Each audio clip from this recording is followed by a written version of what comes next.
The Weston Shield is proudly presented to you by Ria Money Transfer, money where you need it, and supported by Dream 11, HCL Software, Rado, La Junta de Andalucía, and Victorinox.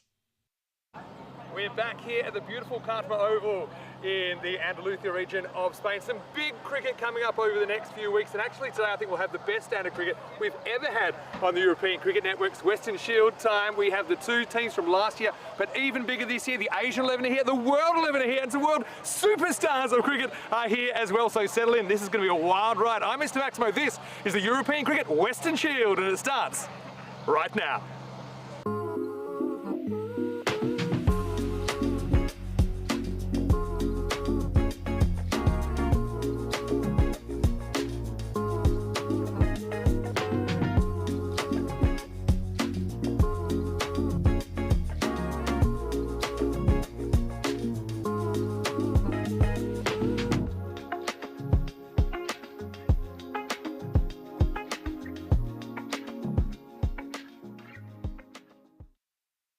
Buenos dias, good morning to you wherever you're watching from around the world, and welcome to a huge day in the European cricket calendar because it is day one of the Western Shield in 2025, and look, this is going to be an amazing competition, no doubt about it. For the first time, it's gone global. We knew it was a matter of time until this format did kind of catch on, and we were attracting players from all around the world. We've got some big names to come later in the day as well, with Ross Taylor actually captaining the World 11, and right now you're going to see a big superstar as well with Kevin O'Brien, who is the captain of the British and Irish 11. So yeah, it's going to start with a rematch, I suppose, of last year's Western Shield with the European 11 taking on the British and Irish 11. A little bit earlier we had Ian Ramage, the tournament referee, right here with the two captains. Let's see what happened at the coin toss. The coin, the British National 11, you away team, you will call. There you go. European cricket. It's been called European cricket. It's come down European cricket, so you won the toss. We will have a ball. Okay, toss won by British and Irish 11, and they will bowl first. Well, Kevin O'Brien, he has won the toss for the B&I team, British and Irish 11, and they are going to bowl first. Might be the fact that they just kind of want to get out there and see what a good score might be, but it is a bit of a risk, I think, against a European 11 that is power-packed. Just quickly, European 11 had a late change. Joe Burns, unfortunately, was not able to travel, but they have a wonderful icon player in Max O'Dowd, the current Netherlands international. Now, this guy's been to World Cups and knows a thing or two about top-level cricket, and he's going to be a great leader, I think, to that European 11. They are captained there by Sikander Zulfikar, who was the captain last year in the first ever Western Shield that was held in Portugal. Speaking World Cups, well, Kevin O'Brien, who could forget what he's done for the Irish side, and I'd never forget actually the century made against England from a seemingly impossible position. I think he'll enjoy the format, and I think there's going to be players on both sides keen to make a good impression first up. We have 5 games every day this week, and we have 5 days of Western Shield right here heading into the ECL, which starts on Monday, and that's another 4 weeks of action. Ground's in good shape. You can see it's having a quick haircut behind me right now, but the weather's pretty good as well. I know a lot of Europe right now is below zero, but we are fine here, expecting 19 degrees, currently about 14 to get this one going. Well, it's finished down here, Mr. Maximo, with you all day, and I've got a fantastic commentary partner as well. Tina Goff, the superstar of the ECCW last year, will be with me for our commentary stint on opening day. Also maybe some guests as we go, because we do have some big names here at the Cartama Oval. News from the toss in match 1 of the Western Shield is that the British and Irish 11 have won the toss. They want to have a bowl. Let's see how that works out. Let's see some Grizzlies flying. Tina, over to you. Let's get started. Embrace the freedom. Trust your strength deep within. Soul your shine like a star. Believe in yourself.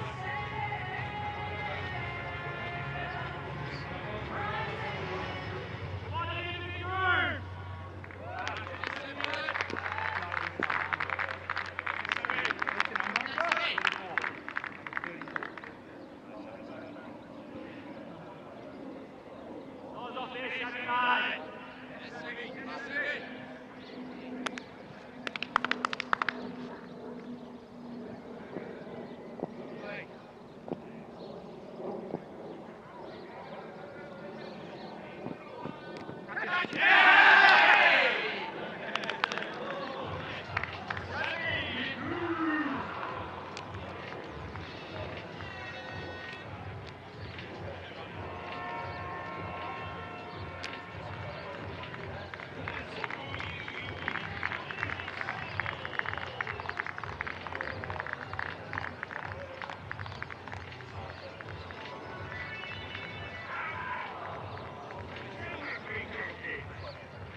Come on, Goober!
Field's a perfect circle. 10 overs per innings, but we don't change ends. That's for basically speed of the game. 3 over power play. The players are on the clock. Fielders need to bowl that 9th over, finish it before the clock runs out. New batter only has 60 seconds to be ready. That will be enforced. We do have some video umpire available, mainly for line decisions. And of course, time match is decided by a golden ball. So if you need to take a photo of that, have a look, because this isn't your regular cricket. It's different. It's the most dynamic form of cricket in the world. Here's Tommy Sturgis, who is going to get lifted up, and we have our first one of the Western Shield, a Maximo for Zemus to deploy. Last we saw him was a couple of weeks ago in Malta, and he was banging 100 in the final of that T10 Tri-Series, and he starts perfectly here. Yeah, he's picked up exactly where he left off in Malta. He scored 34 runs in 1 over there. The cars are in danger in the car park, and no cars in danger here, but another beautiful shot from the left-hander. Apologies if you're not able to hear us at the moment. We'll continue for those that can.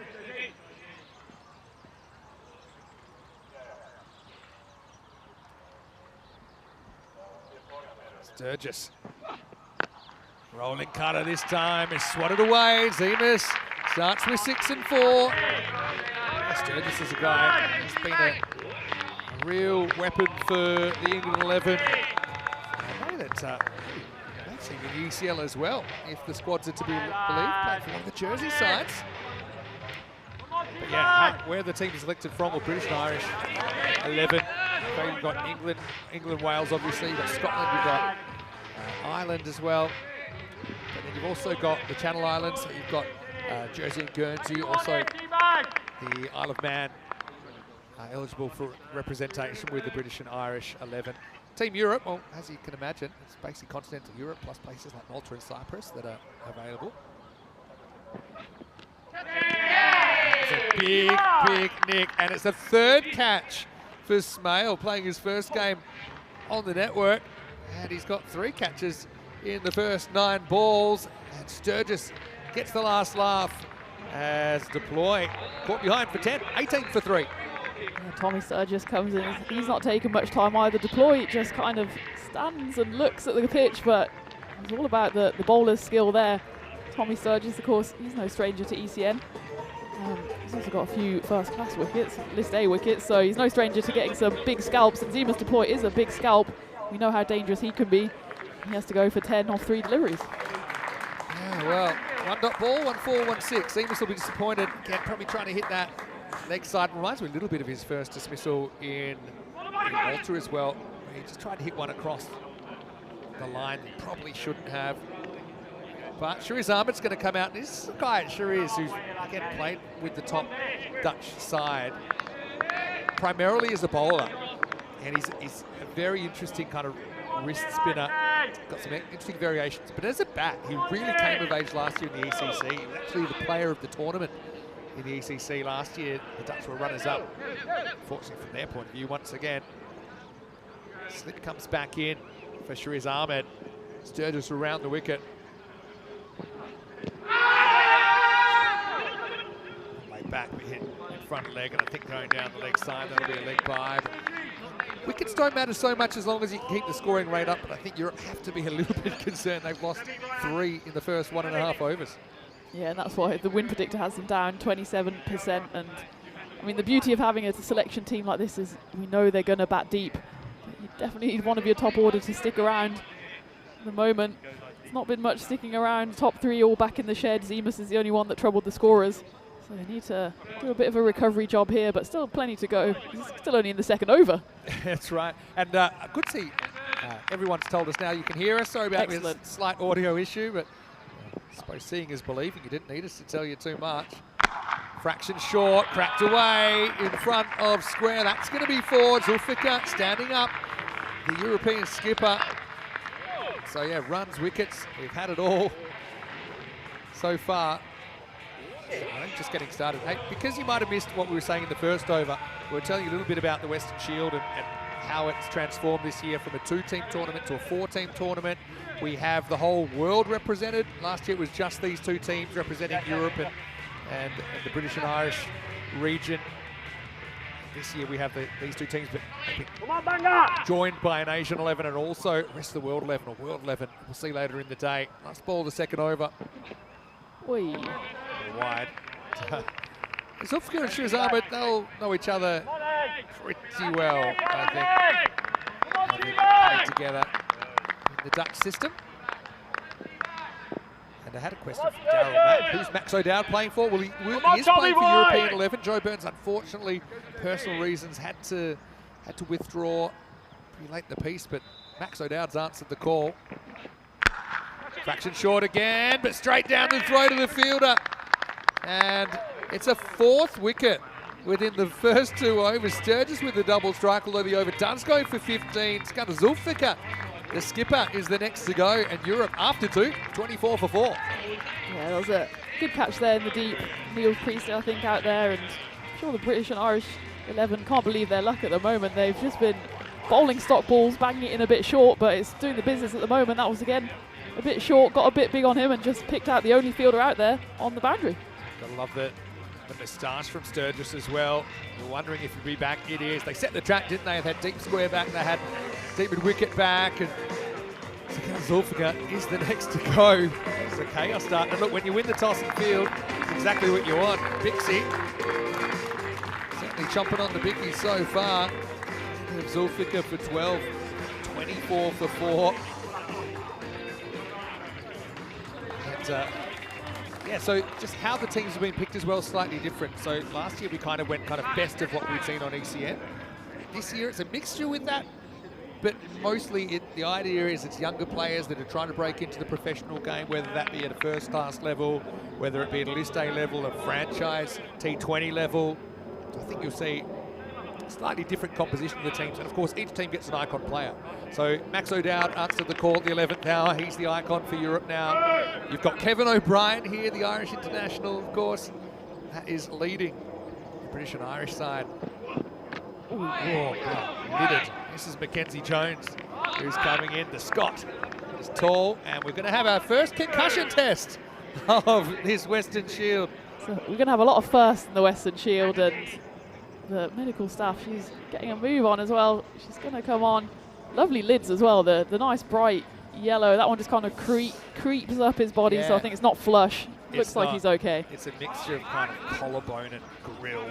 But the good news is we got the medics on hand. The Cartama concussion test has become a bit of a scene, hasn't it?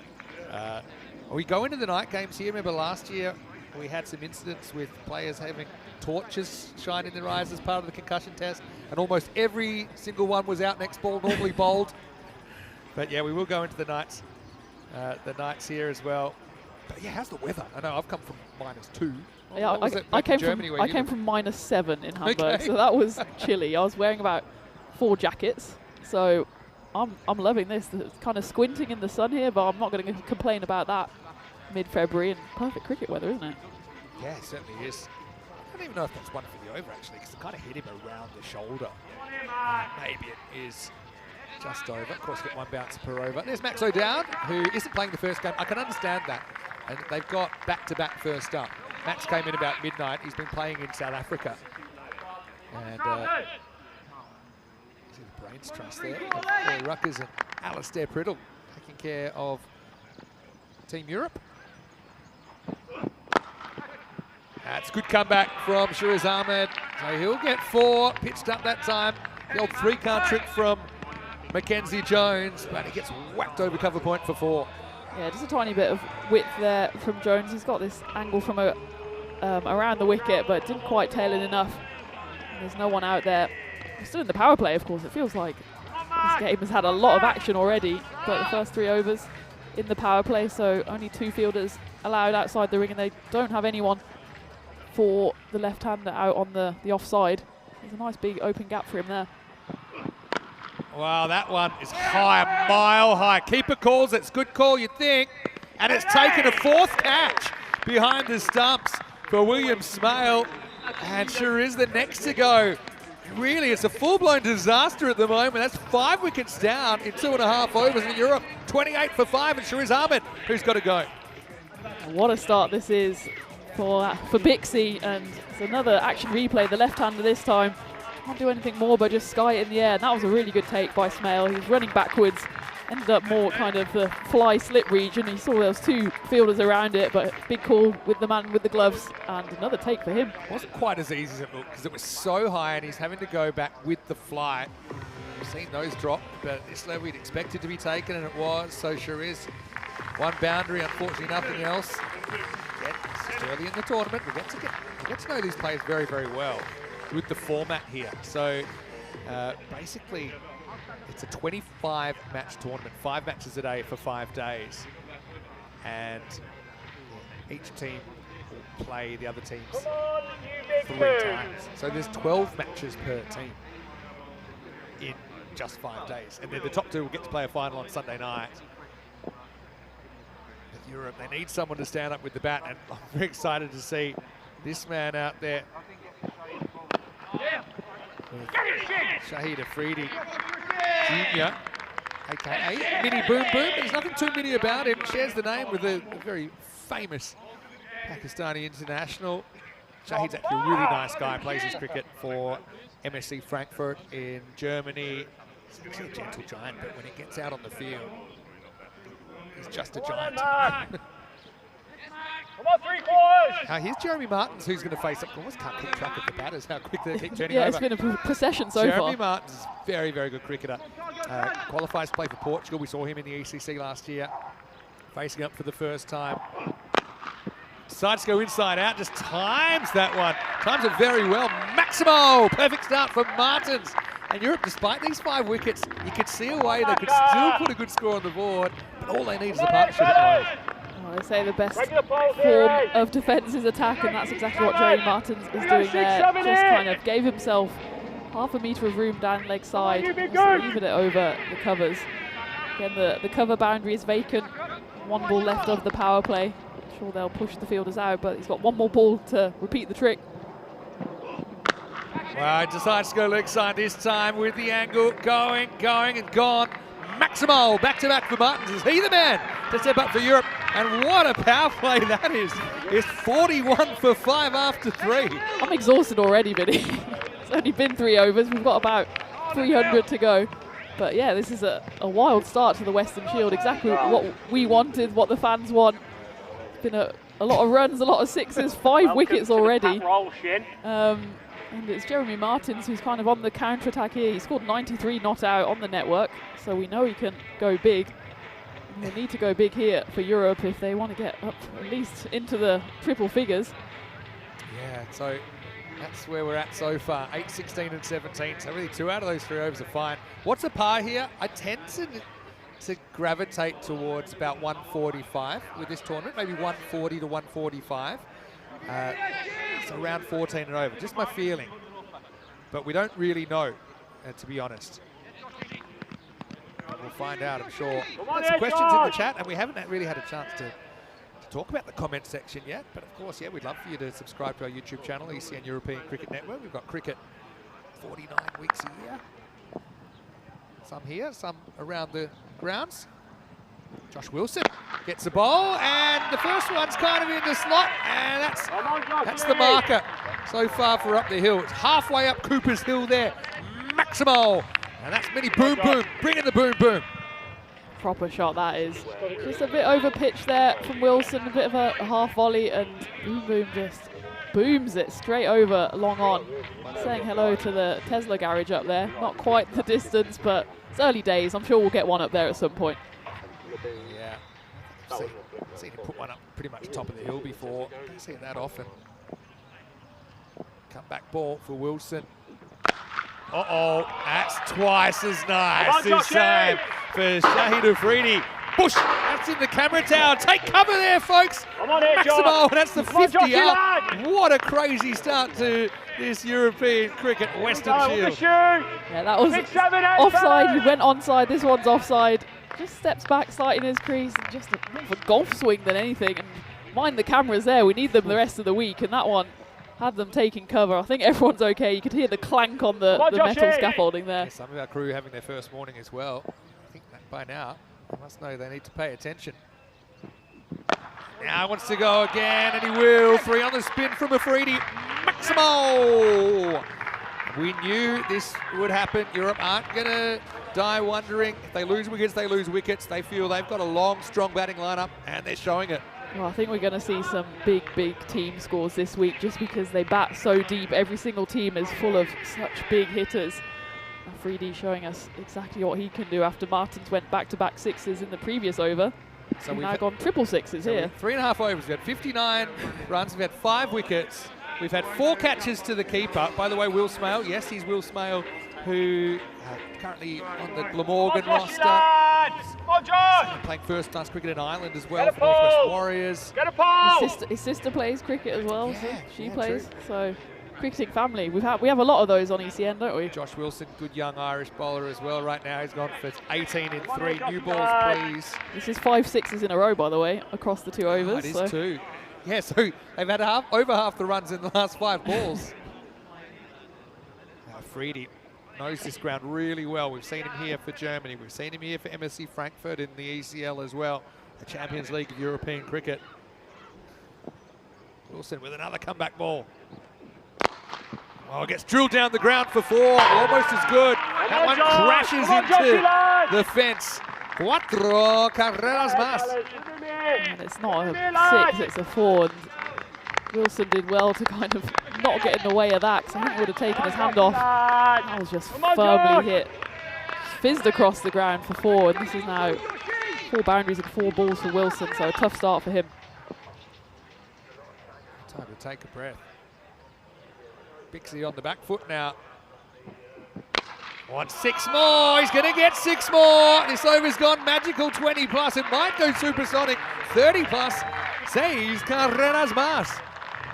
This is just an exhibition of hitting. This is exactly what we want in the Western Shield as well. Just proper cricket on show. It's not bad bowling, to be honest. It's just Afridi seeing every ball really clearly at the moment. That one ends up on the hill, and The brains trust like that one, don't they? Back on it here, boys. What an over. With you here, Wilson Joshy lad. bowling With what you. might be considered kind of a stop line and length. I wouldn't say he's been horribly inaccurate, No. but I mean, he would know from playing for Ireland as well here, the Irish 11 in the Euros of cricket, that it can be an unforgiving game. He needs to mix things up. Probably needs to try something slower ball, wide York or something. Who'd be a bowler, eh? Well, Josh Wilson would. Uh-oh, that could be a no ball as well. Going to go for the run out. And no ball's called on the field. Remember, in European cricket, the no ball rule for heights a little bit different for full balls if it's at the waist or above, so it doesn't have to be over. This isn't really a fair delivery for the batter to have to face, and he snapped his bat in half. I hope he's got a second one in his suitcase, because it's a bit early to be breaking bats. I think it was called for height, although that's a good... It could also be a front foot one, but Yeah, it was definitely it was the square leg umpire who called it on field. It looks like we're going to have to get a new bat. Luckily, they do have some bats. You know, luggage restrictions, you never know how many bats players come with, but he's at least got 2. That's so funny, because in the Western Shield last year, he got caught and bowled off Come on, ball, and his Joshy. bat snapped in half. Even worse than that. It on, actually snapped Josh. completely. And for the same player to have their bat snap is quite incredible. But he probably was enjoying that bat, because he just hit, what was it? How many boundaries over? 5? 5 and 1 Free to go. hit then. And That bat's not as good. bit of normality on this is Martins, of course, because they took a single last ball. He'll take one, he'll keep the strike, and just like that, they're 18 and over run rate. It's 72 for 5 after 4. Hey, Tina, just quickly, I want to say quick hello to everyone who's in the comments section. Sorry we haven't had a chance to really say hello with what's happened so far, but Johnny Heesom's in there, I noticed. Hello to Ivan B, Ian Smullen, to Wayne, who's watching from Australia. I've got Ian from the Premier League Cricket Club. He said to watch out for Sturgis's moustache, and it has delivered so far. Hello to Daryl Mack. Any questions or comments, put them in there. We'll get to them when we can. Paul Kempen, Kai Bay's in there. Just got a lot of viewers. Mike Seal, Christopher Ward, James Stewart up in Estonia. Nice to see you. John Gray, Steve Creed, Lance from the Isle of Man. Slippery Ronnie dog. Spraggan in the UK. Thomas Martinez watching from Madrid. Jules Udebridge from the UK. And anyone I missed, apologies. We're getting back into it. Tim Harmer as well as Sven. No matter where you are, we'd love for you to get involved, okay? New bats come out. Did he not strike with the bat that was in 2 pieces? I'm not sure. Come on, Joe. Whatever All it right. is, he wasn't happy with it. He's getting a new one. All right, here's Julius Sumarer from Jersey, who was a very, very clever operator. He was a superstar for BNI last year in Portugal. It's just a 2-team best-of-9 series. Martins at the other end, dug in. Kind of pull shot from Martins, but he'll just get a single back to Afridi, who's red hot, 30 off just 7 face. Yeah, and that previous over did go supersonic in the end. 31 runs from it. That no ball, and then actually pulled it back with the single on the final delivery. Come on, Joe. But before that, it was 7 boundaries in a row for the European 11, so quite a comeback. There's a rolling cutter. He's got very good variations, Julius. See him for Farmers in the ECL. So straight after this 5-day European Cricket Western Shield, which is, I don't know how you call it, but it's kind of like European Cricket gone global. Okay, we've got the ECL, which was our original tournament back in 2019. It's now the 5th edition. Another good slow ball there. Innings, Banks, baby. Martins. We finally got pause for breath after. Oh, yeah.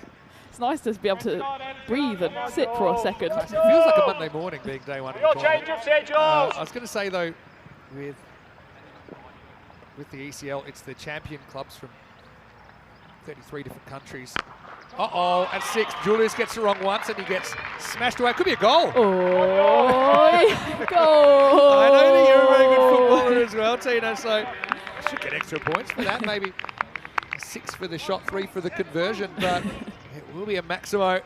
Just getting on the left hip there. Martins turns on it. Yeah, so the ECL's coming up starting on Monday, and that is going to be 4 weeks. Some of the players, not many, but some of them are are going to play both. So Sumarez, one little play for Farmers. Sturgis has come in as a wild card for Farmers as well. So they'll be teammates. And the funny thing is, Sumarez played for Old Victorians, the other jersey signed last year, who now his rivals. As that is lifted up all the way back to the rope, going, and gone. Maximal, 6 more. We thought this would be ECN cricket taken to the nth degree, and so far it certainly has proved to be the case. Yeah, we had the supersonic over, but I think everything's supersonic at the moment. That one got more high than long. Come on, It was long Josh! enough to clear the rope, well into the jungle there, and pulls all around from the European team. All right, last ball the over, or it won't be, because that will be a wide and bowled again. So, yeah, apologies to some of our live chatters. I'm trying to get to you, but it's been crazy so far. So viewers all around the world, Fox Australia covering this, Fox Sports Australia and KO, Road TV in the USA. They'll be covering us during our stint as well. That will be the end of a pretty insane first 5 overs. And believe it or not, the win predictor saying 50-50 at the moment, 87 for 5 after 5. Let's welcome you into the commentary box. Vinny Sandu here, Mr. Maximo for European cricket. Tina Goff with me. Rico will be on the way.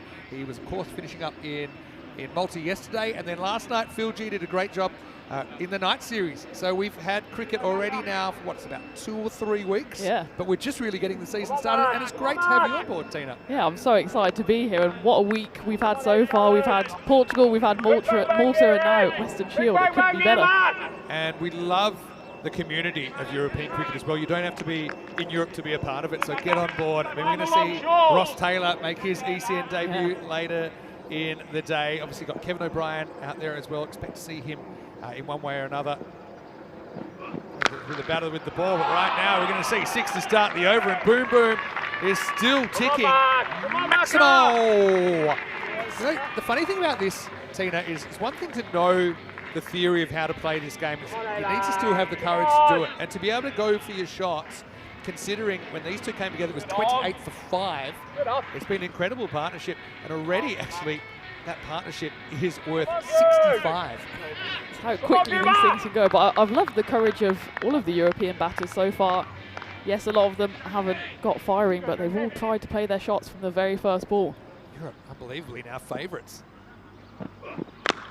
Now he's going to just stand and swat it into the jungle and only get a single. Just mentioning that we're on various networks around the world, in addition to our YouTube channel, ECN European Cricket Network, and of course Vanguard in the subcontinent, ATN in Canada, Star Times in Africa, SSC in the Middle East, Saudi Arabia, Sportsmax in the Caribbean.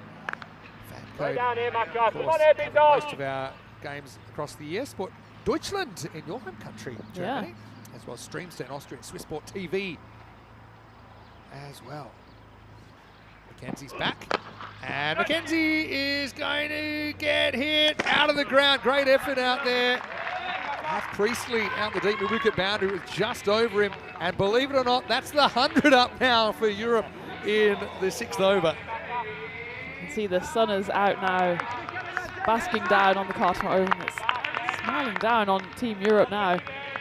Bit of a wobbly start for them, but they've found their stride into this Western Shield now.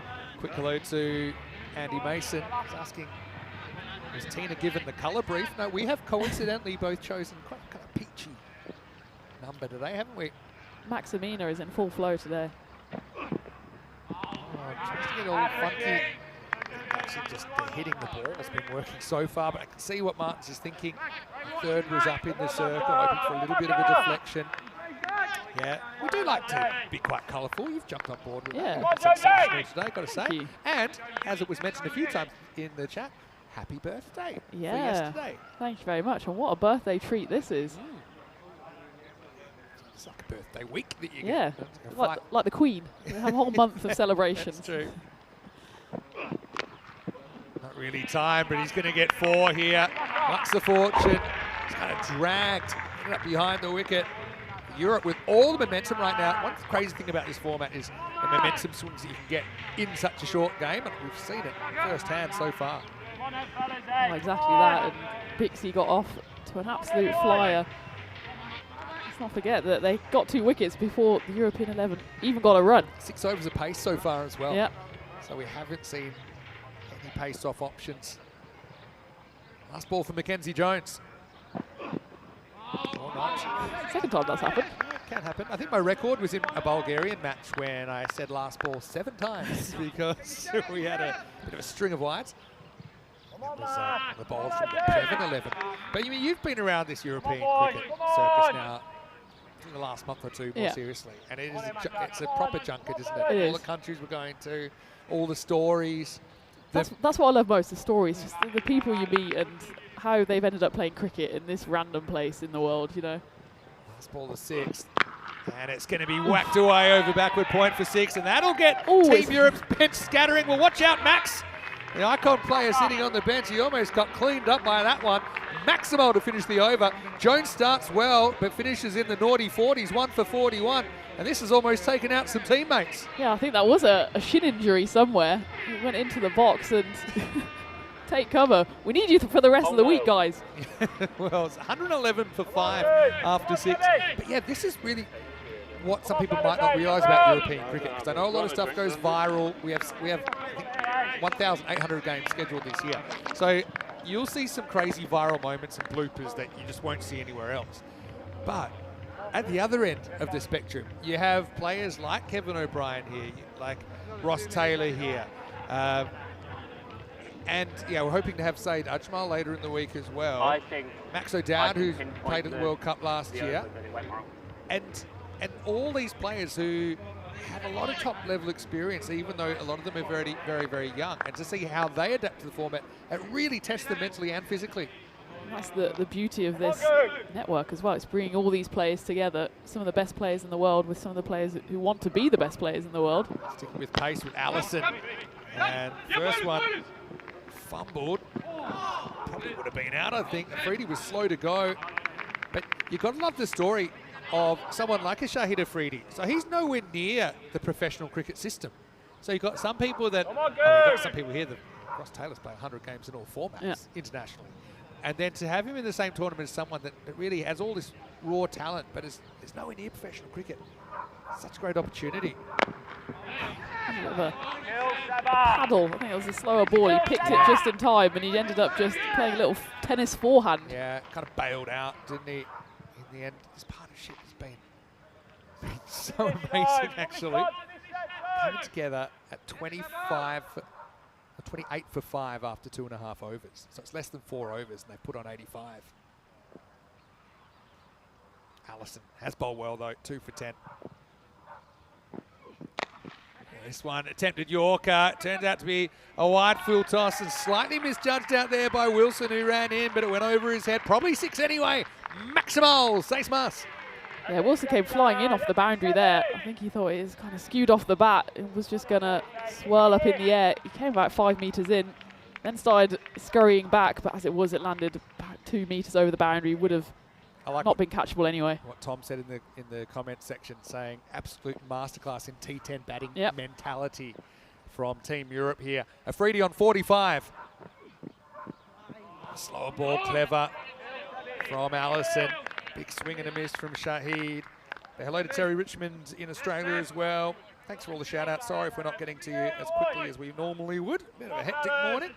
But yeah, Meta, nice to see you, Meta Gooch. Pretty impressive comeback from Team Europe. It certainly is. And a few people wondering what Kevin O'Brien would be thinking so far.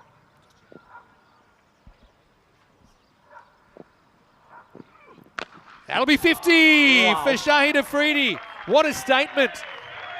Batting number 7. He's 50 and there's still over 3 overs to go. A half century of 14 rocks on opening morning of the Western Shield 2025. I definitely want to know what Kevin O'Brien thinks of that one, because that just went over the jungle. I think that Grizzly has been reunited with the woods, and that's not going to come back anytime soon. What a hit that was. Yogesh Kakar saying, yeah, Kevin O'Brien, be like, this is not the cricket I played before. You are so right. 34 out of the 51 runs on the leg side, but he has hit straight very well. I think when it's been pitched up, he's held his shape well. Only 1 dot ball in that 14 ball half century, and you saw it earlier this over when he missed a slower ball. Still interesting. All out pace so far from Bixie. Last ball for Allison. Or not. I think it's probably gone over the crease. They're going to check whether it's a no ball Well, or the thing wide. is, it's a no ball off the pitch if it bounces. I think it might be beyond the crease. Yeah, I think, Let's have a look. you're right. Does it bounce just after? Yeah. Yeah, I think it does. So it's just a wide quirk of the laws. It's a weird one, that one, isn't it? I don't like no ball for off the pitch these days. Can't hit anyway. You can start upsetting the MCC again today if you want. Strike rate rule. That one, he does hit his spots, but doesn't matter. Line was there, but the length just allowed Afridi to get under it. That's exactly what he does. Allison ends up going the journey 3 times in the over, 21 off it, and after 7 overs, Europe a 132 for 5. Yeah, it was a bit of a figure ruiner that was for Sebastian Allison. So I was about to say that, well, I still think he has been the pick of the bowlers. He's tried to change it up with some variations, some slower balls. And yeah, that one went for a few. He ends up 29 off his 2 overs, but he did pick up those 2 wickets as well.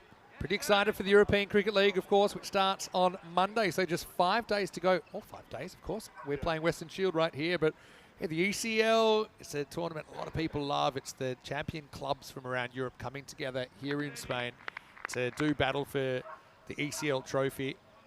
And so you get some great stories there as well. Martins misses out on this. Actually decides to send back Afridi. So yeah, the ECL is great because you've got these clubs which have come from playing in some crazy conditions around Europe, some of them at least, where the grounds are obviously aren't necessarily of a very high standard, the infrastructure's not there to come to play basically a professionally run European cricket tournament. For a lot of them it's kind of a once in a lifetime as well. And only 1 club per country get to qualify for the ECL, with the exception of England and Jersey, last year's finalists, who get invited again, which means that we have 2 clubs from England, we have 2 clubs from Jersey this year. Periodically be showing those groups there. Going to be really exciting. 7 groups and then a championship week this year's ECL, which runs all the way to the 21st of March. Is Sturgis back? We will see. And he's going to get a wicket. And he's finally broken the partnership. It's clever bowling. Kind of sets him up by maybe gets in his head thinking he's going to go wide, but he goes full. Just clips the leg stump. But what a fantastic partnership that was. It was worth 104 in 5 overs. And Europe in a lot better position than they were when those 2 came together. Now, 132 for 6. Yeah, that was a brilliant partnership, but also some brilliant bowling from Tommy Sturgis. He's come back on. He had a really good first over. He got those 2 wickets early on in the innings, come back, 2 dots, followed by a big wicket, and that was just a clever piece of bowling. He set him up there. 2 balls that he couldn't get away at all. Third one, I think he just rolls his fingers over the seam. Maybe slightly, yeah, but he definitely diddled him with pace. And the feet didn't really go anywhere. But Martins was a real key component of that partnership. 43 off 16. Still a very, very good strike rate. About 270. And this will bring out Hamza Salim Dar. Excited to see him as well. He is a former MVP as well of the ECC, playing for Spain. Actually holds the record score in this format. 193 not out.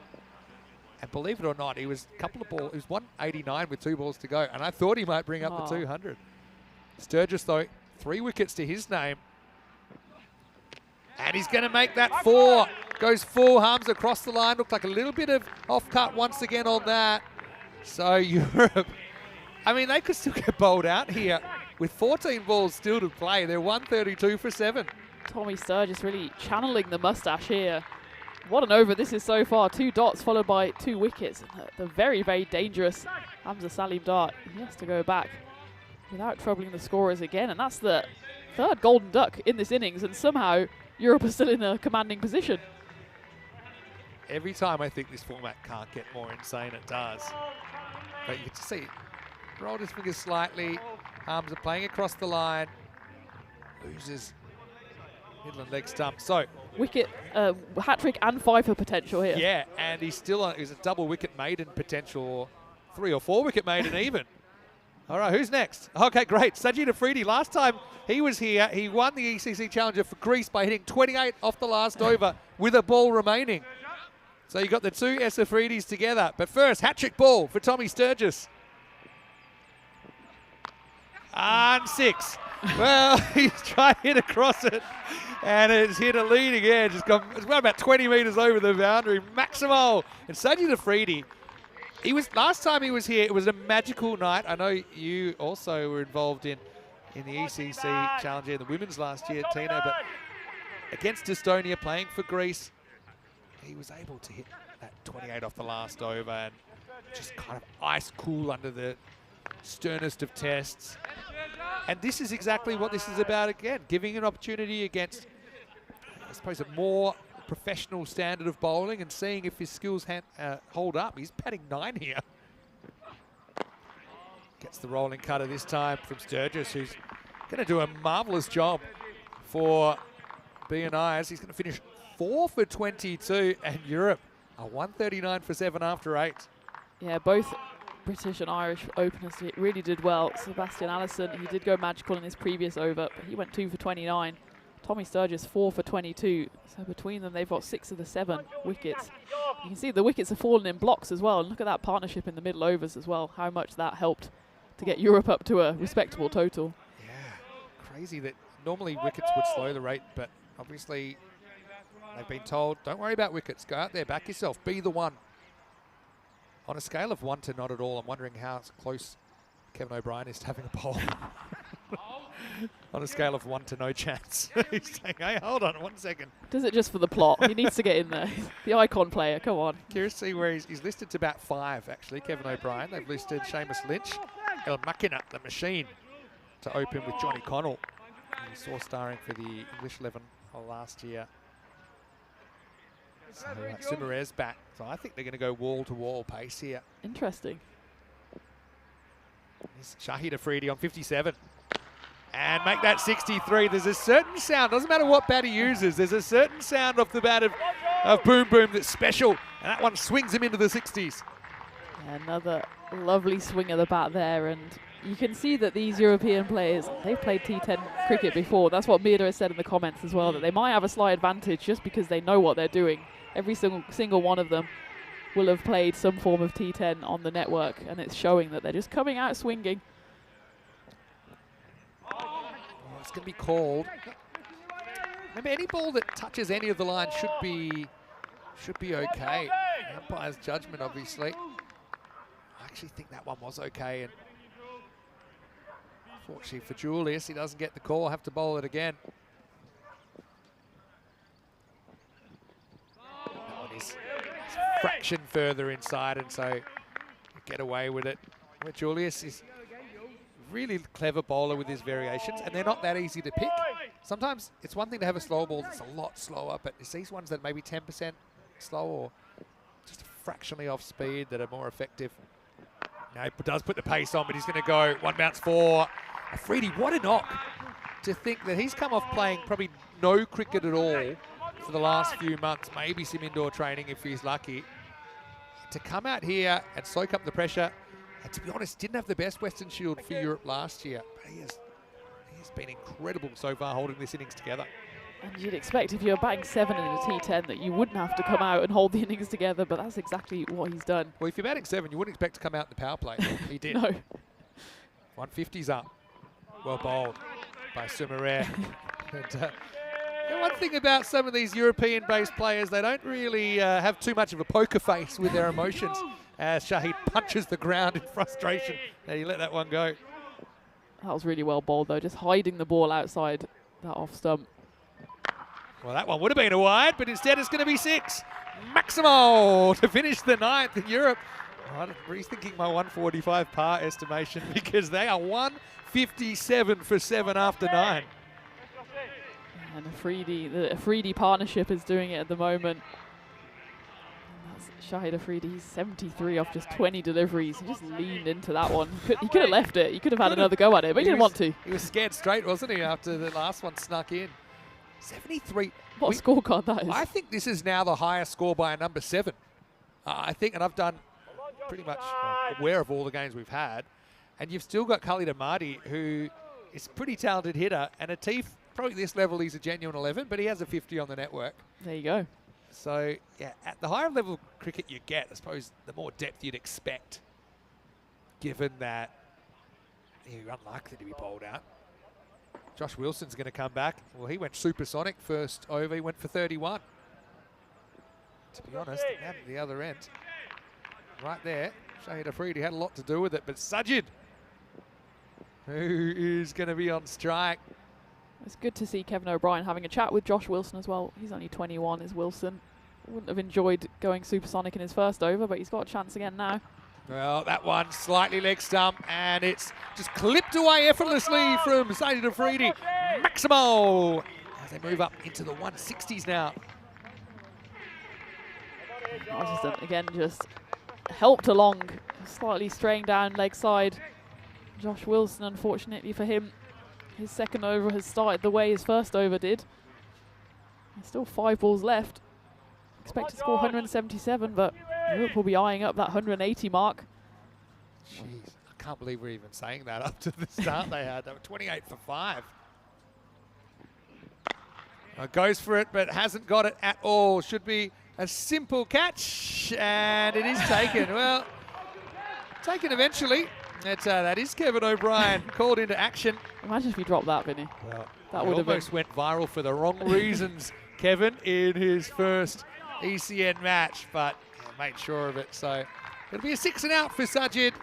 No harm, no foul, though. Europe set a cracking pace here. Just didn't quite get the contact he was hoping for. That'll be 163 for 8, 4 balls remaining. And Kevin O'Brien, he gave it a little juggle there, keeping us all interested, but he got under it nicely and took it at the second time of asking. Europe still got a couple balls left, and you can see that all their batters are coming out. It's Khalid that's coming out now. They're just going to come and swing, and Ahmadi's now got a few free hits to go now. I mean, I actually think you run to the keeper here as well if he does miss it. Won't be planning on missing it. What an interesting start. We have 25 matches of this. They decide not to run. There wasn't one there. So you've got Freedy at the other end, who's 73 and quite an incredible knock. The other thing is with these squads, we've probably got kind of 14, 15 player squads. You are going to see rotations. So I think we'll see 3 or 4 changes even for Europe next game. Trying to make sure everyone is kind of critical to the cause. There's a slow ball. It's actually pretty well bowled, and it's going to be 9 down. So Ahmadi is going to join the list of ducks. Shahid Afridi looks frustrated as well because he just poked at that, and poking it in the air was only ever going to present a catch. If he kept it down, at least you get the single, but he was beaten in flight, if you want to call it that. It was definitely an off-speed delivery from Wilson, who's come back well here. He has 2 wickets in the over, and Europe down to their last batter at 163 for 9. They could still easily be bowled out here, and that was a good take in the outfield by Johnny Connell out there. There's a bit of a slower ball banged in, and yeah, I'm not surprised that Freely is frustrated at the other end, because Khalid Ahmadi, either go big or get yourself off strike. Instead, you're eating up another dot. We call Khalid the smiling assassin because it's very, very clever variations, but he's also a really nice guy. Atif, I wasn't expecting to bat, but here he is. Well, get 1 off the stumps. That's good enough. And Mohamed Atif, again, really interesting selection for Team Europe. Young Spanish bowler. You know, he's lived in Spain pretty much all, if not close to all his life now. He speaks fluent Spanish. He's in the system here. We'll see him in the ECL for Pakakare Badalona, former champions. But again, a guy, an up-and-comer. He's a very awkward left-arm pacer as well. It's good bounce. Anyway, time for the curtain call for Afridi, who is 73 out of 164. Here's the last ball of the first innings. And it should be, I was going to say should be out, but actually didn't get to Sumareh. So fittingly, Shahid Afridi will finish not out. 74 for him. Mohamed Atif just has to face the 1 ball. Wilson, what a great comeback. Last over only going for 8. He'll finish 2 for 39, and Europe have set the pace. What a roller coaster that was. 165 for 9, Team Europe in the first innings of the Western Shield. That felt like it went by in a flash, and what an innings that was, and so many highlights already. I'm really pleased as well for Josh Wilson that he came back, and great move from Kevin O'Brien, giving Wilson the ball for the final over. His first one went for 31.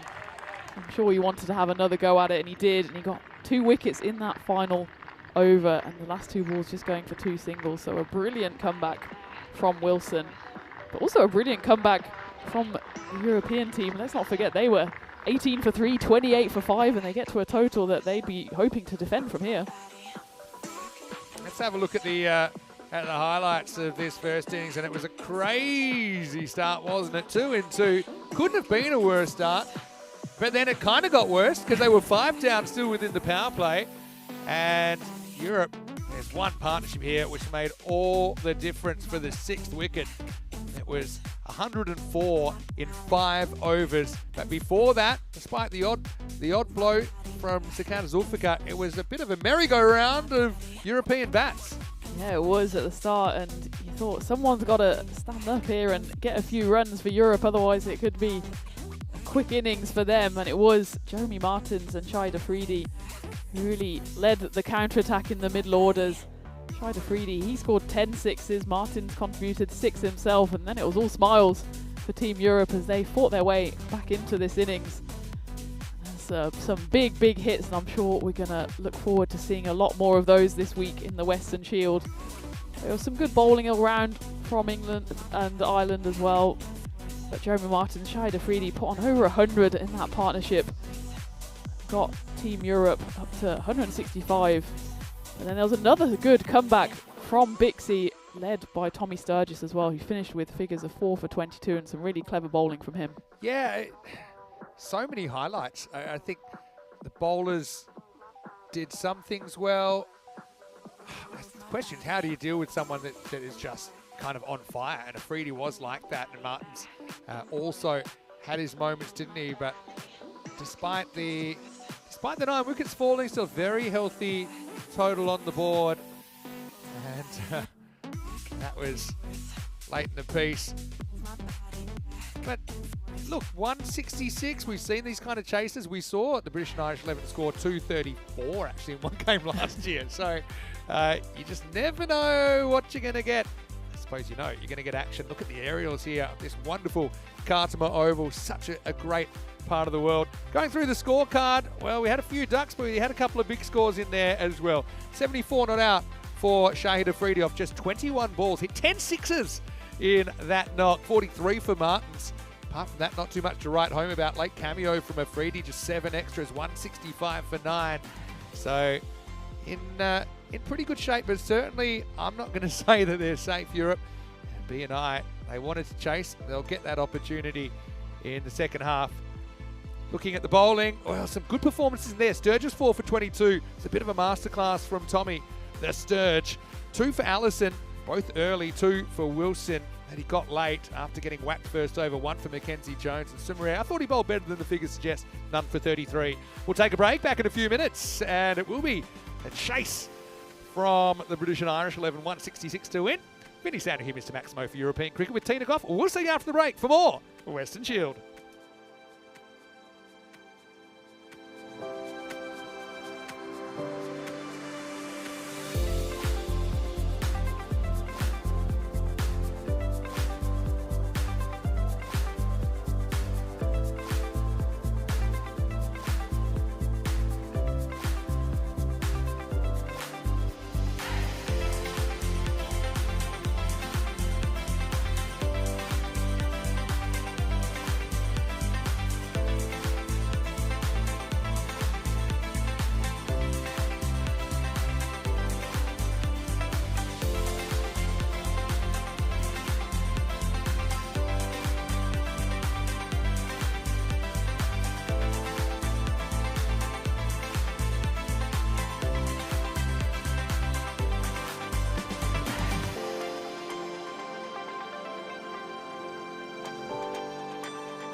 Weston Shield is proudly presented to you by Ria Money Transfer, money where you need it, and supported by Dream 11, HCL Software, Rado, La Junta de Andalucía, and Victorinox.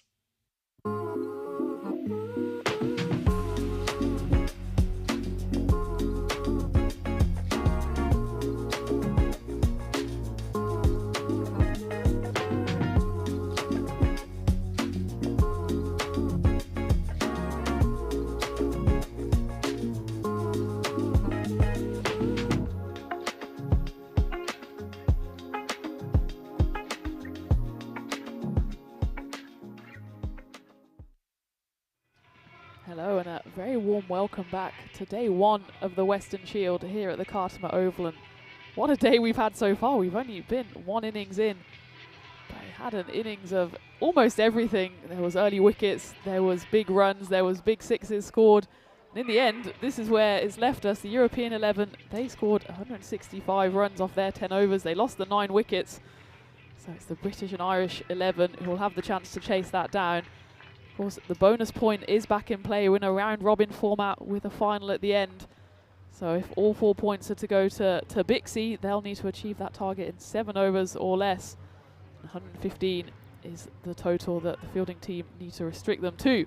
So it's delicately poised here. I'm looking forward to another exciting chase. I mean, we've only been here for about an hour, but it's felt like home already. And what a start this has been, Vinny. Yeah, it's been absolutely insane, hasn't it? So we're just explaining the points format in ECN cricket. So there's 4 points up for grabs every match. Now, on a regular game, the winner gets 3 points, the loser gets 1 point. But if you can win by a substantial margin, then you can actually steal the losing team's point. So you can actually get 4 points, get all 4, and they lose. Well, they don't get to keep any points.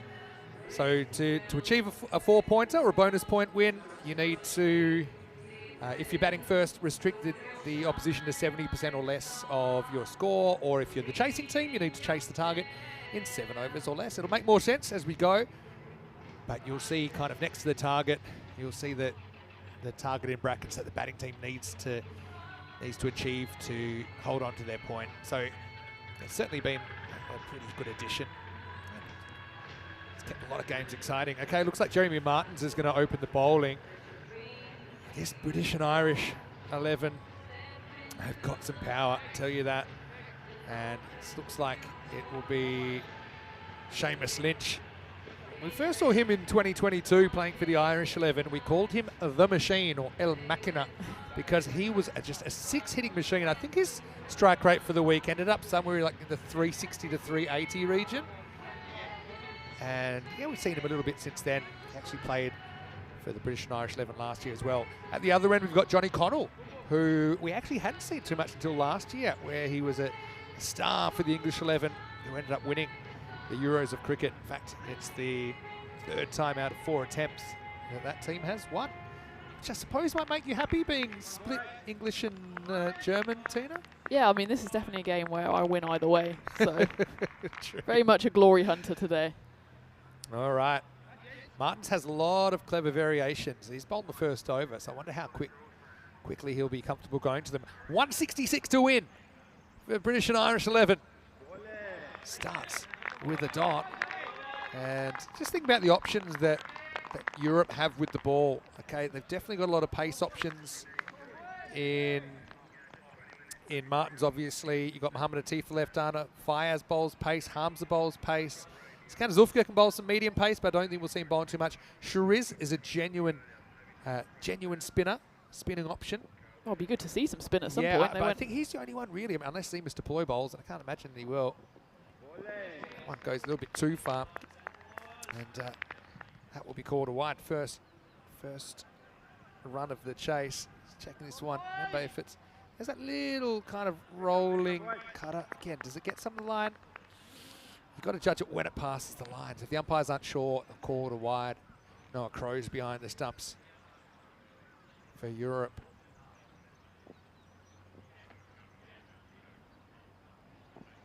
It shows he's not afraid to go for that slower ball straight away. Just staying inside. We'll keep it to a single.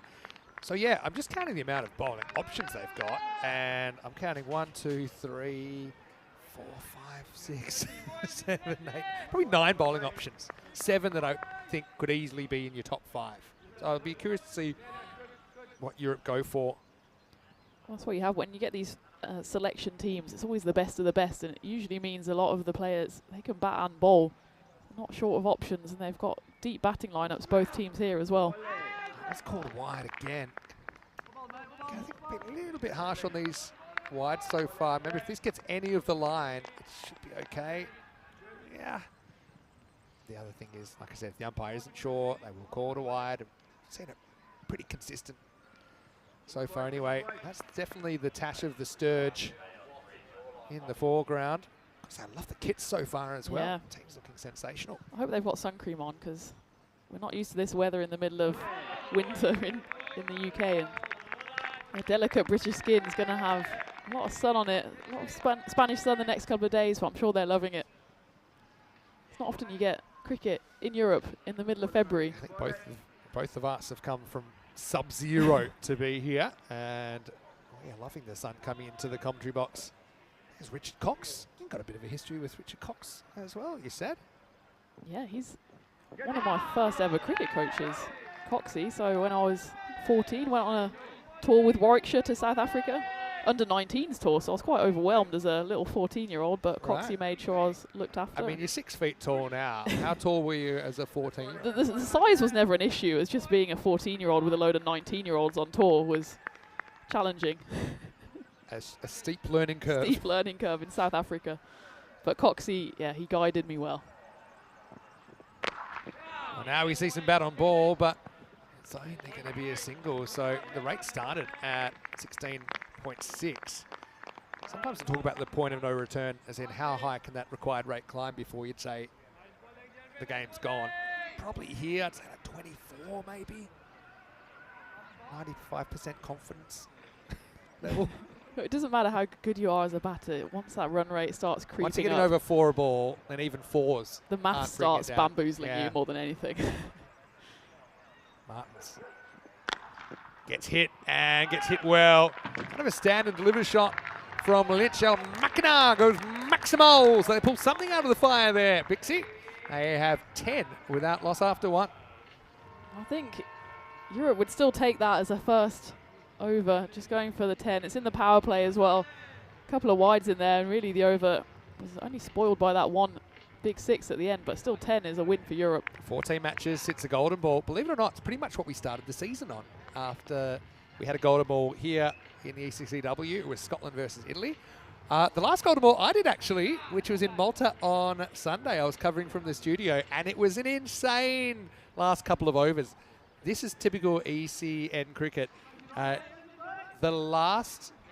ninth over, we have an expression, it all happens in the ninth. There were 4 byes, and there was a 5-leg byes off the last ball, a ball that went about 1 metre and got thrown to the boundary. Excellent. Set up a last over.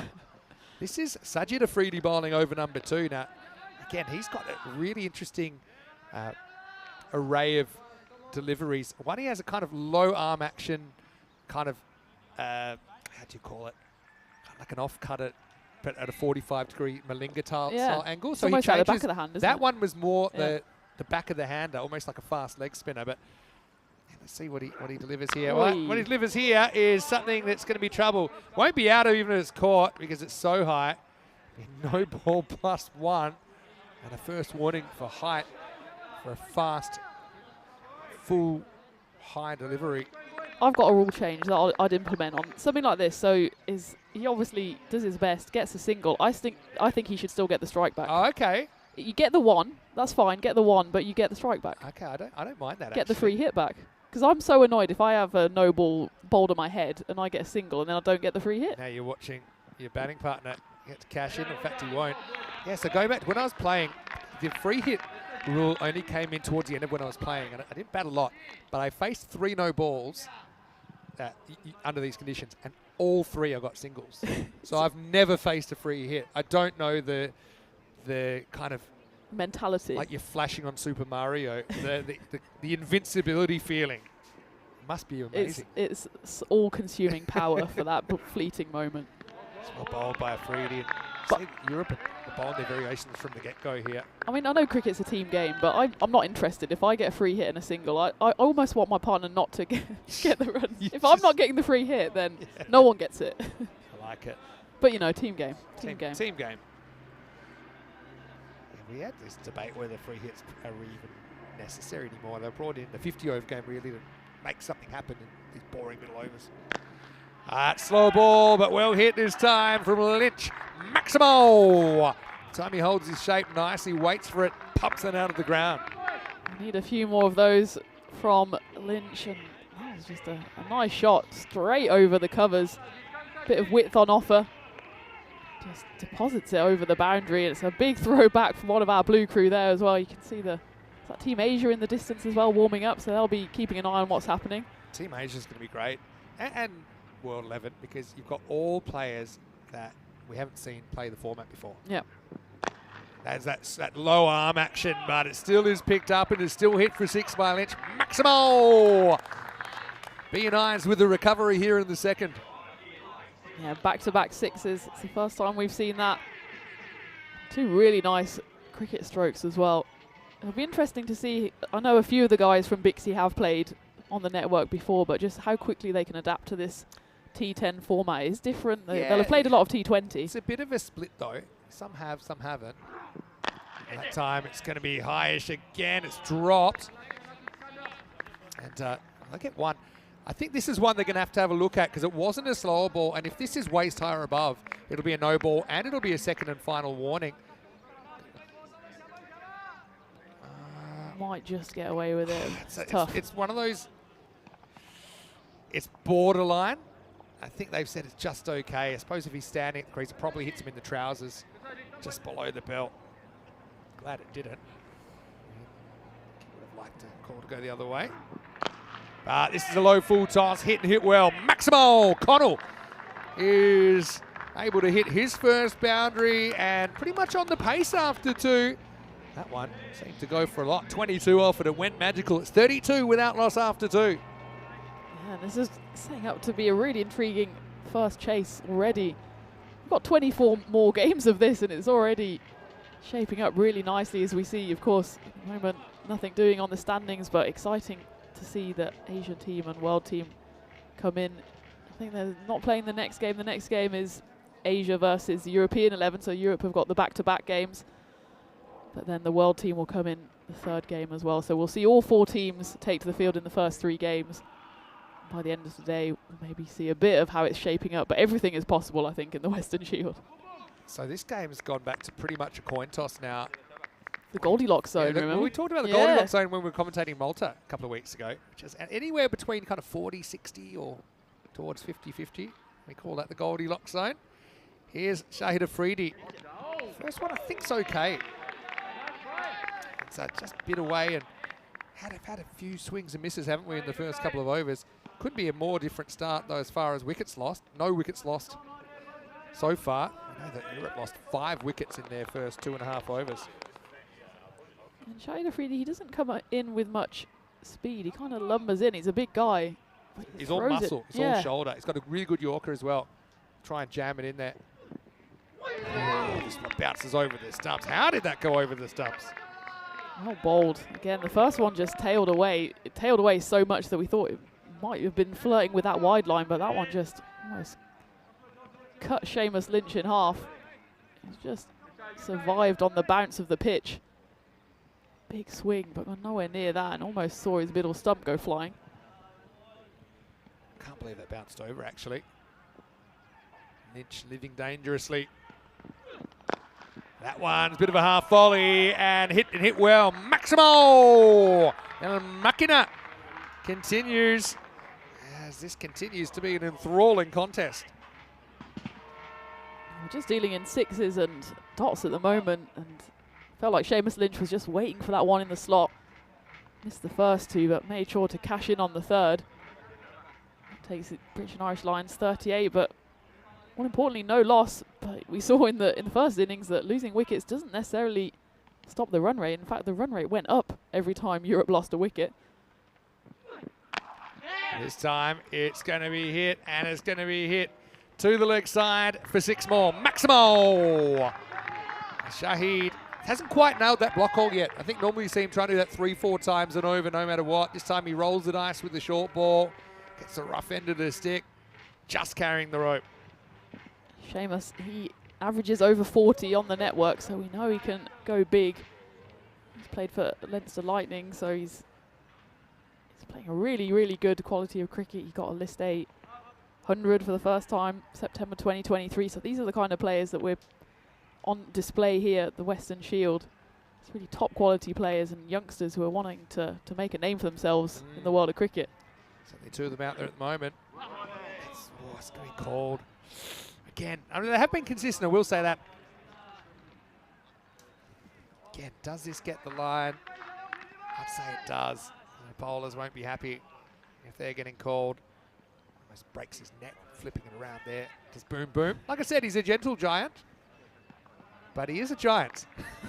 Shahid Afridi didn't bat like a giant first half of this game. All right, that is pretty much straight up in the air. Should be the first wicket. And it will be. Sagata Zulfikar with the catch. And Lynch, quick fire 30, but has to go. As this dream first match for Shahid Afridi Jr. continues. The opening partnership for Britain and Ireland is broken in the 3rd over, 45 for 1. That was a great response from him, having been hit for back-to-back sixes, and then a harsh wide call.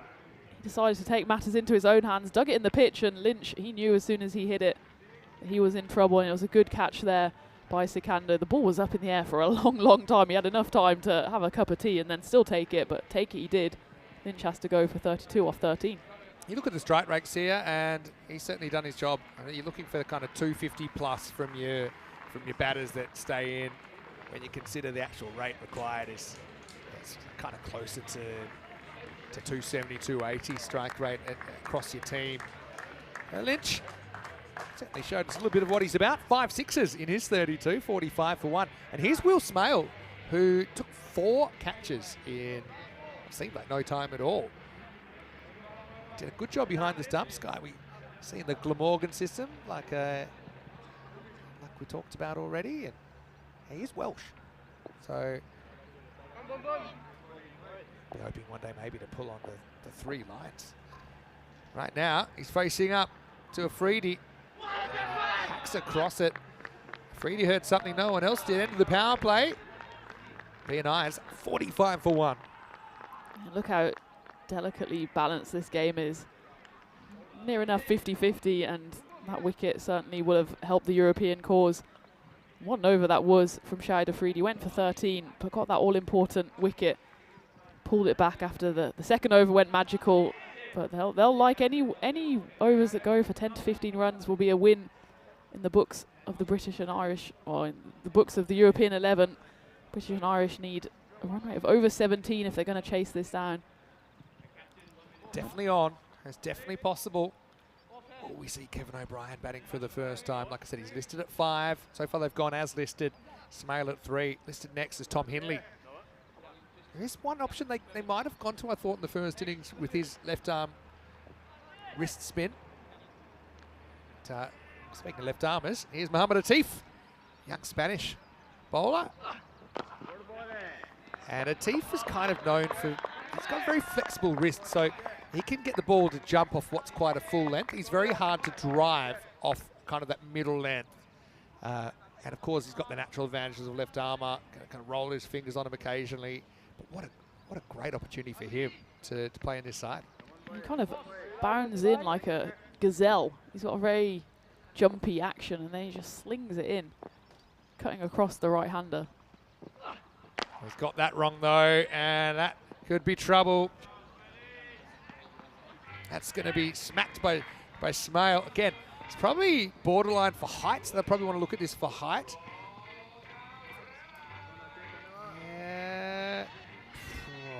These are the middle ones.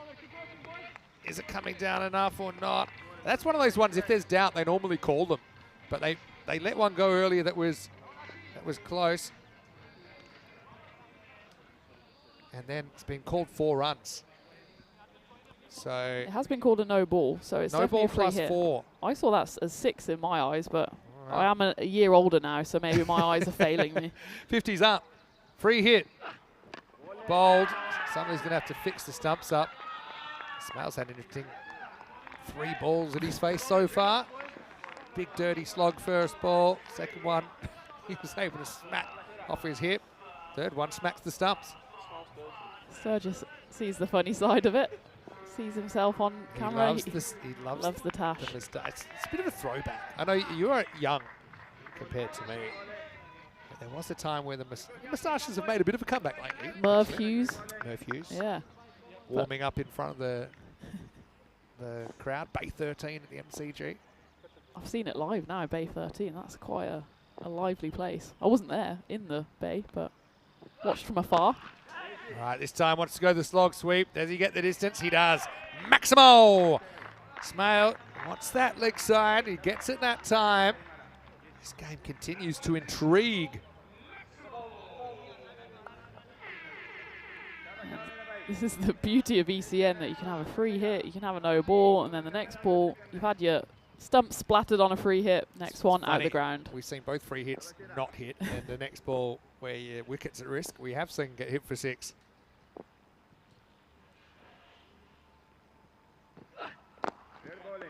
This one is in the block hole. So as a bowler, I mean, I think if you can win the battle with 16, you're probably happy with your over. If you can win the battle with, say, 30 over your 2 overs, you feel like you've performed above expectations. So it seems pretty experienced for a player so young. He's actually the leading wicket taker on ECN. Wow. It's over 150 wickets.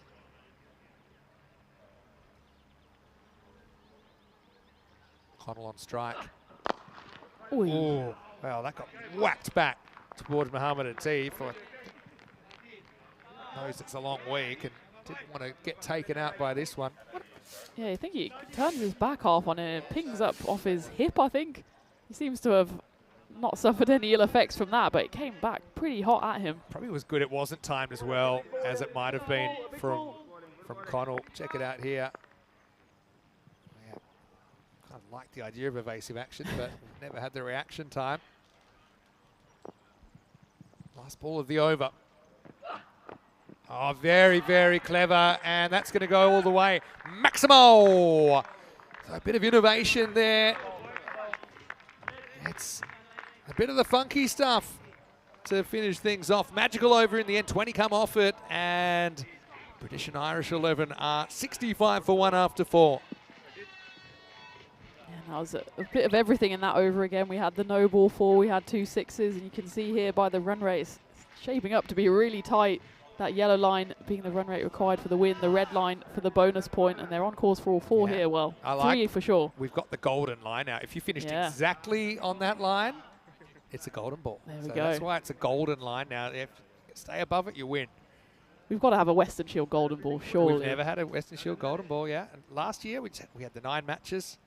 Ended up being British and Irish side that won. That's a bit of a wild one from Amadi, the smiling assassin coming on in over number 5. Yeah, last year it was 6 games to 3 in a bilateral Western Shield. But now, of course, it's more tournament format with 4 teams. Each team will play 12 matches before the top 2 play in the Western Shield final. First time we've ever had a Western Shield final. It's on Sunday night. Another full toss. And that's going to get one-handedly smacked down to the ground. Maximo from Connell. Again, just not getting the length right.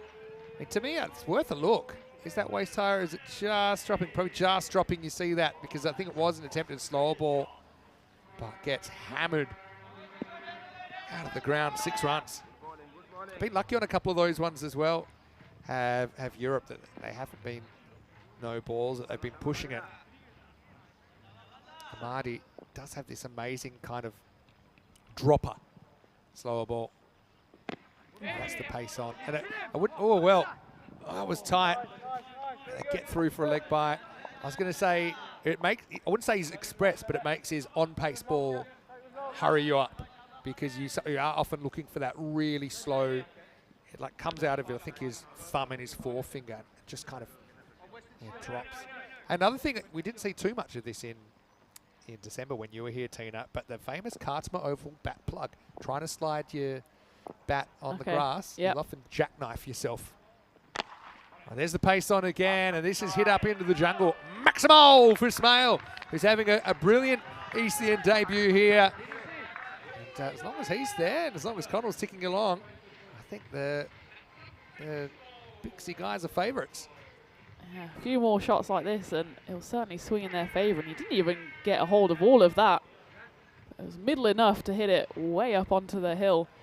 And it's interesting with Amadi, he doesn't steam in either, but he's got this like snap of the wrist when he comes through the crease, which means it feels a lot quicker, I think, when you're out there than what you expect when he's at the top of his run-up. This is a slower ball. So this is a slower ball coming up, I think, where it comes out, you think it's going to be a big juicy full toss, and then it just drops.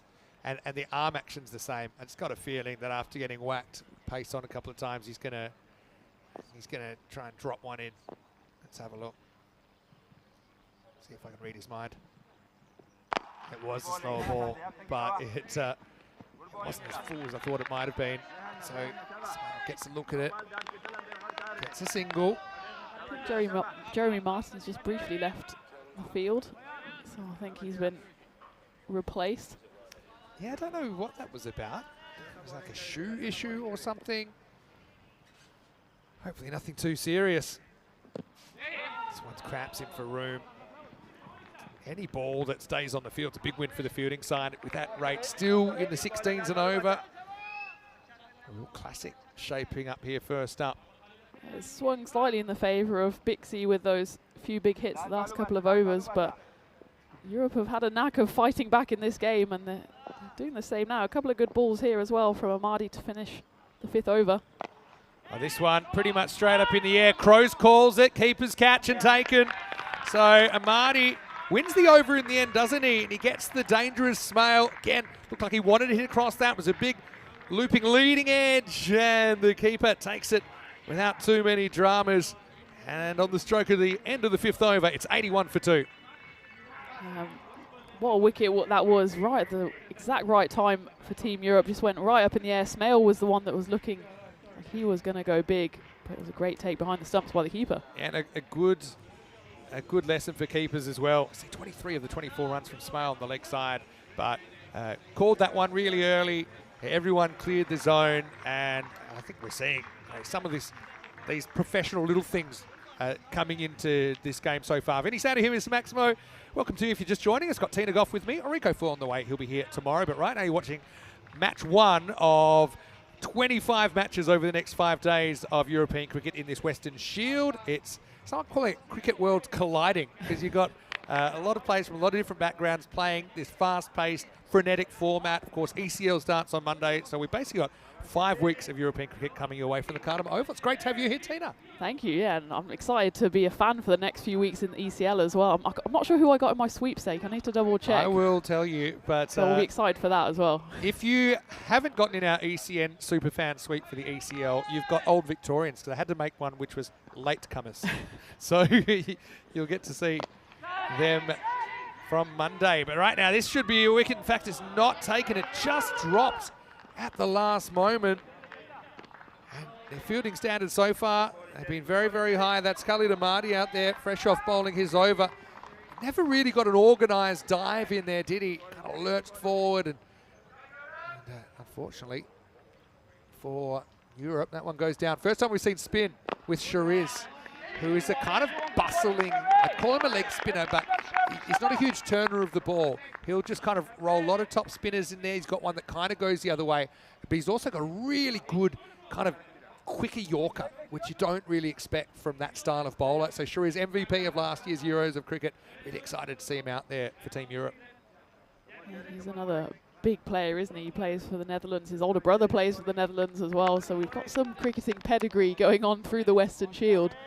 Not just the icon players, we've got a lot of star players playing for all 4 teams. Hindley, the left-hander, comes in, but he mistimes this, hangs up in the air, and he's gone first ball. It's going to be Shariz Ahmed. Their move to spin works. Just feel that Europe in the last few minutes or so, they've crept ahead in this contest. 2 quick wickets fall, and the British and Irish 11, 84 for 3. This game swings once more now, 66% in favour of Europe after that wicket and 2 big wickets. And again, that's how quickly this T10 format can change. It's a nice take out there, safe hands. Lovely camera work there by our friends at 2 Circles as well. So Tom Hindley, he has to go. I think that's the 4th golden duck we've seen of this game so far. Europe had 3. Bixie are contributing with 1 now. He has to go. He's got almost 500 runs on the network, but he didn't contribute another one today.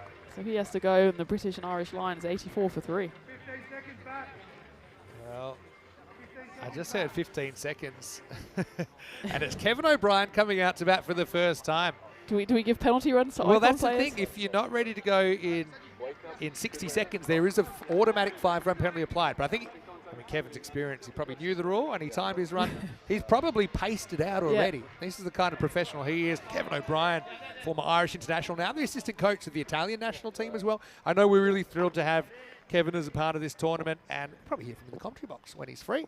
Right now, he's facing young gun, Shariz Ahmed. And, that's that quicker one. That Shariz can surprise you with first up. So, first time we've seen an icon player at the crease. There's not too many icon players that have scored centuries at Lords, so it's nice to have one. Nice little flick away. It goes on contact. They get one, and Kevin O'Brien has his first run in ECN cricket. Do you know if I've obviously did some research because I'm a professional commentator now. You sure are. Do you know who Kevin O'Brien's first ODI wicket was? He took a wicket first delivery in ODIs. Did he who was it against? England.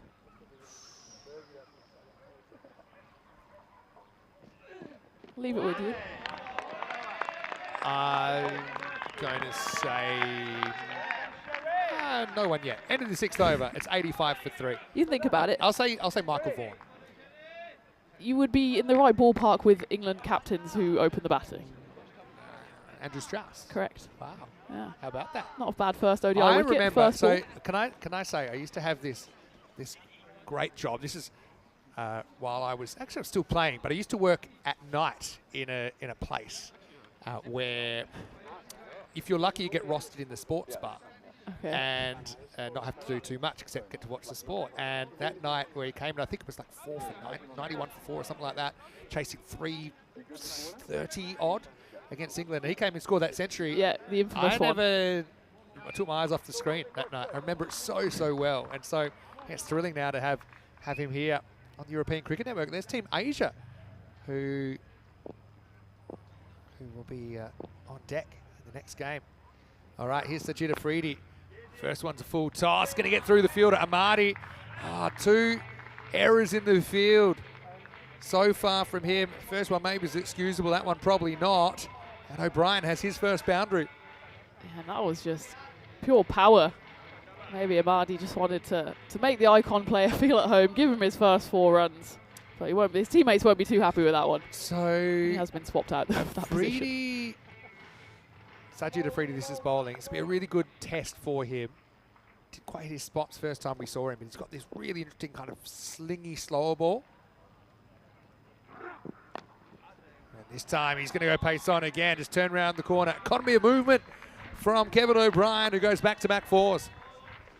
This is what you want from your icon player, your captain. When your team's in a spot of bother, chasing 166, just come out, hit a few 4s. No dramas, lads.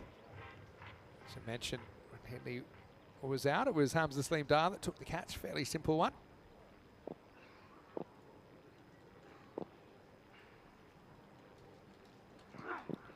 There's that slower ball, but he picks it and he hits it, and he hits it really well. And there's some of that brute power that Kevin O'Brien still possesses. Maximo! Britain Ireland just fallen behind a little bit in the last over or 2, but with the icon at the crease, they could still pull this off. Yeah, absolutely. And when he's hitting boundaries like that, he picked the back of the hand kind of wrist spinning delivery there from Afridi, but the trouble was it just kind of sat up nicely for Kevin O'Brien. He duly obliged. Better delivery. Yeah, definitely. It's probably something we haven't seen so far, genuine Yorkers hit. We've seen a few tried. We've seen come a lot come out as full tosses or maybe kind of slot half volleys. Hundreds up for Bixie. With a third of the innings left, so they need to go at pretty much 20 and over. Magical pace from here. Sajid with 2 balls left in his allocated 2. Again, attempted Yorker goes wrong and it gets punished. That's going to be 4 more. Cuatro más. Connell hasn't had a lot of the strikes since he's been out there. He's been out there since the very beginning. He picks the gap nicely. That was all placement. Yeah, he just went deep in his crease. Yeah, flat 6 there. It was just close to the row, but it was actually a 4 in the end. Low full tosses often work. That one just... It wasn't that low, though. That was the thing. A few people saying the Asia kit, a bit like the Spanish kit. Yeah, I thought it was the Spain team on tour. Low full toss again, but this time it's going to be hit for 4 more. Connell finding the gaps. This game very much still alive. That's the end of the 7th over. That one went for 23, 5 boundaries in the over. And B&I 108 for 3 after 7. First of 5 games today, Tina, don't forget. I know we're doing the shift today, but Rico will be with us tomorrow as part of our commentary team. Asian 11 to make their debut in match number 2. And for European 11, well, 2 changes there with Max O'Dowd coming in, Daniel Dorcaya, the Spanish international, coming in. They're listed to about in the middle order. But, yeah, super excited to see the Asian 11. For all of those players, it's their first time playing ECN. Shahan Aga behind the subs. Really looking forward to seeing him in particular. But they will be on deck in around about 25 minutes. It's not too long between games here. Generally, it's maybe a 10 or 15-minute break. So you know that every 2 hours we've got another game starting. All right. Feels like this is the biggest over of the game so far because Shriz Ahmed was brilliant in his first over. And he went for 4. If you do that again, almost close the gate on this. Goes after this, so well played by Johnny Connell. Maximals, thanks, Mars. This game not going anywhere. And that was a great grab there by one of the Asian 11 fielders. So he's warm for the next game because he chased that a good 10 meters backwards. I don't know if we've got that on the camera, but it was a great grab by him. About 10 meters over the boundary. There we see it. And big 6. A few more of those needed for British and Irish. Drilled out. It's only 1. Got the cover back. Interesting. Just to get this field. So don't often see 3 offside sweepers and just 2 out on the leg side, but they've put deep square legs up. So look at that, maybe they'll change things around a little bit. Just still up in the circle at square leg. So I think the thinking is here, if fire it kind of full outside the off stump, at least you've got outfield protection over there. But you can't get too straight. Anything swept over square leg, there's nobody out there. That one's hit pretty hard, but it's going to be a 1 bounce, so well fielded there by Hamza Salim Dar. I think this is a good tactic, especially for Kevin O'Brien. You know anything short is going to end up in the trees, but if you keep it outside off stump and restrict him to just hitting the ball hard, but if you're hitting it to the fielders, then they'll take that all day long. So that's why they've got those 3 sweepers out on the offside, but they've kept it Same for field. Connell as well. Same field. That's the kind of let that you expect from Shariz. Only seen his overs not seam up, and they've been really effective. Of course, he's a skillful bowler. Every team, I'm sure, would love a couple of Sharizes to break things up. Well, that was the one thing that was missing from the B&I lineup as well. They didn't have any spin in the attack, and I think that makes a big difference. You can just choke a team, get through the overs really quickly. We saw that a lot in Malta as well, and I think it's a good tactic for any team to have 1 or 2 spinners. If you get 2 or 4 overs of spin, then you're really putting the squeeze on. That's exactly what Europe have done here with B&I, 118 for 3. So they need 49, 48 off the last 2 overs. We're at the 4 ball, so at the point of no return. We'll say point of no return. In the last couple of overs, you can probably throw it out the window. You could always have a... We actually saw Zemus deploy, hit 32 off last over, actually 34 to win a game for Hungary. That was only a week and a half ago. But you can just see that a little dip. The 2 dips in over 6 and 8 are because of Shariz Ahmed. And you know, in a very batting heavy game, I think for me, he's the player of the match if Europe hold on here. All right, all happens in the 9th. Here's the smiling assassin Amadi. can't elevate first up, Connell. And so now even 4s won't bring the rate down. But this is just a taste of what's to come as well. It's been a very gripping, intense contest. 5 matches today, 25 over the next 5 days. And of course, this is the first week of 5 that we have here in the Costa del Sol. There's that slower ball. That's actually going to go for 4. So O'Brien, he just kind of plan B's it, just jams that bat down. I don't think he picked it straight out of the hand, but he will get 4 runs. Maybe this is just what we were saying earlier, that the experience has shown for the European 11. A lot of them have played T10 before. They've maybe known how to use a spinner. And that's maybe something that was lacking a bit in the B&I side, but they'll learn a lot from this, even if they don't get over the line. That's clever bowling once again. It's that change of pace. 43 off 9, surely. There's no way back now. Again, have a look at the grip he's got. That one actually comes kind of, from the middle 3 fingers, kind of rolls over the ball. It just dies on the pitch as well. That's what Kevin O'Brien was waiting for, a bit more bounce, but it was never coming. Bowled him. Excellent bowling from the smiling assassin, Khalid Ahmadi. Sets him up. No real change in arm speed there with those 2 deliveries, but the second one a lot quicker, hits the target. And O'Brien, well, liked what I saw from him while he was out there, but in the end, that mountain climb just got a little bit too steep, and he will have to go. And it'll be 123 for 4. What an excellent couple of deliveries from Ahmadi. He went for that 1-4, but that was kind of just streaked away through the 45, and then the slower delivery that Kevin O'Brien thought was going to bounce a bit more than it did, and then the next one just zipped through. Kevin O'Brien just looks back, sees his stumps have been splattered, and he has to go. That leaves British and Irish a bit in trouble, more than in trouble. Kevin O'Brien has to go 22 off 11, and this is almost very much last chance saloon now for B&I. Yeah, I imagine so. I mean, they have secured their point. They're over 70% of the first inning score. So it'll be a 3-1 split here. Niels Priestley gets a bat, lefty.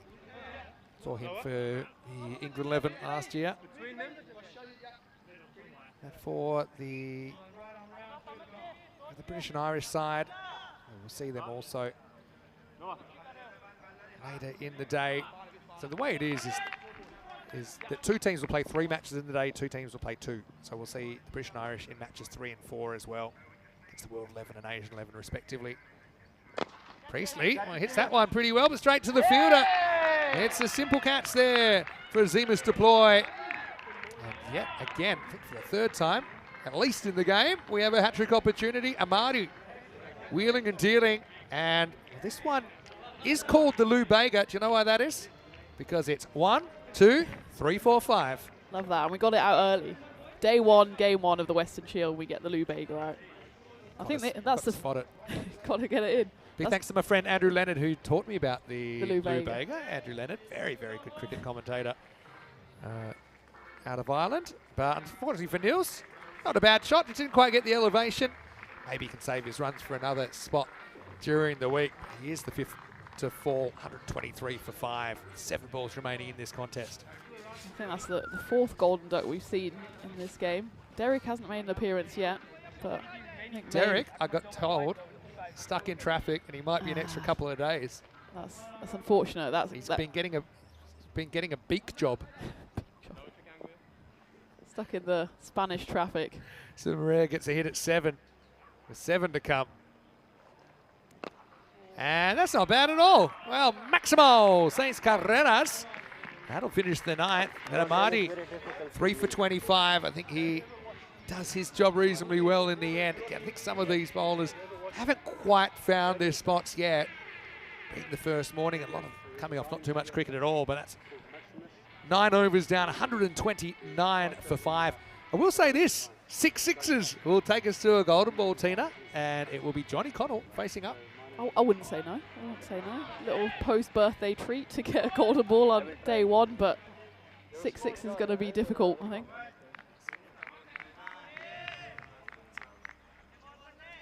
All right, options here. Hamid Atif being brought back. 10th overtime. Maximo bust now for B&I.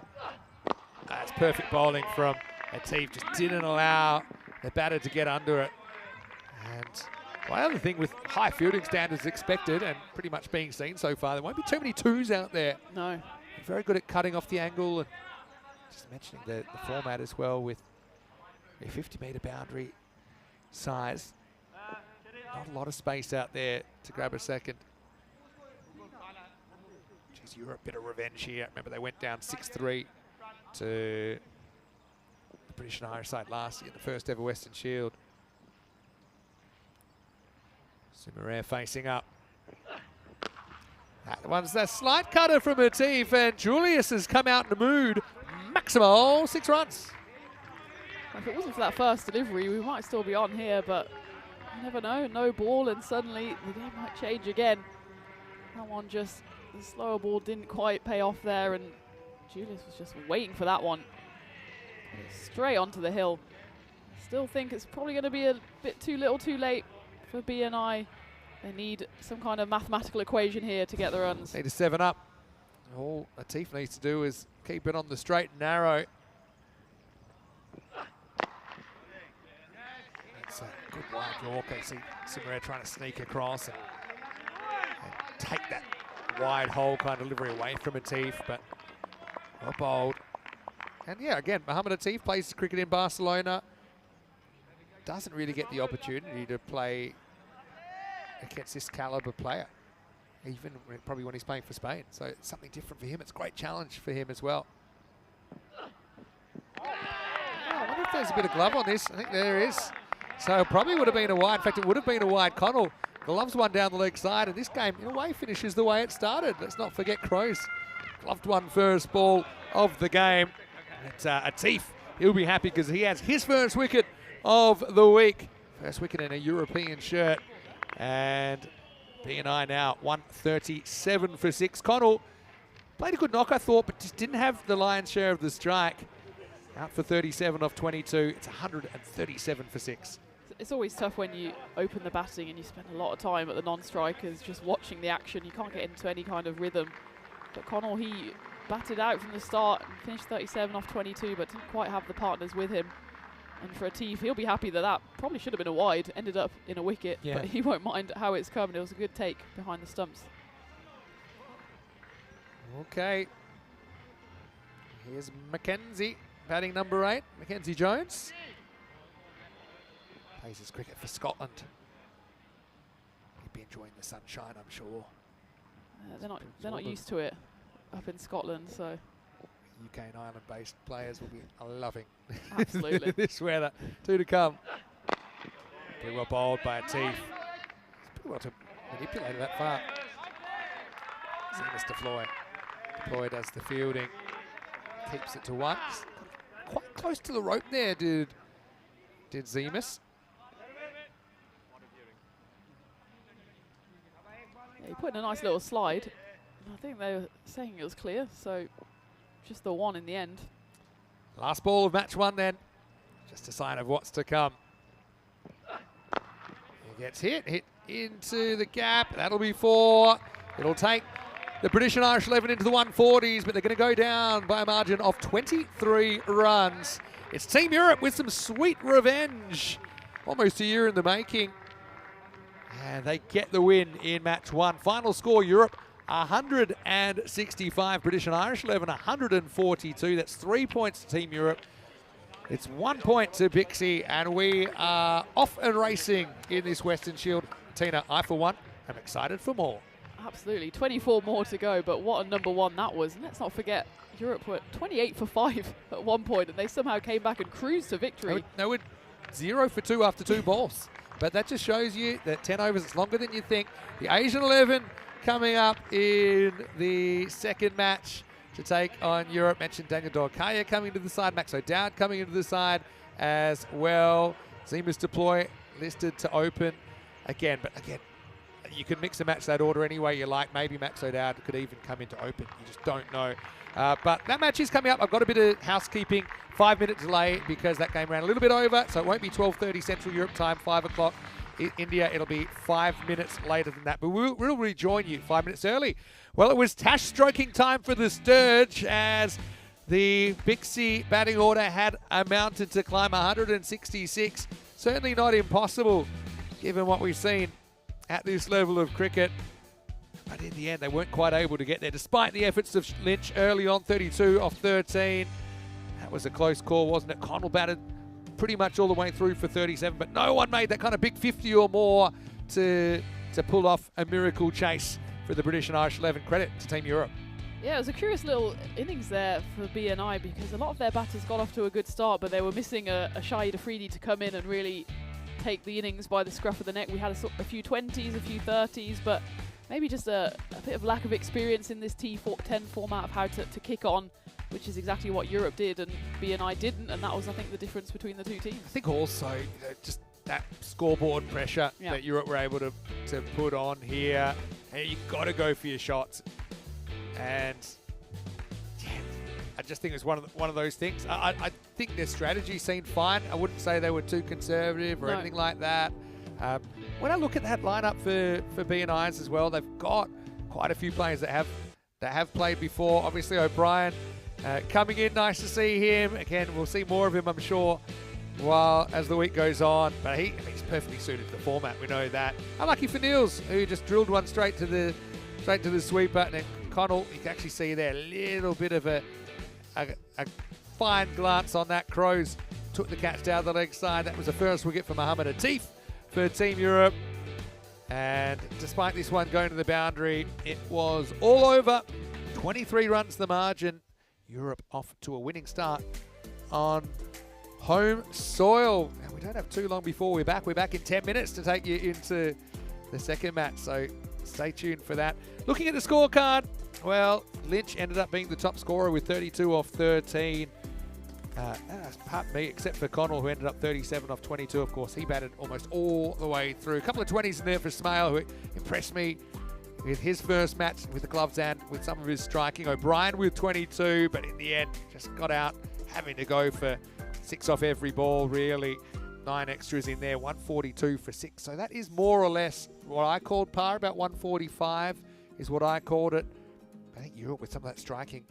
And Shahid Afridi, really, for me, probably he is the player of the match, given his effort with the bat and that 1 for 13 handy. But the best of the bowlers, I think, across the board had to be Shiriz Ahmed, 1 for 14 off his 2 overs. Let's not forget, though, 3 wickets to Khalid Ahmadi, the smiling assassin.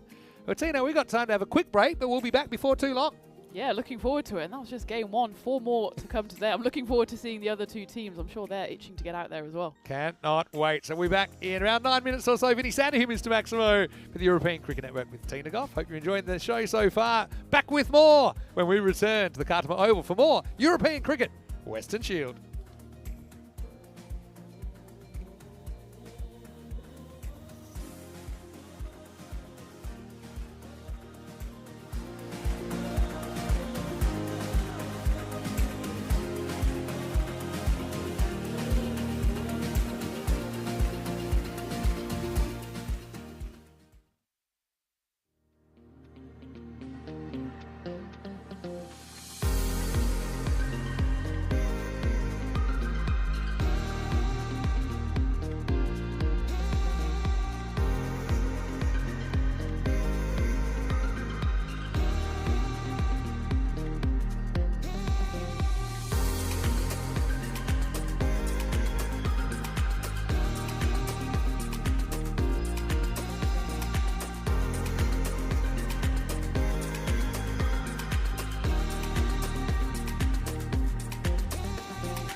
The Weston Shield is proudly presented to you by Ria Money Transfer, money where you need it, and supported by Dream 11, HCL Software, Rado, La Junta de Andalucía, and Victorinox.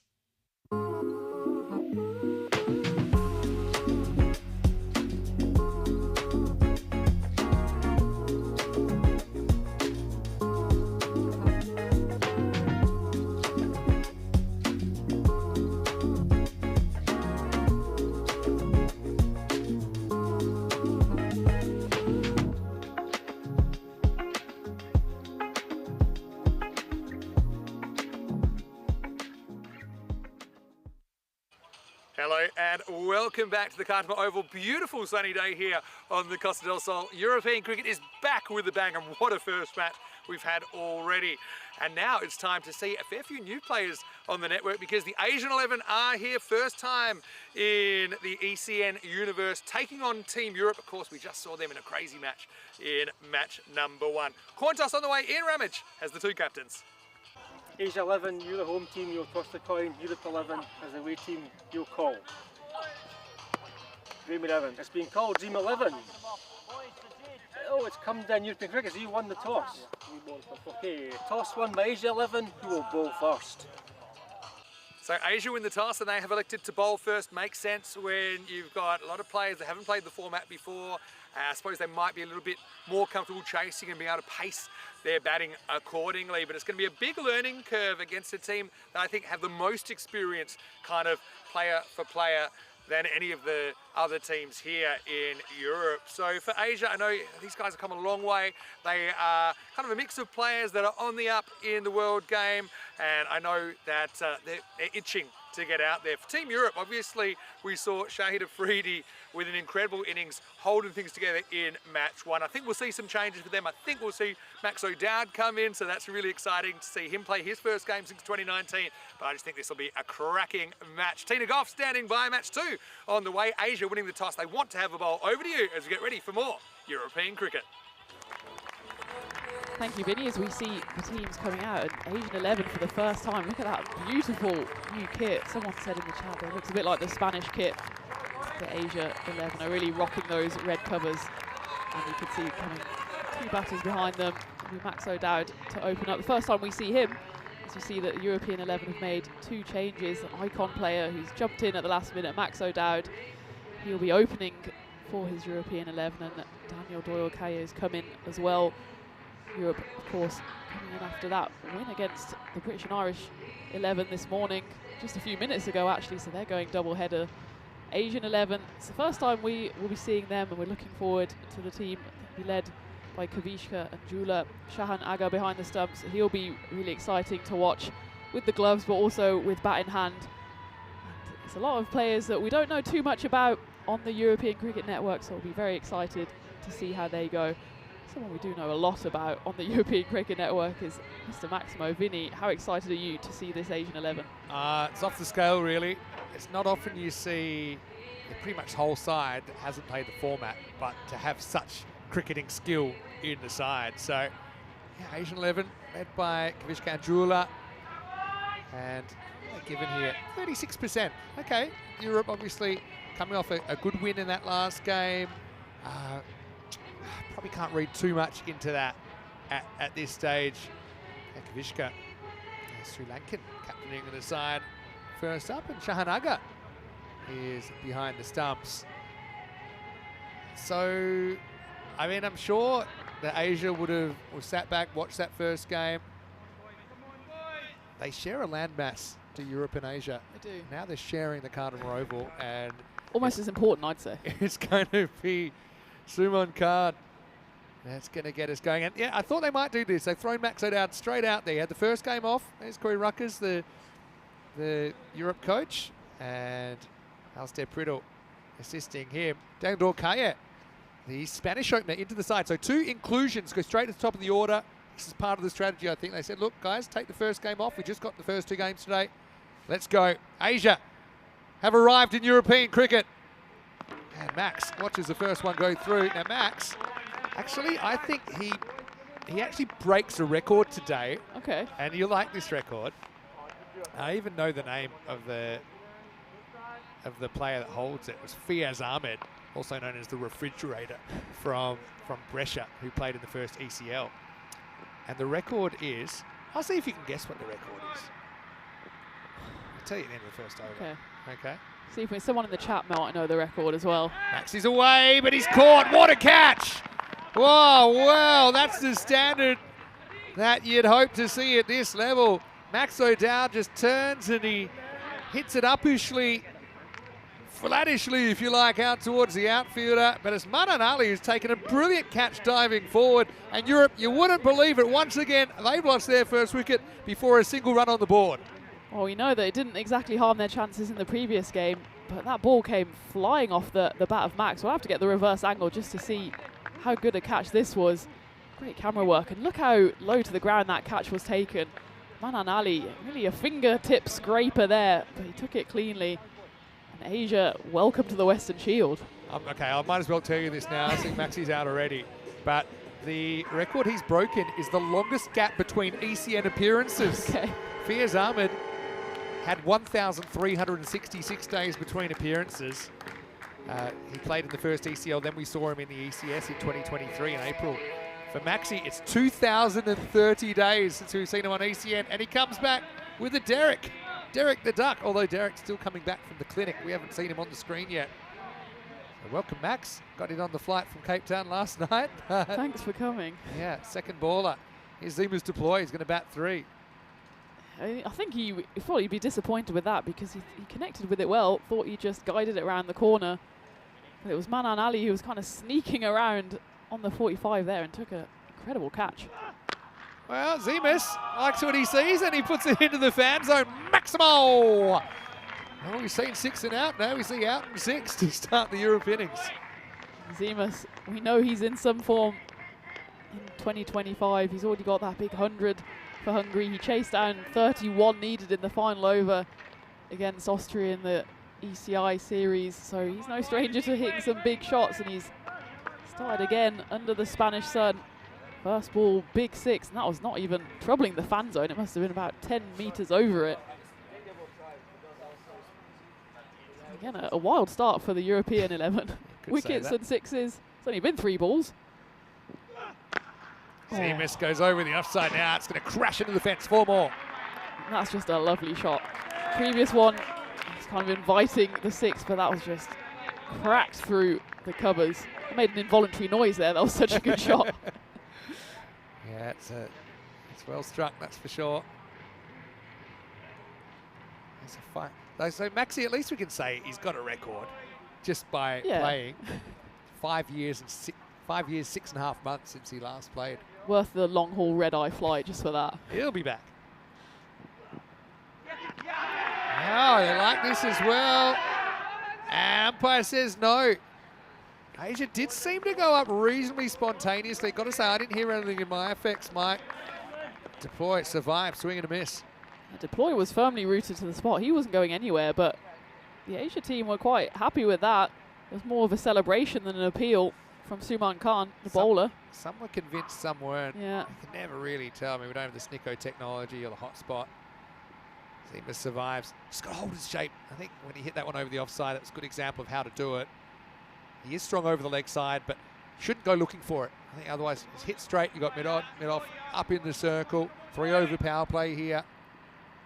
Europe expected 160, even with that early loss of O'Dowd.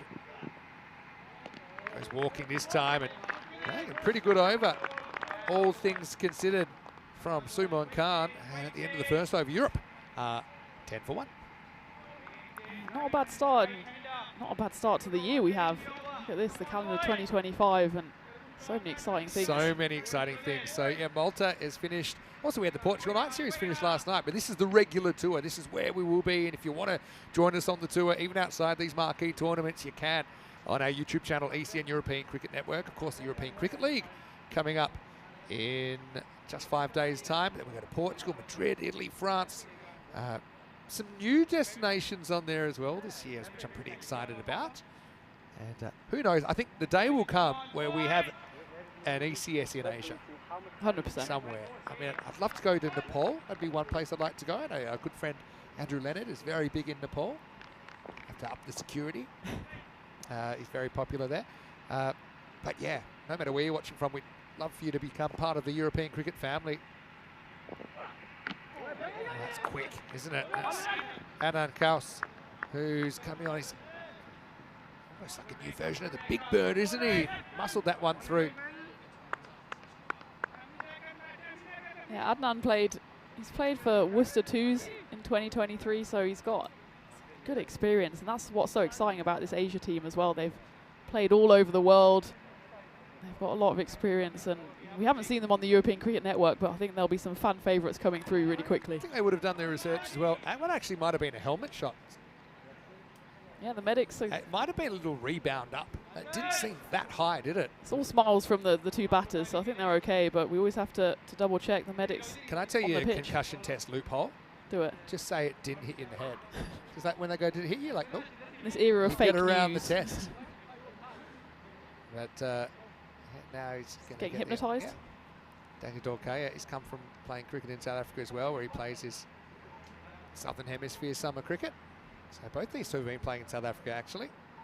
So they'll be happy with the sunny weather that it's continued from South Africa rather than Yeah, that's right. all our European and British friends who are happy to see anything above zero. Of course, Daniel Dorkaya has had a lot of success here at the Cardimer Oval for Spain. Qualifies for Spain on account of his mum. Gauss. I think Corey, reading his mind, saying, that's pretty quick. It was pretty quick, it was. He's saying, I'm happy to sit here in the tent. You guys can go out and face it, because that one, I think he was lucky it wasn't flush on the helmet. It was just one of those ones that rolled up a bit. Yeah, I think so. And the wicket this time, Gauss. Chopped into the ground. Get through for a single. Yeah, Corey actually was part of that VOC Rotterdam team in 2019, playing alongside Max O'Dowd. So obviously it's nice to have that connection. I'm sure he'll enjoy the fact that Max is part of it. There's so many connections between all these teams, and it's great to have the Asia team joining now to just widen the net of ECN. Some quick bowling on display here. It's really zipping through to the keeper, Shahan Aga. Gauss is born in Pakistan, but he's typically played his high-level cricket in England. He's played for the Derbyshire second 11, Lancashire second 11 as well. He's just got that raw pace about him. He's also played for Sialkot in Pakistan. This guy's played 26 first-class matches. Just that raw pace. I mean, the guy's got 67 first-class wickets. So, you know, he's played in he's actually played in two regions at a very high level, and this will be another type of conditions for him though, and see how he adapts. He's obviously got those tools though. It's hard to teach pace. He certainly has it, doesn't he? Yeah, a lot of these Asian guys actually, they've got more comfortable after that. Let's see if Gauss wants to pitch up here and try and jam in a Yorker. I think they're kind of sweating on length here from him.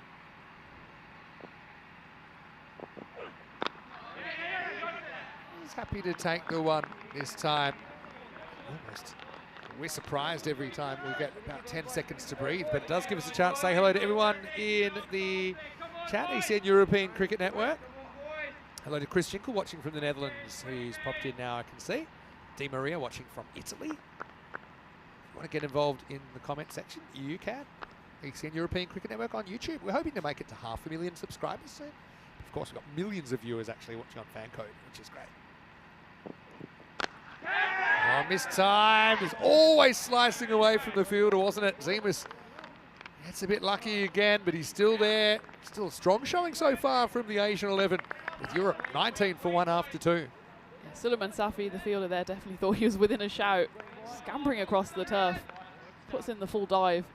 Didn't really get anywhere near it in the end. It was up in the air for a long time, but they just jogged through for a 1. That was a really good first over on the network for Adnan Gauss. Just 9 runs off it. I love these comments. We'll just have a quick look at the table with Europe on top, obviously, with the win in the first game. But B&I did keep their point. Remember, there's 4 points on offer every game, 3 for a win, 1 for a loss. But if you can have a spanking, if you can win comprehensively, you can actually steal the other team's points. So you can take 4 points out of a game and leave the other team pointless. Anyway, it's going to be over number 3. It's Usman Najib, who should have a wicket first ball. He will. Simple catch taken there by Yunus Ahmadzai. So deploys, luck runs out on 12. It's a second wicket down. Immediate success for Najib. Europe 19 for 2. This Europe innings has kind of started how they did in the first game, just stuttering a bit. It's 2 new openers. That DDC is still there, but it's Zima's deploy who came in at 3 and he has to depart. Goes 12 off just 6 deliveries, and that one went high up in the air. Good hands there by Yunus Ahmadzai. Called it early, no mistake, and even though these Asian players might not know too much about each other, they're all good cricketers, so they know when to call a ball. We've had a lot of collisions on ECN, but that one was safely in the hands. Yeah, Zimas. Notice the little technical thing he did in Malta is just try and keep his head over the ball, and he kind of did that on that occasion, but it's got a bit big on him. Skied and simply taken by Yunus. 19 for 2. As here comes Shuriz Ahmed. Come back to Kroom's comment in the comment section, which I really liked. Najib. That's going to be carved away by Shuriz for 6. Maximo. It's a welcome to the ECN to Usman Najib. First ball wicket, second ball 6. Yeah, out 6, second time we've seen it. This game's a 50-50 right now. Just happy to feel the ball in the bat. Not afraid to kind of turn the face slightly to carve it away over that deep third region. Now, Kroom said, hopefully Derek doesn't break the record Max O'Dowd just did longest time between appearances, because Derek, who is our cartoon duck, he's being remodeled right now. So we hope to see him before the end of this Western Shield. Pace there. Pace from Najib.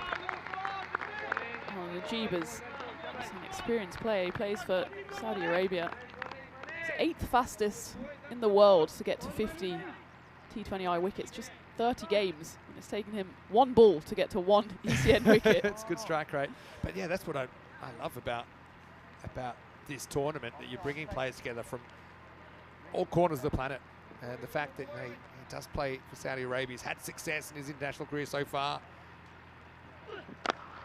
Oh, that was a bit quick on to Shuriz again, but it's still going to go for 6. Well, that's pace in, pace out. He was definitely late on this. Well, sure is, but the result is Maximo 6 more. Lovely catch by Hassan Khan there, but unfortunately for Asian 11, he was standing about 2 meters behind the boundary. He hasn't got on the pitch yet, but he's proved that he can take a solid catch. I don't think Shuriz can believe that's gone for 6 either. He was kind of lining up over mid-wicket. It was late, and that's why it went over cover. That's clever bowling. That might be a little bit too short. So dug into the pitch, slower ball. Yeah, Najib has certainly a bit of a revelation on the international scene. Well, he was playing just in December in the UAE, so similar weather, similar pitches maybe, hard bouncy pitches, but he got 4 for 25 then, so. Might be a bit cold for him. Again, too fast. And yeah, sure is. I'm just wondering if that's, Shuriz is querying whether it's over the shoulder. But to be honest, it looks like it goes past him around kind of top of the forearm height. The fence is a good indicator. Rolling the dice a bit, risking a no ball if it was above the shoulder, but I think it was fair enough. Well, that's again, pace in, pace out. Europe have batted this way all day. They live by the mantra, attack, attack, attack. That over ends up going for 19, though it did start with a wicket for Najib, and Europe are 38 for 2 after 3. That was just all about the pace off the bat. Kind of sliced it because it was bowled with such heat, way over the scoreboard, over the ECN barrier there, and all the way for 6, and that over goes for 19. It's not a bad over though. It started with a wicket, remember, and yeah, came back with 3 sixes dotted throughout it. So yeah, You and I are going to sleep incredibly well when we get back to the Sunset Beach tonight, because this has been frenetic so far. But there's no substitute for genuine pace. I know it can backfire occasionally with these dimensions, and they are the regular ECN dimensions. 50 metres from the center of the pitch. It's end of the third over, so field can go back now. Up to 5 outfielders are allowed. Gauss is going to come back. It will be interesting to see how the Asia 11 go with these format regulations, the timings and stuff like that. They might not be familiar. So yeah, 50-meter boundaries, 30-meter infield, marked from the center of the field. 3 over power plays just finished. No changing events. Both teams are on the clock. Fielders need to complete their overs, they risk a run penalty. And same goes for new batters arriving at the crease. Dorkaya faces up over 4. And this is the top edge that is going. It's going and it's gone. Maximo. 6 carreras. First time we've been under attack. Again, pace in, pace out, and 6 more to Europe. That's the fastest I've ever seen you move, Vinny. That was I can tell you were an athlete in the former life because we couldn't see it coming out from the sun. I had an instinct that it was on our line. That's hit our commentary tower. The dream box, we call it. It was almost a nightmare box because Rule 1, protect the equipment. Well, we've had a few incidents this year so far, haven't we? So. Sure have. Can't get under this though. DDC, as he's affectionately known on ECN. There's Suleiman Safi doing the fielding. Yeah, it's always interesting to see how a team gels as well. So you've got the 2 teams that I suppose have no experience together at all are Asia and World 11. Yeah. So Asia have come from all different countries. I look at some of the nationalities in there. You've got Pakistan, Afghan. You've got Hong Kong in there. You've got Saudi Arabia. You've got Bangladesh, Sri Lanka, to name a few.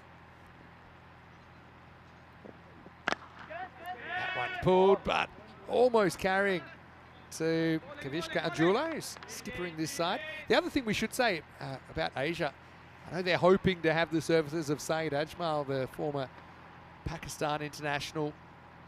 I know he's had some issues just logistically with getting the paperwork all sorted. So let's hope that he is able to join the team before the end of the week.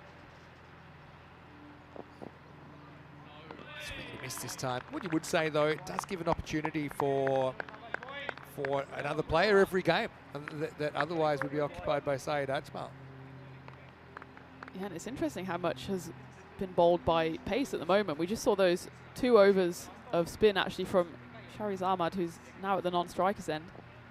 But otherwise we've been treated to absolutely express pace, and this is what Asia have started with in their first 4 overs as well. That one is a slow ball, and it's a real steeper. Keeper wants it high, a mile high and dropped. Oh, well, that's Shahanaga, but they were so high they'll come back for 2. That might be the first 2 we've seen today. Daniel Dorkaya gets super lucky. It was clever bowling. To be honest, I think the keeper is right to call it, but this is not as easy as it looks because that was a real skyer. Yeah, the cap came off and the sun is really high up in the sky now. It's past midday and he was looking up straight into that blue sky. In the end, I think it just flew straight through his gloves. Scared straight now, DDC. Just push a single and retain the strike. So end of 4, 49 for 2. And well, Shahanaga, he's one of the few few Asia 11 players that we have actually seen on the network because he has spent a fair bit of time now in Germany. We've seen him for SV Wiesbaden, 1899. How would you say 1899 in German? 1899. That's what I was going to say. Yeah. And also, we've seen him playing, I think he's also played for MSC Frankfurt as well. So he's one of the few that has experience. But he won't be feeling great after putting that one down. Having said that, just got to put it out of your mind. Maybe, if it was taken, someone comes out like Shahid Afridi did last time and starts scoring twice as fast. So just got to compartmentalise, I think, in this game. Arshad, the new bowler. First one, it's going to be a wide. I think it's over the head. Remember, you are allowed one bouncer over the shoulder and over. It can't be over the head. It will be called a wide. Still will count as the one bouncer of the over. That one was actually over by a lot. Yeah, the German clubs always get named after the year they were founded, so that's why Wiesbaden. Yeah. 1899, so it must be like that. A lot of the football clubs in Germany started as cricket clubs, actually. I was going to say, a lot of multi-sport clubs. Netherlands also kind of has that, a lot of clubs. No run this time. Get off up in the circle despite it being out of the power play. So 50's up for Europe. What are we thinking so far? Let us know. John Gray's trying to get the cause ball going. I mean, that Corey would probably love that. Corey Ruck as European coach. Just attack at all costs. That's exactly what they're doing so far. But they're coming across a very skilled Asia 11 bowling lineup. They've only gone seam so far, but some express pace on show. Some of the quickest I think we've seen. So you talk about Bazball. We're going to see something next game, I think, with James Basley playing, who's played a lot of cricket. Big Bash. He's from Queensland originally. I think we'll see Basley ball. I think Basley ball is going to take off before the end of the day. That's one of my predictions I'm going to make. My viewers down under, I'm sure, will be keen to watch that. Slow ball, clever, and Shariz lays a bat down on it for one. How good does this Kardama Oval look, considering obviously we've come off this version, the version of winter they have here. It's not quite the winter you see in some other parts of Europe. It looks in pristine condition. Yeah, what a setting, and the weather thankfully is on our side. Forecast looks pretty good for the whole week, so we're hoping getting all 25 games in, and what a treat that would be. Yeah, fingers crossed. Rashad made a decent start. This game's a flip of a coin right now. This one flicked out, and yes, very well fielded actually in the end. He was hoping he could turn that into a catch. That's Mananali out there, but in the end he just has to defend, keeps it in front of him, keeps it to one. Well, he already took that amazing catch at the start of the innings to dismiss Europe's icon player Max O'Dowd. Didn't quite repeat the trick there, but they've done really well to stifle this innings. We had the 6 at the start of the 4th over, but after that, haven't had a boundary in the last 11 balls. Now we have, because that is hooked away by Shariz Ahmed. Maximo! And 6 more. This game 50-50 right now. Shariz, of course, the MVP of the Euros of cricket last year, playing for the Netherlands 11. His brother has also played for the full Dutch team. Actually, his brother will be a wild card in the ECL for the Mediterranean Vikings. Okay. So we're looking forward to that. Just thinking, I know that's one for the ball retrievers. I've got a feeling DDC's on notice here. If he can't hit a boundary soon, I think that Corey will selectively replace him. Really? I think, honestly, Yeah. 17 off 12. He's had a go. And this one will also go. So flying with the pace. That will go past the net, which doesn't really stop cricket balls. That is something which has been noted before. But it's going to be another 6 to finish the over. So the end of 5. It's 65 for 2. Let's welcome you into the commentary box. Vinny Sounder here, Mr. Maximo, with Tina Goff. And we are still catching our breath after a crazy first match in a bit. And Europe here, they only have the 2 games saved. They want to go 2 for 2 and get back to the Sunset Beach Club. Yeah, that'll be a perfect start for them. Get the 2 wickets, get their feet up, watch the action the rest of the afternoon. But Asia have come out firing here, haven't they? Yeah, and Asia, I think they will kind of know the brief. And they'll learn a lot, I think, from the way that Europe have batted so far. There is a line between aggression and insanity, though, as well. It's still choosing the right shot, executing the right shot. You can score 6s all around the ground. So I think this is the kind of game you want to back your cricket skills. You don't want to over-premeditate. There is a time for it. But hello to all of our viewers. And I've got a question for all of you. Maybe our Asian viewers. Who are you going for? Are you jumping on board Asian 11 or our regular viewers? I have a feeling some of them might still kind of be going for the European team because they know the players. Well, this is the beauty of this new format as well. Yeah. And you've got players you can just support rather than whole teams and So support the icons. Tell me in the comment section in the chat who you're going for. That's a little check drive, and it's going to be trouble. In fact, I think this is 6. You know, they're running in like it's fine. I just got a feeling some of the stuff is an acrobatic catch, but I just feel he comes down on the rope. Am I crazy? Let's have a look. He lands. When he rolls, this roll. Fingertips, maybe. Oh, there. yeah. Yes, he's got his neck up, but there's several points that I think.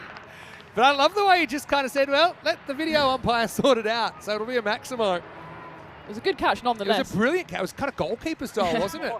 Kind of grabbed on with both hands. Maybe didn't realise. But yeah, there's pretty clear cut. That's that he rolled onto the rope. So a bit of a lucky moment for Sikander Zulfikar. And yeah, there we go. I was wondering why Zulfikar was out there. They did retire out Daniel Dorkaya at the 5 over mark. You know Corey too well. 17 off 12. He can't. And it's not really a knock on DDC. Obviously coming in, he had the first game off. Just never really happened for him. So he said, Corey's saying, right, I would rather have someone else out there from scratch. So that's something I think that Corey definitely talks to the batting unit, or the whole team about. Saying, look, it's just one of those things. Don't let it bother you. So DDC has to take a seat, retired out for 17, and it was 65 for 3 then after 5. Sometimes it's just not your day, and even, I mean, 17 off 12 in any other format would just be great. Fine. But, you know, there's not too many balls. There's only 60 in total, so if you've already taken 12 of them. Well, you want your bats going at 250 strike rate, 2.5 a ball. If your whole batting unit was able to do that, then you've got 150 runs off the bat in the 10 overs, and then you'll often get a handful of buys, leg buys, extras, and then you're kind of pushing up towards 160. So if you're not going at that, then sometimes you've got to make some hard calls. Slower ball again with the grunt for good measure. It'll only be a single. This is the captain, Kavishka Anjula, who was pretty good over there for Asia and almost pulled off a remarkable wicket as well. And it ended up going the journey. So we're 6 overs in. And yeah, so my question to our regular viewers that might be in the chat or might be in the comment section right now, for example, the Australians, are you jumping on World 11 or are you so hooked on European cricket that your heart is now lying with Europe? I mean, Australia is not too far from Asia either. So That's true. Yeah, that's true. The Australasia region. you're in the Commonwealth, so you could go. I think I know who the New Zealand viewers are going for. Yeah. With Ross Taylor playing for World 11, Matt Etherington said Europe without a doubt. So let's have a look. As Arshad comes back, and the first one is swung away, and it's dropped over the line. Maximo, Adam Patel down there at deep backward square. Had the height on his side, but it kind of burst through the fingertips. Europe catch a break and get 6. That was a good effort by Adam Patel there. I think even it would have been a similar situation to the previous over. Even if he held on to it, he would have gone flying over the rope. As it was, it just burst straight through his hands, all the way for 6.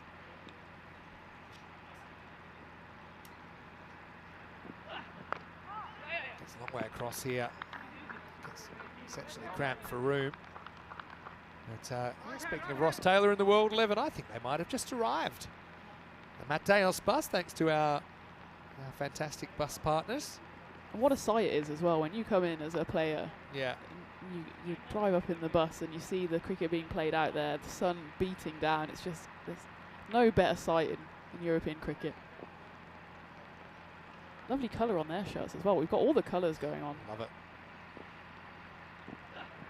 This one doesn't go too far.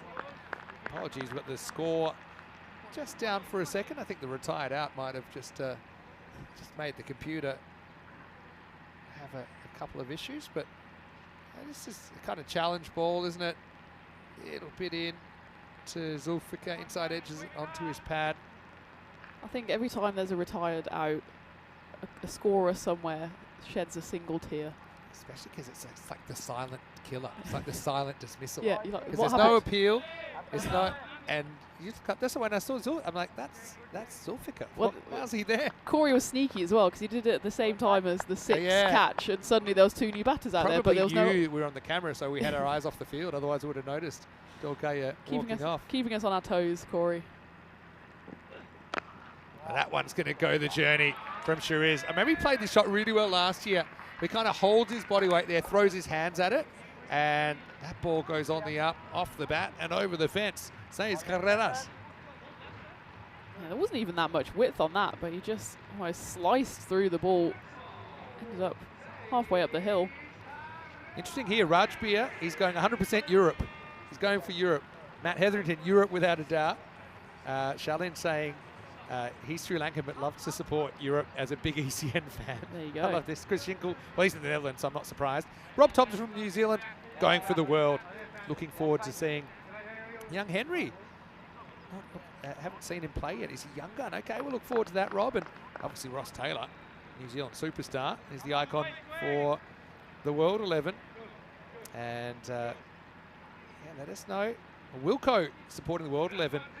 Now that our Italian stallion Joe Burns is sadly not playing. Where are you watching from, Wilco? Great to have you with us.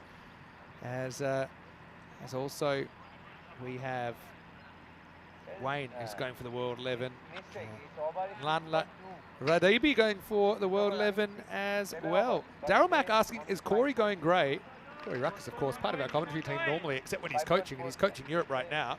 Corey's been grey for a while for someone so young. Well, I think stress. I might be going grey if we carry on at this rate with 25 games. I should be going grey working with him so much. But yeah, hello to everyone. Sorry about the quick delay. We're back with Arshad. All right, that one doesn't seem like it's going too far. It's a high ball. It should be caught. And it won't be caught. Oh, second high ball that's been spilled from Asia. That time Yunus Ahmedzai is the man in the hot seat. It's a lucky one for Shiriz, who should have been gone. He seemed to get under it, and then the last minute, he realised he was just on the wrong line, and he had to put in a half dive. And the ball disappeared over his shoulder, and then ended up on the turf, and that was a lucky escape there. Slower ball this time, back of the hander, but picked and smacked into the fence. They hit stronger together, and that is strong from Zulfikar, 6 runs.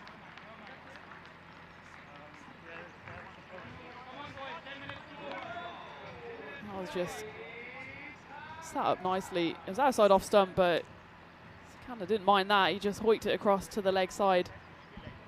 6 runs to finish the 7th over, so that's Europe 96 for 3 off 7 overs, and a little bit of a mixed innings here. They haven't quite got them firing. Expected score 145. Scores back, baby. Yeah. 96 for 3 after 7. This is the ECL. This is going to be crazy. 35 clubs, 7 groups of 5, 3-day basically mini tournaments. Each group's its own tournament in a way. And only the winner gets to come back in Championship Week from the 17th of March. That all starts on Monday the 24th of Feb, which is only 5 days away. This is the captain, Anjula, coming back. And the first one, I think off the pad, goes for a leg by. By the way, that first game is going to be crazy. It's Dreux of France versus Darmstadt CC of Germany.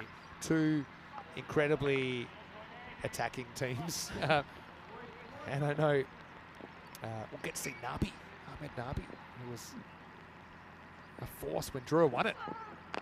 Slower ball featuring the grunt again from Anjula. Anjula, he's just got, you know, the century of first-class wickets as well. Yeah, exactly. 57 games, best of 6 for 35, so we're dealing with some big players here.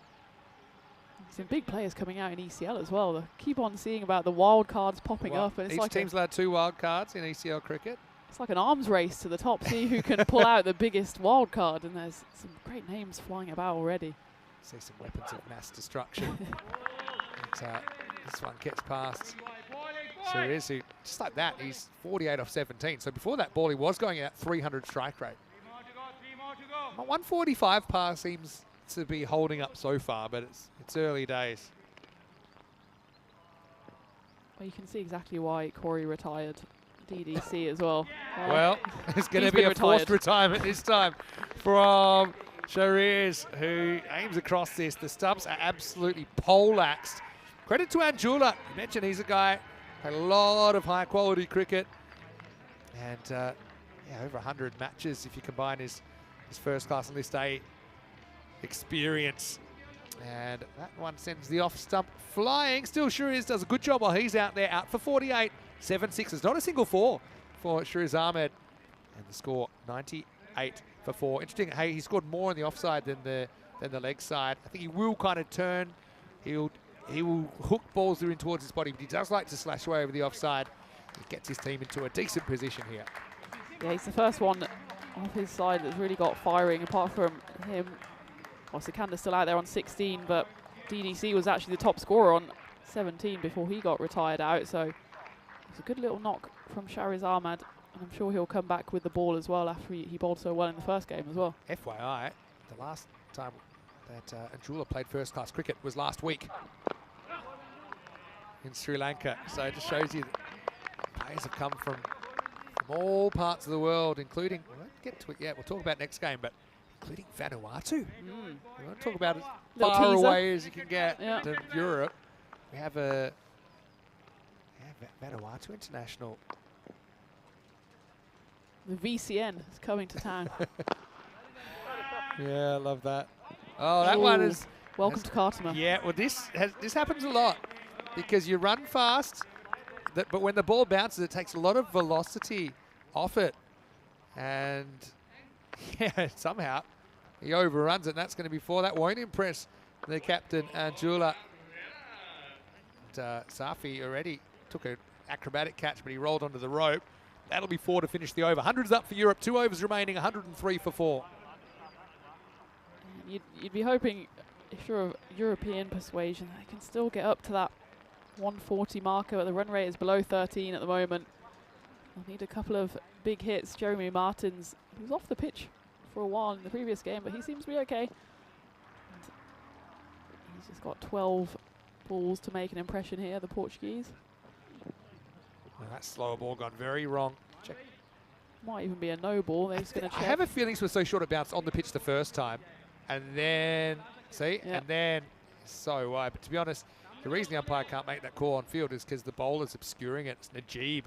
Gets that one very wrong. It's the diagonal ball, that was. Yeah. A 45-degree ball. But there's a lot of bowling skill on show here. We saw a lot of slower balls and cutters in the first game, despite the fact that the B&I didn't bowl a single spinner. Yeah, true. Oi. Faster. That really hurried up Martins, who knows a thing or two about changes of pace. If you weren't allowed to wear pads, you'd be ordering a new knee from the hospital. Let's have a look at this tail in a bit as well. Genuine pace. Yeah, right on the knee roll. There's just, That would probably still hurt. yeah, there's the extra padding there, but it's not that thick. Although beautiful pads. I'm loving the sunflower yellow colour. It's very European. It's very European Union, isn't it? Yeah, it sure is. Good Yorker that time from the Jeep. Still don't think we've seen the pace bowlers get it quite right, nailing that Yorker. The Yorker's the kind of ball that even if the batter knows it's coming, it's not necessarily easy to get away. Sometimes you see at high level cricket ramps and little touches like that, but to kind of stand up play it with a straight bat isn't so easy.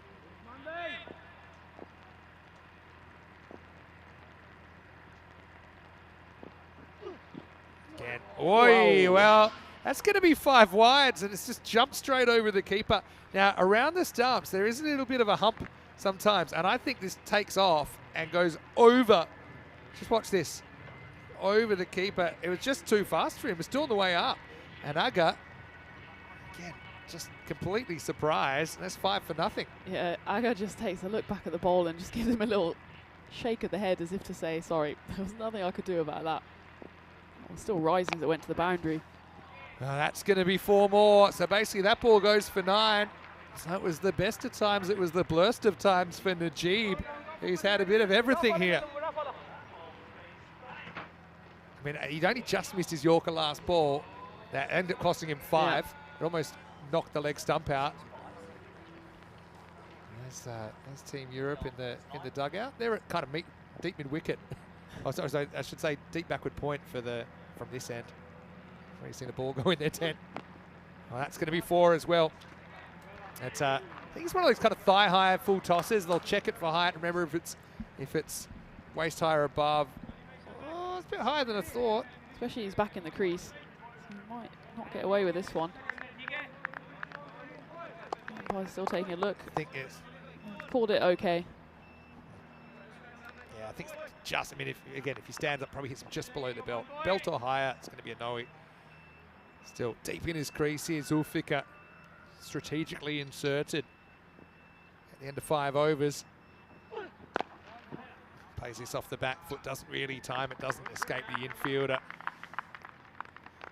So yeah, one of the funny things in a way is Shahid Afridi, who is the most destructive and in form of the Europe batters, hasn't actually had a hit yet. I think he'll come in next. But he doesn't bat in the top 6. Batted 7 last game. He was maybe hoping for a promotion, but Could Lightning have struck twice? We'll never know. Yeah. They do bat deep to the European team.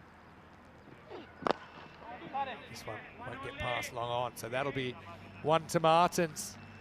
And that's the end of the 9th. It's 120 for 4. You know, I even think, as long as if with retired out, strategically I probably would retire Martins out who's on strike for Afridi.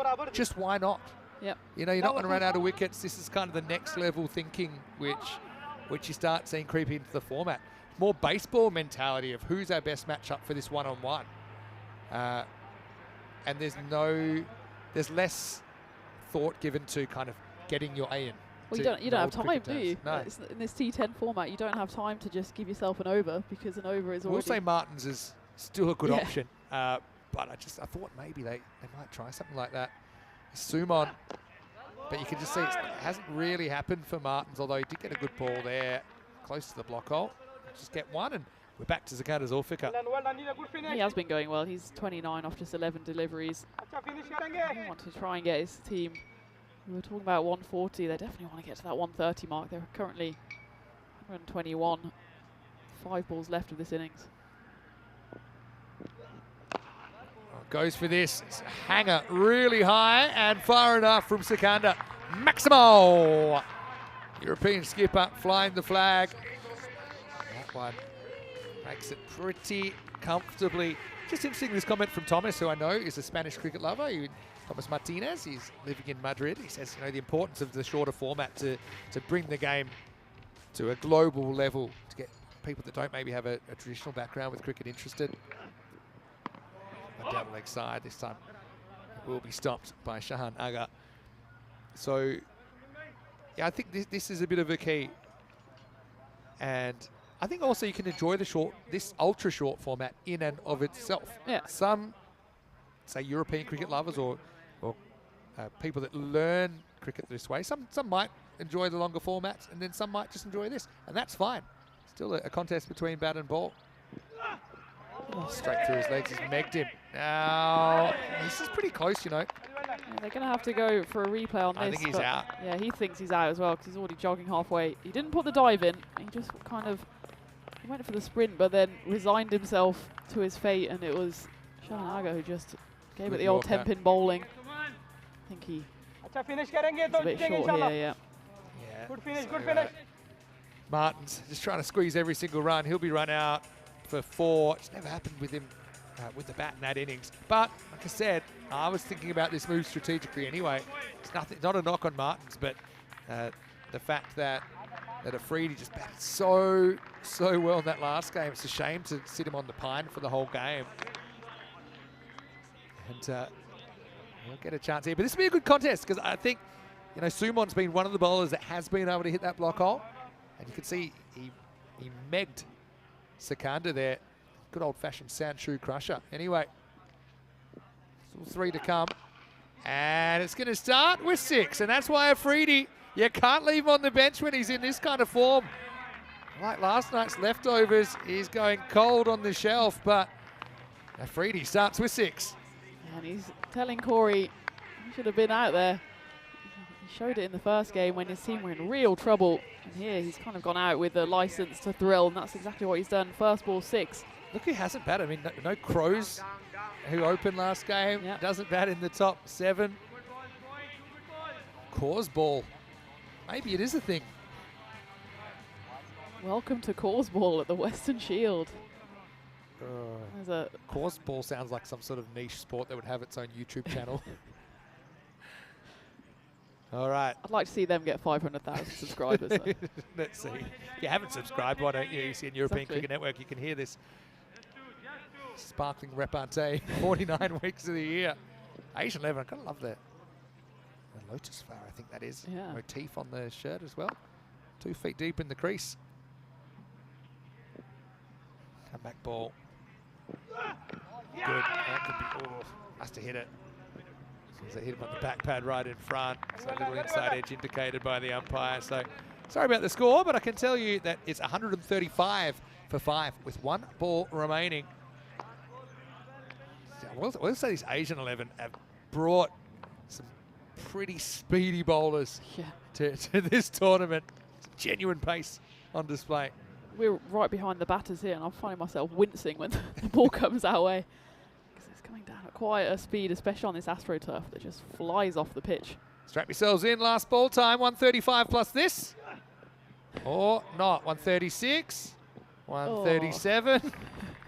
Do I have any more? You're like the talking clock. It means, well, at the third stroke, it'll be Shahid Afridi to have one more go. I bet he thought he was done. Well, he was fuming at the end of the previous delivery when he just got a bit of bat on it, ran through the single. He was punching his bat as he got to the other end, thinking he wouldn't get another chance, but here it is. I'd consider getting back out my crease now because the bowler's adjusted to him being back and he's been hitting that block hole pretty well. 137 plus this. Last ball, take 2. Again, great Yorker. Really good last over, I think, even though, what did it go for? Went for 18.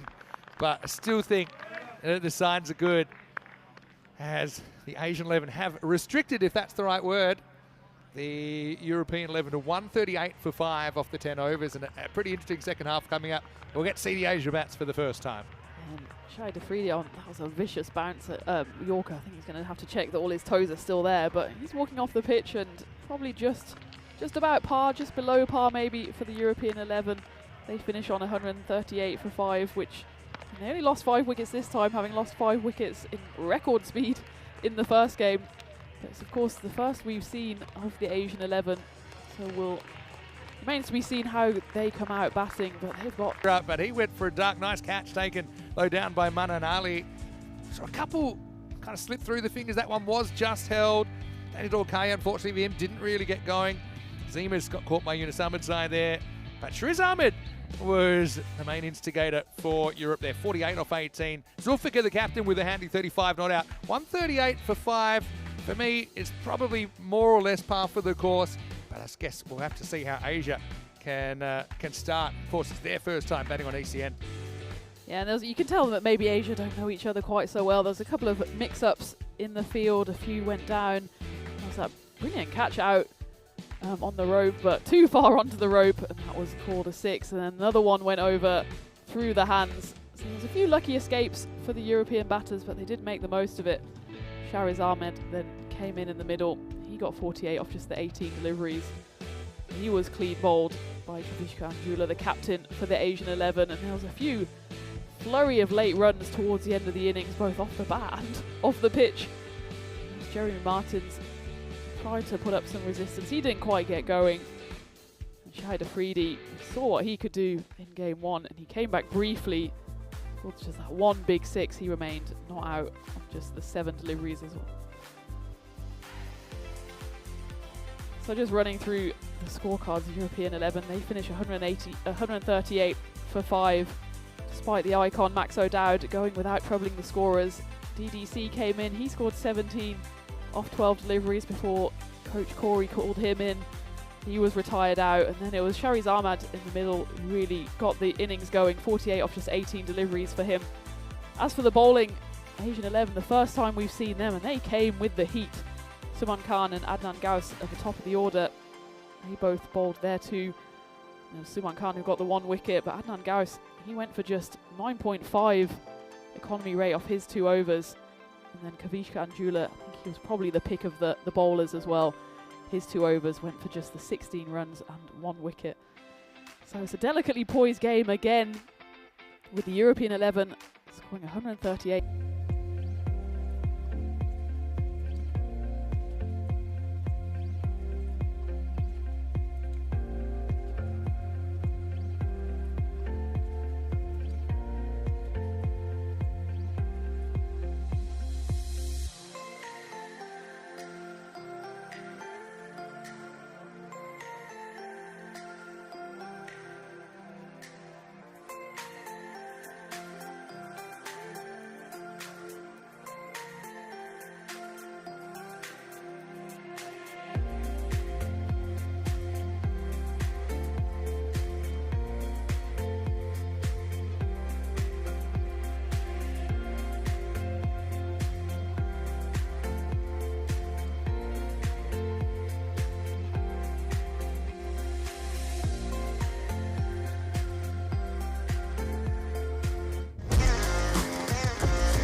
The Western Shield is proudly presented to you by Ria Money Transfer, money where you need it, and supported by Dream 11, HCL Software, Rado, La Junta de Andalucía, and Victorinox.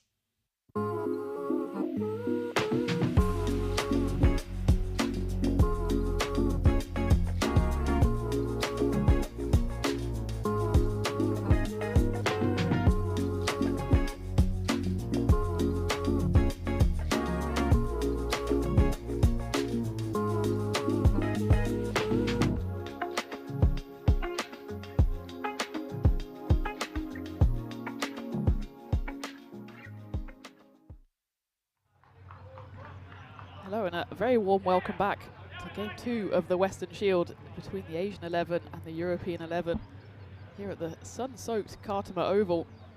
At the halfway stage, the European 11, they put on 138 runs on the board for the loss of 5 wickets. And it was Shariz Ahmed who scored 48 off just 18 deliveries. He top scored for the European side, ably supported by captain Sikandar Zulfikar. Scored 35 unbeaten off just 13 deliveries. There's 13 sixes hit in that innings alone, and plenty more to come throughout the week, I'm sure. This is the first time Suleiman Safi of Afghanistan, Afghanistan opening pairing, Ahmadzai also from the nation. They've got some experience as well. They both played in under-19 World Cups. Suleiman Safi, he captained Afghanistan in the 2022 under-19 World Cup. Yunus Ahmadzai, slightly older, he played in the under-19 World Cup back in 2014. Some experience we have on show here at the Western Shield, and what a week of cricket we have ahead of us. This is just game 2 of 25, this 4-team series. We'll have a whole host of double headers, 24 of them, and then the final on Sunday evening. We had a tremendous opening game this morning, which saw Europe, who were in the second part of their doubleheader for the day, emerge victorious against the British and Irish 11. Team Europe will be hoping to go back-to-back wins today. It'll be a good day's work for them. It's the 2 games they've got this morning, and then they're off for the rest of the day, whereas the Asia 11, they'll come back for the final game of the day as well today against the World 11, who we're yet to see. But we'll see them in the next game, of course, featuring Ross Taylor, the Kiwi legend for the World 11. So some real stars on show in this Western Shield. It'll be Portugal's Jeremy Martins with the ball to bowl the first over.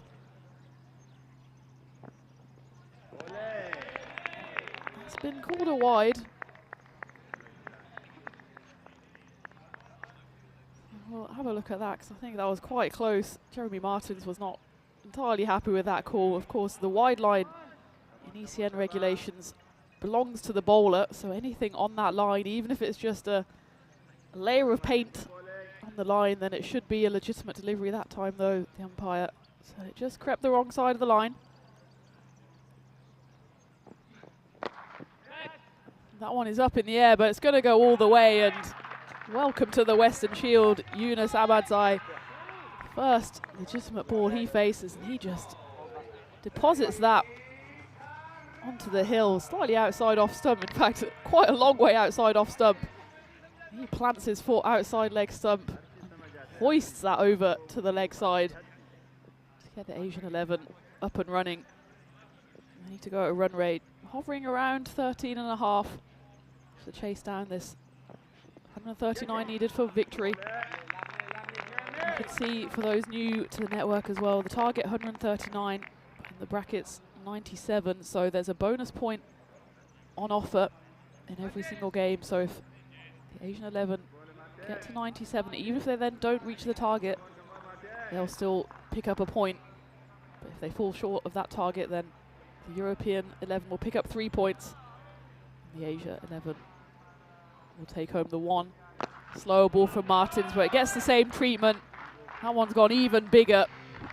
Someone will have to go on a grizzly hunt there, because that has gone a long, long way. Ahmadzai has got over 1,300 first-class runs His high score, 210 not out. He'll be doing very well to get a total close to that today. But he's got off to a blistering start, taking no time at all to get accustomed to this T10 format. List A high score over 100 as well, so he's quite a fearsome batter, and he's shown already in the first 3 deliveries what he can do. He'll go through for a run. Ahmadzai completely gave up on that. He knew a direct hit, he would have been back in the dugout, but as it was, it just whistled wide. You see here on the replay, he was not even in shot. In the end, Ahmadzai lives to fight another day, and that brings on the left-handed Suleiman Safi, his fellow compatriot from Afghanistan, 21-year-old. He's also got a first-class 100, so the runs keep coming in terms of the Asia 11 and European 11. It looks like Jeremy Martins is going to go round the wicket to the left-hander.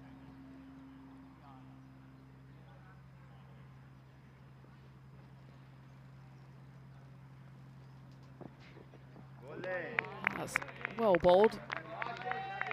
Good line, and Safi again after the ball is gone, he plays the shot that he should have played.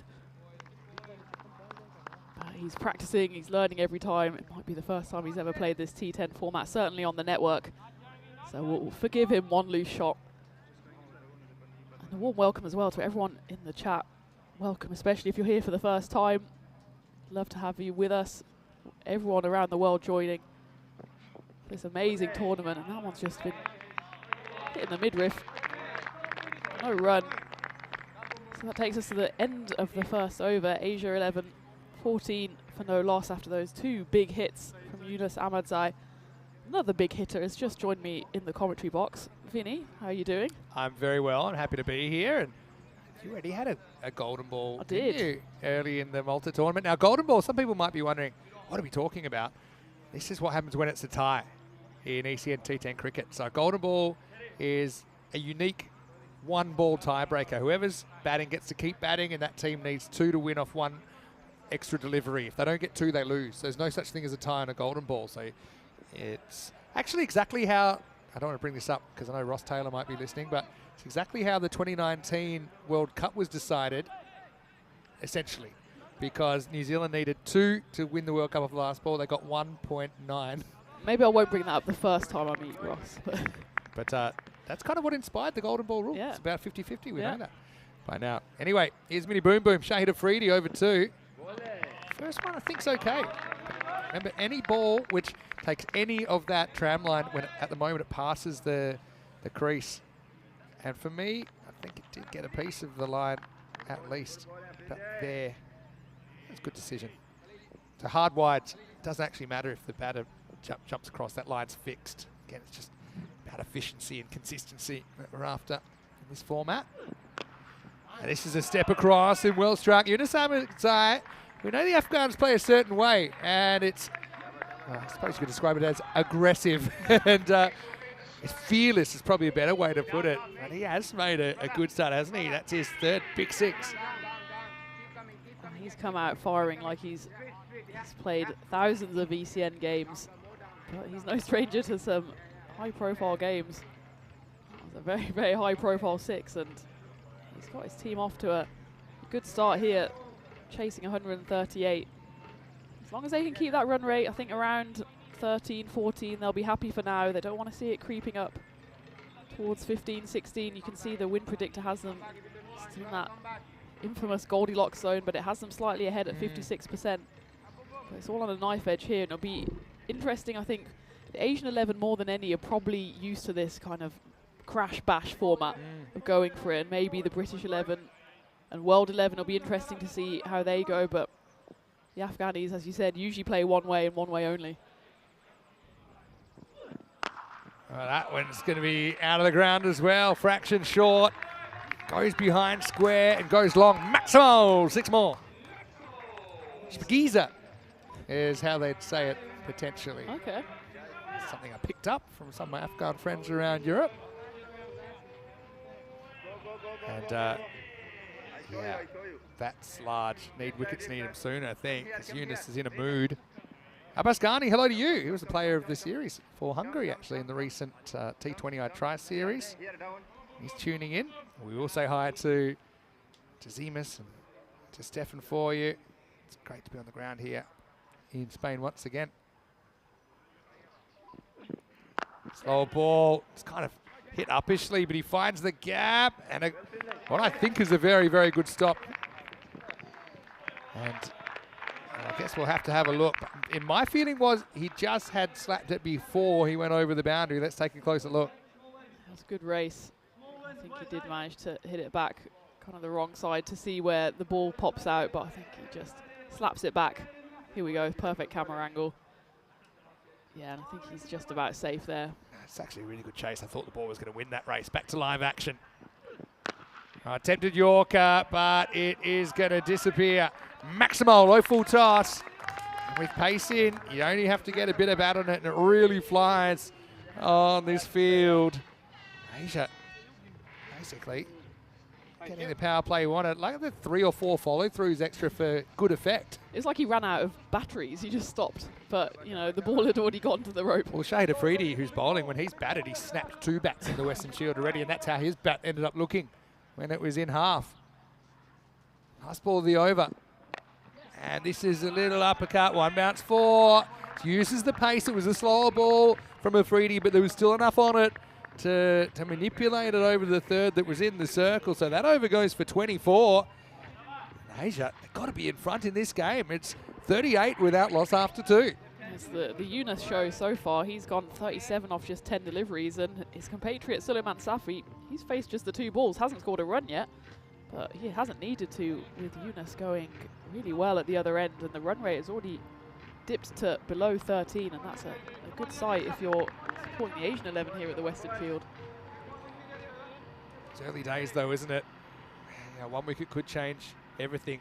In fact, every run off the bat so far has been scored by Yunus Ahmedzai. He's 37 out of 38 runs. The other one was wide. Now, Martins is coming back around the wicket. Oh, that's out, I think. I think it's right off the bottom of the bat. But Crows scoops under it. They just want to check if this is carried. But it seems to be right off the toe end of the bat. And we'll have a look at it on the replay. It kind of chokes up the bat, doesn't it? It's right off the end, I think. Yeah, little edge, and then Crows, I think to me, we might not see it from this angle because the bat is in the way, but to me, I had no doubt. You actually see the deflection there, that it's a clean catch. So, a disappointment for the batter there, because that's Safi who has to go for a 3-ball globe, and Europe have taken the first Asian wicket of the week. Asian 11, 38 for 1. And Suleiman Safi never really got firing there. Just watching at the other end as Yunus was scoring all the runs, but he's got the 1 on the back of his shirt, and he will be the first ever wicket to fall for the Asian 11 at the Western Shield. He's really got going. It brings Furkan Shafiq to the crease. He's a Pakistani right-hand bat. Of course, we haven't seen any of these Asian 11 players on the network before. So it's really exciting to introduce 11 new players to the family. Well, that one is hit, and it's going to bounce just inside 4 runs. So, yeah, Martins kind of hangs it out there. Shafiq, he's Pakistani born, but he's played a lot of cricket in England. Played for Cheshire, played in the Lancashire system as well. Second 11 county cricket. That's the pace on this time for Martins, who has played a lot of cricket actually in Ireland. And plays international cricket for Portugal. Of course, to play international cricket for a certain country, you need to either have a passport, so be eligible for a passport, to be a citizen of that country, or to have fulfilled the 3-year residency criteria, 3 years in a row basically. Spending almost all a year there. Martins qualifies on citizenship. Well, this one's called a wide. Martins might not have too much hair left. I've got to say the umpires probably have been a bit too strict on the wide say, because that's straight over the line for me, and I think if bowlers aren't getting that, they've got every right to tear their hair out. Yeah, we had a similar one in the first over, which was also called against Martins, and You see the ball flying to all corners off the bat. You want to give the bowlers every single inch they can get on that offside line. He's a bit unlucky with that one, Martins. Hope for his sake this one doesn't go big. Well, got some bad news for you, Tina, because that one is up the hill. Maximo! Instead of sneaking a dot, it's a fairly unsneaky 7 off that ball.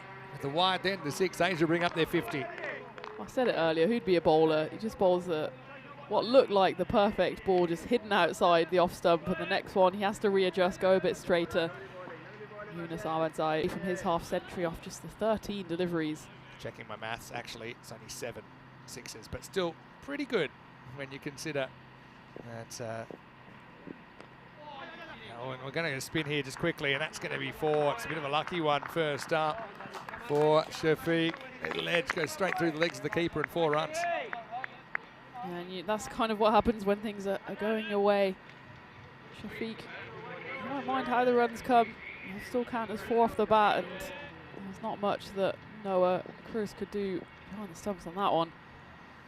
Sure is a star in the last game. But this time he's going to get lifted up and out of the ground. It's not quite the block hole, close to, but not close enough. 6 runs. And this is a big start to the 4th over here for the Asian 11. 10 off just the first 2 deliveries, and Ahmad, I think he only went for 14 in the whole of his 2 overs in the first game against the British and Irish 11. He's already gone for 10 here. Furkan Shafiq looking in the mood as well. Again, close, but not close enough. That's going to be straight and long enough. It's Maximo, 6 more. And Asia running away with this. In fact, they're already halfway to the target, past halfway, and we're only halfway through the 4th over. Well, you'll definitely be eyeing up that bonus point as well. Getting that in 7 overs, that will give them all 4. Going back to that last over, how it finished from Martins. Oh, used to the feet. Exquisite stuff from Shafiq, and he gets 6 more. Ball that probably would have been a wide, but once he charged, there was no going back, and he helps himself to half a dozen. Change of fortunes here for Ahmad, as we were saying. It's probably the pick of the bowlers in the first game. We were wondering why he didn't turn to spin a bit more, and this is maybe why, because he's gone 4 and then 666, and that one almost into the car park. Small margins, though. He hasn't got his kind of jam in Yorker right. That's more like it. That one actually would have been a wide as well, but it'll be 1. But that broke a run of 6 consecutive boundaries, 5 sixes and a 4. But Martins, remember that wide that we didn't think was a wide, the extra ball went for 6. Yep. So that hurts. Still think there could be a twist in this though. Could break this partnership, get 2 freshies out there that haven't really got any experience in this format, this situation, but it's got to come from somewhere. That'll be 50 to Yunus Ahmadzai. What a start to the Afghans tournament. Brings up his 50 off just 14 balls. Gets a good reception from everyone here as well. First ever player to score a 50 for the Asia 11, and that will always be the case. At the end of 4 overs, it's 80 for 1. Well done to him, and it's a good way to get in the good books of your teammates if you go out and smash a 14-ball 50 and get your team right on that, right above that run rate actually. Their run rate's up at 20 at the moment. They need it at less than 10, so cruising along, but as Vinny said, there's always going to be a twist in the tail. There always is in T10. It's never straightforward. We saw that in the first game with the European 11 struggling on 26 for 5. They came back and somehow won the game. They're struggling here again, so they'll need another turnaround. This is Khalid Ahmadi, the smiling assassin, coming on in over number 5. Need to find a good over here, don't they, Europe? Otherwise, they're going to run out of runs. They can run out of time. A few questions about the World 11 coming up. We'll see it, the team formally in a moment. Ahmadi, like I say, he's got such a clever bag of tricks. He's a guy that's based in Belgium, and we've seen him playing for the Belgian national team numerous times. Yeah, look at World 11 to come. Just early look at their team.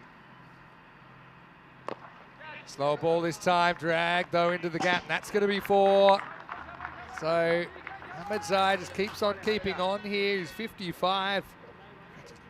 Not even at the halfway point of the overs either. So, well, probably wasn't out of the textbook, but he is very good. He's got such a good eye playing that kind of slog sweep. Yeah, when you've already hit your half century, the confidence is high, and then even if you don't quite get it out the middle, then it goes to the rope. You can see Europe making a few adjustments, but they're just chasing leather at the moment. Well, that one is going to be swung over square leg for 6. Maximal. Ahmadzai into the 60s now. That looked like an attempted slower ball. It just doesn't quite drop into the Yorker zone. Instead, it's in the full toss zone. And now it's into the jungle zone. Yeah, and he's really in the zone, is Yunus. He's well into the 60s now and doesn't look like he wants to stop anytime soon. He's already got the first half century for the Asian 11, and his first century is not out of sight. I think he'll first and foremost want to get the points for the team, and maybe all 4 for his Asian side. Classic jinx put on by Tina Goff. You mentioned the C word. I did it early. I wanted to get it out there. Okay. I mean, look at his strike rate though. He's basically going at 3.5 a ball. So Well, you'd have to get most of the rest of the runs as well. that's true. 39 needed. They only need 47. He's had But no problem dominating the innings so far. yeah. Couple to come in the 5th. Just have to settle for 1 here, but that's the thing. They've got it down to under 9 and over. So you're basically hoping on a bit of a collapse. But, you know, still runs to play with, about 46 runs to play with. Not impossible either if Yunus continued in this vein, that Asia could actually chase it in 7 overs. Take all 4 points. Walks at this. Lovely shot from Shafiq. He's really impressed me so far. Love the way he maintains his balance despite being on the move. Strokes it through cover for 4. That'll be the end of the over as well. Not a bad one from Amadi, but still ends up going for 17. It's 97 for 1 after 5. As that disappears to the rope, let's welcome you into the commentary box. Vinny Sander here, Mr. Maximo. Tina Goff with me as well. Already some early whispers. Who will we see in the World 11? Who are we going to get? I guess we'll find out pretty shortly, but there's some big names to come. Yeah, I'm really excited to see the World 11. We've seen now 3 of the teams. Asia 11 have really impressed as well. So I think it's shaping up to be a really exciting tournament, isn't it? Yeah, it definitely will be. And I just think in this format where each team actually played 12 matches, so they're going to have kind of ups, they're going to have downs. If you expect it to be plain sailing, I just don't think it's going to happen. All teams are going to be tested. Also, we'll see a fair few rotations given the workload on these players. It's such an intense form of the game. And the top 2 teams will play in the final on Sunday night. So I don't think you can argue after 12 games, that's a fair test, I think, of who the top 2 teams are. And we'll see them competing for the Shield on Sunday night. Right now, we're back to live action. It's over number 6 with Atif. And Atif is lifted up in the air, and it's going for 6. Maximal. Ahmadzai keeps on keeping on the hundreds up for Asia. We didn't see them first game, but we're certainly getting to know them second game, and right now it's pretty impressive. Well, we're talking about plain sailing, and it certainly hasn't been plain sailing for the European bowlers so far. They just haven't had an answer to Ahmadzai, who's been hitting it around all 4 corners of this Khartoum ground.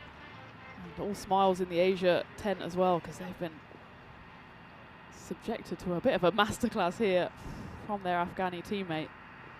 They need 36 off 11. It's not off the table to take all the points. Well, that's going to be 4 as well. And made something out of nothing there, Ahmadzai. What an innings this has been. What a player to watch here. I mean, a guy, yes, he's made big runs at kind of Afghan domestic level, but different kind of format, different conditions, but he has been class. Yeah, absolutely, and it's one thing doing it maybe in the conditions you're used to, but he's going to Spain on an AstroTurf in a format he's probably never played before. He's showing that it doesn't matter what format you play, if you're a classy batter, you can do it. That's the thing, cricket wins out in the end. What's funny though is Europe, they're up, they're down. This is a case of how quickly things can change. Yep. Battling to keep their point here. Oh, it goes that time off the end of the bat. This should be out. It is out. Zima's deploy takes the catch. So Ahmadzai with a raucous 72 to get his tournament underway. Maybe if you're a Europe fan, you feel that could be the start of a collapse, but it'll have to be pretty dramatic. Asia still in total control, and it's thanks to that man, Yunus Ahmadzai, who goes at 107 for 2. What a knock for the Afghani as he goes 72 off just 21 deliveries. That one he goes for one big hit too far. Comes right off the toe end of his bat. He'll go off. That's a job well done for him. He would have loved to have been there at the end to see his team home, but he's got them near enough almost towards the line. They need just 32 of 27 balls remaining. They might still be eyeing up that bonus point, but they would need to go big in the remaining 9 balls before the end of that 7th over. He rightfully raises the bat. His teammates welcome him back, give him a few pats on the back, because that was a brilliant debut from Ahmadzai, and that does bring Manan Ali to the crease, who actually got the Asian 11 up and running with that brilliant catch down on the 45 to dismiss Max O'Dowd, the icon player for Team Europe, and now he's got the chance to deliver with the bat as well. Pretty easy to make friends when you've hit him like that. Ahmadzai, take a seat. Still 32 to get. I think that's okay. Yeah, Atif hangs it out there. I think he gets the line. So a rare dot ball. Team Europe just needs something to happen here. They're not completely out of it. They'll definitely want to at least rescue some of this innings. But you know, 1 or 2 more wickets and you never know. They've experienced a collapse themselves, so they know that it can happen. 32 off 8 for the bonus point. As this should just be a single. So can't see that happening now, especially with Yunus back in the shed. Having said that, Shafiq has hit them remarkably well since he's been out there. And Manan Ali coming out. He's got over 500 T20I runs as well, so the task doesn't get any easier for the European team. He recently played for Saudi Arabia, the Golf T20I Championship over in Dubai, so he's been fresh off some cricket experience, but he's going to have to freshly go back. Well, in fact, that's Furkan Shafiq who has to go. He just cuts it straight to point. It's a great catch out there. I think it's DDC who takes the catch. It came at him very sharply. He was actually hit probably right off the middle of the bat. We see here on the replay, he did everything right, apart from the fact that he picked out the fielder. That was a good tumbling catch there from Daniel Doikai, and despite the fact that he got retired out, he's at least contributed with an excellent catch. He's given his team a bit of a sniff here, at least, to snatch away that bonus point from the Asian 11. Maybe even, who knows, 31 runs needed, 24 balls. It's the end of the 6th as well, so that 6th over ends with a wicket. Mohamed Atif, 11 runs off it, but more importantly, 2 wickets. It leaves the Asian 11 108 for 3 off 6 overs. Yeah, I mean, it's just what they wanted. Europe, their only chance to pull off a victory here is to pretty much spark a collapse. They've done that. They've got both set batters. You've got Shananaga out there now, yet to face. And you've got Shariz, who I think's been your best bowler in the morning. Okay, hasn't gone so well in this game, but he's an awkward guy to face. Can they win this over, Europe, and stay alive in the contest? That'll be okay. So still, what's that, 31 off the last 4 overs. So you need to find a couple of single-digit overs if you're Europe. You probably have to keep taking wickets. You need to avoid getting hit for a magical 20 plus. But I suppose now you are kind of bowling at guys that haven't had a hit. So it ties them up as well, so just another single. So fighting here. And the equation there for the bonus point is getting tougher and tougher. Yeah. We need It's off the table now, but when 5 Ahmadzai was sixes. there, Yeah. it certainly wasn't. Nice catch by Daniel Dorkaya there, backward point to get the dangerous Shafiq. It's more like it from Shariz. When he's bowling well, which is quite often, it just doesn't give you anything to get under. I think sometimes when he's gotten hit today, because he's the kind of guy, you can almost play him like a medium pacer. He's not flighting too many, so you've set up for a medium pacer, although that's a short run-up, so it throws your timing mechanisms off. That's it. Excellent bowling. So this over's gone single dot, and the longer they can keep this kind of this gap between runs required and balls remaining, the more chance we might actually have a finish here. Well, we've said before as well the importance of experience in this format. Doesn't get this either, but it'll only be 1. saved by the fact he mishit it so badly there. Shahan Aga. He's the one that does have experience. As we said, he played for Wiesbaden in Germany. His high score on the network, 47. But here's the thing. I'm not sure how much of Eastern cricket the Asian team has seen, but games ain't over till they're over. You can see, you would have thought there's no chance for Europe, but a couple of quick wickets. They've won this over. The last 8 balls, we've had 2 wickets fall for 5 runs. Now clipped across, there's no one back at deep square, so this is going to be a teaser. It's going to be 4. Takes a bit of a chance there. Does Manan Ali. Knew there was no one back on the boundary. So a useful 4 just to settle things down. For all those Team Asia fans, that'll be the end of the over. Still a very good one from Shariz, just going for 8. And the score 116 for 3 after 7. Yeah, so we talked about the fact that Europe need single-figure overs. They get one there from Shariz, but can they follow up? Coming up next, World 11 on ECN for the first time. Have a look at some of these names. And these names are from all around the world, yep. Honestly. I can't even begin to tell you. But I suppose a lot of eyes on Ross Taylor leading the side there. You got Josh Tromp, who we've seen in the USA system, is behind the stumps. But you got Peter Hatzoglu, who's fresh from the Big Bash not too long ago. You got Romario Roach from the Caribbean there. You've got, I know that Rob Thompson was looking forward to seeing Henry McIntyre in there as well. And they're taking on British and Irish 11. Bowled him. Amadi follows up that good over from Shariz by taking a wicket off the first ball of the next. And Asian 11 just getting the staggers here slightly. That's Aga who's bowled for just 2. It's 116 for 4. This has been quite the fight back from the European 11. He's got a first-class 100 as well, but that somehow doesn't prepare you exactly for this kind of pressure situation when you've just got 2 and a bit overs left and your team's first win is on the line. Marty, does he go fast or slow here? He's round the wicket to the lefty. Goes fast, tries to jam it in. Again, only a single. So they've been able to maintain that gap between runs required and balls remaining. The longer you can do that, at least you force a last over finish. And once you get to the last over, anything can happen.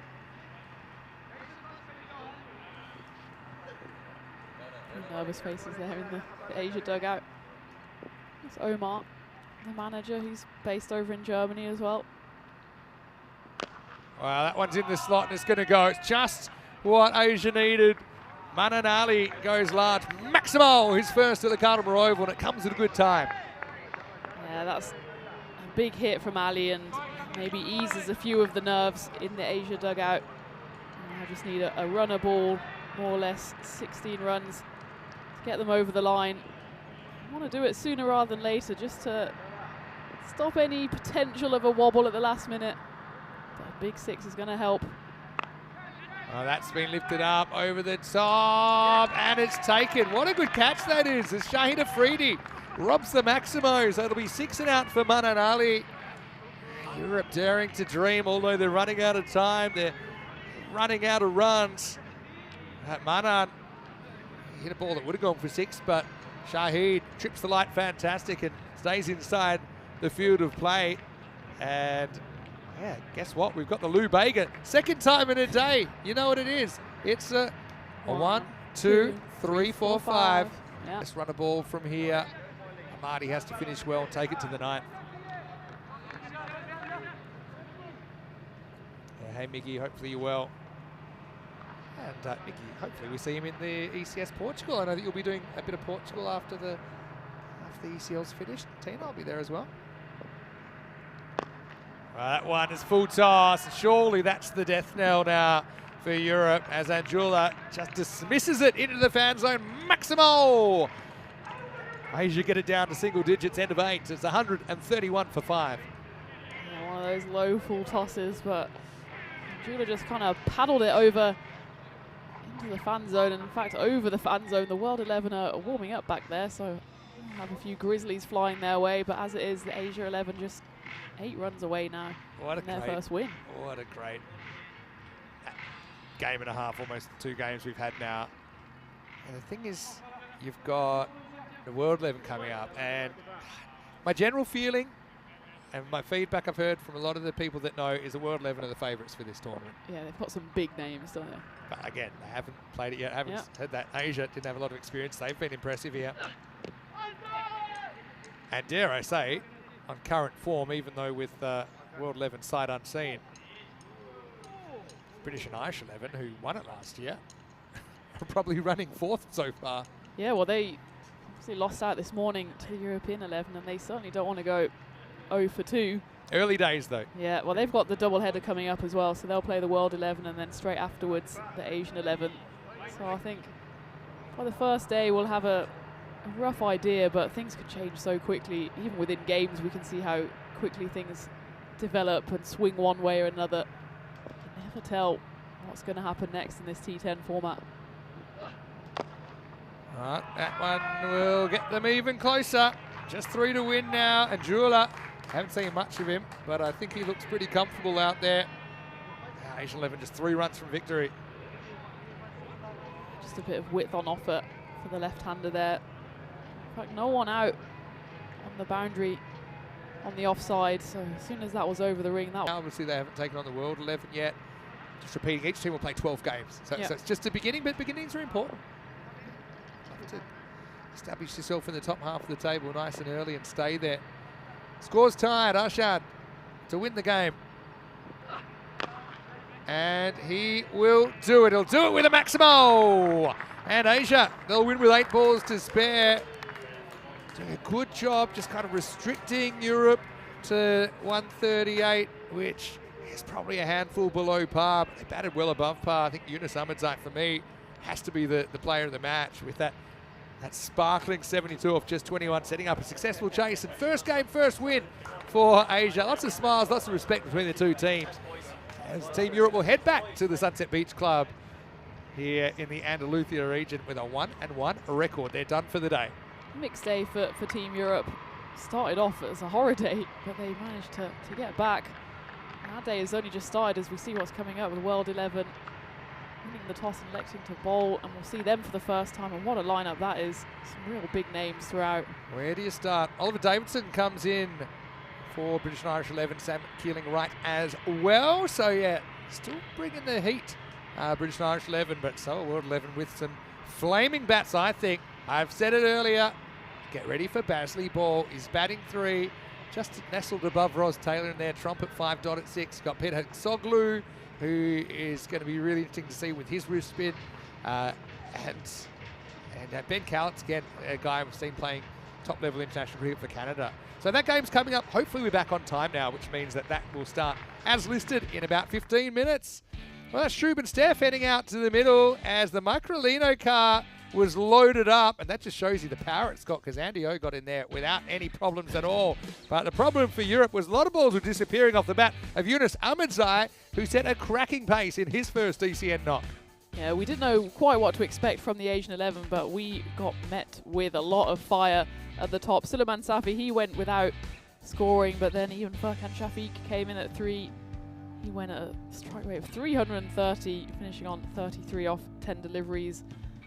But then there was firepower throughout. Manan Ali, he got a couple of big boundaries as well, and it was just a case of Yunus Ahmadzai guiding his team home. Didn't quite get enough for that bonus point, but they'll be more than happy with 3 points on the board for them. Yeah, definitely. I think if you had to do some numbers, you're probably looking for being over 50% of the points available. So you're probably looking at, winning the race or getting above 24 points to guarantee yourself a spot in the final. The way I would assume it would kind of shape up. And T for Lloyd did a pretty good job. Saw him pick up a couple of wickets there. And what an experience for him. Young player thrown into this high-level battle. Daniel Dorkay with a nice catch there. I mean, looking at that European 11, they had a decent hit out, but I mean, I think we haven't seen the best of someone like Crows with the bat, who's a very, very good player. Obviously, Max O'Dowd went for a duck early on, and that probably hurt their chances a little bit. That was a nice catch by Boom Boom, Shahid Afridi, who just kind of engineered this fight back, along with Shahriz, along with Khalid Ahmadi, just kind of making Europe competitive, forcing a bit of a finish, but in the end, Asia rallied again and were able to bring up the target with 8 balls to spare. Great aerial view there of the Khartoum Oval as well, as we'll just get a little bit of a breather. But like I said, we'll be back in only 15 minutes time or so. There's the scorecard. Yunus Ahmedzai with surely a player of the match performance. His 72 of 21 included 9 Maximos and 3 4s, helped by a pretty polished 33 off 10 from Furkan Shafiq. And you see there, those kind of 300 plus strike rates. Batters that can do that for a length of time. That's how you can win ball games. Just the 5 extras given up by Team Europe, but looked great, but he didn't get the chance to bowl again. A couple of wickets for Kali Damati. Atif with a couple as well. Martin's 1 for 32. So Europe a mixed day so far, Tina. But I know the whole world is waiting to see World coming up in this Western Shield, and they'll be on the park in just 15 minutes. Yeah, I'm excited to see that, and it'll be good to see them out there for the first time. European 11, they'll go back to the Sunset Beach Club with mixed emotions. They dragged out a win against the British and Irish this morning, but then on the wrong side of that, defeat to the Asian 11. But I'm excited to see the World 11 for the first time, and British and Irish, of course, they've got a point to prove, having lost the game this morning. Yeah, well, we've brought European cricket to the world. Now the world's coming to us, and that's what's coming up after the break. They'll be fielding first after winning the toss. Ross Taylor and co will certainly want to start with a win. They're up against Bixie, the British and Irish 11. When we return to the Khartoum Oval in just about 15 minutes time for more European cricket, Western Shield.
The Weston Shield is proudly presented to you by Ria Money Transfer, money where you need it, and supported by Dream 11, HCL Software, Rado, La Junta de Andalucía, and Victorinox.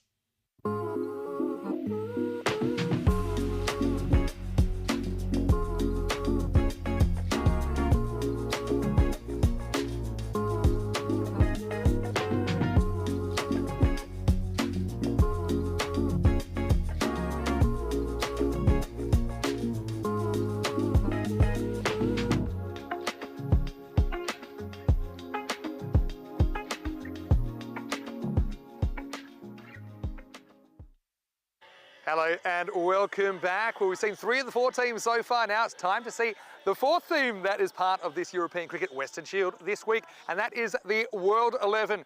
Basically, this team is selected from all the other countries that aren't, I suppose, represented by the other 3 teams, the British and Irish 11, as well as Team Europe, and of course, Team Asia, and they are captained by the one, the only Ross Taylor, the New Zealand superstar, is here at the Khartoum Oval, and he's about to toss the coin. He's with Ian Ramage, the tournament referee, and Kevin O'Brien, the icon player and captain of the British and Irish 11. Let's see what happens in the coin toss for match 3. So toss the coin, British Irish 11, you're the away team, you'll call. Here you go. Andalucía. It's been called Andalucía. It's come down European cricket, you won the toss. Oh, we're going to have a ball. Toss won by World 11, who will bowl first.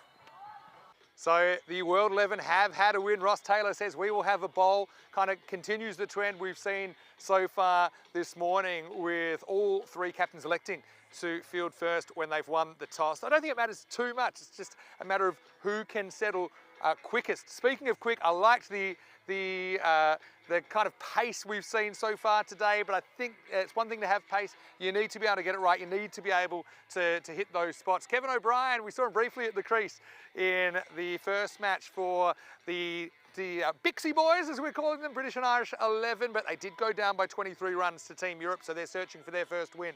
Ross Taylor obviously is a huge draw card for World 11, but they've got some very, very interesting players in there as well, including the Hatsoglu brothers. And get set, just a little tip from me, we might see some Bazley ball. Move over, Baz ball, because James Bazley is certainly a player to watch in the World 11 as well. Guy's got a lot of big bash experience and grew up in the system in Queensland, Australia. So I know we've got viewers all around the world, we've got players from all around the world, and one person in the dream box that I am sure wants to get this game going is Tina Goff. Tina, in match 3, the World 11 are bowling first after winning the toss. Over to you. Let's get ready for the first ball. You're absolutely right, Vinny. I'm so excited for this game. Our first sight of the World 11 in this Western Shield Game 3. We're still on day 1 and we've seen so much action so far. We've seen the European 11 in the first 2 games, but now it's the World 11 and the British and Irish 11 who have made 2 changes. Sam Keeling-Wright and Oliver Davidson coming in for them, with Mackenzie Jones and Josh Wilson sitting out this one. Obviously a big workload for all teams. 12 games played before the final. World 11, we haven't seen them yet, but the win predictor has them slightly ahead, but that's probably due to the fact that they've got some big names in their team. Ross Taylor, James Bazley, as Vinny said, he can hit a big ball. We've also got the likes of Ben Callitz, who's got international experience for Canada. Peter Hatsoglu, who just happened to win the Big Bash a couple of weeks ago, so there's no lack of talent on show for the World 11, so we're so excited to have them on the European Cricket Network, and it won't be long before we call ourselves the World Cricket Network, because it's really growing. And how exciting is it to see here Sun beating down at the Khartoum Oval. What a setting we have for this Western Shield. What a format as well. We've got 5 days, 25 games, all culminating in the big final on Sunday night. Both of these teams will be eager to get there for the championship game. British and Irish Lions 11 will certainly want to get some points on the board after they went down to the European side this morning. They've had 1 game off, 1 game to reflect, made a couple of changes, and they'll be hoping to come back firing, but firing with the ball. First off with the World 11 will be James Bazley. Talking about Bazley ball, and first he'll do it with ball in hand, and it'll be Seamus Lynch who will face up the first delivery for BNI. Johnny Connell at the other end, so a familiar opening pair for the British and Irish as the first ball comes in. And it's edged and caught behind. There's all action there as Bazley bowls the ball, falls to the deck. There's a nick behind. And welcome to the world. Welcome World 11 as they join the European Cricket Network. And join it straight away with a wicket. And it's Seamus Lynch who is the unfortunate victim. He nicks behind. He has to go first ball for a golden duck. And, well, Vinny talked about Bazley ball, and there we are. It took just one delivery to get going. And there it is, Vinny. I mean, Bazley ball, welcome to it. Well, I mean, gravity works the same no matter what country you're playing in. Bazley finds out the hard way, but yeah, Lynch just flashes at this. It comes through at a nice, comfortable height for Joshua Trump, US-based player behind the stumps. And yet again, is that definitely in all three matches so far, we've seen at least one instance of somebody going before a run's been scored. So the machine, unfortunately, is out of service. He's out for a golden. A royal duck, as we call it here on ECN. It's none for one, but we saw Europe recover from a couple of wickets early on. Two slips now in place. Interesting. Bazley is a guy, he's played for Brisbane Heats, played for Adelaide Strikers. With Kent as well. Coming into Smale. And Smale will have the answer. So I think Baz might just have been a little bit worried about his footing. Again, not too many of these, definitely these, actually World 11 players in general, wouldn't have played a lot on artificial or definitely as adults. And I was kind of the same. And it just can be done, just takes a little bit of an adjustment. There was an attempted adjustment there, as there was an attempt to go funky from Smale, tried to readjust in the end, realised he was going to go for a wide, so he just takes the extra run there. And it looks like Ross Taylor also saw one ball from first slip, thought that was enough. Now it's just a single slip in, as that one is hit hard and it's straight down the throat of the fielder there at deep square leg, and wasn't quite nailed there by William Smale, which means he has to join Seamus back in the dugout. And the British and Irish Lions, as they actually did to the European 11 this morning, they are now the victims of two early wickets. That's 5 for 2. Yeah, the shoes on the other hand, as we say here in Spain. It's an upsy-downsy, topsy-turvy kind of world. They set the trap, and World 11, I say, what's the big deal? It's just cricket, and Smale, who impressed me so far, and that's the name of the game, going for his shots. Nice catch taken out there by Joshua Dodd on the deep backward square boundary, and Baz ball is alive. Not quite the way I imagined it, but it certainly is. Bazley ball, I should say. And Smale goes for 4, and it's 5 for 2. There's a nice catch out there. The two Joshuas have taken the 2 catches so far. Trump the first one behind the stumps, and now Dodd on the boundary. It was there to hit for Smale, and he hit some big shots in the first game for his side, but didn't quite get a hold of all of that one. That brings out Tom Hindley, the left-hander, to the crease. And a bit of a rebuild job, still only in the first over. We had a wide in there as well, and a boundary and 2 wickets, so we say it all happens here, and it really has in the first over so far. And Tom Hindley comes to the crease and deposits the ball straight over, long off for a big 6. And how many times, we must keep track of this, how many times have we had wicket 6 already today? Yeah, the out and 6 is the new black. As Hindley, who's been a star for the England 11, get absolutely all of that, but that's the kind of length, the kind of pick-up length, step hit length that tends to disappear here at the Cartmore Oval. Hindley also a bit of an interesting proposition with the ball. I think they might use him this time with his left arm. Unorthodox. Well, that's a very orthodox shot, and that's going to go all the way as well. Just slightly shorter from Bazley, and it's just been smoked over square leg. 6 runs. I was a bit worried. I heard the sound of grizzly bear cricket ball on Microlino there. We do have the little, it's like a little bug cut. They're quite amazing solution. Don't know where it is right now, but it is going to be a target. I think it's actually in one of the cubes, fairly safe. Tucked away safely in the garage, as that's going to go up in the air. It should be taken at long off, and it's dropped. That was Ben Callett's running back there from long on. He didn't quite get the length of that. He was still running as he tried to take the catch. I think might have got a finger on it in the end. Yeah. Yeah, just a half a metre too far for him. He just didn't quite pick the line quickly enough there. Yeah, it's got to be a chance. It's the end of the over, so just running through these key points of the format. It's a different format, the ECN T10 format. The field by necessity, really, here at the Carter Oval. It's 50-metre boundaries, 30-metre infield, no changing of ends between overs, so all overs bowled at the same end. The batters will change ends at the end of every over. 3-over power play. Both teams are on the clock. Fielders need to beat that clock. The clock is managed. We'll talk about the clock in a moment because we haven't really talked about that today. New batter must be ready within 60 seconds. Key points. Anyway, we start the second over. It start with a dot. Henley can't get this past Peter Hatzoglu. Looking forward to seeing him bowl as well. Yeah, so the clock, you see it next to the fielding team, World 11 on the right, 32 minutes and counting. So you have 36 minutes to get through 9 overs. And that is, it's not a suggestion, it's a rule. So explain it again in a minute. Here's Dodd, who's bowling a second over, and he's going to get drilled through the cover for 4. So Henley has started brightly. He's been joined by his England 11 teammate, Johnny Connell, out there now.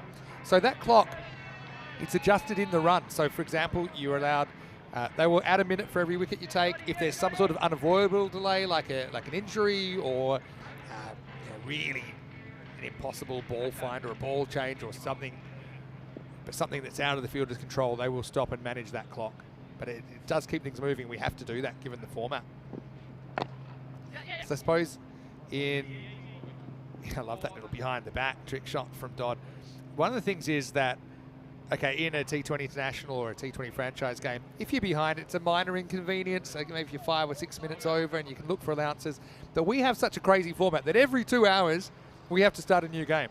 So we can't be falling behind. So it's strictly policed, and also there's time on the batter when they're coming in. They've got 60 seconds to be able to at least face or for the game to continue. Otherwise, that will be a 5-run penalty as well.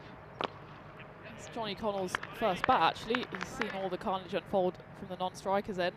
Just works that one away, and Joshua Dodd is the one coming in to bowl after he took that great catch to dismiss William Smale. Gets thrown the ball, but yeah, I love the ECN format, and it is worth noting it's just a completely different game. So we often get comments on the boundaries and wides and stuff like that, but it's all about just keeping the game flowing and just having as much exciting cricket as possible. Yeah, just obviously looking at this World 11 lineup, just look at, I mean, we said the Asian team was diverse in the amount of countries, but I'd love to do a count on how many countries are represented in the World 11. I think just missing, remember, hard wides, which basically means if you miss the line, you miss the line. Doesn't matter about the batter dancing around or moving towards the offside. But if you do get a piece of the line as it passes the popping crease, it should be a legal delivery. Well, by my count, it's 8 different countries and 13 players for the World 11. So that's pretty good. Pretty Good count. impressive.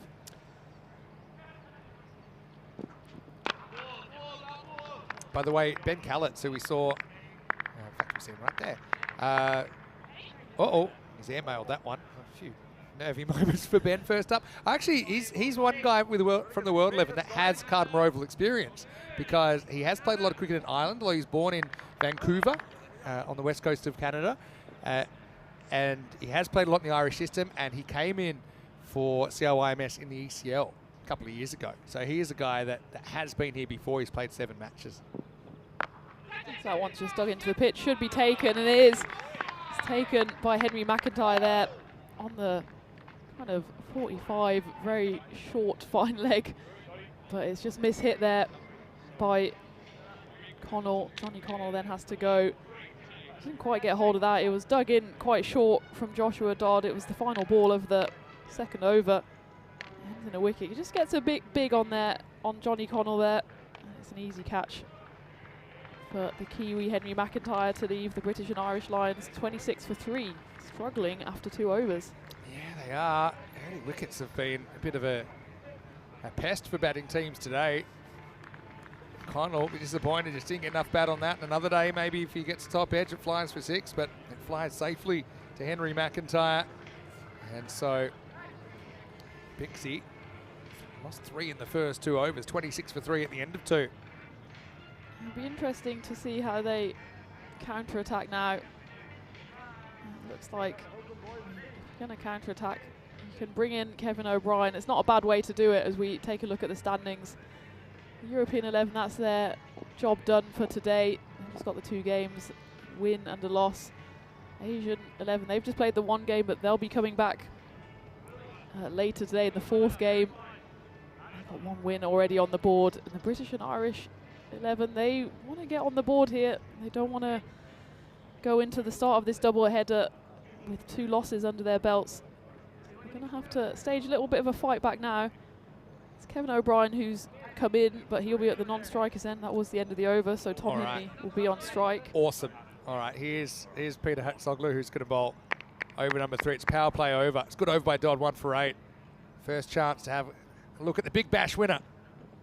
Well, Tom Hindley doesn't mind it. He just doesn't mind what you've won, who you've played with. You're just going to reverse it. Probably, I don't know if he gets some bat on it. I think it's glove. Yeah. Enough on it. Just kind of not a pretty Yeah, one, but it might have been glove to bat in the end, yeah, but either way goes for 4. pretty effective. Hatzoglu. He had a meteoric rise up to Big Bash cricket from playing kind of lower grades in Melbourne. Tries it again here. This time is less successful. Henry McIntyre took that catch. I was going to mention though, he's got some experience, which I think is pretty good experience for this, which is Hong Kong Sixers. Yeah. And this isn't quite Hong Kong Sixers, which is a tournament that I used to love watching. And if you've watched it, you'd understand the parallels between ECN T10 format and Hong Kong Sixers. Went through a bit of a hiatus for a while, but they brought it back last year. And this is what I remember about Hong Kong Sixers, watching it growing up, is the umpire actually has a whole kind of, in America they call it a fanny pack. We call it a bum bag. Yeah, thank you. I think I'd rather you say it than me. Just full of balls. It seems like they're playing on like a skyscraper.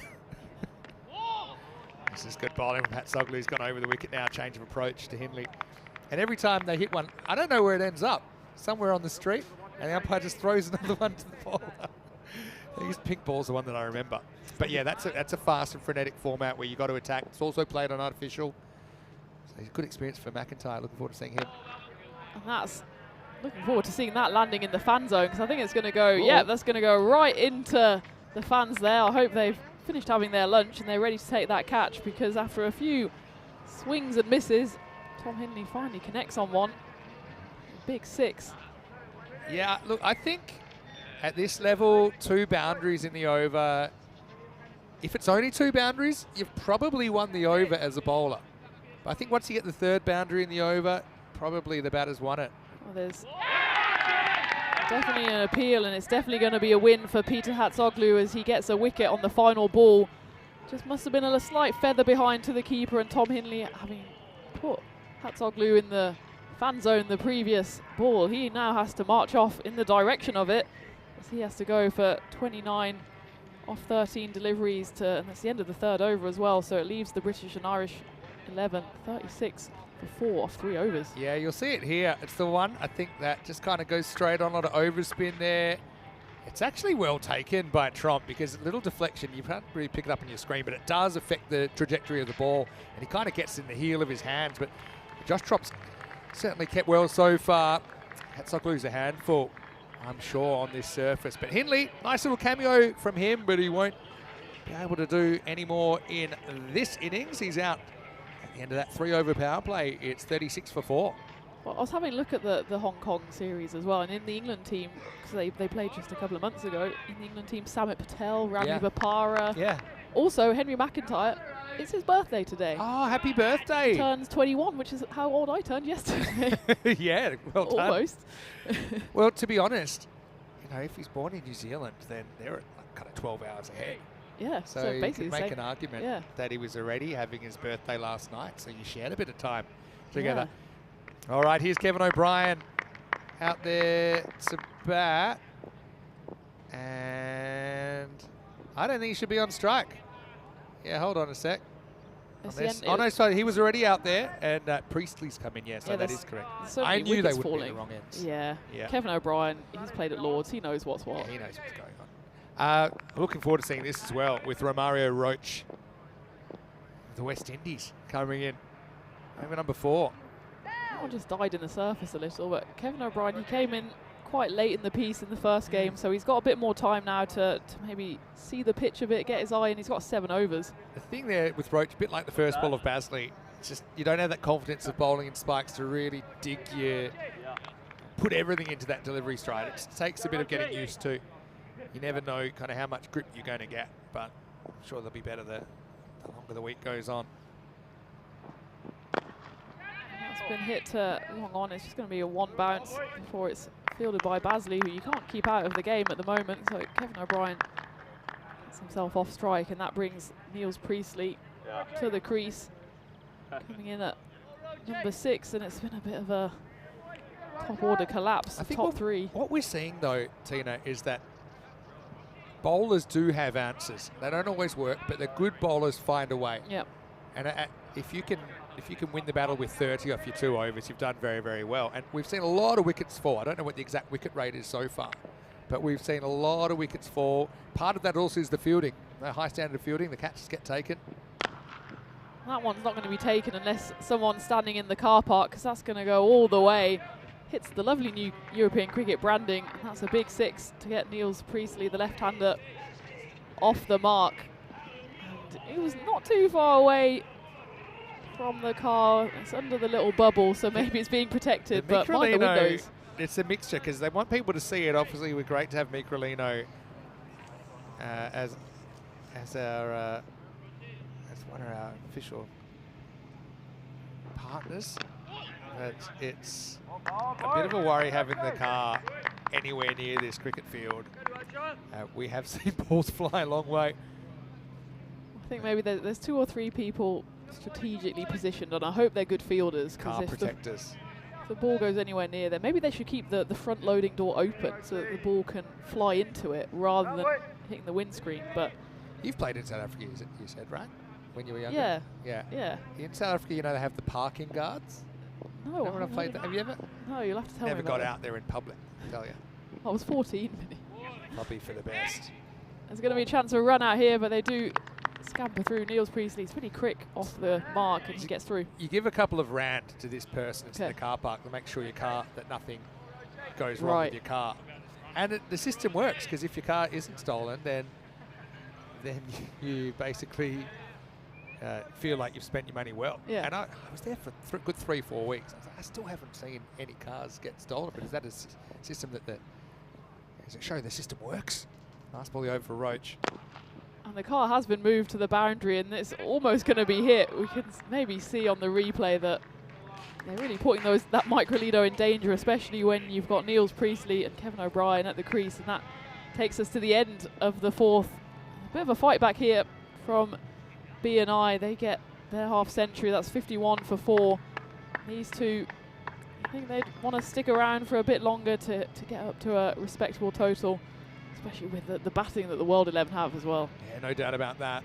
Yeah, but anyway, the last day I was in South Africa, finally I saw someone trying to pinch one of the cars, and good to see the people that collect the money were chasing this car down, doing their best on foot. So I feel like maybe the system does work in some strange way. So we need what you're saying, we need like a Microlino manager. Yeah, to it stand should have front. its own manager. Yeah. But yeah, the car has just been moved. Actually, moved to a closer tent. I don't think that's smart. There's someone standing right in front of it, and it's the birthday boy with ball in hand. He'll have something to say about it. He won't want to see the ball flying over the boundary. Happy birthday, Henry. Happy birthday, and good luck. Here's Kevin O'Brien on strike. Yeah, and when your luck's in, and it is the moment for Kevin O'Brien as he swings at that one. It's not a bad ball from Henry McIntyre, and it's a big swipe from O'Brien. Gets nowhere near the middle of the bat, but it does get enough of it to go all the way for 6. Probably not the way that Kevin imagined hitting his first 6, but it's good enough. And disappears. It's Russian Williams down there at deep 3rd. He's listed to open 2nd innings. You can add it to his collection. First ball in the ODIs, he gets the wicket of Andrew Strauss. First 6 was a massive nick in ECN. So they all count. And that one's probably going to be given a wide. It's another one of those ones where it's just on the line, is it? I know the umpire doesn't have the straight angle from as far back as we do, but I think this hits the line. It's straight over the line for me, and bowlers have every right to be frustrated if they're getting called. They don't have too many tricks they can go to, location-wise. Yeah, Kevin O'Brien, now assistant coach to the Italian national team. One of the real up-and-coming sides in Europe over the last couple of years, especially. A rich history of cricket in Italy, actually. That's a rich 6 as that's going to go all the way into the shrubbery there. Smoked over cover for 6. And Kevin O'Brien, we didn't see too much of him in the first game. He came in quite late and had a bit of an uphill battle. Had his stumps rearranged then, but rearranged that grizzly and put it somewhere near the fan zone, near the Asia 11, who are putting their feet up after their well-earned victory. Bit more runway to work with now for O'Brien. Still looks like he can hit the ball pretty well. Wouldn't expect any less. Well, he's only got the almost 2,000 T20I runs. A couple hundred test runs. Obviously playing for Ireland, he didn't have too many opportunities to play test. Still great that he did though. Yeah, absolutely. Over 3,500 ODI runs, so he's got a few runs to his name, and now he's got a couple of ECN runs to his name as well. I'd love to see Ireland play more tests against some of the big nations. Absolutely. It's tough to make it a reality. Goes big again. Shot and a half, isn't it, from O'Brien, who's just going to pop it over backward point. Just all timing there. He's actually really smart here. He knows if he lets the ball come to him a little bit further, he can probably use the pace and get it away from that fielder out in the offside. So very experienced, very smart batting. Maximal for Kevin O'Brien. That's the mark of an experienced cricketer as well, that he's only been out there a few balls. He was only out there a few balls in the first game, but he's already seemingly got the makings of ECN T10 legend, because you don't have to overhit it. Probably smaller boundaries than what he's been used to in the past, so it's more just about waiting for it, as you said, especially on the AstroTurf, where you know you can rely on the pitch to come through.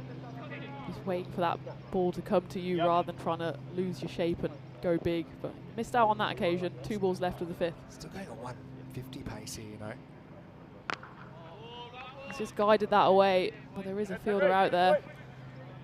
Hello to Conrad Greenshields, aka Whispering Red. Good to have you with us. Good to have you with us no matter where you're watching from. I know we've got viewers all around the world. Just watching this World 11 side, obviously playing their first game as a team on ECN, but there's a lot of kind of positive body language out there, a lot of smiles, a lot of kind of positive interactions amongst them.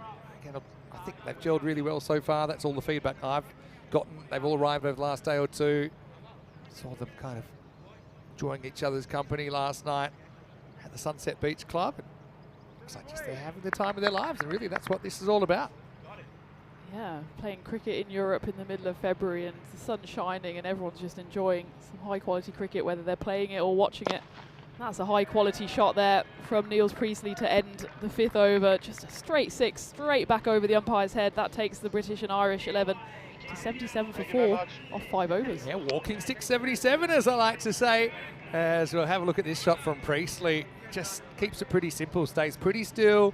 There's certainly room for good cricket shots in this format, and I think that the players that are consistent, because they do have that kind of technique, that ability to adapt their game to these unique conditions. Hello, Vinny Sander here, Mr. Maximo for ECN. Got kickoff with me today, and I know you'll be here at least for the next couple of days. I know that Rico Full's on the way. He'll be here tomorrow. He's travelling from Malta. European cricket's grown into such a beast, and we started about 5.5 years ago with just 17 matches. Last year we had 1,700 matches. You heard that right, 1,700 matches in the year on the network, and every year there's kind of an elevation in some way, shape or form. So to have these players from all around the world, it's certainly pretty amazing. It's amazing. It's an elevation of games and also the quality. Did you think 5 years ago you'd be watching Ross Taylor batting at Khartoum in the middle of February? No, I did not think that. As Hatsoglu comes back on, this has found the gaps, found the hole, it's found the boundary.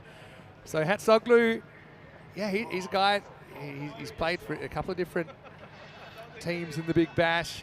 Even played for my hometown team, the Perth Scorchers, with a couple of guys that I played with. And I know that most recently played for the Hurricanes. You mentioned the fact it's coming off a Big Bash trophy. And, yeah, I just think that bowlers that are accurate and a bit different generally have success. And I think he falls in that category. Drags that one a bit short, but I think it might have even been deliberate. Do you know what I mean? Like it came over. I think he saw O'Brien was trying to give himself room, and that he was looking to drive. So I think, I'll give Hatsoglu benefit there that it was it was a reaction to what he perceived the batter was trying to do. And that's the thing, these high-level players, they've got these kind of this sixth sense, I think, of what their opponent's thinking.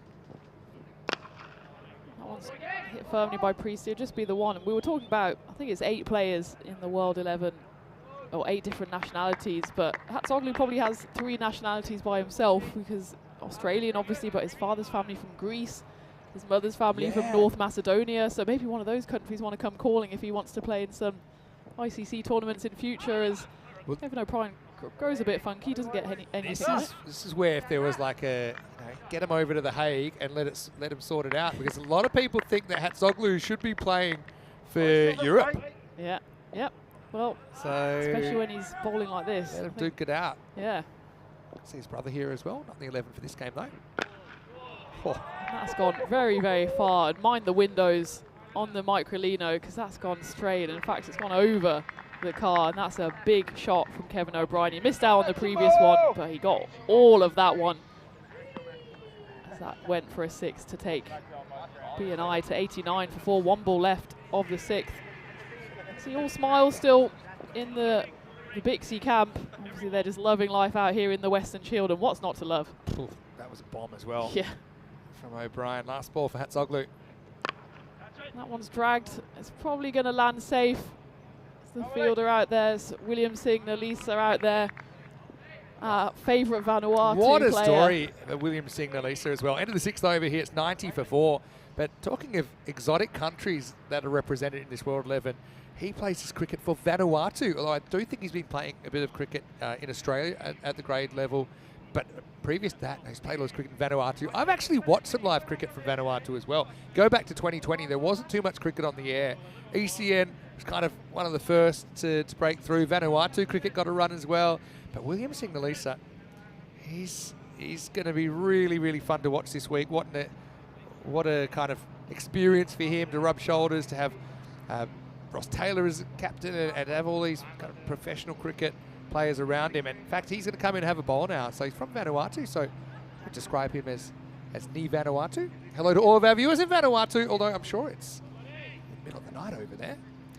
Let's see how he goes here. He's getting the ball in the 7th over, bowling to Kevin O'Brien.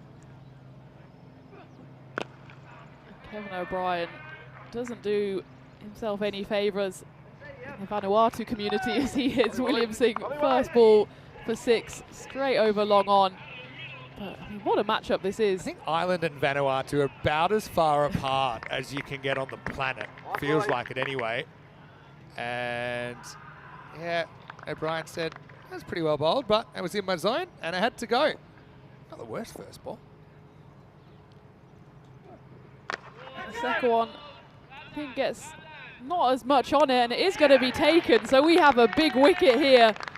As the dance comes out, we're going to have to get that on replay, because William Singh Nalisa of Vanuatu has just taken the wicket of Kevin O'Brien, the icon player for the British and Irish 11. And what a moment that is for the man from Vanuatu. Yeah, well, there's approximately 15,700 kilometres between Vanuatu and Ireland. And right now, that was 49 metres off the bat of O'Brien.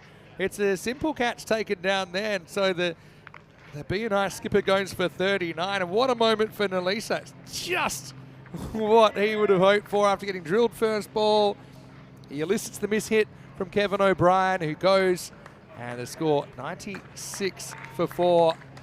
So Nalisa, you gotta love his reaction as well.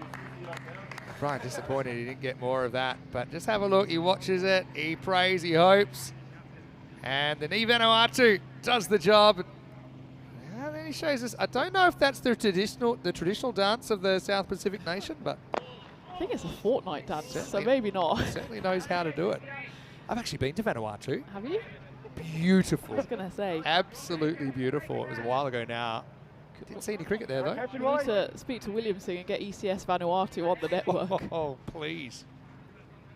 We're not fussy. We'll go anywhere. Vanuatu, you know. If you drag us. I love ECS. ECS, just South Pacific tour. Yeah. Sounds like a musical waiting to happen. Hope the bosses are listening. And it's Niels Priestley who's getting in on the action. In the meantime, it's Julius who came out. He already got a single off his first delivery. And Niels Priestley, he's picking up where he left off. He's gone 26 of just 6 deliveries, remarkably. Somehow gone under the radar a bit because there's been wickets falling at the other end, but he's doing a good job here for BNI. So that one will have to be re-bowled. It's a no ball. The old Vanuatu special, that one. A head-high quicker ball. But you've got to keep it out of the tropics. William Singh will know that. Free hit then for Priestley. It looks like he's in good form. The 100's come up during this over as well for BNI. That one's hit firmly on the free hit, but it shouldn't go all the way. It's fielded out there by James Basley. Just the 1 run off the final. Oh, there's still 1 ball left, sorry. And William Singh, even having been hit for those 2 sixes, I'm sure he'll trade a couple more sixes. That wicket of Kevin O'Brien. That's another no ball though. This will be it. It's called by the standing umpire, so it must have been a front foot no ball. Maybe the pitches are slightly shorter in Vanuatu. It's what an over.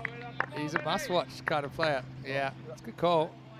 Just overstepping, so the umpire must call that. No, if you land behind the line, it's okay, but the umpire thought he didn't. And free hit's going to disappear. So, oh, what an interesting over for Nelisa. He gets the big wicket of Kevin O'Brien, but he also goes magical in a bad way. Goes for 20 plus, 23 to be precise, and after 7 overs, the British and Irish 11 are 113 for 5.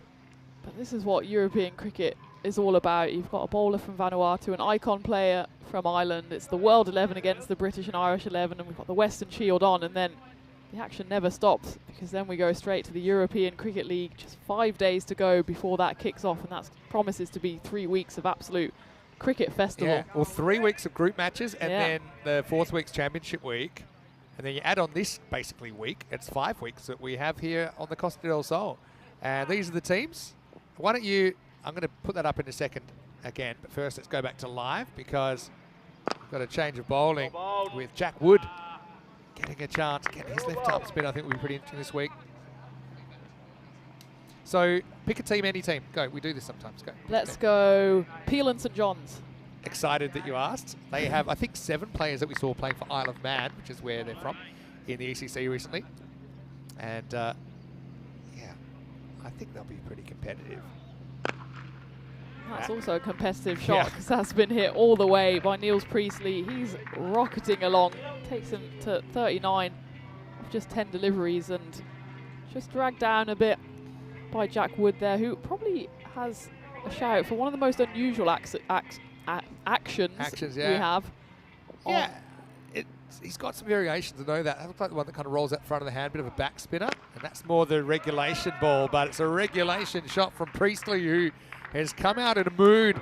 How about this for a strike rate? He's over 400, I think, after that. Maximal, and tell me that didn't hit the little car. It didn't hit the little car, but I think it might have hit the big car on the bounce. It sounded car-y. It took a bounce, and you can just see the car there. Hopped off the road. Jack Wood, by the way, he is Australian, and he's a guy that we have seen playing a good level of cricket. You know, most recently playing for the Brisbane Heat in the Big Bash over the past summer. Also actually played in the Hong Kong Sixers, a bit like Henry McIntyre, which is back in November. I think they're just swapping insurance information before they get that ball back. Jack Wood, he scored 45 just last month against the Melbourne Renegades, so this is the kind of calibre of player we're talking about, and he's just been hit in the Cartmel Oval into a car. So the rise and fall of... We're in Malta, the car park's very close, and Zemus Deploy actually hit 3 different cars. Had to leave the country. Big appeal there. Keeper doesn't believe it. The bowler doesn't either. Or someone did. Trump kind of quick to say, nah, I don't think that's actually... It's one of those appeals where the bowler and keeper aren't interested, but someone was interested. This one's up in the air, and it should be taken, and is. That's taken by Ryshawn Williams, an easy catch in the end. And Niels Priestley, he batted really well for his 45, but he does have to depart. Even the British and Irish lines 126 for 6 with 1 ball left of the 8th, and it's a big wicket if you're the World 11 because Priestley was really going at a rate of knots. He just went for 1 big hit too many, caught the edge of the bat, and it was an easy catch for Ryshawn Williams, who was just lurking about in that kind of fly slip region. So that is the end of Niels Priestley, but he goes for a very well played 45 off just 13 deliveries. Really good knock. Jack Wood, again, he's something different, isn't he? I mean, I like the wrist spin effect. The fact that, I mean, you have to pick him, you still got to play him. And Hatzoglu, similar kind of bowler. 38 of the 45 runs from Priestley coming on the leg side. Nice innings at a good pace. Striking at about 357 sixes in that 45, so 42 in sixes. Here's Ollie Davidson, who's come in the number 8 spot. Last ball of the over. It's another left-hander that's come in to replace the left-handed Priestley. Davidson just gets himself off strike, and that's the end of the 8th over, 127 for 6. Yeah, Ollie Davidson, remember seeing him in the Netherlands last year, playing for Scotland. And that was pretty good, actually, the limited amount we saw from him. So just kind of running through what the score's likely to be here, maybe around about the 150 or something like that. Hey, speaking of places I'd love to have a European cricket series, Barbados. That's where Ryshan Williams is from, and Romario Roach as well in this World 11 side. I see a theme coming, which is sunny and Warm, tropical. beachy. Yeah. I mean, we're pretty lucky here on the Costa del Sol. We are. There's a lot of sunshine. There's a nice coastline here as well. Now, you were here in a mixed playing / commentating capacity last time here. Now you just got the media hat on. Well, this should be out, really. Tromp's called it, and he'll take it. So Davidson not able to deal with that. Looks like a slight change of pace from Basley, and the Basley ball continues. He's brought back in the 9th. That's a 3rd wicket for James Basley, and B&I are now 127 for 7. Basley straight into the action. He did go for 18 in that first over he bowled, but he did also get 2 wickets, and now he's picked up a 3rd. As again, it's one big hit for Oliver Davidson, but he doesn't get anywhere near where he wanted it, and it just goes straight up in the air into the grateful hands of Joshua Tromp, and he has to leave, having only contributed 1. Even the British and Irish 127 for 7, and it's Seb Allison who's coming in. Yeah, now we're getting down to the bowlers really now, and I don't want to say they've got a tail because these guys can still hit the ball, but probably compared to some of the other sides, I don't think that the British and Irish side bat quite as deep. The other thing is actually we haven't seen too much of Allison with the bat, because when he's been playing for England 11, they rarely get down that far. They just don't lose a lot of wickets. Anyway, I say it all happens in the 9th. Still 5 balls of it to come. Well, that's going to go all the way, and clank, you might have heard that on the commentary. The Basley ball is in full swing. It's always the way, wicket and then a 6 as Allison comes in and doesn't quite get it where he wants it, but he'll be happy with the result. 6 runs. But my coach used to say, you got to play straight. And sure, it's straight behind, but it's good enough. That's 6 runs. We're back to live.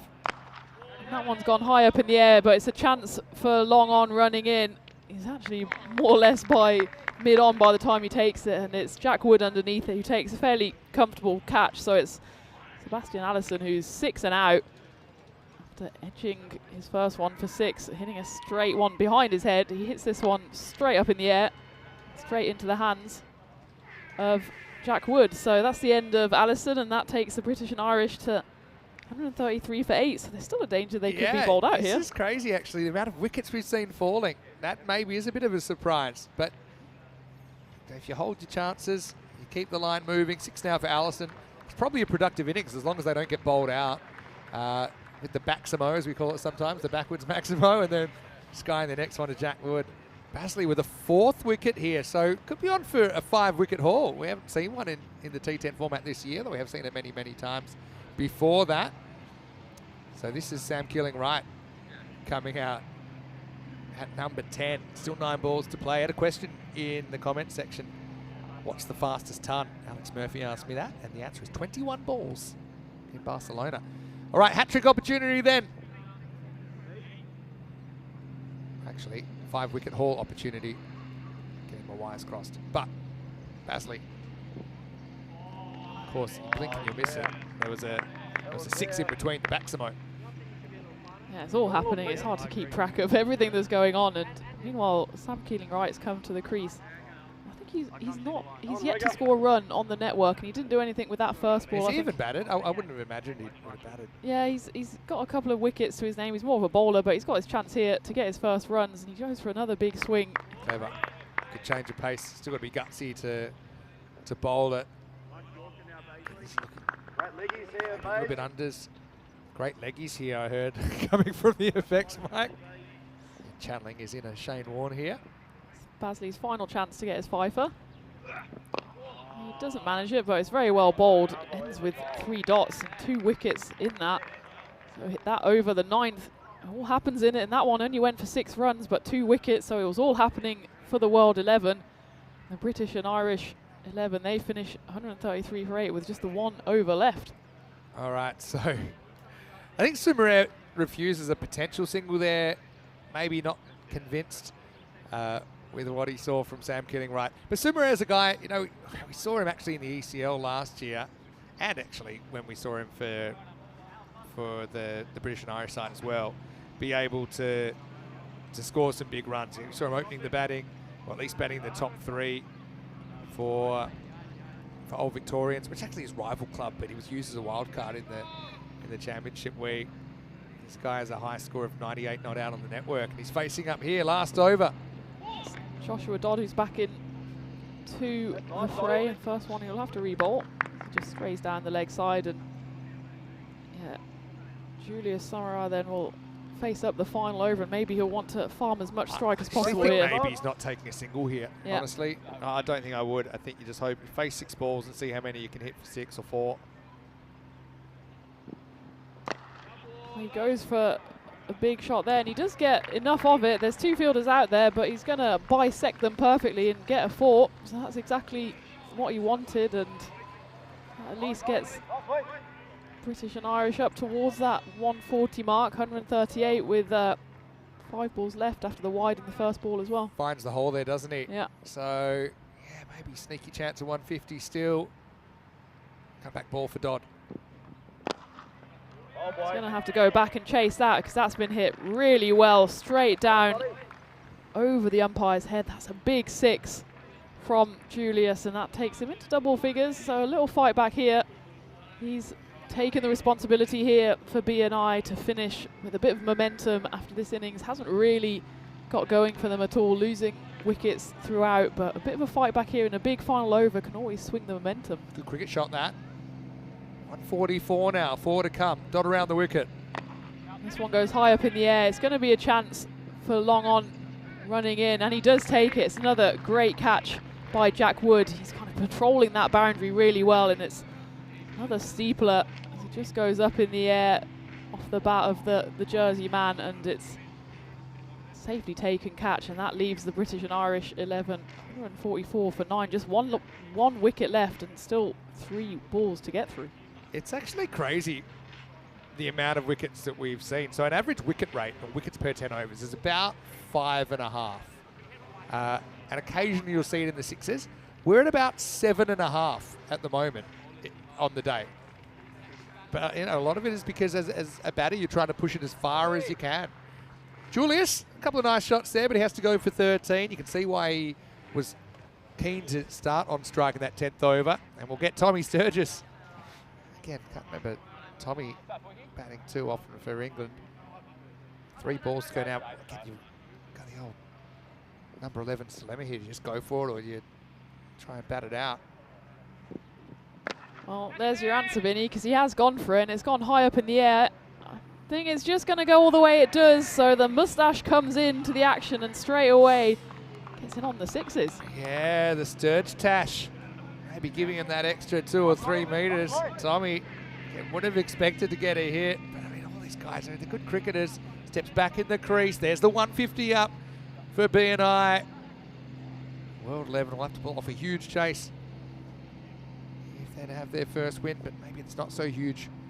You consider the standard here. 2 to come, still down to their last wicket. Sturgis steps right across that. I think he wanted it, put it back in the jungle, and he ducks under it. I think it'll be okay. We'll look on the replay. It's a wide if it's missing leg stump, but if it's over the stumps, it's not a wide. And the umpire felt that if you made leg stump taller, it would have hit it. So 150 Last ball to come. Sturgis, see if he can double down. He almost wides himself there as he tries to give himself room. Ends up just bottom edging it through to the keeper on the bounce. So we finish again with 2 very eventful dots. That leaves BNI on around 150. They lost 9 wickets, and I think the World 11, their first showing in the Western Shield, they'll be happy with that. Looked like it might get away from them, and there was some big hitting in the middle, especially from Niels Priestley, but they came back well. I think they especially used their spin bowling options well, which we maybe haven't seen as much from the other teams yet. Yeah, look, it was an interesting innings. Look at the numbers. They hit 18 sixes, despite, you know, batting all the way down to number 11. Only batters 4, 5, 6 and 7 got to double figures, and top 3 and the bottom 4 all unable to, but we see all 11 BNI bats put together this score of 150. Well, the World 11, well, they'll hope they're top of the world here. Basley almost kind of dug a hole through to China their first ball. It didn't matter because it was a healthy edge. It flew through to Tromp, and that was Lynch gone for a royal duck. And once again, the wickets tumbled early, but despite that, a bit of a rally in the middle order gets BNI to a pretty competitive 150. Yeah, and it was another shaky start from BNI, and similar story to their first game where they didn't really get firing from the start, but they fought back in the middle overs, some good catches taken. In fact, every single wicket that fell was taken from a catch, so 9 in total. Don't remember any being dropped, so safe hands, and there was some safe hands in the fan zone as well, as some big hits were coming, especially in the middle order. Kevin O'Brien, the icon, he got involved with 5 sixes of his own. He scored 39, Niels Priestley 45, and it was a good fight back from Pixie, having been on the wrong end of their result this morning. Yeah, you'd hate to go back kind of 0-2, although we'll say they do have another game before the day is done. Playing actually back-to-back against Asia, which won't be an easy proposition. Thought Wood did pretty well. I think that he, again, is that mystery kind of spinner. He's whippy, he's not easy to pick. He's got a few different deliveries he can bowl. I think that Tromp was pretty solid behind the stumps as well. A guy, kind of South African heritage. I see him for the Texas Super Kings not too long ago in Major League Cricket, scoring runs and performing against a good standard of opposition, a very good standard of opposition, in fact. Wood caught really well as well. Good teams, they don't drop too many catches, and I don't think one went down in that 10 overs for the World 11. And they hold, if that's the right word, they hold Bixie to 150. Time to unleash the big guns. I know a lot of people are excited to see this World 11 with the bat, seeing if they can heat up. They're chasing 151 for victory. 45 for Niels Priestley, came out and hit the ball well from the get-go. 39 to Kevin O'Brien before he became a Nalisa victim. Hindley with 29 and Samaria a late 13. 6 extras again at this level. You don't expect too many in the extras column. 150 competitive, but certainly not insurmountable as we check the bowling figures here for the World 11. And you were speaking about Basley Ball before the game, but it was Basley Ball with the ball. With the ball, exactly. 4 wickets, especially having taken a tumble first ball, still picked up a wicket. So he ends with 4 for 24. Joshua Dodd, I think, bowled well, 2 for 25. Jack Wood only had the 1 over. He got the 1 wicket as well. So there's a lot of good bowling options for the World 11. Of course, we saw William Signalisa come in, got the 1 wicket, and a big wicket of Kevin O'Brien. So looking forward to seeing more of him throughout the week. Just think about all those names on the one bowling card. It's pretty exciting to see, isn't it? But we're not done yet. We're only halfway through match 3, and we'll see how the world respond to this with British and Irish 11 with that 150 on the board, 150 on the target. Vinny Sandu here, Mr. Maximo with Tina Goff. We're exactly halfway through opening day, but there's still plenty more to come the other side of this break. Stay tuned for more European cricket, Western Shield.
Weston Shield is proudly presented to you by Ria Money Transfer, money where you need it, and supported by Dream 11, HCL Software, Rado, La Junta de Andalucía, and Victorinox.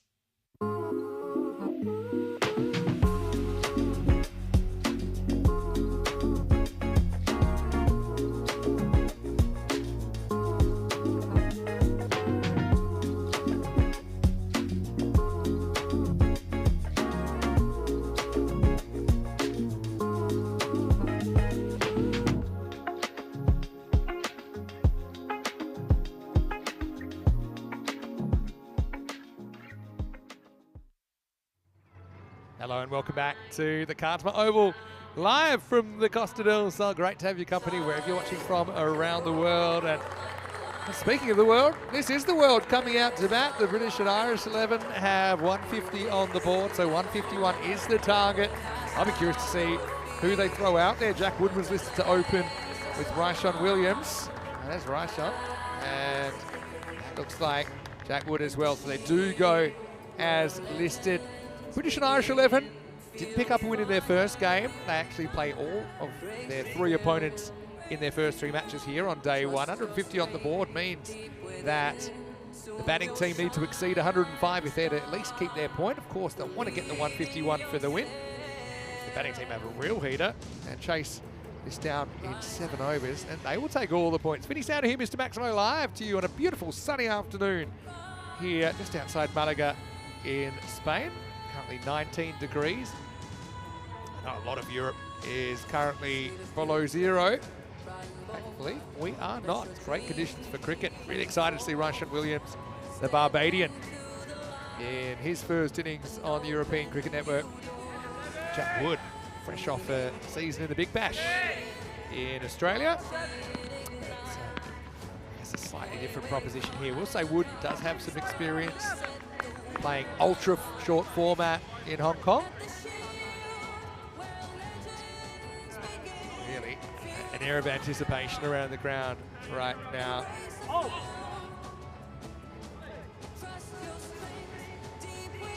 Their Weston Shield anthem as well, pumping out around the ground. It's unique, it's very special, it's European cricket, and it's not like anything else you've seen before. Seb Allison to start things off. They'll be bringing the heat, Pixie. Let's see if the world can handle it. 151 for victory in match 3. Huge swing aimed first up by Ryshawn, who misses out. Somebody that doesn't miss out too often is right next to me right now, and that's Tina Goff. And Tina, I think everyone's excited to see how the World 11 go with the bat. Yeah, we definitely don't want to miss out on this chase. And Ryshawn Williams, seeing his intent straight off, didn't get hold of that one, but I think if he did, we would have been taking cover. But Sebastian Allison with ball in hand. I like this from Aussie Mitch. And let us know where you're watching from, Aussie Mitch. In the comment section, he said, well, we've had such a short cricket summer in Australia this year. Games like these are pretty cool to be able to tune in to watch. You might be watching on Fox Sports Australia or KO, a streaming service. And that's nicked, and there's 2 slips in the cordon, but it's gone straight through both of them. That's going to fly away for 4. And we saw the World 11 in their fielding innings start up with 2 in the slip cordon as well. British and Irish have the same idea, but neither of them could get anywhere near that. Just a genuine edge from Ryshawn Williams, and same as with Kevin O'Brien, his first boundary of ECN is through a nick. Yeah, it's educated edge, you could say. They do have some rare in a kind of genuine slip.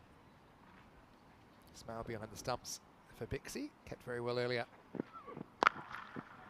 That one's come more off the middle of the bat, and it's a great effort there by Seamus Lynch, but he's just managed to push it further along the rope, and it does roll over the rope for 4, and that was a crack off the bat.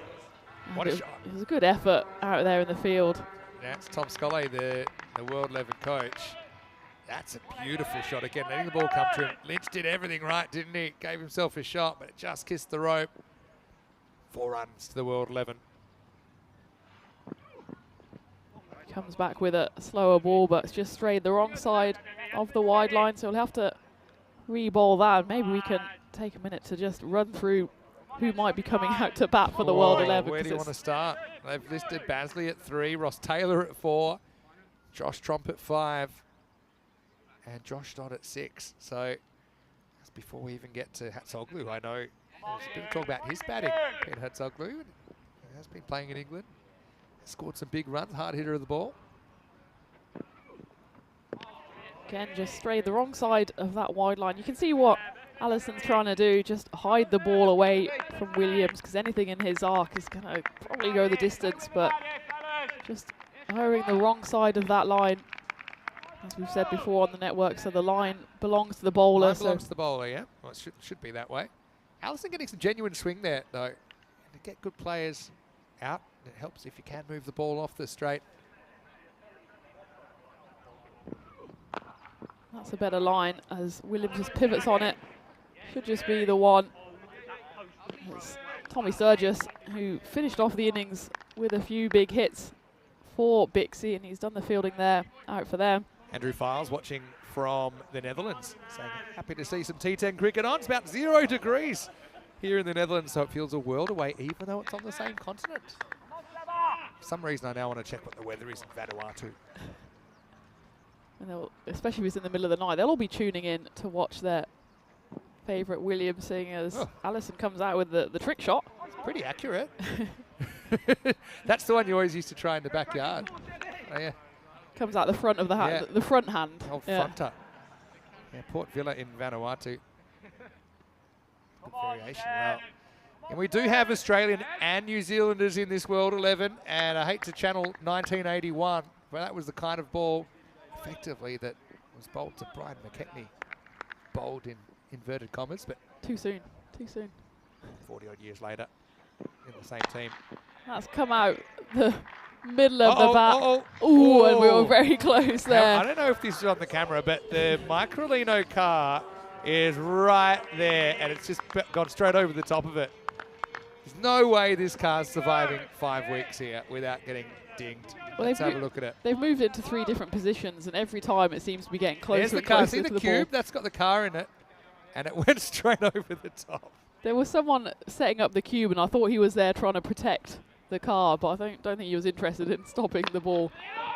There wasn't much stopping that ball, because that was a huge hit by Jack Wood. Weather in Vanuatu, and hello to all of our Ni Vanuatu viewers. Currently 25, even though it's the middle of the night, and heading for 33 today. End of the first over. It's 17 without loss and 16 matches since we've had a golden ball. We've never had a golden ball in the Western Shield. Now, it was the 2-team format last year, just 9 matches in the Western Shield last year, but with 25 matches, and these teams so evenly matched, maybe we'll have our first Western Shield golden ball this week. I think we deserve a Western Shield golden ball. There's 25 games, so that's definitely increased our odds. We've increased the number of games in the Western Shield. We've increased the teams from 2 to 4. We're doing our utmost to try and get one of those golden balls, because they're really good fun to watch. I'm sure they'd be good fun to play in as well. Oh, yeah. Aussie Mitch said he's watching from South Australia, a beautiful part of the country. Tommy the Tash is coming back on after he bowled really well in the first game. He's been given the ball for the second over here. Ryshawn Williams is back in strike. We've been asked in the comments a weather check here. Weather check? I mean, we were here. Nice. We were here in December, and we were both shivering a bit, and in Malta. So we dressed for the colder weather. Yeah, I've got we're layers. baking. But it's 19 degrees. Got the sun coming straight on us right now, so I'm actually boiling alive. And that one's been hit in the air, but it will just go through for a single. But it's a good boiling alive. Yeah, it's a happy boiling alive. Yeah. We've accidentally coordinated our wardrobes today as well. Kind of peaches and cream, kind of. It's that kind of weather, you know, sitting on the beach having a bit of peaches and cream. Come on, then. It's Come on, banger. World 11 favoured, 62%. See the wind predictor on the screen. We'll update pretty quickly. It's a big swing from Jack Wood. Doesn't get much of it, and there's a chance of a run out. It's a really good throw, actually, that comes in from Ollie Davidson. So South Australia, amongst other things, it's known for being a really having some really nice wine regions. Okay. McLaren Vale, Barossa Valley. Bit of a wine fan? Come on here, banger. I could be a fan of wine, yeah. Yeah? Especially Spanish wine is quite nice when That is true, yeah. when it's quite cheap. Yeah, it's true. It is here. It is here, yeah. And that one's nothing cheap about that shot, because that's been hit really hard. Straight down the ground, the flattest 6 you'll see off the bat of Ryshawn Williams. He was lucky that the car wasn't there, because that would have gone through the front window and back out through the back. Well, good players have a way of staying balanced even when they're on the move. You see the way his head almost kind of glided forwards there, didn't he? Drilled it straight for 6. This is good batting from Williams. There'll be a slight chance of a run out here, but he's quick along the ground as the throw came in from Johnny Connell. And yeah, smart batting here. He gets a big 6, gets himself off strike. That's true, but it's an interesting kind of strategy about. I mean, that's the kind of ball, if he wants to, he can go after that again. But he just felt he wasn't quite in control of the shot, so he kind of eats it, takes a 1. So in most formats, you'd say that's true. But again, if they fall a few short, maybe it could be the difference between chasing it down or not. Who knows? Oh, when you've got your strike partner at the other end who comes in and then hits the ball for 6 like Jack Wood did there, then it was probably the right call from Ryshawn Williams to go 6 and 1. That's a big hit to end the second over to take the World 11 to 32 for no loss. On track here, they're chasing a pretty big total. 150 is the score that Bixie put on, so 151 to win. That means they need just under 15 and over to get there, and you can see what the standings look like at the moment. Of course, the World 11, this is their first game, so we'll have a bit of a better picture by the end of the day, but 12 games each, so there's a lot of movement to be had in that table. Yeah, for sure. 12 games each. And so, the workload, I suppose, compared to, I mean, there are some T10 leagues around the world, they're not quite what European cricket T10 is. More of just kind of normal T20 rules, but half as long. But you might play one T10 in a day when you go to some of these T10s. But here, you're playing multiple matches. So it can be a long day. The 3-game day is quite taxing. 2 teams play 3 times, 2 teams play twice. Keeling Wright gets his first ball of the 3rd over. Past Williams, who's been exciting to watch so far. I've actually watched a bit of live cricket from Barbados as well on YouTube at times. It's amazing what you can catch these days. It pops is. up on my suggested watches. Well, if anyone's in the chat and ECN has popped up on their suggested watches, then let us know where you're tuning in from. Who's give us a watching like. from the West Indies? Yeah, and can you get us an invite? Yeah, that too. That'll be the second question. Get behind your man here, Ryshawn. Sam Keeling Wright does his best not to get behind that, because that he thought was hit hard, but in fact, Kevin O'Brien mid-off, he was chasing another ball that he saw that didn't exist. It looked like he looked up and to his left, and the ball was low and to his right. I think he also thought it was maybe a catch. It was a bump ball for sure, and Kevin O'Brien gestured as if he wanted to take the catch. They both ended up looking at each other, wondering what was going on. In the end, it was hit well off the bat of Ryshawn Williams, but probably shouldn't have been a 4, but it is. Sometimes in European cricket here, it's too bright to see.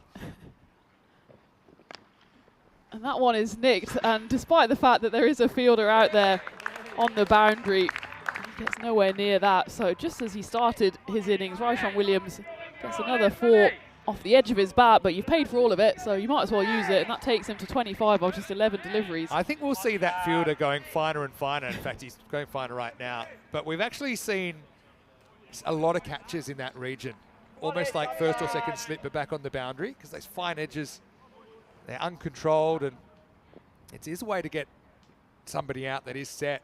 40 love on the board here. Sam goes for the extra effort ball there, ends up on the deck, a la James Basley in the first innings. Doesn't quite get the same result as he gets a wide for that one. But you see, trying to give everything on that one, ends up on the deck. It's his trailing foot after his front foot delivery that he probably feels his front foot maybe didn't have that much of a good grip in the surface, so he kind of over-rotates. Keeling Wright does have pace. You know, he runs in and steams through. Half-hearted appeal behind the subs from Smale, but Keeling Wright wasn't interested, nor were anyone else standing in the field, but that one was really thrown in hard. Loving this. We've got Dre Cooper watching from Trinidad. Hello to you, Dre. And West Indies represent. I grew up watching Australia and the West Indies have some real ding-dong battles. Yeah. Nice to see them uniting here.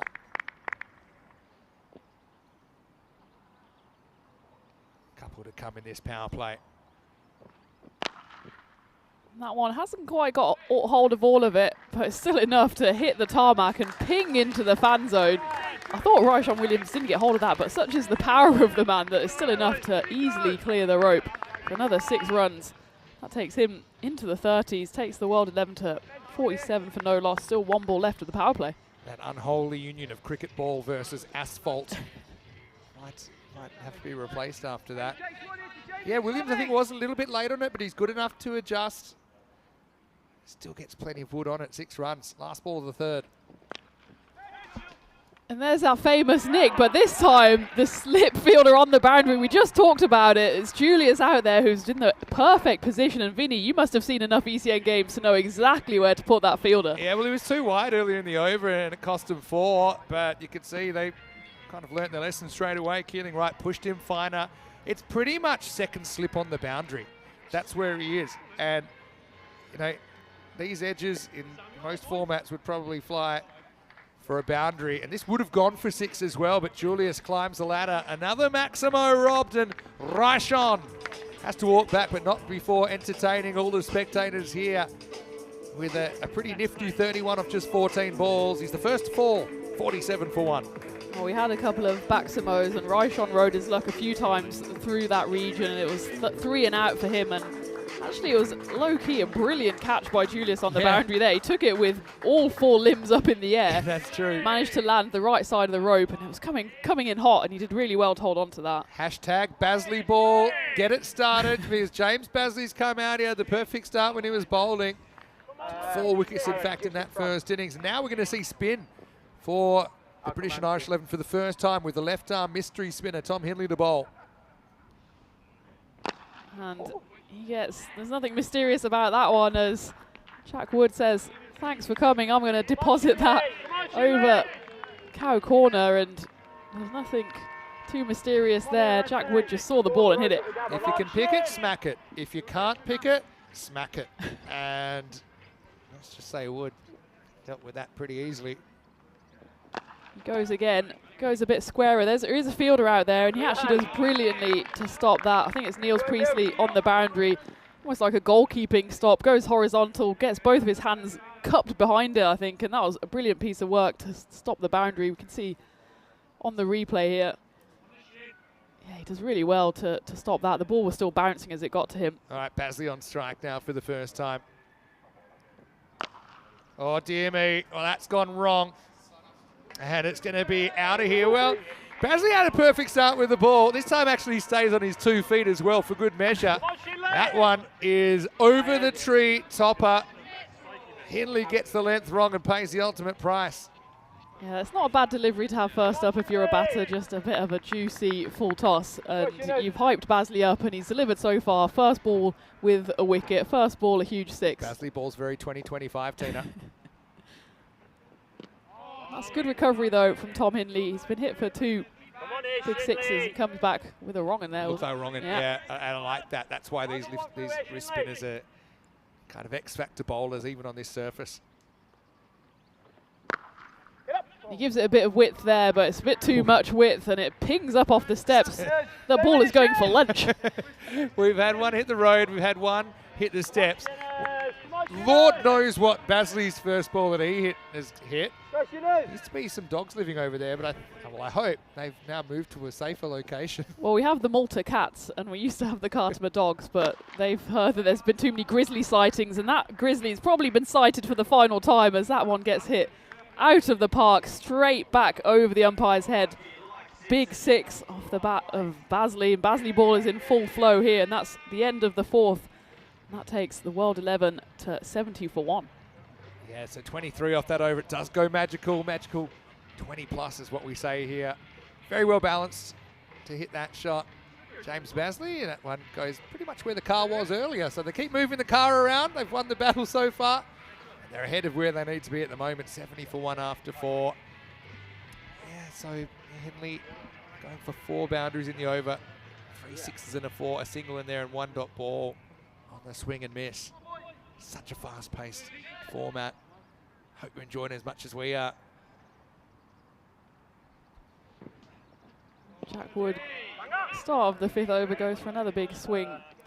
Doesn't get a hold of any of that, as it's Tommy Sturgis who comes back in to bowl. And with this Microlino, it feels like it's a bit of a Where's Wally kind of game. Every time we look up, it's in a different place. The Microlino car, it's like a smart car, so it's like a car that's like a quarter of the size, it seems like, of a more standard car. But it is still a target here at the ground. Big thank you to Microlino for supporting European cricket. That was pretty tight, you know. Oh, it's going to be a 5.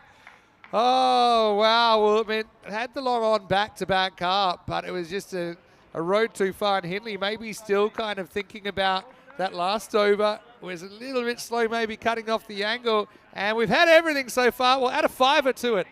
Cinco carreras. It was a tough one there for Hindley because I think he had to cover both ends, and maybe he was expecting the throw from Keeling Wright to come in at the striker's The other end. outfielder to cover that the bottom end. I was dummied by that. I thought Sam was coming here at the striker's end, and he went for the longer throw. As it was, went all the way to the rope. I mean, the last 5 I called was a 5-leg buys that set up a huge finish in Malta. That was on Sunday. And Basley gets the strike on the 5. 1+4 overthrows. Have we ever had a 4, 5, 6 in consecutive balls? Funny you say that. Happened on the weekend. Oh, did it? Yeah, and the 5 was a 5-leg buys, and it was perfect. It kept the set batter on strike. It's the last ball of the night. The 5 was better than a 6. Rolling cutter this time. Doesn't get too much of it, Basley. Yeah, miss hit him. He's certainly got the yips, but at least he makes the stop. Well, we saw Kevin O'Brien almost drop a very regulation catch earlier, so there's something in the water for Bixie, but they need to put that. But for people that might be watching a full European cricket match for the first time, you can see how it creates these viral moments. It does. Doesn't matter how good you are at cricket or not. And this one's been hit firmly through the slip cordon, and it's going to be half stopped by Sam Keeling Wright, who's had a busy couple of balls. That one he does safely throw into the keeper's gloves to the relief of everybody. Walking stick 77. Last ball, the 5th over coming up. A lot of people would saying they'd love to visit the Carlton Oval. You're always welcome. The A7059, halfway between Carlton and Coen, in the beautiful Andalusia region. Sturgis, last ball of his spell. Nicked and gone. So Basley will go. It's just kind of a heavy length from Sturgis. Basley flashes away outside the off stump. Healthy edge flies through to Will Smale. And World 11 have lost the 3rd wicket. Nice little cameo of 17 from Basley, but he's got to go at 77 for 2. Yes, the rise and fall of Basley ball, and that does mark the end of the 5th as well. World 11, 77 for 2. Yeah, well, I guess all eyes on who might come out next, because we got listed. We've got Ross Taylor listed at 4, so this might be the first time that we see Ross. I guess we'll see in a moment. First, let's welcome you into the Dream Box. Vinny Sandu here, Mr. Maximo with Tina Goff. Rico is on the way, and of course Corey, who's coaching Europe in this series, he'll be part of our commentary team from Monday. He's going to do game 1 of the ECL with me, so great to have you with us. And yeah, stay tuned. It's colourful, it's exciting, it's vibrant, it's European cricket, it's on the rise, and we're bringing it to the world today. Yeah, and every time a wicket falls, there's another world star coming out, another player from a different country. So we're representing the whole world today, and what a place to be as well for the Western Shield. Yeah, really, really glad to have you with us here as we get ready for over number 6 at Sumarare, who's going to get cut away for 4 first ball. And so it's not Ross Taylor, it's Romario Roach, who's come in at number 4, but he's not facing at the moment. That's Wood, who Come on, Jules! cuts that away nicely. And growing up in Australia, you do get plenty of practice playing those horizontal bat shots, and that was perfect. Kept it down as well. Yeah, I imagine for any kind of Australian players, an AstroTurf is more what you're used to compared to a green top British pitch, as that one goes across the green top and gets hit for another boundary. So start of the 6th over, 2 boundaries, back-to-back 4s. Yeah, to be honest, I never played on AstroTurf from when I was in my kind of mid-teens for like domestic matches, not really what we call district matches, club matches you'd call them, I suppose, until, oh geez, not again for a long time. Oh, that one's going to get through the fielder. It's going to go for 4. That one was in the orbit of Keeling Wright. And it's going to get through for 4 more, and Wood off to the races, 38 off 12. Yeah, that probably should have been stopped by Keeling Wright. It was guided down through the slip region and he slid. I think the slide just held him up a bit. It's not quite as wet a surface as he's probably used to in Britain at the moment. And it's a double punishment as the next one also goes for 4. Completely miscued off the bat of Jack Wood, but he won't mind. That just flies through square leg for 3 4s in a row. Yeah, inside half of the bat, but enough bat. And squeezed away for 4. And what I was going to say is, when I have played the occasional game on AstroTurf after playing a long time on turf, I found the batting remarkably a lot easier. And that's case in point there. It's a slower ball, I think, from Summerer, picked and smacked by Wood. Maximal takes him to 48. But the thing is, you can really trust the bounce. And not to say that now I've seen enough cricket on enough artificial wickets. Some are different. I always thought they're the same. Different wickets do different things. Sometimes you do get a bit of seam movement, but you're not still getting any huge cracks or something. Or some of the gremlins, which were kind of on some of the wickets I had to face at times. And so, yeah, being able to trust that bounce is a huge thing. That's why I think going from turf cricket to artificial cricket, certainly with the bat, I think is a much easier transition than going the other way. Probably one of the reasons a lot of cricketers in Europe find it hard if they do find themselves on turf pitches. Probably so. Final ball of the 6th, and it's going to go all the way.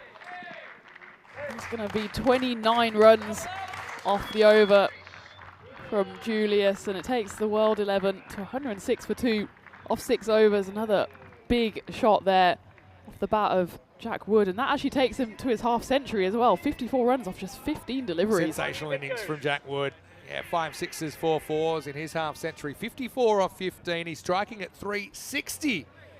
And Jack Wood, it's a nice handshake from Romario Roach. You can imagine those two playing in the same team. They're worlds apart, really, but World 11, I think they're enjoying themselves so far. A lot of people have seen the squads and said that World 11 are the team to beat. Certainly making a strong case for that right now. Look who's listed to come in next. Ross Taylor. Tromp, the keeper at 6. Oh, Jack Wood got 45 in the Big Bash last month, and he goes a few runs better in the ECN, which, you know, even saying those two in the same sentence is really a testament to how far we've got with ECN. Yeah. That you've got players playing Big Bash one week, Love ECN it. the next week. That's it. You know, it's kind of experimental in a way, European cricket, but maybe put the last 6 letters in capital letters because it's a different gravy. Seb Allison coming to bowl out the 7th. And that's up in the air by Roach. There's going to be 2 fielders converging on it. One of them will have to go for it, and there is a big dive thrown in, but it was a tough chance, and it has been shelled, and that was always going to be difficult with 2 of them running in. It was Tom Hindley underneath it. Yeah, Hindley had a little bit of a peek at Summerer just to confirm it was his catch. And it is to his preferred side. I think it was always kind of slicing away towards him slightly. So I think it probably was his catch, but it wasn't an easy one. He was running full tilt, a rare drop on opening day. And a reprieve from Romario Roach. So they do run through for the 2 on that one. It went so high up. That one has absolutely nailed middle sub. Someone get the woodwork out, because well, then Sully is our umpire there, and he's almost been knocked into the next life. Imagine turning up at the pearly gates and saying you got skewered by middle stump, and that's almost what happened to the umpire. Look at this. It wasn't the ball that was... Actually, stump is probably more sharper than the ball. If that doesn't rattle you nothing, well, that was absolutely belted by Roach as well. Surprised the stump didn't go to the boundary, and it's followed up by a smartly bowled slower ball from Seb Allison, and yeah, that would have been some way to go, but our umpires are unflappable. Nothing disturbs them. He just took a little smart step to the right and replaced the furniture. I will say that people are already calling a potential finals matchup, World versus Asia, but I just have a feeling some teams will grow from a start, a not so great start, and some will fade. It's hard to say who will be who at the moment. It's too early to say. It's just punched away from Roach. Just for the one. But all the Ross Taylor fans, they won't be thrilled about the drop catch. We haven't seen the icon, the World 11 skipper with the bat yet at Cardamore Oval, but surely comes in next. Maybe it depends on the situation. Again, I know he'll be trying to, he's very passionate and genuine about wanting to develop cricketers from all different places, and so maybe he would feel, hey, this is a situation, maybe put someone else in, give him an opportunity rather than for him to come out. Last ball for Allison. That's well bowled. It'll be a chase from Hindley there, and he does really well actually to get both hands to it. And it'll just be the one. So that leaves the world 11, 110 for 2 off 7 overs, needing 41 off the final 3. And yeah, Ross Taylor, he was the first cricketer to get to 100 games in all 3 formats. Yeah. Of course, he's now on 1 in the 4th format, T10. So maybe he can get to 100 if we have a lot of Western Shields. Ooh, how many years would he have to be? But to be honest, if you keep playing 12 or 13 games, maybe won't. No, not that long. This is what's coming up. We have a bit of an extended break. Probably need it after this game. So we're about an hour away from rejoining you for match 4. And it will be the Asian 11 taking on the British Irish 11. That's 4 p.m. GMT, 5 o'clock in Central Europe, and 9:30 p.m. in India. Still 2 matches to go after this. Yeah, it's non-stop fun. You haven't done a proper 5-game day yet, have you? Yeah, ask me again on final day if it's still non-stop fun. But it is so far. I mean, there's worse places to be. It's not just the endurance factor, but it's the intensity that this day has been played at. And I think there's no doubt now, this is the highest standard cricket we've ever seen on the European Cricket Network, the 5.5 years we've been around. Next level stuff. 8th over, Keeling rights back.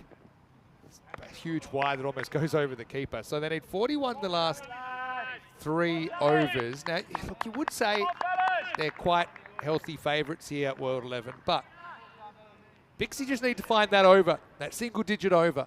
That's a huge win if you can do that. Now, Allison just came up with a brilliant over in the 7th and only went for 4. You don't want to undo your good work here. Get one of that 4 overthrows.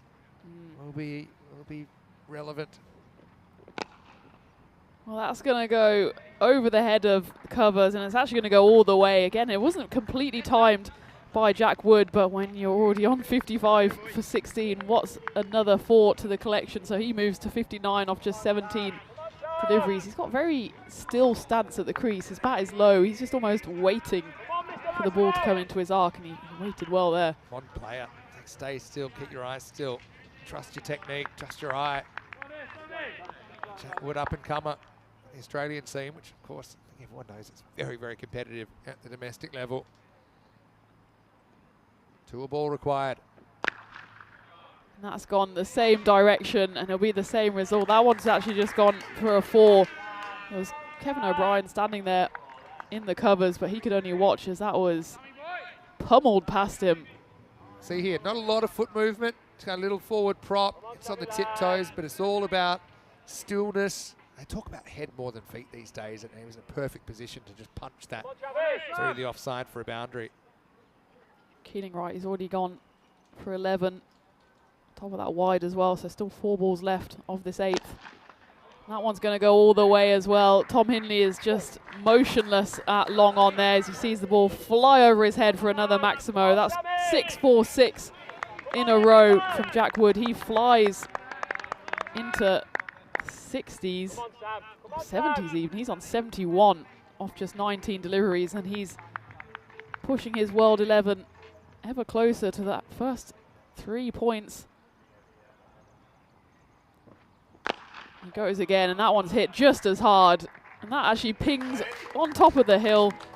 That's a lovely shot. And Jack Wood, he's now 77 off just 20 deliveries. What a knock. And now we're talking highest score of the day by an individual. Walking stick 77, but he ain't walking off until this game's done, you feel. Jack Wood, again, forward, step, hit, smash, 6. It's almost unnerving how still he is at the crease, and then he just springs into life at the last moment. It's almost like the feeder's frozen as that one just knocks into the leg side, and it's a quick throw that comes in from square leg, but there was good backing up done the other side of the pitch. There's Tommy Sturgis up there. So Jack Wood, the carnage continues, but this is already gone for 24 in the 8th over. 1 ball left of it, and World 11 now needing just 17 runs off 13 balls. Maybe time to order our lunch, get in early, because this one's almost done. World setting the pace, and it's going to be 0-2 now for the British and Irish 11, and I know that they won't be too happy with that start. We'll say that they'll get another chance in the next game. But staring at an Asian 11 that were certainly in form. The one outing we saw them chase 139 against Europe with 8 balls to spare. So yeah, Bixie staring down 0-3, and I know we talked about there being a lot of games, but 0-3 suddenly you're talking about having to kind of go 6-3 in your last 9 games to be there or thereabouts to qualify for the final.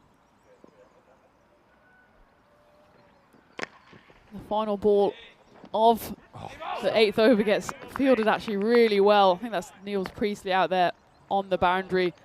I was about to say if it ends with a boundary, but in fact it was a brilliant diving stop. It's actually, it might be Ollie Davidson out there, who was a brilliant fielder for Scotland when I saw him come on as a sub in the Netherlands. And this isn't, I don't think the slow-mo does it justice, because that was screaming away, but it will be the end of the 8th over, 136 for 2. So you'd imagine this is probably the last over. If you're the World 11, you're probably trying to do it with an over to spare. But if you're the British and Irish 11, you're just hoping to push it to a 10th. Maybe you can create a bit of pressure. I don't mind this gamble to go to some spin and to try and just throw something different. So there's 15 required. They are going to Oliver Davidson. That's been hit through mid-wicket. In fact, there's 2 fielders out there. Seamus Lynch is the closest, but he gets nowhere near that as that just rolls away for another 4. World 11 inching ever closer. They need a runner ball 11 now. You can see the clock there on your screen as well. It's just ticked under 5 minutes, but that's how long you have to bowl and complete 9 overs. And so that will be enforced. But the pace game's been good today from all teams. And that's high up in the air. There's a shower of catch it. It's the bowler who's running after it. Oh, And he great effort. does a magnificent job of getting anywhere near it. Throws out one hand. That would have been the most spectacular quarter bowled I've ever seen. If that had stuck, we're talking best catch ever. Because he sprinted and then he, like a rag doll, he couldn't have like a traditional dive, so he just had to hurl himself at it. Bang. I hope his head's okay. That was a Brace for impact. yeah. I think he sat up and wondered where he was for a second. Great because effort though, honestly. he made about 40 yards in that sprint, and now he's got to bowl another ball as well. The old 26-yarder from his mate. Scotland That's a bit of a, it's a Mark Watt style delivery. I was going to say it's 10 off 10 for all of our Kiwi viewers, but now it's 10 off 9. You can take -6 off that total, because that's gone all the way and then some, and that one just sat up nicely for Jack Wood to take him roaring into the 80s. 84 off just 23 deliveries. One of the blue crew has got to do some cardio running up that hill. And that was just levered over.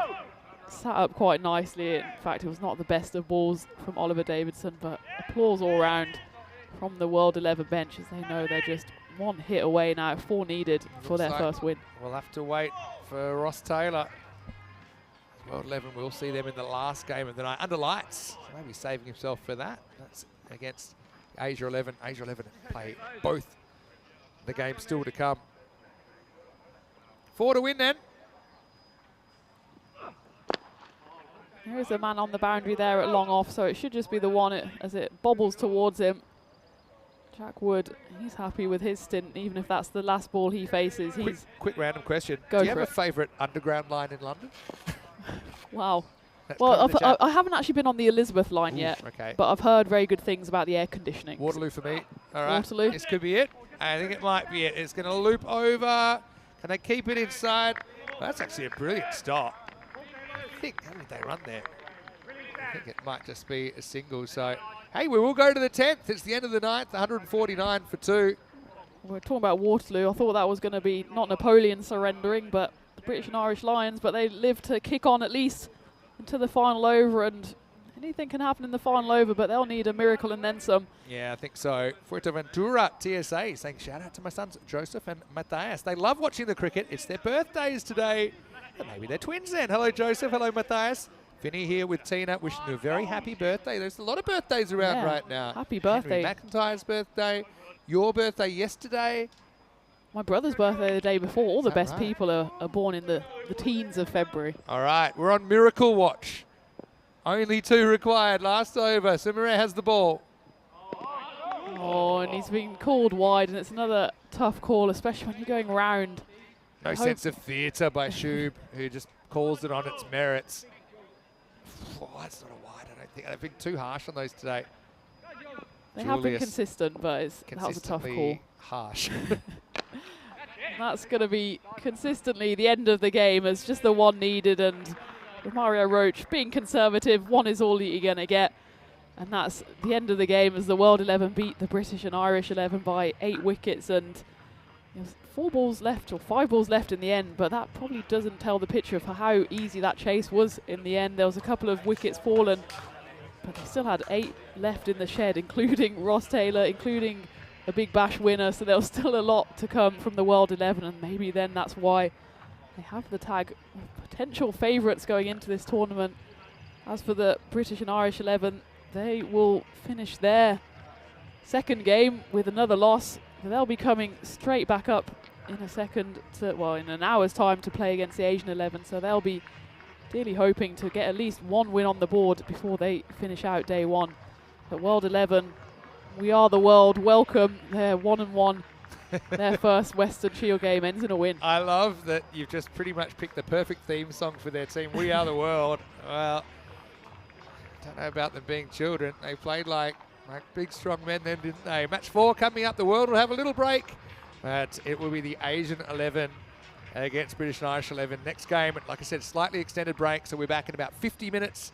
5 minutes before the first ball of that game. You can see the listed time there for the first ball. 4 p.m. GMT, 5 o'clock in Central Europe, and 9:30 in India. Roll the videotape. It was Ryshawn Williams out there with Jack Wood, who would end up batting through the innings. Wood with 85 not out, the highest individual score we've seen so far, but you just got to love that West Indian swagger of Ryshawn as he was able to put together a pretty quick fire 31. The Microlino car was very close to getting hit.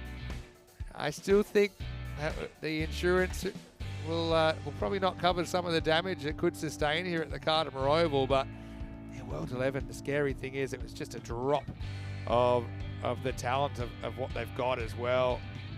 No Taylor sighted. That was a great catch by Swimmer in that kind of fly slip, which is a position that's turned out to be pretty useful for teams here at the Cardimer Oval. The ball really does fly. Couple of halfway hill toppers from Wood. We saw a bit of Basley ball. Unfortunately, he nicked off for 17, but the 6 balls before that were pretty exciting to watch. Hit a couple of bombs. That was a genuine nick. Tommy Sturgis was able to elicit from the Australian. But Wood just kept on keeping on, didn't he? With a lightning half century, and he wasn't done yet. He ended up hitting 9 sixes and 5 fours, and he's 85 not out of 24. And he certainly enjoyed the reception as well. That was a great effort, wasn't it? Romario Roach skied that one, and Ollie Davidson almost pulled off a miracle catch, but they just ran out of time. They ran out of runs. And the world have made it to the Cardimer Oval and made that 151 look like child's play, really. Ending up bringing up the win with 5 balls to spare. Big thanks to everyone in the comments section. Hopefully you're back with us when we return pretty shortly. Let's have a quick look at the World 11 batting card. Only the top 4 required, 85 not out. Jack Wood really showed what a quality player he is. Supported by Ryshawn Williams, the Barbadian, with 31 of 14, and a quick little snippet of Basley ball with the bat, 17 for him. Roach with 11 on out towards the end, 7 extras, 151 for 2. They pull off the 150s chase with 5 balls to spare. Bowling wise, I mean, a couple went the journey. We're going to see that this week on occasion. Sturgis make an argument for best of the bowlers, 1 for 22. So could Allison, though, with none for 21. Keeling right, a wicket, but was pretty expensive. And yeah, look, I think it's a good thing for the British and Irish 11 that they're challenged here. You know, they're going to have to play from an uncomfortable position now, 0-2, heading into that next match against Asia, who looked really good in their first game. But yeah, once again, action aplenty as we are 3 matches deep. Still 2 to go. We'll be back in around about 45 minutes with match number 4. Toss won't be too far away either. Many Sandu here, Mr. Maximo with Kickoff. Hope you're enjoying opening day. Plenty more crash and bash to come when we return to the Cartama Oval in Spain for more European cricket Western Shield.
The Weston Shield is proudly presented to you by Ria Money Transfer, money where you need it, and supported by Dream 11, HCL Software, Rado, La Junta de Andalucía, and Victorinox.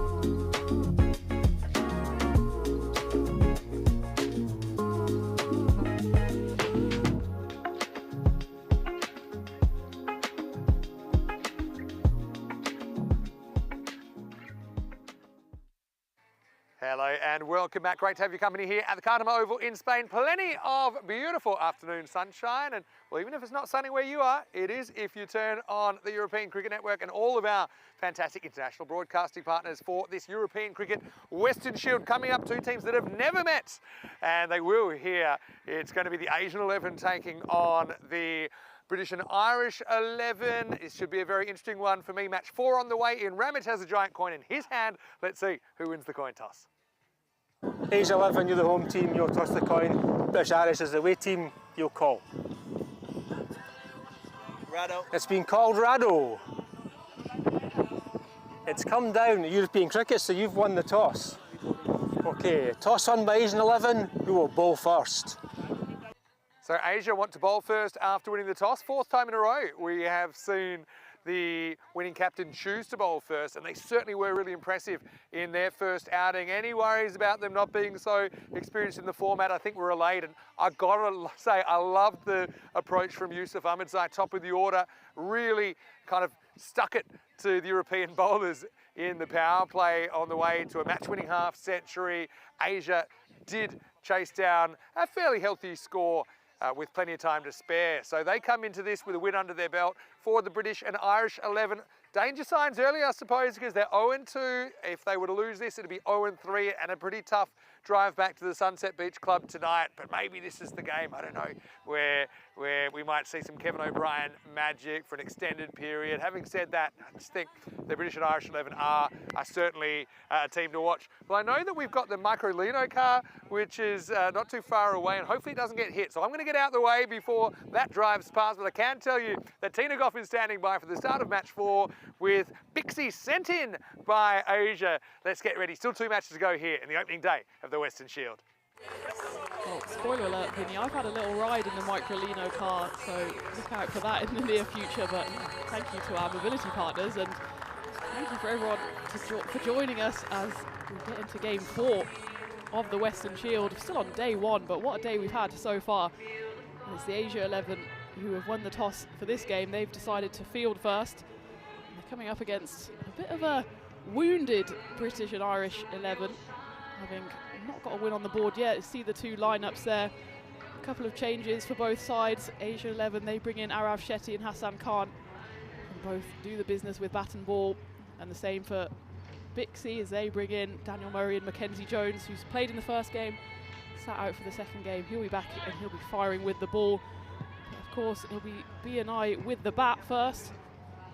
They've stuck to a tried and tested partnership at the top so far. It'll be interesting to see if they've come out again. And also interesting is the fact that before the game, the win predictor has Asia just about ahead, 55% to British and Irish 45%. It's a big game for both teams. Of course, Asia, their debut on the network, in the Western Shield as well, and what a debut it was for them, getting the win earlier in the day against the European 11. Meanwhile, the British and Irish 11, they lost early up. First game of the tournament against European 11, and then lost out just now, just about an hour ago, against the World 11, featuring the likes of Ross Taylor, who we didn't see bat, but I'm sure we'll see at some point in the tournament. As a reminder, it's 25 games over 5 days. Each team plays 12 games, all culminating in a final on Sunday night. Both of these teams will desperately want to get to that final. It's Khan with ball in hand. Seamus Lynch, he was on the wrong side of a golden duck, or an emerald duck, royal duck in the first game. They want to put that right, and It's Johnny Connell at the non-strikers end joining him. And as we saw in the first game, Asian 11 really bringing the heat to this Western Shield. Not too many players we've seen on the network before, but they've come in firing. It's Sumon Khan with ball in hand. See, fielders wasting no time firing the ball in as well, making sure that Shahanaga behind the stumps, his gloves are warm.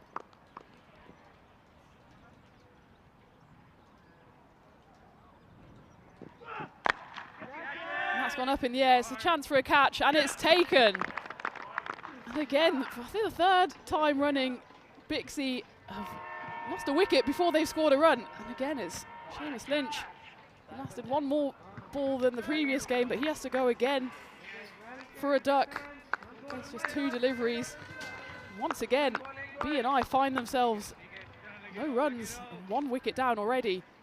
Just slightly beaten for pace there, maybe. In the end, it was quite a comfortable catch. Didn't get a hold of it at all. And it was the captain, Kavishka Anjula, running back, taking the comfortable catch at mid-off. Seamus Lynch, a long walk back for him. It's not been the best of days for him, but that's the beauty of the Western Shield. So, pair of ducks for Seamus Lynch, but there's 12 games for every team, so he'll come back firing, I'm sure. That's the beauty of this tournament, that there's lots of games to be played. But B&I, I'm sure, will not want to finish day one with not a single win on the board. It hasn't got off to the best of starts here.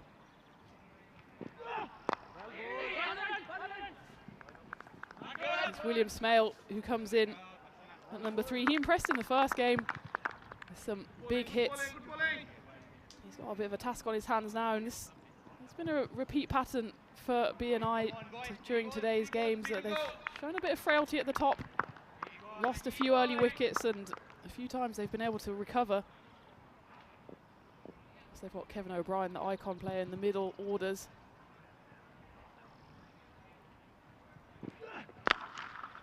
And that's a nice shot, crashed through the covers. Adam Patel's out there on the boundary, but he gets nowhere near it.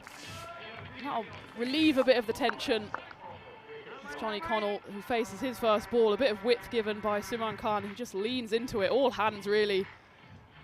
Crashes that through the covers for the first boundary of this innings.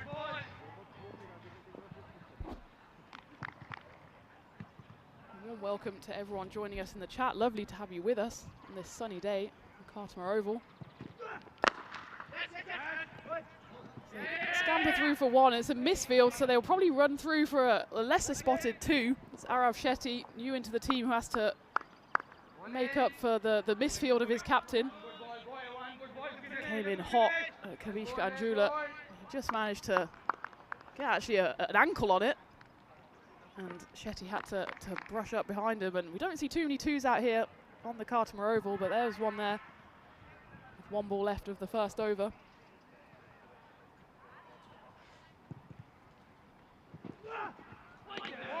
That's a really good delivery to end the first over from Suman Khan with the British and Irish 11. Finishing the first one 7 for 1. This is a good a time as any after a slightly longer break, but not much for break, to bring in Vinny, who can talk us through this calendar. What a calendar we have. You made the most of the break. I saw you take the Microlino for a spin. I've got to get with my your new yards friend in. Ross Taylor. I'd love to know what that conversation was about. But this is the calendar. You can see you can join us all year. It's I think a 46 to 48 week season this year, something like that anyway. And yeah, we've got ECL here obviously following on from this, but then Portugal, Madrid, Italy, France, Malta, Jersey on the calendar for the first time. Sweden back there again. All right, this is coming our way. Going, and gone. Maximo. Smale is going to put that through the kind of, what's the word? What's another word for useless? The net? Yeah, ineffective netting system. Transparent net. Yeah. It's an anti-net. It reminds me of the old Flywire submarine, to be honest. Well, you know what? When ECCW, when Germany, we came and warmed up, we started doing pulls. Oh, massive pulls into How did that that net. go? Well, we did about 3 before realising, oh, A football might not fit through here, but a cricket ball definitely does. I just love that they thought that the footballs were the bigger threat. So, okay, the main thing is we can't let any footballs through. If there's hard cricket balls that go That's through, fine. None of these guys hit the ball hard. It's okay. It's just Gauss. He's got some raw pace about him, doesn't he? And Asian 11 certainly set high standards so far. Nice kind of bird's eye view of the Cartmore Oval. Oh, and he's going to get more here this time. 1 bounce 4. So Smale, he's been really good at manipulating the line and jumping across, kind of opening up that leg side, finds himself with another boundary. Yeah, it's the Bixie getting tricksy here, and Smale, these are the kind of shots that he showed us in the first game, and he's come out showing them again now, and a bit of a fight back after that early setback for the BNI. The thing is, if you keep banging it in, you open yourself up for that. I wonder if he pitches up now, maybe goes at the stumps to Smale. Oh, it's coming. Instead he digs it in, kind of an off-cutter, and that is going to go as well. Well, Maximo this time stands and delivers. It's Smale, who has got 3 boundaries out of 3 to start this second over. What's been remarkable today, though, is the early wickets we've seen, and the actual rate of wickets has been well above almost any tournament I can ever imagine that we've had. But the run rate's also up, and again, it's just a vote of confidence in the depth, the middle and the lower order. She's dug in. It's going to be called wide for height. So he's asking what? Let's have a look. Umpire's hat's pretty much. It's probably a good call. It's borderline. You got to judge it at the crease, not where it goes past him. So Gus is going to have to bowl that one again. There's a suspicious-looking character. It's Sturgis, who's out of the side. Just noticed with the British and Irish side, of course, playing back-to-back. They've swung 2 changes, Seb Allison and Tommy Sturgis, 2 paces out, Dan Murray in, and that's going to be a no ball now because that was even shorter. And I think Gauss doesn't have too much of a case. Even if he didn't like that call of the wide, it still was going to be the one for the over the shoulder. So I was going to say Dan Murray comes in, and he's playing for the first time, and Mackenzie Jones comes back in. Mackenzie did play the first game. 3-game day. I know it's short format, but it's ultra intense. I think the teams playing their third game of the day are going to be a little bit fatigued. I was just having this explained to him. For sure, there's no other call except that's a no ball for the second bouncer of the over. It's a big bouncer as well. Yeah, it wasn't even close that time. It wasn't borderline. And even the last one wasn't borderline for shoulder. It was borderline for head. Anyway, Smale, free hit. Get ready for some funky stuff. It actually goes quite orthodox, and it's a nick and caught behind, but not caught behind because it was a free hit. I'll explain. Free hits. And we talked about this before. Maybe we don't need free hits anymore. Free hits were designed to encourage people to play shots. Well, Do we think people aren't playing enough shots? Not in this tournament so far, and as you were saying, there's so much depth in all these lineups that they're more or less taking every shot as a free hit, and that one, I mean, he took it literally and tried to hit that into the next region. Teapot from Shahanaga. I think he forgot that there's some kind of collective amnesia after a free hit that you immediately forget it's a free hit if you're the fielding team. Oh, no, he forgot. Oh, outfielded. That's an incredibly good piece of fielding. Throws from the knees and had to hit one stump. That would have been out. Smale survives. I think, in fact, there should be penalty runs if you celebrate a wicket on a free hit. Oh, you think so? Because, I mean, we would have had a few. Yeah. Can I tell you some of my highlights here at the Cartmore Oval? Was a free hit getting caught on the boundary and the fielder in the celebration threw the ball over the boundary. Try and score that one. Scorers, another tear is shed by the scorers. Yeah, it was a strange one. That was actually in a local game here. And it was a genuine Spanish player as well. So, I mean, try translating free hit and no ball into Spanish. Not so easy. But anyway, that'll be the end of Gauss's over. Goes a little bit off the rails. 20 off it, a magical one. And Bixie 27 for 1 after 2. Not a bad start from BNI. Let's remember in the first game they were 20 odd for 5, so that was still in the power play, but you can see their 2 losses so far mean that they're rooted to the bottom of the table, but there's only a few points in it. In both of their losses, they did pick up the bonus points, so you can see how important those bonus points will be. If you're playing 12 games, you can pick up 12 bonus points. That's the same as 4 wins. If you can have a big win, but yeah, basically steal the other team's point. We haven't seen a 4-pointer yet. Connell on strike. Sumon Khan. Oh, good change of pace, but Connell adjusts, and he's going to do enough. He gets it over the fence. Maximal to start the over. Johnny Connell, he's been out there a few times with his strike partners, and especially with Seamus going now for a pair. He's seen a lot of carnage at the other Quite end. an amazing shot, because I know he didn't really time it the way he wanted to time his swing, but he actually took one hand off the bat. It was the top hand that stayed on. Still got it straight, and still got it for 6. Sumon with a comeback ball. And that could be gone. It is. I picked the wrong man. And guess who it is? It's Adnan Gas who takes it. Looks like the kind of guy that could have rescued Jack from the top of the beanstalk. Just kind of goes back and lopes a few steps and takes the catch. Connell, dangerous player, has to go for 13. It's 33 for 2. Johnny Connell unlucky there. I think he picked out the only player who would have caught that on height. Looked like it was going to go over, but he just stuck out 2 paws and managed to hold on, and that's the end of the second wicket. Johnny Connell, he has to leave. Stayed a bit longer than his strike partner, but still only 13 off 6 deliveries, and Pixie on 33 for 2. Disappointment for Connell. I think what we have seen as well is when batters have kind of broken through that kind of threshold of 30, 35 and scored half centuries and more, big kind of 75, 80s. They've been match-winning innings so far. And you look at Wood in the last game, his 85 not out. You go earlier, you saw Yunus Ahmedzai with 72. Earlier on, Shahid Afridi for Europe, 74. Wow, how's that for a shot? It's going to go all the way. Maximo! 6 carreras. Well, we'll have to check this one. The umpire's called it 4. And Priestley, DJ thinks it's 6 as well. I guess we're about to see who's right. Let's have a look. It's kind of like a backwards drive, and yeah, that's gone all the way. That's going to be 6. Good hands there in the outfield as well. One of the blue crew, and it has been corrected to a 6. Yeah, well, put it with the rest. In the Goldilocks zone, 44-56 at the moment in the percentages. Pitched up this time. Priestley will get 1. He's come out every time and pretty much hit the ball well from ball 1, hasn't he? Nils Priestley, player we saw for the English 11 last year. There is Yunus Ahmedzai. How well did he bat earlier on? The Afghan man with the plan at the top of the order for Asia.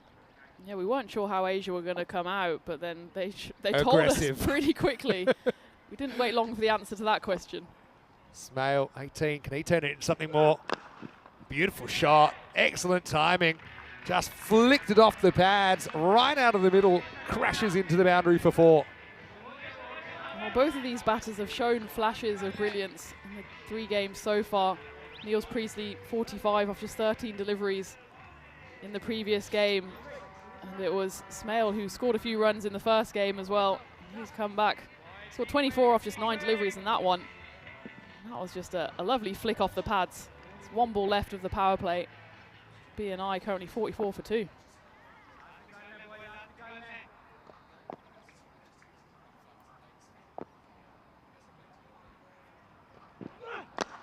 And it's almost an action replay in the exact same result. That was almost an even better shot there from Will Smale. Just flicked off the pads for 4. And that is the end of the power play, and British and Irish 11 have moved to 48 for 2. And despite losing those 2 wickets, they're still going on at a fair click.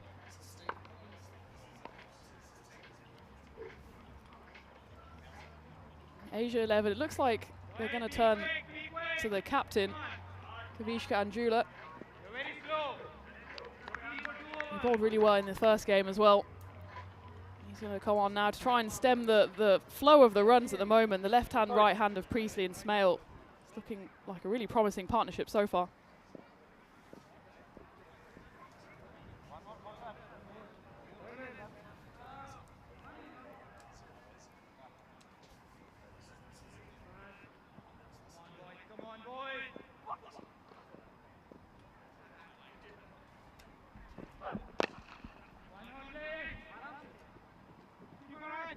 That's just a 1 stroke through There's a lot going square of the wicket at the moment, and that was just a one from Priestley. You know, I was out there, had to answer the door. We had a knock on the door, Tina.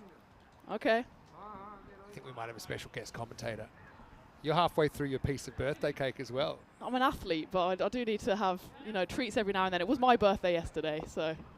Your body is a temple, the way Dilapidated temple. Hell's Angels are a book club. Anyway, that is going to come our way, and that's going to be 6. Maximo for Smale.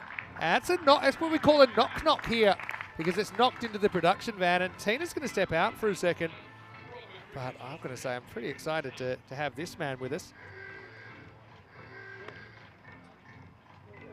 And he's 1 for 1 in his ECN captaincy career, so I'm going to give you a clue. I'll give you a couple more balls for bring him in.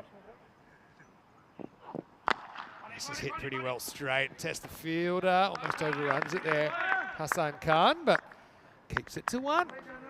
Vinny Sando here, Mr. Maximo, and my special guest commentator for the next few overs is New Zealand superstar and now captain of the world, Ross Taylor. Ross, welcome to ECN. Thanks for having me. It's first time to Spain.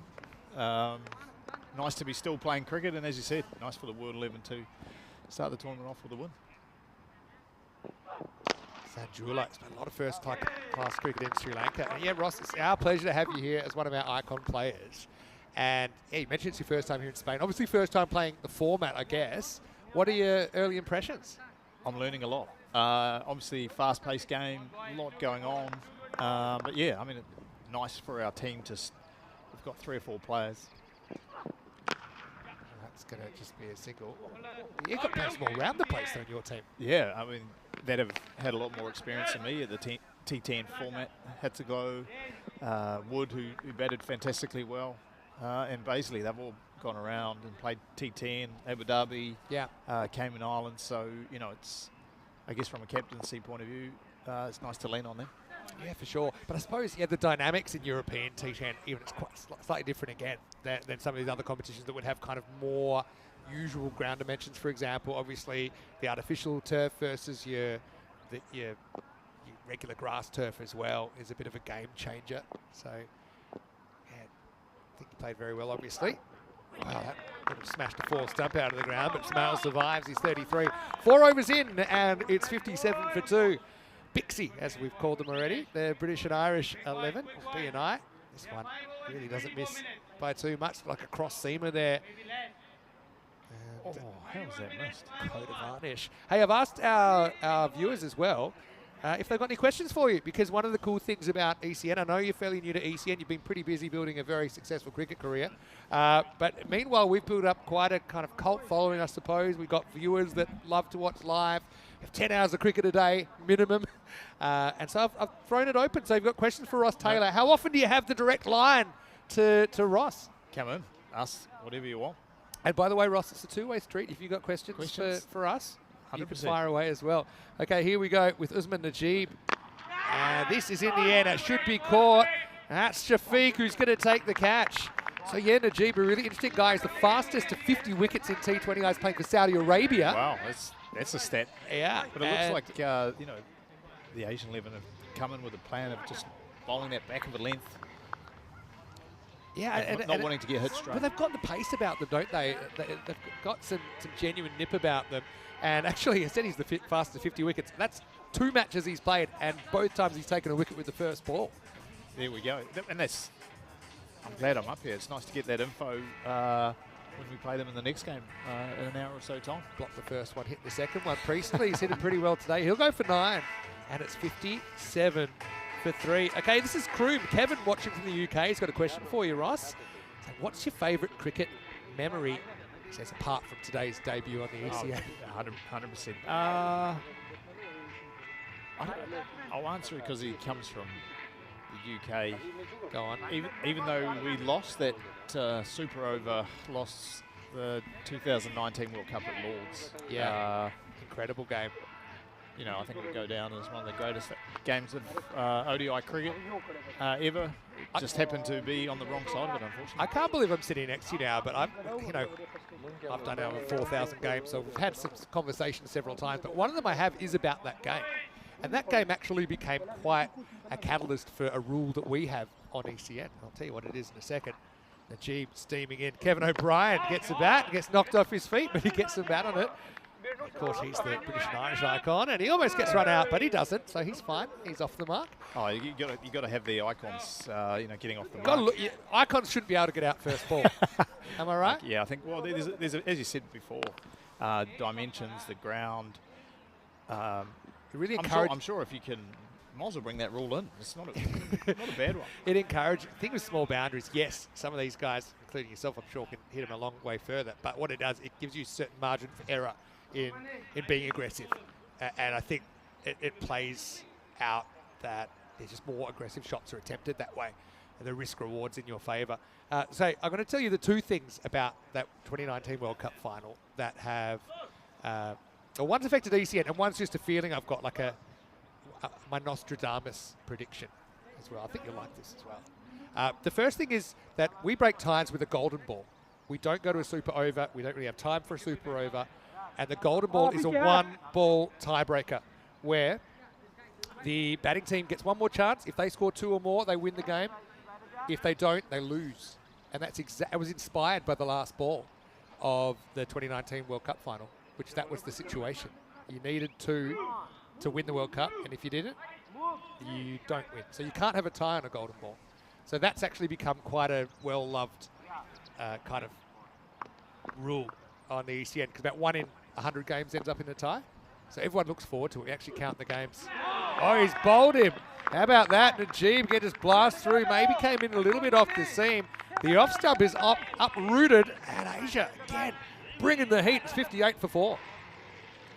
Oh, I mean, he just come in. He was looking fantastic there, Smile, but just coming in, that slingy action. And losing two in batters, just coming in a little bit too tight to him. Probably a bit slow getting the bat down as well. If you look at when the bat did come down, just kind of tried to plan B it and jab it out. As I said, I suppose there is enough pace in the wicket to run it past third man, but he has been smacking the ball fantastically well, using the pace.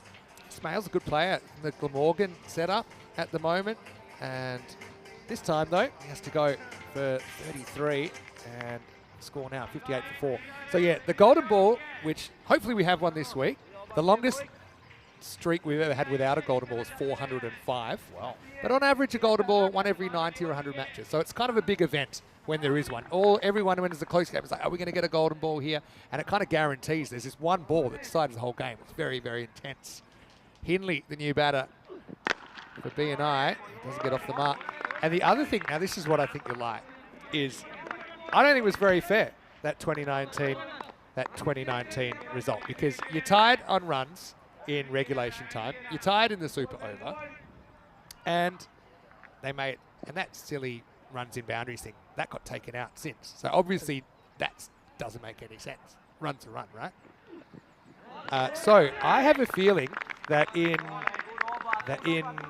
say maybe 30, 40 years, that New Zealand will be awarded co-winners of that World Cup. You know, when everyone's kind of over it by then, and you're all maybe in your 60s, 70s, you get together and you go to the MCC and they say, look, fair's fair, spirit of the game, we were equally worthy. As Henley almost gets a broken arm into the 5th, and the score is 58 for 4. Hey, going to welcome you into the commentary box. Vinny Sandu here, Mr. Maximo for ECN, and it is my pleasure and our pleasure here at the ECN to welcome the World 11 skipper and New Zealand superstar Ross Taylor in. Ross, welcome to Spain. The sun's out, and it's not out in too many places in Europe right now. Oh, it's unbelievable. I mean, it's been pretty warm back home in New Zealand. It's obviously our summer, but this is just as warm as summer. It's the Spanish winter, so I'm sure when I talk to family back home, it's going to be, you know, they don't really believe it, but I can only imagine how hot it will get here when it is summertime. Yeah, it certainly will. Speaking of hot, your team was hot, and I want to know, how is the team gelling together? You've got players from so many different countries and parts of the world all descending on this team, but you seem to be going pretty well. No, they were gelled together very, very nicely. I think that comes down to the coaching staff, the way they've brought the guys together. They're all very easygoing people. But I think that's the thing about this tournament. So it's like we've got some spin here, and It's Adam nice Patel. it's nice to, you know, bring these different cultures and players together. And I guess there's a universal of playing cricket, and everyone's got their, you know, their differences, which is a nice thing. And I'm sure. Wow, in the air and taken. What a catch. How about that? And yeah, Asia are red hot in the red right now. That's Kevin O'Brien. He's going to have to go for just one. And what a big wicket for Adam Patel. You know, it must be tough being the icon because you've got a big target on your back as well. Everybody wants to snaffle your wicket. Patel does it on this occasion, and B&I have lost their captain at 58 for 5. They're in trouble there. Just bowling wide of the crease, just opens the face, and that is a fantastic catch. Yes, Furkan Shafiq again, who's taken a second catch now. Remember, he got Priestley off the first ball of Usman Najee, but yeah, just flirting with danger there, not really keeping it down there. O'Brien and Shafiq capitalises on the half chance, 58 for 5. So one thing is that the 5 wickets, there or thereabouts, we've seen teams recover from losing wickets early, but the issue at the moment, the actual run rate, more or less 11, not quite 11. There you go, 10.9. It's behind, isn't it? I think for me, the par I felt would be about 145 this week. Probably about accurate based on what we've seen so far. Summerare from Jersey comes out at number 7. But I love the golden ball. There was a lot of discussions about it. Fortunate enough to play golf yesterday, and talking to Daniel. And Weston, of course, after whom the Western Shield is named. His name, and obviously the passion and the way he explained it, I think was fantastic. The talk amongst the World 11, and I'm sure there was with the other players. It just adds a new dimension to it. I think obviously time. A lot of people are time poor, and we, you know, that super over probably took 15, 20 minutes. I timed on the IPL. It was 28 minutes. But so I think, you know, coming out there, only having 2 new bowlers, the bowlers who bowled the 9th and 10th over are the only ones able to bowl. I think it's a good concept.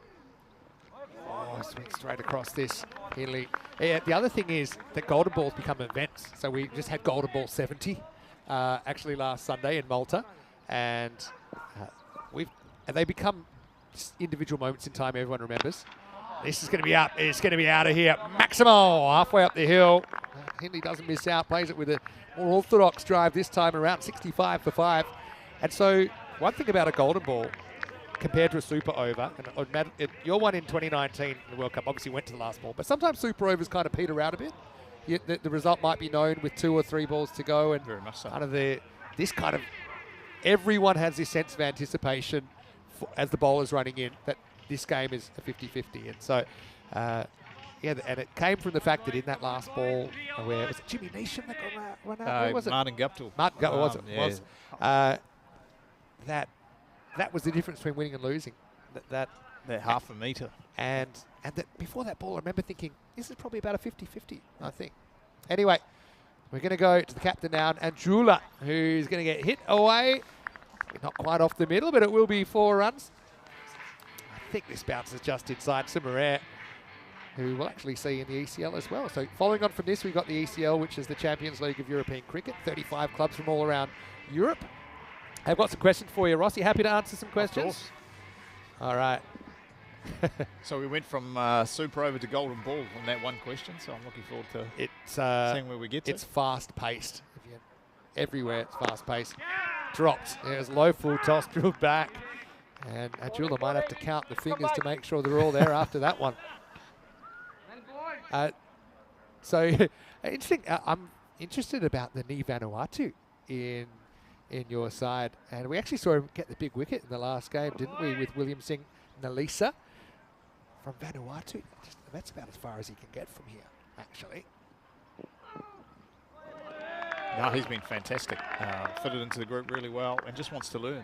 Obviously, I'm of Polynesian descent. My mother is Samoan, so it's nice for non-traditional cricketing nations like Vanuatu, Samoa in the years to come. Very similar to probably what's going on here in Europe at the moment. Yeah, for sure. Well, goes inside out this time. Mid-off was up in the circle. That's going to carry. Yeah, it's the old centimetre perfect, 50.5 metres there, I think. And Sumereg gets 6. That was trying to hit that to the leg side, I think. Just held a shape enough to hit it over. It had a little hint of leading edge about it, didn't it? That shot that he tries to go over the leg side. I think you're right there. Breaks the run of a couple of dots from Andrula. Yeah, there was a question about you. 6. Yeah, 6. This one won't go for 6. Bit of a long chase there. It'll be an unsuccessful chase. It's 4 more. So this is breakneck speed, if you haven't realised already. We don't get too much time for chit-chat, but I'm going to come back. A couple more questions for you. Yeah, question from Ben, actually, referencing your Samoan heritage. Will you ever consider playing for Samoa? Yeah, I'm Samoa. I've just qualified for the 2020 qualifier, Pacific Southeast Asia. So it's in the pipeline, and yeah, watch the space. Well, you heard it here first. Also, we've taken European cricket to the world, and now the world's come to us. It's amazing where a lot of these, all the different places these players have come from. That would have been run out. Instead, they'll get there, and it's 80 for 5 after 7. Question from Charlene, who I think is watching from Sri Lanka because of his question. Do you have a favourite Sri Lankan player? Oh, good question. I think I love playing. I shouldn't say this, but I did enjoy watching Sangakkara and Mahela go at it. Yeah. It's a bit like when you played, when you watch Kohli, watch all these world-class players in action, you want to get them out. But Can I tell you something, just referencing that? Come back to that graphic in a sec, but first, this will be a wide start the over. So Roma CC, who were the champions of Italy, and they're in Group G, they have picked up Dasun Shanaka to play for them. Oh, yeah. I mean, he can play in 2 countries in the same day. Yeah, I know. So been in the news. This is going to be 4 down the ground, straight as the day is long. Fantastic shot. No, I coached the Dubai Capitals, and Shanaka was in our team. So I think that's a great addition. Obviously played in captain Sri Lanka, but obviously bowling and batting got a lot of power. I think he's going to be a fantastic addition. And as I said, able to play in 2 countries in the same day is pretty good feat. I know that was fairly recent as well, maybe last week. Feels like you lose perception of time in this job, doing this every day. Well, but as you said, 10 overs, it goes quick. But it's funny, the social media reaction, because I think he might have, let's just say, created a loophole for himself about how he relieved himself of his first match. But the general social media reaction was, good on him. Why shouldn't he do that? So, yeah, I spent a bit of time in Dubai recently as well, and he's become quite a centre of the game. Right, this is going to travel out of here. Maximo. It's almost hit the Microlino car there. And Ross, you're one of the select few that's actually been in the car that I think looks a bit like a Tic Tac, but it's very effective.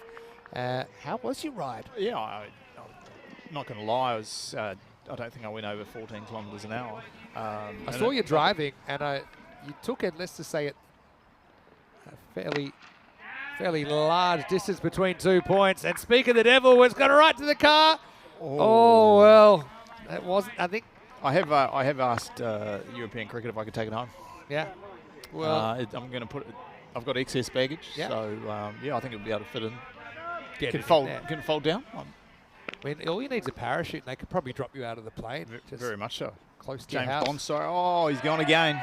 Oh, they just keep on coming. That car is not safe. That's gone over the fence, though. Maximal, 6 more. This is the resurgence they needed. It's Henley and Sumereg trying to put together a partnership. I love this question from Gregor Galway to you, Ross, saying, if you weren't a cricketer, what would you be?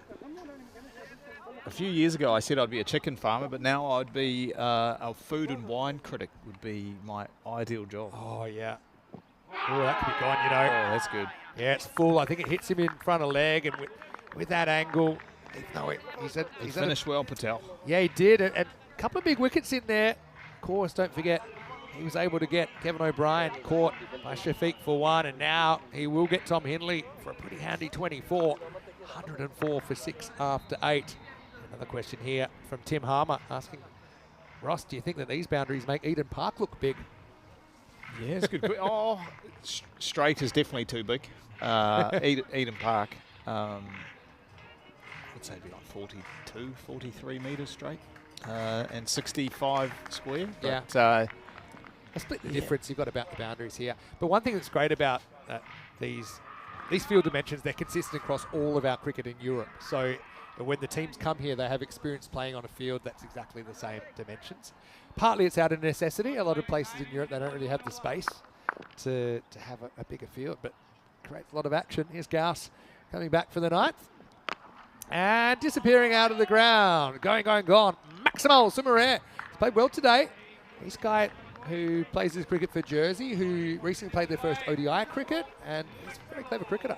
Oh, he's had a lot of time there. Just picked it up almost as if he knew that it was coming. Calypso with the leg up. They are behind in this game, but you know, couple more sixes. When they get to the 135, 140, they give themselves a chance.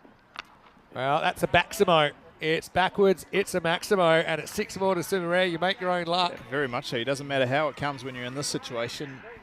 6 for 116. Yeah. Swing hard and hope for the best. I think it's the short ball can work. We've seen a few catches kind of short fine today, kind of clunkers that the batters maybe take on the gloves or high on the bat, but if it does hit that top edge, generally it flies.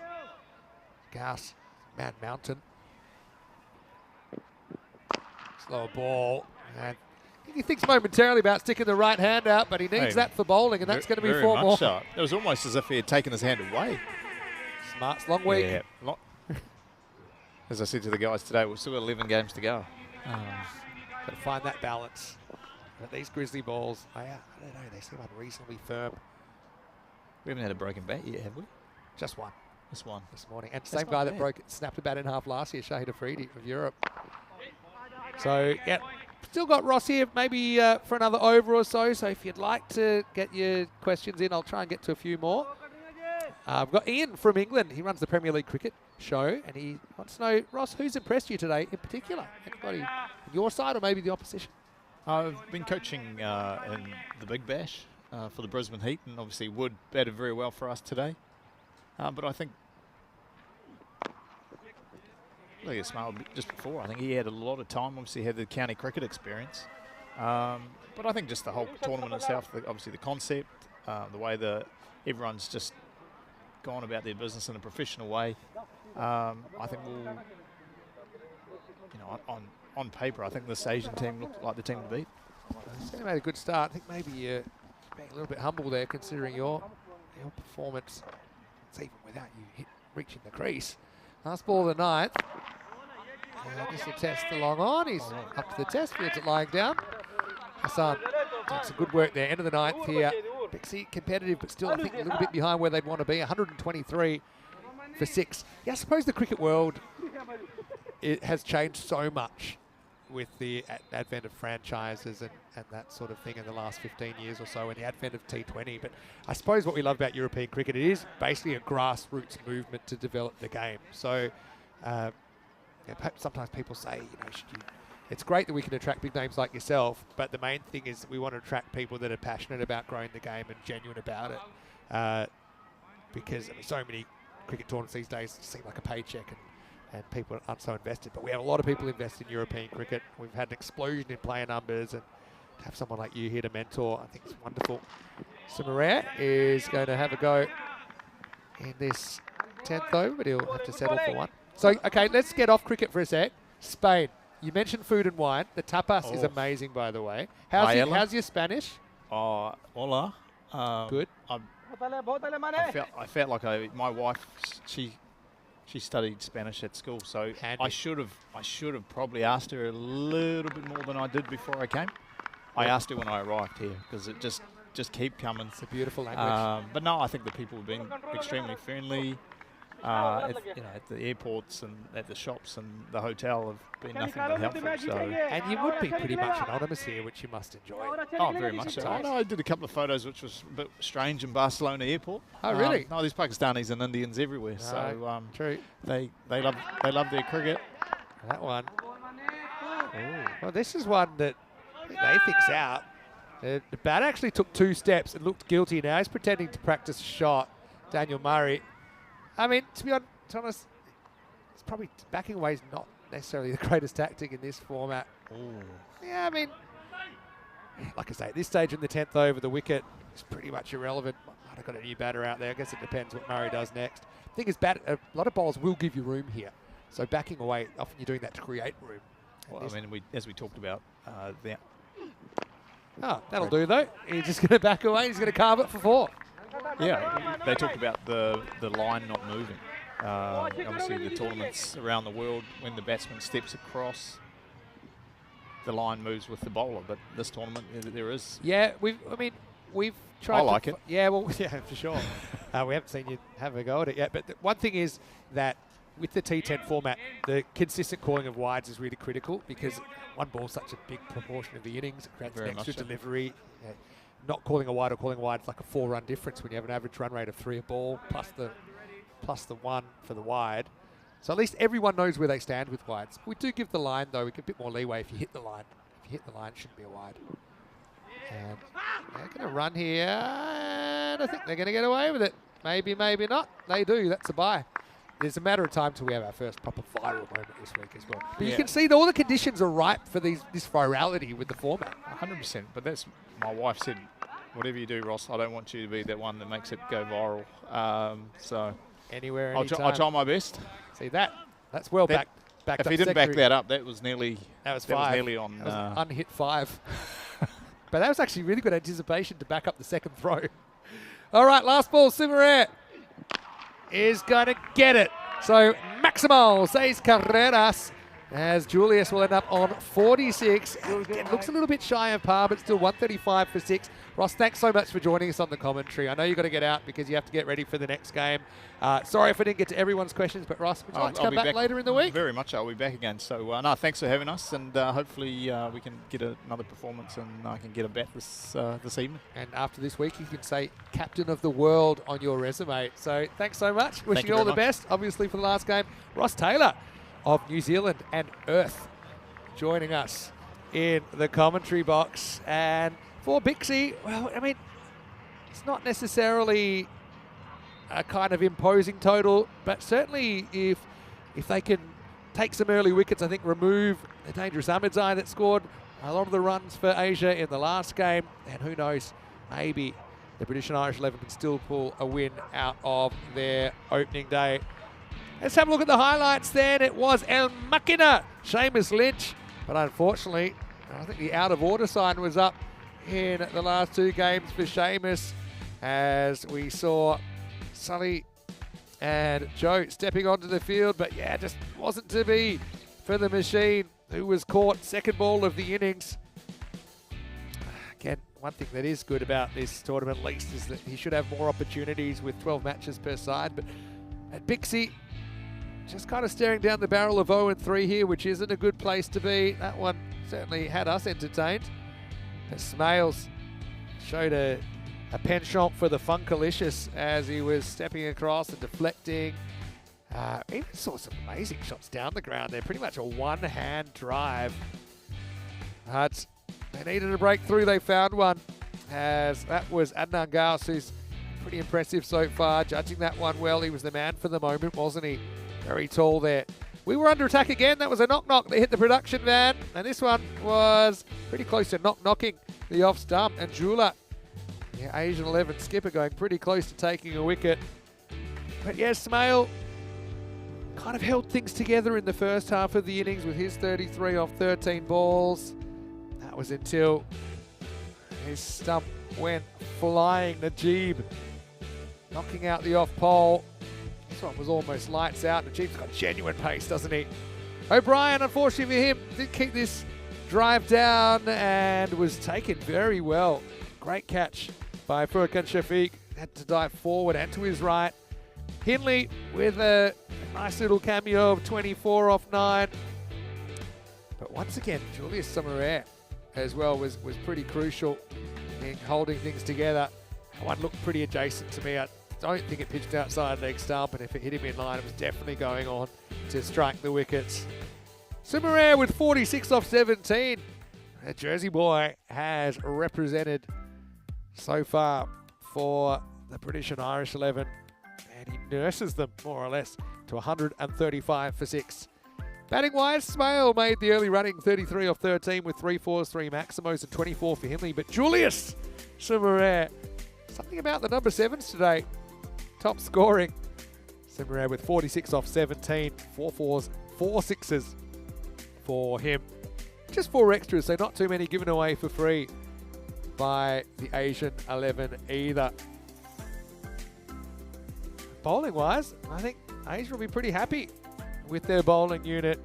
Garth's the most expensive, but even he didn't quite go at a magical pace. 2 wickets apiece to Suman Khan as well as Usman Najib and Adam Patel. But yeah, for me, you can't go past those figures from Usman Najib. Once again, took a wicket with his first ball. Finished with 2 for 12, which is a big win if you get a bowler that only goes at a run ball this week in the Western Shield. We'll take a break. Finish out of here, Mr. Maximo. Huge thanks to Ross Taylor. And don't worry, we'll get Ross back and he can answer some more of your questions later in the week, but he's got some work to do. Tina Goff will be back with me, and we've got some work to do here because Bixie hoping for their first win. Otherwise, it's a lonely trip back to the Sunset Beach Club. We'll take a break and see you shortly for more European cricket, Western Shield.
The Western Shield is proudly presented to you by Ria Money Transfer, money where you need it, and supported by Dream 11, HCL Software, Rado, La Junta de Andalucía, and Victorinox.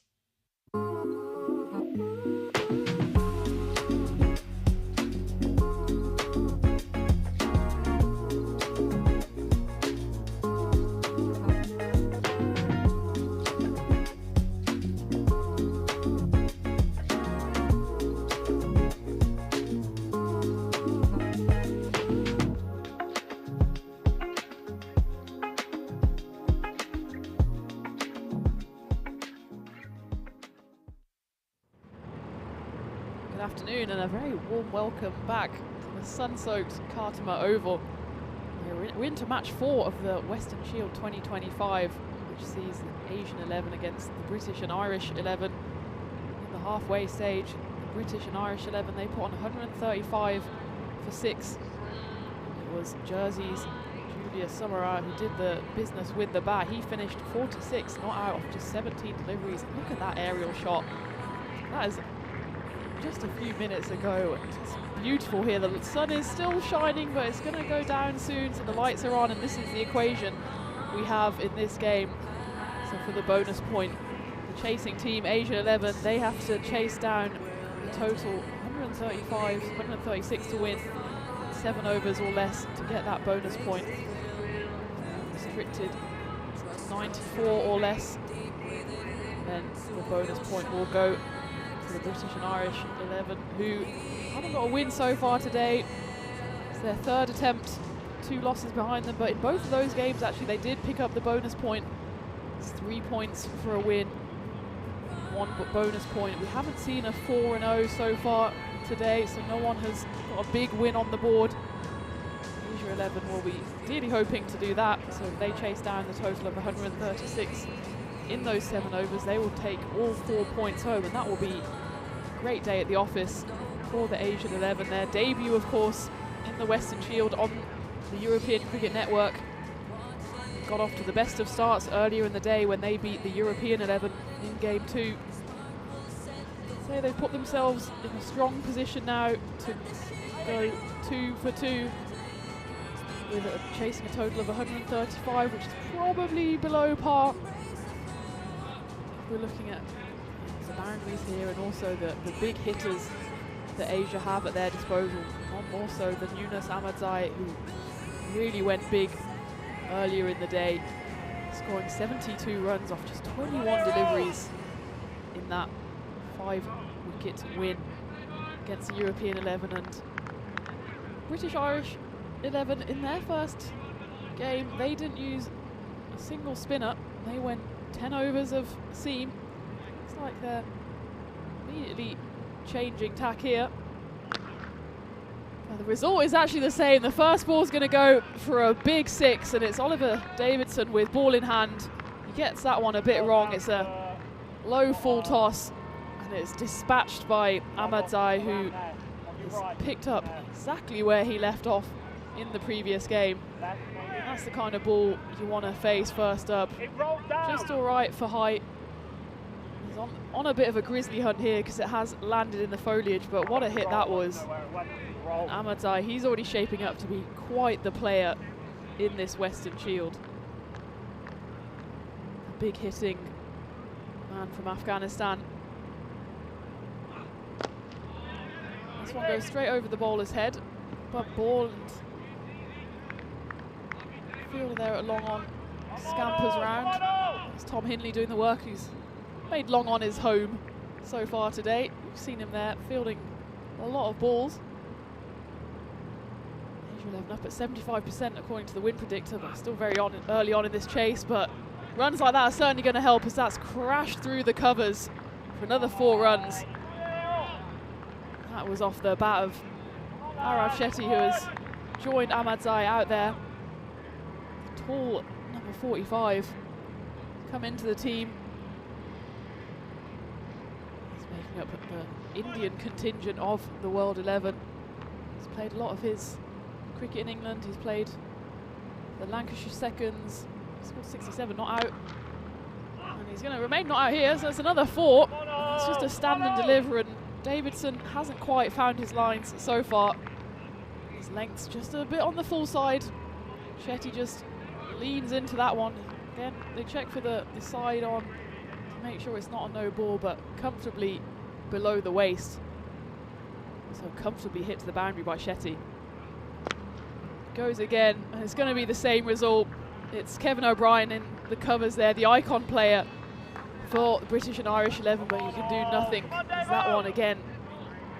It's a bit of a misfire here from B&I. They've changed up from seam to spin, trying to take the pace off the ball, especially in the power play, especially with how hard the Asian 11 were hitting the ball in their first game. Already raced away. It's a good change up there from Davidson. They'll still run through for the single though. That's a big first over from the Asian 11. 20 off it without the loss of a wicket. That's what's been telling as well for Bixie today. They've lost a lot of early wickets, whereas Asian 11, they've been firing from the get-go, and Yunus Ahmadzai, he's looking like some player. And joining me in the box, it's been 17 matches since the Golden Ball, and you were on that one, Vinny, weren't you, last weekend? Yeah, it'll be known as the Jimmy James Golden Ball, even though he actually ran himself out for no reason when he missed the last ball of regulation. Man, he couldn't face it. That was in Malta. But look, the Golden Ball counter, we'd love to reset it to 0. Golden Ball 0 is a really exciting place to be. You've experienced it now. It reminds you, remember that show Lost, where they had to reset the clock every 108 minutes or something? It's a whole new world, man. They lost the plot with that show. It started off strong, Discuss. and yeah. Here's Sam Killing-Wright. And there he goes. 6 Speaking of runs. starting off strong. Maximo. That one actually ended up in the royal box, as we call it. Luckily, Their Majesty is out at the moment. But yeah, Shetty, he's the guy throughout the second 11 system in England. And, you know, he's been playing second 11 cricket during 2024. So it's a great opportunity for him to get noticed, to break his way further into the professional game. And he started very well. Did play the first game. He's come in for this match, and he's opening the batting. He's on 19. He's got a straight pull this time. Won't get a run this time around. So, oh, look.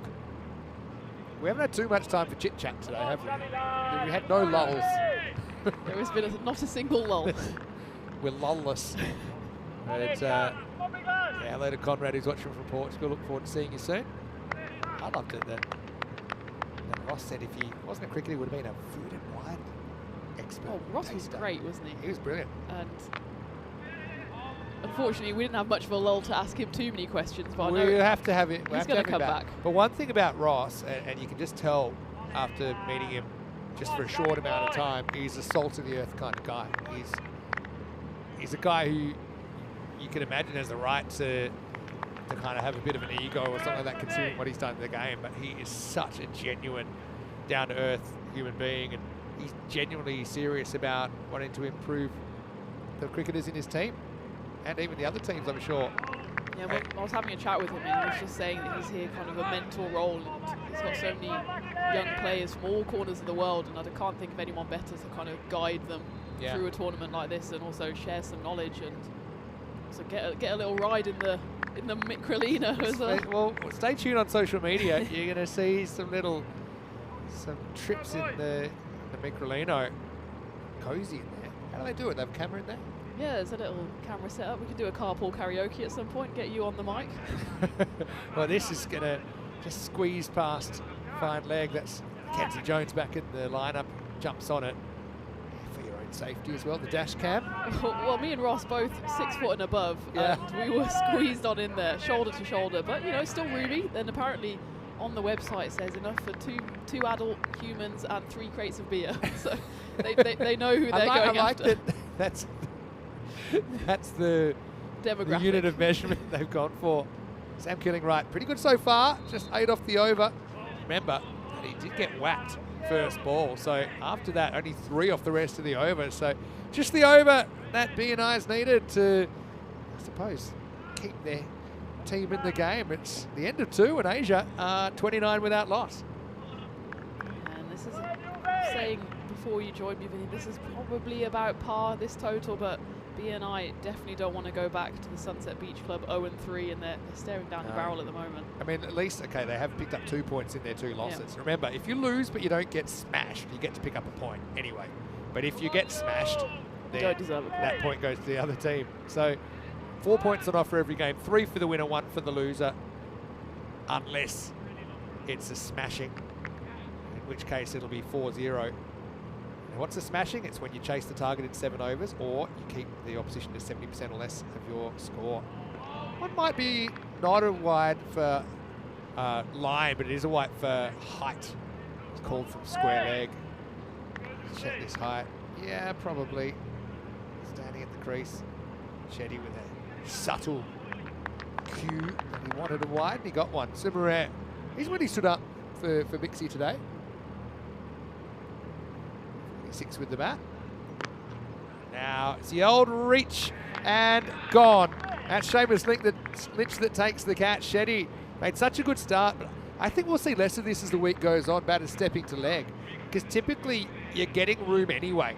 So this just means that Shetty's restricted to kind of a poke at the ball. That edge flew straight to the deep backward point. Lynch does the rest, and Asia lose their first wicket. Shetty out for 21, 30 for 1. We saw that a lot in the Bixie innings as well towards the end. They were trying to give themselves some room, but they're actually making life far more difficult for themselves rather than just staying in the same postcode as the ball to try and lever it over the boundaries, as we know, 50 metres. So you don't want to make those boundaries 52 metres by stepping to leg, and fell into the trap there, and it was a nice catch in the end, but the perfectly positioned fielder, Seamus Lynch, on the boundary there. Shetty was good while he was there. We're disappointed that he does go so quickly. Still a young player. Sumaret does it again for BNI.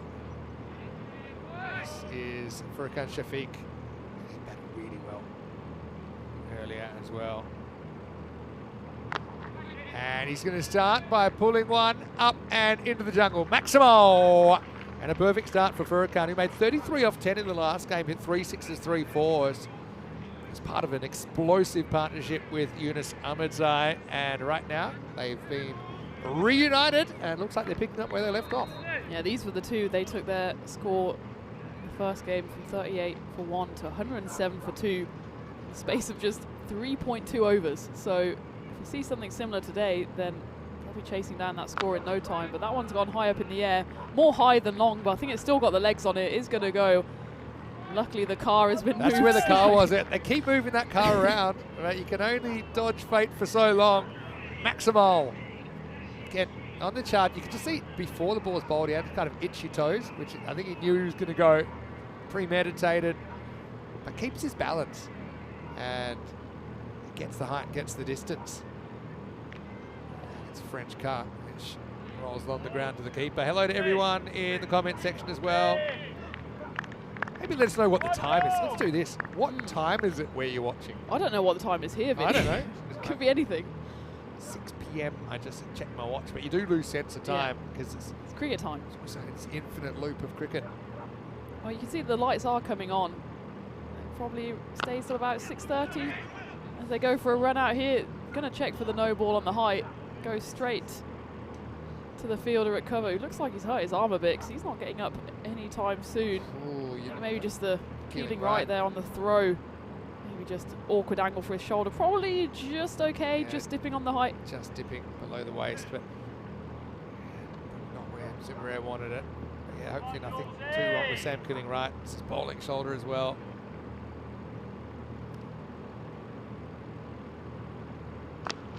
Well, that's up, up and away. Well, can anyone get there? Well, not if they're on the field. It's Maximal for Ahmedzai. I was about to say Mr. Minimo in the comment section. Just had a simple comment. Ahmedzai is a monster. Well, he has dished out some monster blows. Right now, Asia, they get the power play. That keeps him ahead in the game. It's 49 for 1 after 3. And he's been pretty quiet so far for his standards after that massive innings in the first game. He's only faced 5 balls out of the first 18. Yeah. So let's have a look at the Manhattans there. A couple of magicals, 20 in the first, 20 in the third. I think, it's hard to say, but I think that often the team that has the most, that can concede single figures most often in an over, and only single figures, probably wins more games. It just seems like these 9 or less overs, sometimes we call them tragical overs because it's the opposite of a magical over. At this level, I think we're thrilled even to go for 9. It's killing right, it's moving around to fine leg. Hopefully that shoulder's okay. Maybe an indication that they want to kind of hide him a little bit. But it is impossible to hide in European cricket. We've seen it many times attempted. Mackenzie Jones, good to see the young Scot having another go here. Bowling for the first time in this match.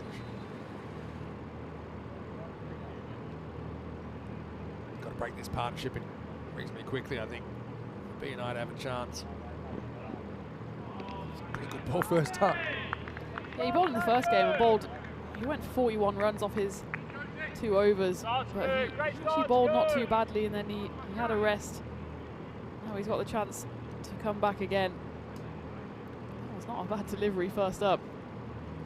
It's a good ball in any format of the game, just nipping away from the batter, leaving him on the seam, and be proud of that in a test match. So easy when it's in ultra slow-mo, but very, very good piece of bowling from Mackenzie.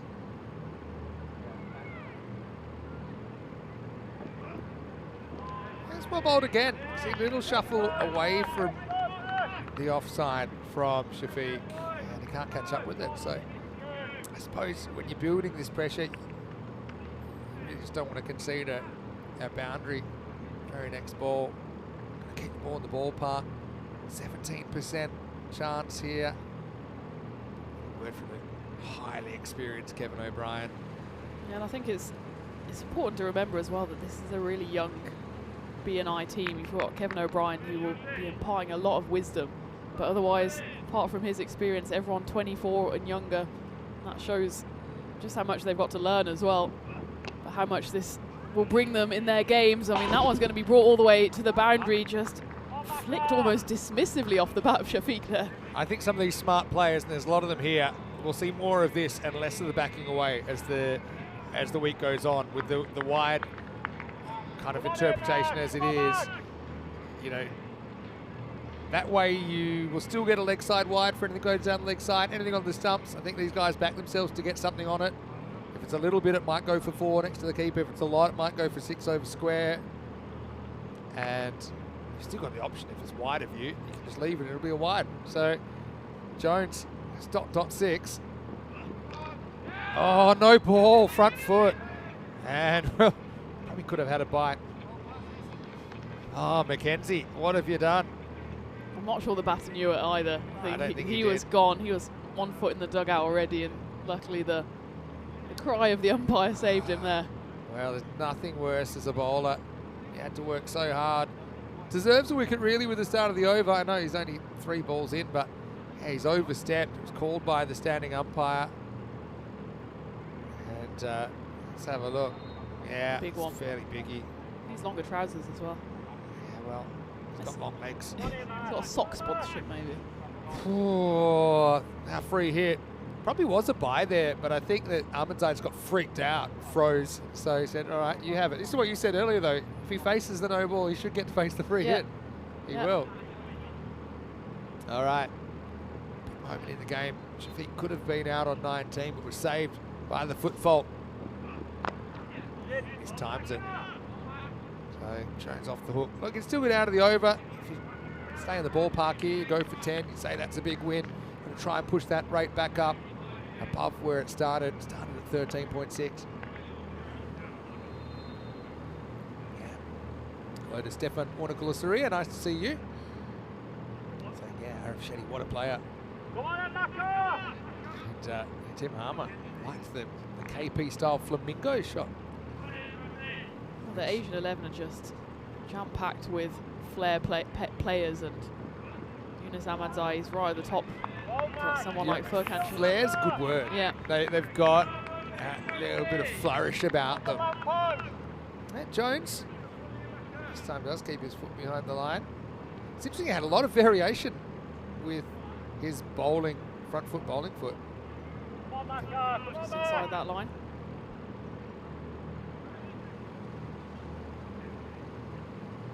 You know, trying to stay in the contest. So this over's only gone for 8, even with the no ball. This is a ball he probably shouldn't have had to bowl. He kept his foot behind the line. Let's see if it costs him. Well, might get him a wicket. It does. Well, there you go. Jones has the universe realign on him. It's just kind of flat batted from Ahmedzai, and that's a huge wicket. Ahmedzai just couldn't get any of the strike. He faced 6 out of the first 24 balls. And he holds out. There's Hindley down there that takes the catch. Maybe battling the sun, but he had the dark glasses and makes no mistake. So it was Shafiq that got lucky, and Ahmedzai doesn't at the end of 4. It's 57 for 2. So the wide did, or the no ball did come back in Mackenzie's favour, and did well there. Hindley knew the rope was somewhere behind him, but planted his foot firmly. And Ahmadzai, who was the chief perpetrator of the runs in the first game, he has to go for 14 off 7. But as we were saying, there's so many flair players coming in, and it's Hassan Khan who will be the next to step up onto the stage. Yeah, Hassan gets his opportunity here. He's batting for the first time, brought into the side, playing the first game. And that was the end of the over, of course. So this will be Daniel Murray who's going to bowl now. Just hanging in there, aren't they? British and Irish 11. Murray gets smashed for 6 first ball. It's kind of held up in the pitch slightly. Kind of held back on that slightly, did Shafiq. As to say, he's living dangerously, but he gets half a dozen runs there. Come on, Dan. Come on, Danny. Baptism of fire for young Daniel Murray here. Just maybe a bit too short, but you can see Furkan Shafiq, he's almost lining up like a baseball player, just waiting for it. Goes again. Yeah, dug into the pitch again. It's not working for Murray. That one's even bigger. Maximo! Well, there's a dozen in no time at all. And Asia, despite a little bit of a lull, storming back. You can see the long shadows on the pitch. The sun is dropping here. A couple of the Asian players, they're maybe used to slightly warmer climates, so they're wrapped up nice and warm. Really nice kit. We said it's almost Spanish-style kit. Yeah, it does have a bit of that about it, doesn't it? Actually, there's quite a few teams in Europe that play in red. You don't see too many in world cricket. Zimbabwe is probably the only. Canada a bit. England yeah. occasionally. Yeah, but once you go down a tier, there's a few more. Canada for sure. Come on, Won't Danny. count England. I still think they're a blue team. Yeah. No, sometimes they go red. But in, geez, so many in Europe. Oh, tries to get a little bit funkalicious here. Maybe venturing into the unnecessary there, Shafiq. So yeah, we've got Spain, Germany. Portugal, Germany, even Germany who don't need to, do. Yeah, well, yellow would be a bit too vibrant probably. Switzerland, Come on here. Come on, Norway, Danny. they go red sometimes. sometimes. Yeah. Malta, keep them coming. Austria, Spain, did you say Spain? Spain for Yeah. sure, yeah. Kenya, if we go further afield, I think Kenya play in red, don't they? I miss, you know, when Kenya, like, I would say Macca make Kenya great again. Does that work? Maybe not. Macca. Because when they had the green and yellow different trouser colour shirt combo, if you go back to that World Cup, where basically some of their matches were boycotted and they ended up making the last 4. Doesn't matter how They you were get the there. great times. Steve Ticcolo. Give me a what's he doing now on Steve Ticcolo, someone. Abuya, Odumbe. Uh-oh, Odumbe and big trouble because that's going to be a first baller for Hassan Khan. And yeah, for Asia, just having bursts here, aren't they? They seem to be getting ahead and then just being brought back to the pack a little bit. Disappointment for Hassan. A golden duck on debut and Asia 70 for 3. Kevin O'Brien under that one. He did juggle the one in the first game and took it safely in that one. No juggling there. The circus has packed up for the day. Takes that one safely, and Hassan Khan. It's always the camera on the batter when they know they're out. It's the immediate head drop, isn't it? Well, that immediate reaction, it's like when your significant other says they need to talk. He had something happen. As soon as that ball hit the bat, his heart sunk and he knew it was over.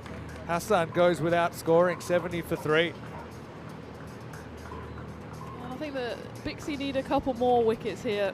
The run rate is still safely under 13 from the Asian 11's perspective, but a few more wickets and they haven't been too challenged so far yet, the Asian 11. Easy catch for Kevin O'Brien there. Doesn't bobble this one. New batter comes out. It's Manan Ali. Murray, happy to get on the wicket takers list. Now, a bit of a careful shot from Ali, but he will retain the strike. As Asia been brought back to the pack a little bit, 71 for 3 after 5. Let's welcome you into the dream box.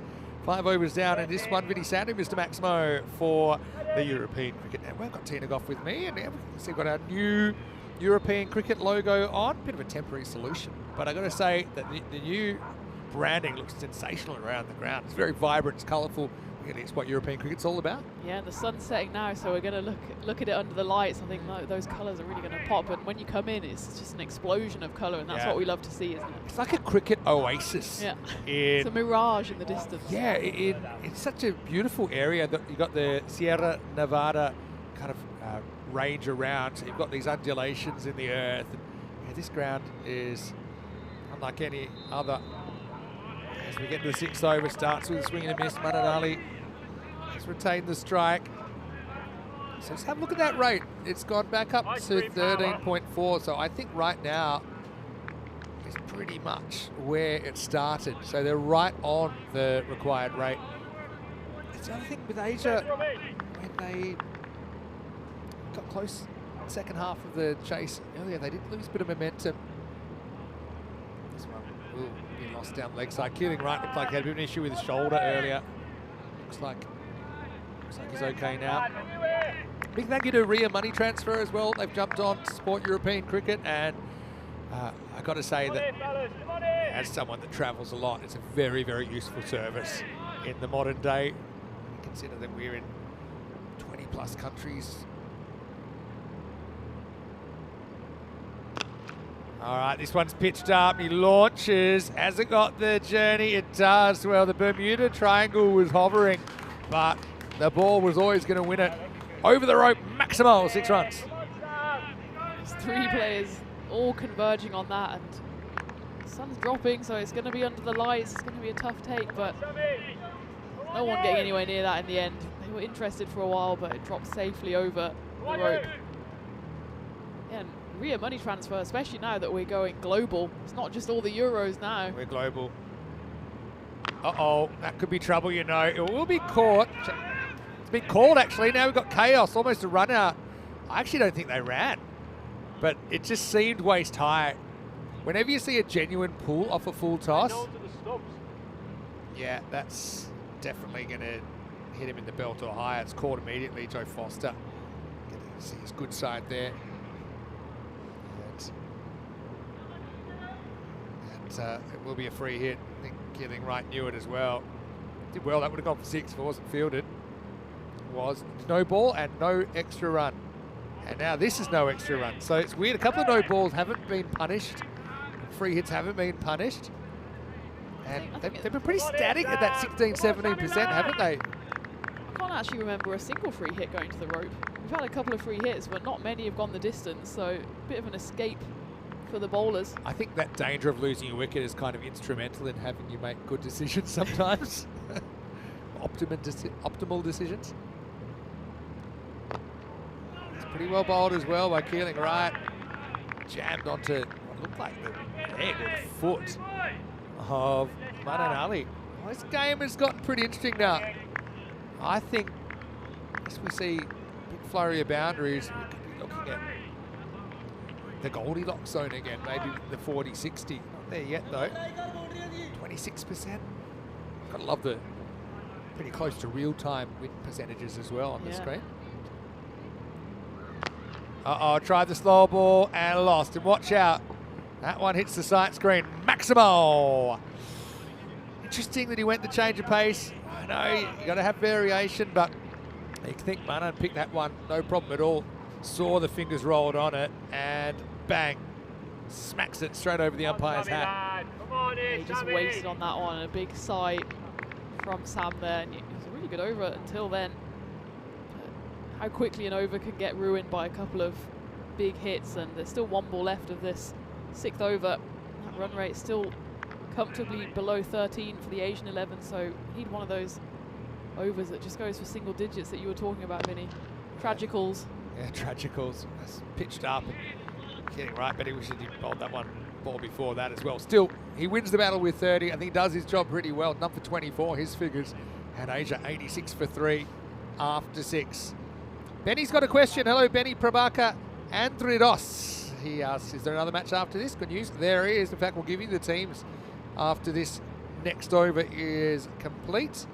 Ben saying, yeah, he loves aqua. He says, we need to see more teams in aqua. It's made some pretty cool colours. I like purple as well. I think that's underused.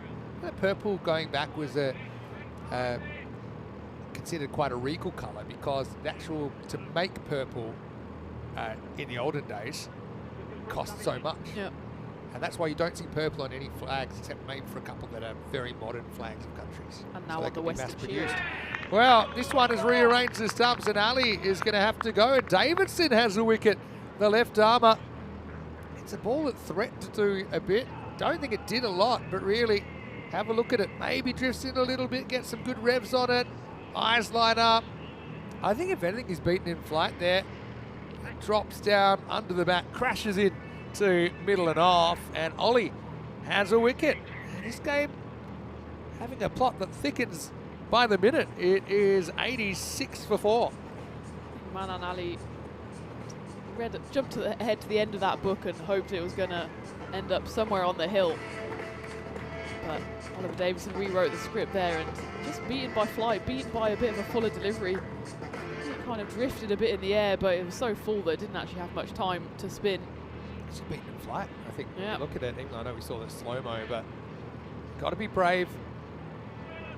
No matter what you're bowling, sometimes you'll make the right choice, sometimes you might not. This is Abdullah, the captain, who's coming out. Check that rate required, 13.04. So it's kind of, it's been static, hasn't it, in the 13s for a while, the required rate. Davidson, up and comer with Scotland.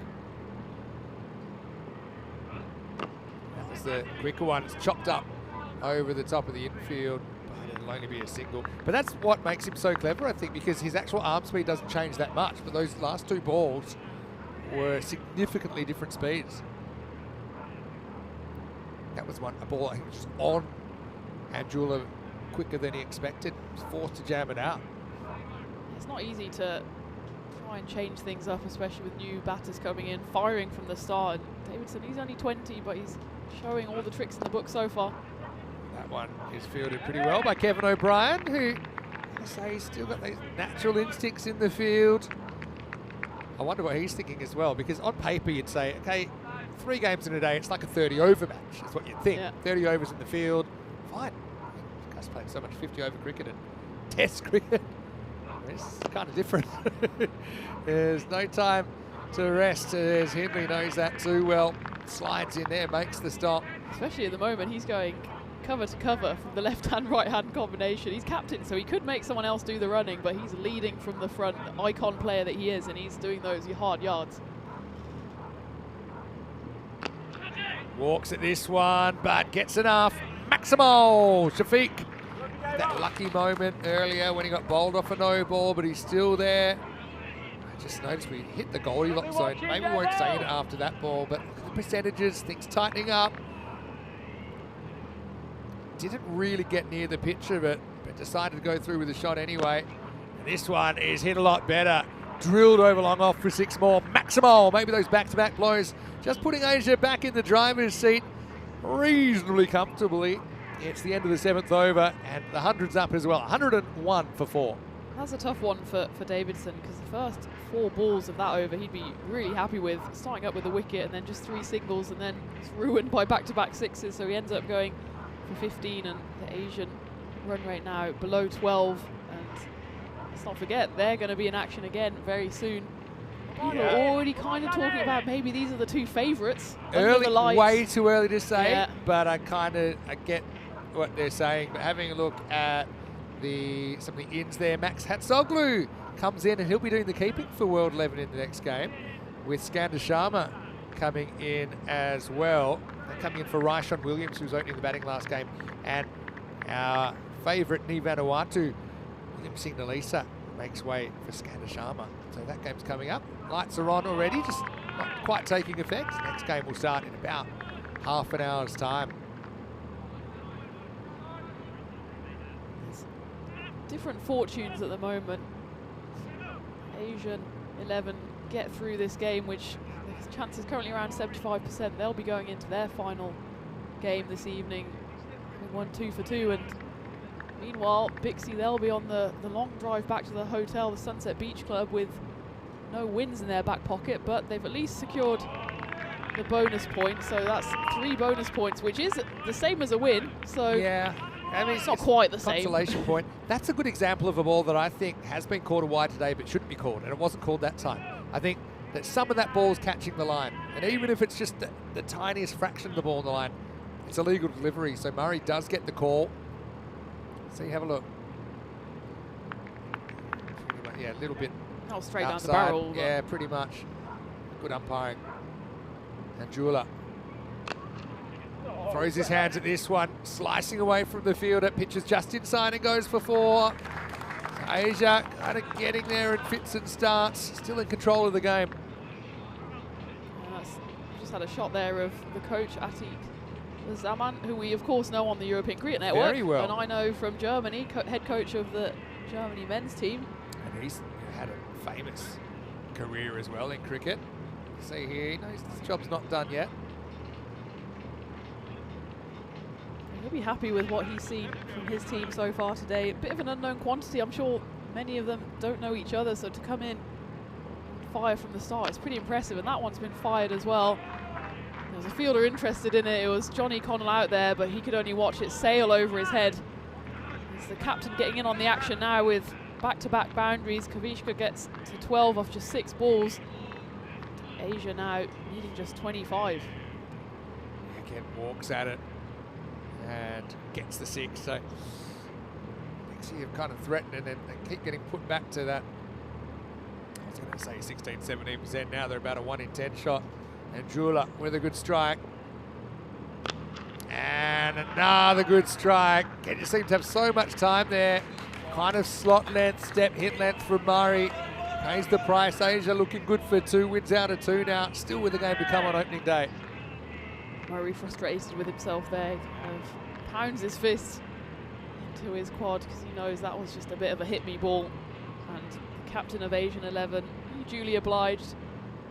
He's not had too much of the ball so far, just the 7 balls faced. He's made the most of them though. He's raced on to 18 and 19 required now. 13 deliveries, and that's 3 boundaries in a row. That's going to go in the air. It's probably catchable kind of distance, but the thing is that Connell was too far around. I think it's hit the rope, you know. Maximal 6 runs, and Asia closing in. Yeah, make that 4 in a row. I think by my eye that's a 6, but we'll have a look on the super slow-mo. That will make it. The Devils come up 6-6-6. Yeah, just checking again. Fading light. I think you actually see the rope move on impact. If you cross your eyes, you'll be able to see it a bit more clearly. So the end of 8 and the score 1, 2, 3 for 4. Haven't we had some weird 1, 2, 3 for 4, 1, 2, 3, 4, 5. A couple of Lou Begas today. Yeah, we've had all the numbers out today. It's only day 1. Speaking of presents, I know it was your birthday yesterday. Yeah. For Christmas once, I got the Lou Bega album, not just the single. I remember this so well. How many songs do you have? 1, 2, 3, 1 4, 5. and not a lot more. And can I tell you what track 2 is? And I'm not joking. It was a song called 6, 7, 8, 9, 10. And if you don't believe me, look it up. Lou Bega. Well, enjoyed it while it lasted. That one's 4. Enjoyed that one. Smashed into the gap, but Shafiq's going to reach 50 with that shot. And he's been a star, hasn't he, for Asia today. Their opening day of Western Shield action. So we won't have the Lou Bega, but we will have 50 for Furkan Shafiq off just 17 balls. 1 innings that has been so far. And he threatened it in the first game. And he got that 33 off 10. It was Yunus Amadze who was the star of that show. But Furkan Shafiq, the lights have come on. He wants his name up there in lights, and he's doing the business so far. Just 17 deliveries needed for his half century. What I mean about playing cricket shots and getting value for them, it's just choosing the right shot and executing. I think that we've seen this before when we've had international cricket here. Obviously, this is kind of like super international cricket, but the cricket skills win out in the end. It's going to be a wide. That was banged in very, very short from Jones. Pretty easy call.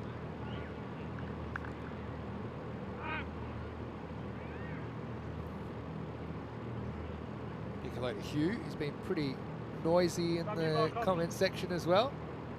Hi, Hugh. You met Hugh before? Don't think so. Just wait. Asia, 8 off 11. Good to end this quickly. Rolling cutter up in the air. O'Brien is going to put it down. It wasn't an easy one, to be fair, to turn. Go back with the flight in this kind of middle light as well. Artificial light there. Fading natural light. That kind of sums up the day, doesn't it, for the British and Irish 11. Yeah, it's been a tough day at the office for BNI, and that one I did a bit of a spin and a pivot. Tried to get his hands up there, but it was just grasped too far, especially as you say under these lights. Still a bit of sun out there, but these lights makes the oval look glorious, but it can't be easy for the players out there. No doubt. Jones has one wicket, had a bowled off a no ball. Now he's had a drop catch off his bowling. Now this is going to go straight over the stumps. So it's hard to see this going to a last over. It might. But also, you know, in ECS cricket or domestic cricket, you might have 2 or 3 required off the last over, and you still feel, oh, there's a chance they'll get nervous or something like that. But you just can't see it happening at this level. Players are too smart. As we said, the BNI, they're a really young team, and they'll learn a lot from every single game playing against these international players. It's cut away nicely. It's going to test the fielder. It's going to get through the fielder. So any slim hopes, I think, fade away now for Bixie. Asia needing only 3 more to go 2 for 2 in this series.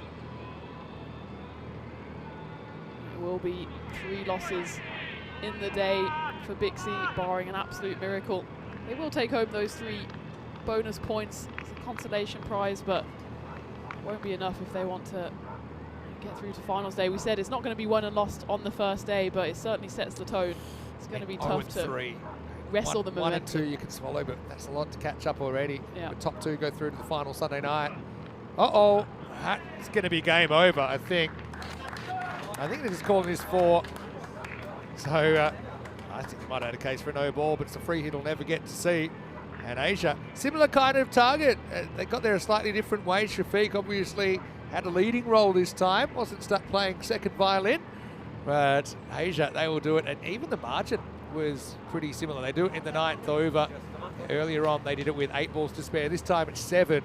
And Asia, 2 for 2, and run into a battle with the world tonight. The 2 undefeated teams to clash under lights. Yeah, what a game that's going to be, the world versus Asia. Meanwhile, Bixie, they're going to have to go back to the Sunset Beach Club and regroup. They'll have a lot of positives to take from today, and Julius with the bat especially, he scored 46 off 17 deliveries, so there's a few bright sparks for BNI. They just need to put it all together, but it's tough when you're coming up against an Asian 11 that's just stacked with star players. Yeah, this is going to be the match of the day, I think. Match of the night, if you like. But for the British and Irish 11, again, they'll have to suck it up. You mentioned that, comparatively speaking, they are quite a young side. They've had their bright spots as well, though. I think that's without doubt, but just weren't quite able to put it together. Looking at the teams for the last match of the night. So for Asia, Harun Ashad comes in, and for World 11, Max Hatsoglu and Skander Sharma coming in. I should say that Shahan Aga will make way. Manan Ali will take the gloves for Asia in that last game of the night. It's coming up. We'll be back in about 20 minutes to show you that one. World 11. The commentator from the first innings, Ross Taylor, at number 4 once again, and Baisley, geez, he was good when we saw him earlier as well. Wood, again, he was all over it. Unfortunately, though, for the Asian 11 early, they lost Arav Shetty, despite looking pretty good, but didn't hurt them too much as they end up cruising to another victory. Similar total that they chased down earlier. Bixie kind of did what they could, but it was hard to keep all the guns quiet for the Asian 11. This time it was funny how Yunus Ahmadzai couldn't really get the strike, but Shafiq certainly took over. 17-ball half-century setting up this chase. And despite the fact that BNI, they kept chipping away with wickets, as Kevin O'Brien took one and he dropped one, but the runs just kept on flowing, and it was mostly Furkan Shafiq in the middle orders who really anchored it, but there was 21 contributed from Arav Shetty. Hassan Khan, he went without scoring, but then Manan Ali came in, he scored 14. And Captain Anjula finished it off with 32 at just 11 deliveries, and he came in at 6. We know there's even players to come who hit a long ball, so it's looking like a threatening lineup for the Asia 11. But as for the British and Irish 11, they'll have to take heart from a few of good performances. They've been fielding quite well as well. They just need to put all the parts together, and I'm sure they'll come back fighting. They've got 2 more games tomorrow, and they'll want to at least get one of those wins on the board. Yeah, well, I know Ian's probably a bit disappointed watching from the UK, saying it looks like it'll be a World 11, Asia 11 domination of the week, but like we said, it's early. It's so early. O'Brien put that tough one down where he had to run back with the fly. Jones, sometimes he was his own worst enemy, overstepping, cost him a wicket. Also, I think in between held things pretty well, but for the British and Irish side, again, they'll regroup. They certainly had a lot of competitiveness about them in that second half. They wouldn't go quietly, kind of battled through those middle overs and actually found themselves in the kind of Goldilocks zone for a while, kind of got up to 40-something%, but then a couple of sixes quietened it down. Shafiq with 51 off just 18 deliveries. What a good knock that was. That's 2 innings of substance from the Asian number 3 in this opening day. 7 sixes and a 4 for him. Shetty impressed in his 21, but was almost gone too soon, you'd say. Ahmedzai with 14. Didn't have a lot of the strike, like I said. And Jula, the captain, just making sure there weren't any hiccups. 32 not out for him towards the end. Bowling-wise, wickets for Ollie Davidson. They tried spin to open the bowling. Probably didn't quite go the way they hoped. Sumarare with a wicket. Mackenzie Jones with 1 and Dan Murray with 1 coming into the side. We'll take a break. Excited to get these lights taking full effect and take you into the night. It'll be a fiesta de la noche when we return, as it's Asia taking on the world to round off opening day. Sun goes down, but we're not going anywhere. Vinny Sander here, Mr. Maximo with Tina Goff, and we'll see you for the exciting conclusion. The other side of this break, day 1 in the European Cricket Western Shield.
The Western Shield is proudly presented to you by Ria Money Transfer, money where you need it, and supported by Dream 11, HCL Software, Rado, La Junta de Andalucía, and Victorinox.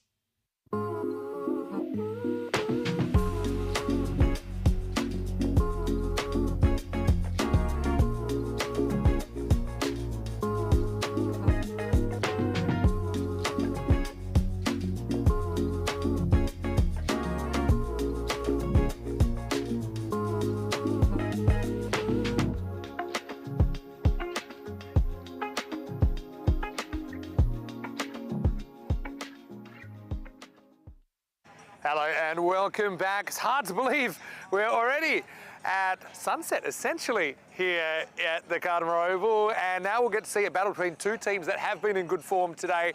The Asian 11 taking on the World 11 in match 5. It's going to keep getting darker. The lights are on. We're ready to play some nighttime cricket. So Asia versus the World. This is a wonderful matchup. Ian Ramage, a little bit earlier, had the two captains. Let's see who won the coin toss. Asian 11, you're the home team, you'll toss the coin. World 11, as the away team, you'll call. Ria. It's been called Ria. It's come down Ria, you won the toss. We're the ball. Okay, toss from World 11, who will bowl first? Ross Taylor of the World 11 has won the toss and he's elected to bowl. So 5 captains out of 5 today have elected to bowl first, and sometimes it's worked, sometimes it hasn't. And we haven't seen Ross Taylor at the crease yet, but who knows, maybe this will be the game we see him required to bat. But Asian 11, they have brought the heat, and we know that pace under lights can work here at the Cartama Oval, but really two teams that look like they have a lot to offer in this format. They get to clash here for the first time. Tina Goff, you've been sensational today as well. Let's get ready for the start of match 5 with the World bowling first after winning the toss. Thank you, Vinny, and welcome to the World. Welcome to the Western Shield. It's match 5, day 1, under the lights here at the glorious Cartama Oval. We've been soaked in sunshine all day. The sun has just dropped down under the horizon now, and the lights have come out to play. And the Asia 11, they've come out to play as well. They've come into this tournament firing, already getting 2 wins out of 2 on the scoreboard. But World 11, they're not too far behind them. They've just had the 1 game today where they put the British and Irish to the sword. Both of these teams. There's already been a few murmurs in the chat about these two being the teams to beat. Of course, we're only on day 1. 4 more action-packed days of cricket to come. But these two teams, if we just look at the lineups, how many star players they've got.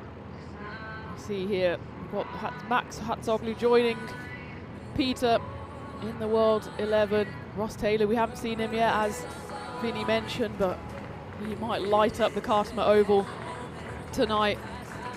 The Asian 11, they've got some firepower as well with both bat and ball. Been ably captained by Kavish Ganjula, who's featured as well. He scored the winning runs in the previous game for his side. We've also got the big hitting Yunus Ahmadzai at the top of the order. Some heat being bowled in the form of Suman Khan, among others. Adnan Gauss as well. He's been bowling some rockets, so strap yourselves in, folks. We're in for an exciting game here. The final game of the first day of the Western Shield, and we've already had such a brilliant day. This promises to maybe even be the best game of the lot. Haroon Arshad has come in for the Asian 11. See, there was in fact the World 11 won the toss. Ross Taylor decided to have a field, to get out there under the lights, to put on a show. Both of these teams have put on a real show so far. And hello again to everyone in the chat. Thank you for joining us wherever you are in the world. And now the ECN has truly gone global. We've got the world joining us on the pitch and in the chat. Final innings, so tell us where you're joining from. So we have this celebration of cricket, and before we start, look how tight this game is shaping up to be. Asia just nudging it 54%. We're on the back of their 2 wins. The World 11 have only had the 1 game today, but they'll be back with another 2 games tomorrow. It's the first time we've really got under the lights here at the Cartama Oval. The previous game, where the Asian 11 came out on top against the British and Irish 11. was just played in the fading sunlight, but it's well and truly faded by now. As James Basley opens up, and he's been hit for a huge 6 straight away. It's Yunus Ahmadzai who's really been the star batter. He drops his bat there, but you might want to hold on to it because there's been a few 6s flying off it so far, and there's one more to add to the connection. In the first game, he already scored 72 off just 21 runs at the top of the order, hit 9 6s in that innings, and there's one to start off the final game, and that one's a good response here from Basley, who also starred with the ball in the previous game. The only game that the World 11 have played so far, and Basley picked up 4 wickets for just 24 runs in his 2 overs. So it's really a battle of the giants at the moment.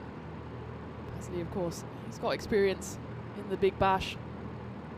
Ahmadzai, he's played in under-19 World Cups for Afghanistan. There's real pedigree out there.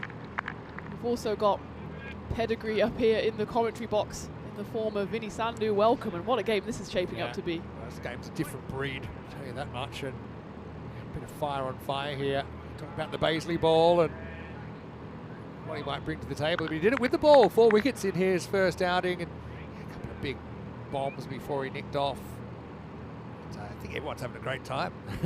That's what it's all about as well. It's about a stage. It's about, you know, painting the canvas with something special. That's what we've seen so far. Shetty gets another go. He looked good earlier, and he's going to start well here. Backs away, carves it over backward point for 4. Yeah, and Shetty came in the previous game and shone brightly, but probably a bit too quickly for his liking. But he started off on a flyer here. This has been a feature of the Asian 11. They get off to flying starts. Both the batters now have got into the boundaries, still only in the first over. He's not afraid to kind of bowl variations from the very first over here. You've seen occasionally he's bowled that one out of the front of the hand. And we'll say it's a tricky time to bat. They'd say that in all kind of day-night games. We've got the daylight fading about, in fact, I think sunset's right now, actually. So, yeah, the artificial light's taking over. We'll say no matter what kind of lights you're playing under, there's always some complications. And these lights are pretty low and they're plentiful. So there's a certain kind of layer, like a halo effect. Looks like a big white, actually. And yeah, either there's big floodlight towers, which are higher but normally bigger, or sometimes you have what I call like the halo lighting, which is a pretty modern way to do it. But it is tricky. I will say more players than not probably had some experience under lights here in the Western Shield.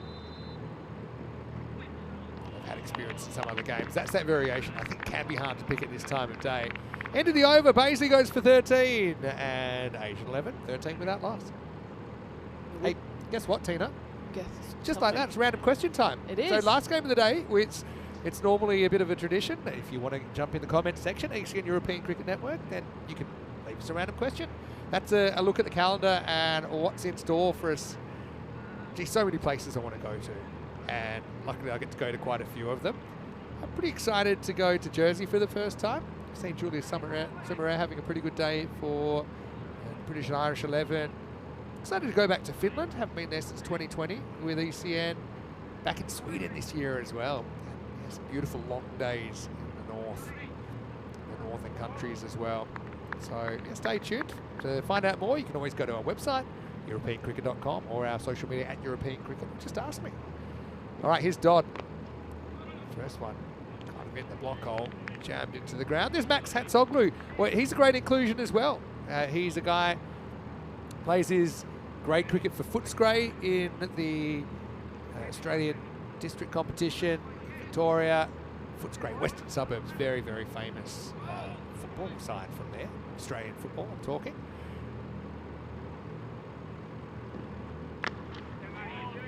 Just noticing that Dodd, 3 Ds out of 4, but only 2 out of the 3 are attached to his shirt. Get a better look at that. But also I think that Max has played some cricket for like representative cricket at the under-17 level. And that's his brother, of course, Peter Hatzoglu, who's stepped up. Here we go, we've got Doody. That's an obstruction. Do or die. He's currently on the do. Well, slightly miss here, but he's going to get away with this, Ahmedzai. So, yeah, Peter Hatzoglu had a bit of a meteoric rise from grade cricket up to first grade and then into professional cricket with the Big Bash. I think his name's talked about for Australia occasionally. You're always looking for quality spinners. Down the ground, bit of a check drive. This could still go for 4. It's great effort from Ben Callets, but it will be a boundary. Oh, I love this. Random question comes in from Mike Seal. I have my ideas about this one, but Tina, what is your claim to fame in the cricketing world? The thing with you, you've got so many to choose from. Well, yeah, there's a few up there. I think sharing a Mick Rolino with Ross Taylor just now will be up there. You've done it today. You've peaked. I mean, I Oh, no. dear. Oh, dear. Well, I don't know what the dew factor is, but Callets basically slips over. Don't know about the shoes he's wearing. That was probably 1 metre away from him, but 1 metre too far. Well, there's William Singh Nalisa, who, by the way, just did a great interview with him. The player from Vanuatu. Looks like a goalkeeper sent the wrong way, but the only way he was going was down, Callets. Yeah, he went down in stages there, and he tried to kind of do the front crawl to get the ball back. It's tough out there under the lights. William Singh's got a pair of shoes there next to him. Maybe he needs to have a change of tyres, but that one, you'll just have to watch that go through to the boundary, and it's always the way. One boundary rings another. That was less of a teaser, that one. So Dodd goes for 14 in the over, 27 without loss after 2. You're being very humble there, Tina, but I will say that recently you were the MVP in the ECC Challenger, ECCW, back here in December. And is it true you played for Warwickshire in 2 different decades? I didn't actually think about that. It must be true, yeah. Yeah. Yeah, you know. Explain that, because it's such a long time between your... I'm so old. Explanation accepted. Well, I played for Warwickshire until the age of about 16, 17, something like that, and then played again probably 10 years later when I was 28, 29. So done my research on you. Yeah, slightly strange, but yes. And also, so if I'm going to go claim to fame, I'd say sharing a car with Ross Taylor's up there. Batting with Danny Wyatt's bat, that's quite so. She very kindly gave me one of her bats. Was that for the December series? It was. So Danny gets half a credit for that century. Do you have teammates that try and steal your bat in European cricket as well? Because that's pretty common. If there's a good bat, you can't really say no either to your teammates. No, and when it's travelling on Ryanair and EasyJet, my heart kind of comes through my chest every time I see the bat come back. I think the final one, and then we'll have to stop talking about me because I don't like it, is hitting my first ball at Lords for 4. Yeah. And it was a no ball, so... Not the first time you brought that up in your short commentary career, but I suppose I did ask you directly. Yeah. All right, here we go with Peter Hatzoglu. On the third again. A lot of overspin. This should be out. It's taken. Nicely taken as well. So it's Tromp, who doesn't have the gloves this time, with Max Hatzoglu having the gloves, but Tromp shows he can do it even without the assistance of the keeping gloves. That's that overspin that I think that Peter's going to get with the style of delivery that he has. It got really big on the batter, Yunus Ahmedzai, and it's a very handy one to get. So Yunus is kind of peaked early today. This time he's going to have to go for just 8, and the first wicket falls at 27 for 1. That was a really smart catch there by Trump. And I remember in the first game, which seems like a while ago now, he took a lot behind the stumps. And it always seems to be the way with wicket keepers. If they don't have the gloves, they put them as close as possible to the wicket-keeping position. He's basically a second wicket-keeper back there. Sometimes. But I will say wicket-keepers, generally, this is weird because you wouldn't expect it to be this way, but wicket-keepers are poor slip fielders. Yeah. I've noticed this trend. Because as a keeper, and that's my position that I played as well, is that you're so used to being in the game all the time, you're not so good at taking one chance that comes every, say, half an hour or hour, and it's just a different mindset. Also, even tracking the ball is a bit different in the slips to being right behind the stumps. But wicketkeepers, generally, they're athletic. Obviously, expect him to have a good pair of hands. That was well done by Trump. And Hatzoglu strikes with his first ball. Here's the in-form batter in the right now for Asia, with Furkan Shafiq batting once again in that number 3 position. So yeah, getting darker. The natural light getting brighter with the artificial light. That one is another one of those overspinners. Really collected by Shafiq, but he's off the mark. Yeah, it's a really interesting action, and the fact that Hatzoglu, he's quite tall as well, so he digs it into the pitch. You think it's going to sit up, but he just I gets think it it's to just a skid filthy through. half tracker, but Yeah. it's on you before you realise it. Hatzoglu, bowler keeper combination. That looks like the wrong end. It's really nice little late dab from Shetty. He's class. We've seen him do it through the covers. We've seen him do it on the drive, but he's very smart. Just let the ball hit the bat. Let the pace of the ball do the work. It gets 4 runs. Yeah, really nicely played. A bit of width on offer that time round from Hatzoglu, and just guided to the boundary, and just got to keep ticking away here to the Asian 11. They've lost that 1 wicket, but we've seen in the previous game just how deep they bat. They lost 5 wickets, so we saw down until 7, still have big hitters coming in then. So don't have to be too worried about losing wickets. That one's cut off at point. Yeah, Skander Sharma, who's into the side for the World 11 as well. So great to see him getting an opportunity. And he's based in the USA. So he's actually come east to be here. This one's hit over cover. Maybe not timed perfectly, but it will be for Shetty. Able to just kind of muscle that one over the offside. Again, you can see him just motioning there. It's getting a lot of bounce here. So it's not necessarily an easy shot to play. But he gets away with it, and with no outfielder, ends up rattling the pickets. Ross Taylor having to go and do the fielding there. He did mention he touched the ball 3 times in the previous game, so maybe that was one contact for him. Watch this for a little bit of the panache from Shetty. Again, it's just a cheeky little deflection dab. Have a look at it. Just kind of even drops the hands to make sure the gloves don't get in the way. It was right under his eyeballs, really, but he's a classy player. And so Hatzoglu's over. Ends up going for a few. It goes for 13 in the end. Look, still a good over, but kind of downhill after that first ball wicket. It's 40 for 1 after 3. That was really nicely played by Shetty. He was almost so close to the ball when he touched it. He could have caught it.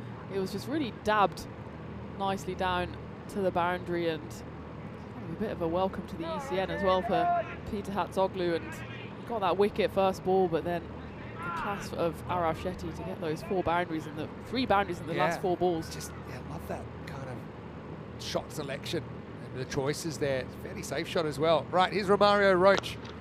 Hit hard just outside the grasp of the fielder. That's going to be 4 as well. So it was kind of touch and go. We often see the mid-off up in the circle just so you can have an outfielder somewhere else. Kind of challenging the batter to go over the top. I suppose Shafiq does it, and he does it well. That's 4. By the way, just with Skander Sharma, I mentioned he's USA based, sort of selected for the USA A side late last year for matches against Scotland and Nepal. And not too much for him, but I'm looking forward to seeing him. Roach again, he's a guy that comes from Barbados. And yeah, it's just been, it's insane. And just the general feeling at the ground is one of real excitement and enthusiasm. The player group, the spectators, just to see this format played by such high-level cricketers. This time, front foot pull and out of here, Maximo. Well, soon that'll become the scary jungle because it'll be dark and the monsters will come out. We've had a few monsters so far. Shafiq been responsible for a few. 50's up for Asia in the 4th over. There's going to be a few grizzlies lurking in the woods now as well, because I don't think there's any retrieving that ball. I think there's an intrepid member of the Blue Crew is going up there as we see what a sight that is on ECN. Yeah, how about this? From all corners, Roach. Part of that brainstorming session. Wasn't Ross Taylor great in the commentary as well? Yeah. He was our guest commentator. Well, we'll try and get some of the players up here when we get a chance. Trying to give him a chance to settle so far on day 1. Concentrate on what they want to do. There's Joe. He's got the glasses on just so he can see a little bit better, which is good. Joe's actually a really interesting story with umpiring as well. He's based in the Czech Republic, in Czechia. He just lives a couple of hours outside Prague, and he's become a bit of a fixture here at these marquee tournaments. He's very, very calm under pressure. Now I've given him a rap. Hopefully he doesn't make any huge errors. It's built him up just to knock him down. he gives that out. I'm going to buy the ticket myself to send him home, but it will be a leg bye. That's one thing. I'm used to huge appeals for those kind of deliveries, sometimes around the grounds of European cricket, but it's barely a whimper. I thought my microphone had stopped working. 7 or 8 appeals sometimes. It really turns into a different game, doesn't it, when the sun goes down, the vampires come out to play, and it's great seeing the Carsma Oval up in lights, especially with these stars shining so bright on the pitch. Interesting with the change of approach going around the wicket. It's pretty close to rattling the stumps of Shetty. I was just thinking with Matt Saxoglu coming in, I have heard him refer to himself as Peter's brother. So what a great chance for Max to carve his own kind of name up in lights. I suppose it's the same name he shares with his brother, last name. He can do the share thing of going just one word. In the air, that's gone. Nice catch by Dodd out there. So whatever the Brains Trust was talking about, it's worked. Roach has got a miss hit out of Shetty. Once again, kind of makes a good start, but doesn't go on with it. As Arav will have to go for 30, just 13 balls that he faces. And that's the second breakthrough for the world and Asia. 52 for 2. I think Dodd has his jumper on out there, so he's back up to his full complement of Ds. But in any case, he takes that one safely on the boundary. Shetty takes a suspicious look at his bat, but he just didn't quite get a hold of all of that one. There's a wicket on the board as well for Romario Roach. Good player though, Shetty, isn't he? Yeah. Yeah, I probably haven't seen as much tinkering with lineups as I thought I might. I know we're generally getting a couple of changes every game, but we haven't seen too much rotation, if you like, of the openers. That's always a hallmark when you've got such depth in your side. Shetty's had a couple of goes opening. It's looked good, but doesn't have as many runs as I think maybe he deserved, considering how well he's hitting the ball. It's just Hassan Khan. Well, he's only had one ball. It was a dismissal. So he's on a king pair. Still searching for his first run. He won't get a run off the bat there, but they will get a run for the wide. Yeah, it's interesting, especially for the Asian team and the world team. It's a bit of a learning experience for the coaches and managers as well. They haven't had any time really to train beyond just the warm-ups for the matches, so they need to tinker as they go along. But they've got such an embarrassment of riches to turn to that it's like they can't go really wrong, especially the Asian 11 and the World 11, both batting and bowling. And it's a lovely ball from Romario Roach, just beats Khan outside the off stump, and that's also the end of the over. I mean, it's pretty good comeback in the over. If I'm just looking at the first 2 balls essentially gone for 11, and then of the last 4 balls, there was only a leg by and a wide, a couple of dots and a wicket. So yeah, whatever they talked about, it worked. 53 for 2 after 4. Looks like they're going to continue with the spin of Peter Hatzoglu. I mean, if you can turn to a big bash winner to bowl your second over, then, you know, why not? Why not? I think also they have bowled Hatzoglu in the power play, which we see on occasion. I think actually, if he can get it right, the pace that he bowls, I mean, he's kind of medium pace, but wrist spin version, how quick he can get that ball out there. It's that overspin jumping on batters. Yeah, he's a handful. Shafiq on 11's had a good day. This one is up and it's out of the ground, almost stayed inside the field of play, and Shafiq might have been in jeopardy, but he gets the power, he gets the distance, he gets 6 runs. Yeah, that'll be one of the ones where Peter Hatzoglu will be wishing he's back at maybe the MCG or somewhere SCG with a slightly bigger boundary as it is. Yeah. He just sees that sail over the rope. Hard to protect these boundaries. There's been a lot of chat, obviously, people dissecting this format. One thing that is noted is a lot of these players, they can hit the ball probably twice as far as these boundaries, but the fact is that the short boundaries in European cricket encourages stroke play, encourages action, also creates a lot of wickets. Had quite a lot of wickets today. Kind of ties up. Hassan is still searching for his first run.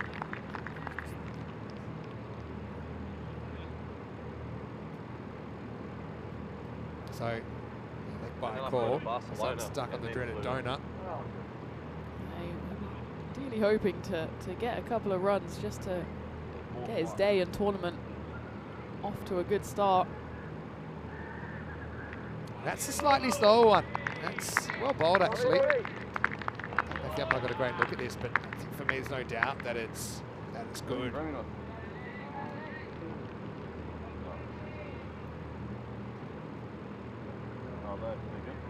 So I think, yeah, I don't know if they're going to replay this, but I think, well, for me, it looked fine. But,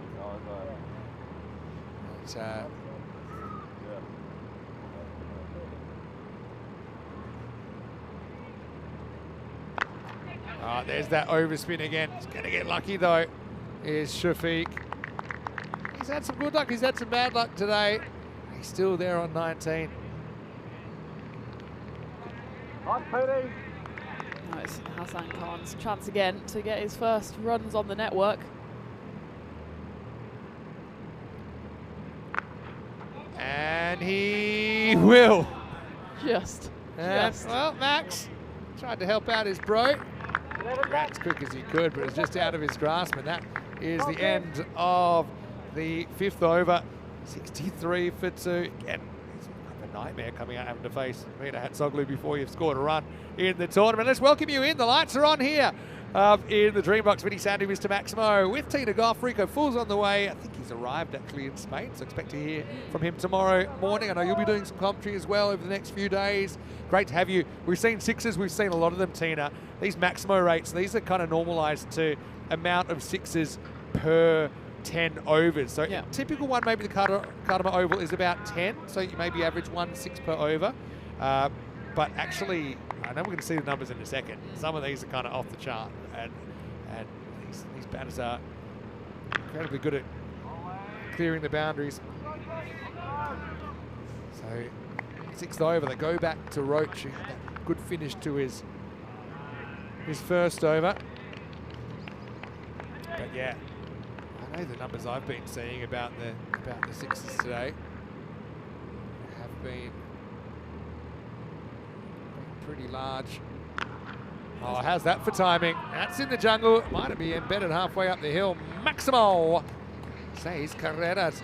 There's another 6 to add to the collection, and it's just some real big hitting on display from all the teams, and that's just kind of flicked off the hip from Shafiq. It goes all the way, and here we go. Look at the average graphic. across all teams is almost 16. Asian 11 are hitting more than anyone, kind of pound for pound, over 17, but even the World 11, only 14, but actually hit quite a few 4s when they batted. So, yeah, that's early, but that just shows you how many balls have been flying out of the ground. And this could be another one. It's down towards the end of the bat, but still gets over. Crashes into the fence. Wood can't do anything about it. Shafiq having a bit of a dream day, turning into a dream night. Maximal, 6 more for Asia. There's a bit of a teaser there from Shafiq. He comes halfway down the pitch, almost chases the ball down to the boundary, and Wood, he makes sure he doesn't go toppling. He goes over that hoarding. We might not see him again in this dark. I've seen it happen before. We have a few times. Boy meets fence. But this is short, and it's going to go into the gap. 2 fielders kind of back in that area, but it goes right between them. And Shafiq just motors onto 35. It's not quite the right line there. He's trying to cut it across the right-hander, but didn't quite get the angle right, so Shafiq could just pivot on that. And he's 35 off just 11 deliveries. Still 2 balls left of this 6th over. Slightly dodgy one, but Hatsoglu will cover it. Won't be able to prevent the single. If you notice as well, since the sun's gone down, the temperature's dropped a fair bit. Yep. We were baking in the sun earlier. Hello to Santosh. He's saying, Vinny, you must feel quite at home with all these Australians around. I've got to say, I feel quite at home no matter where I am. I'm kind of stateless in a way now. Man of the world. I'm stateless. Hopefully you've still got a passport. Because might need to get around, especially now with all the ECN tours we've got planned. Yeah, true. Just between us two, but you know, we'll let the higher ups know at some I'm on point. the European Cricket Diplomatic Passport now. It's, yeah, that one. It's good running, I suppose. Really doesn't leave the crease. But good response. Again, that's always a challenge playing with some players you might not be so familiar with. That will be the end of the over, so it's 82 for 2 after 6. I was going to say, got to watch out running on the grass here. I would be running on the artificial, the edge of the artificial, because you get a better bat slide that way than person slide. So, Shafiq 36 not out, top scorer in the innings, again scoring out 3 a ball. And it looks like we've got Jack Wood coming on now to bowl. And continuing the spin attack. Spin's been surprisingly effective, even with these small boundaries that we see in European cricket. We see a few false shots result in wickets.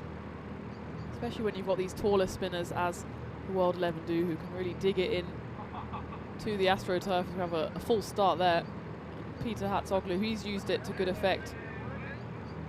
And Jack Wood just forced to halt his action in the middle of his stride. He comes back for a second attempt.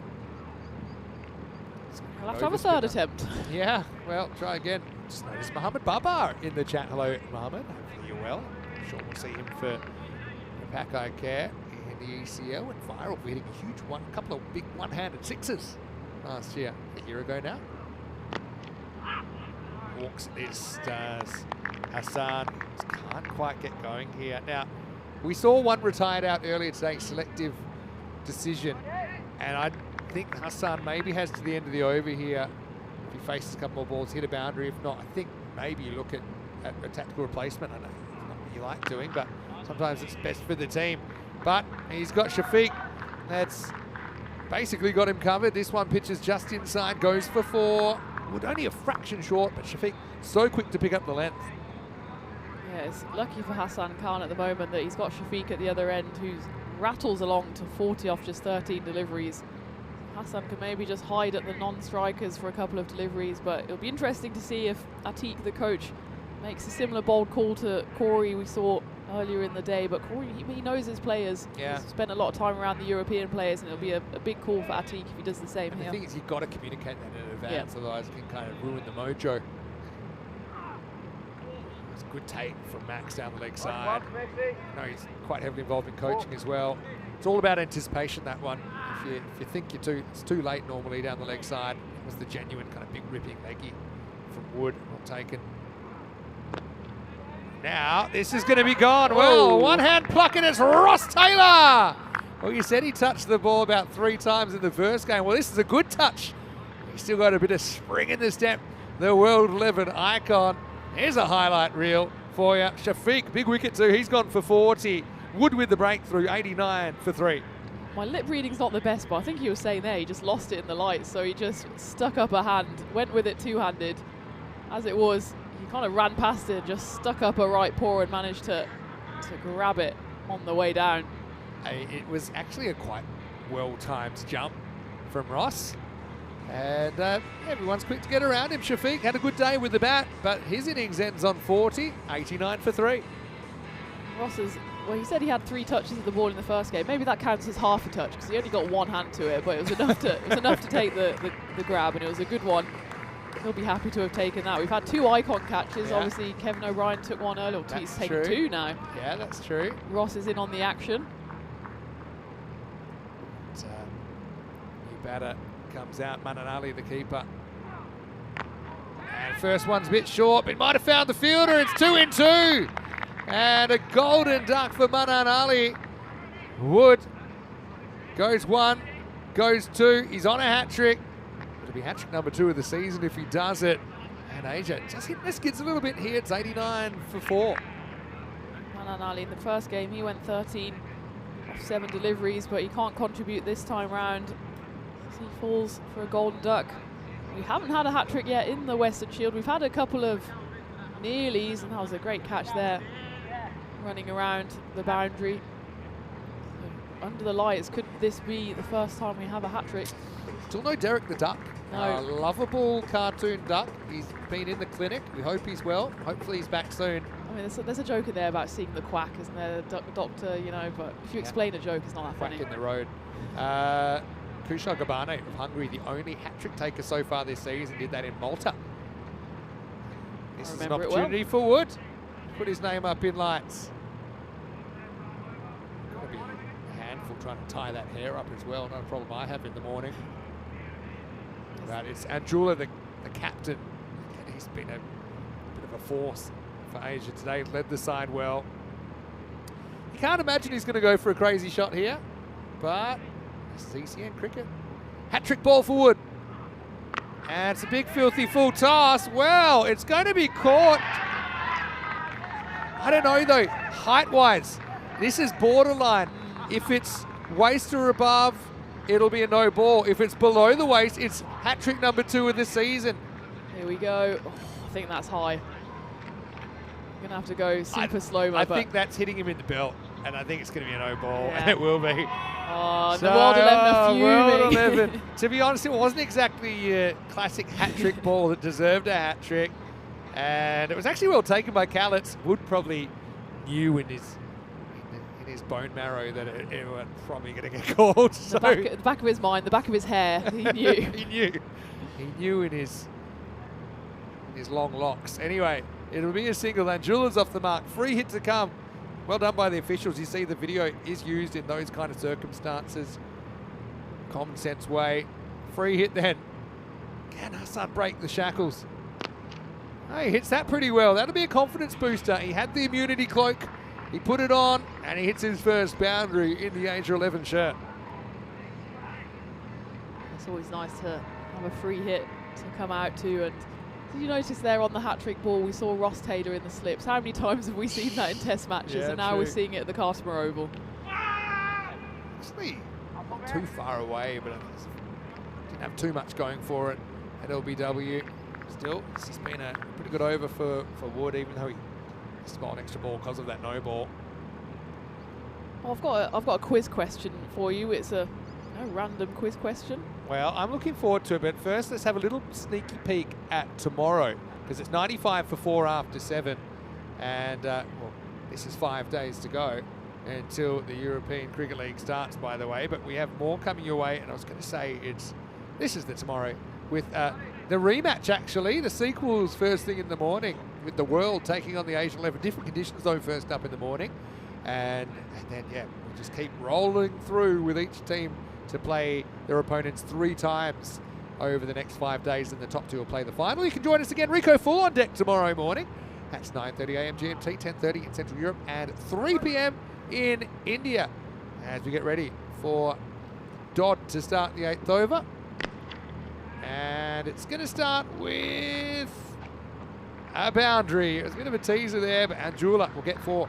Fire away. What were you going to ask me? So we saw Ross Taylor coming into the slips, and he took a lot of catches in his time. 351. So the 3rd highest of non-wicket keepers. Can you name the top 2? Oh, is this across all formats? Test. Yeah, I think it's test. 351 Well, it must be all formats then. Whoa. Actually, it must be all formats. Well, that is cracked, and almost an incredible catch. That's Paisley down there. Sticks out the big go-go gadget hand. I don't even know if he's still in the field to play it, but it would have been pretty amazing.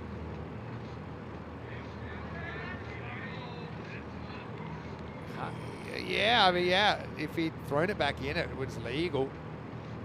Paisley ball. Looks like a Microlino car in his hand, actually, that cricket ball. Oh, carved away this time, and Jula's class act. He's going to get 4 more. Right, across all formats. Yeah. And we talk international cricket? International cricket. The 3 formats. Oh, these days, T20, I always go to players like Ponting, but he didn't play a lot of T20. Ponting is... Okay, Ponting's yeah, 1. He's number 2, so he took 364, and the top took 440. So this is across all 3 formats. Oh, big wide that time. Is it someone that kept sometimes or not? Grey area. Grey area, I AB de think. Villiers. No, But so it's more of a classic Yeah. non-keeper. Sure. Give me a country. Sri Lanka. Joe Wardner? Yeah.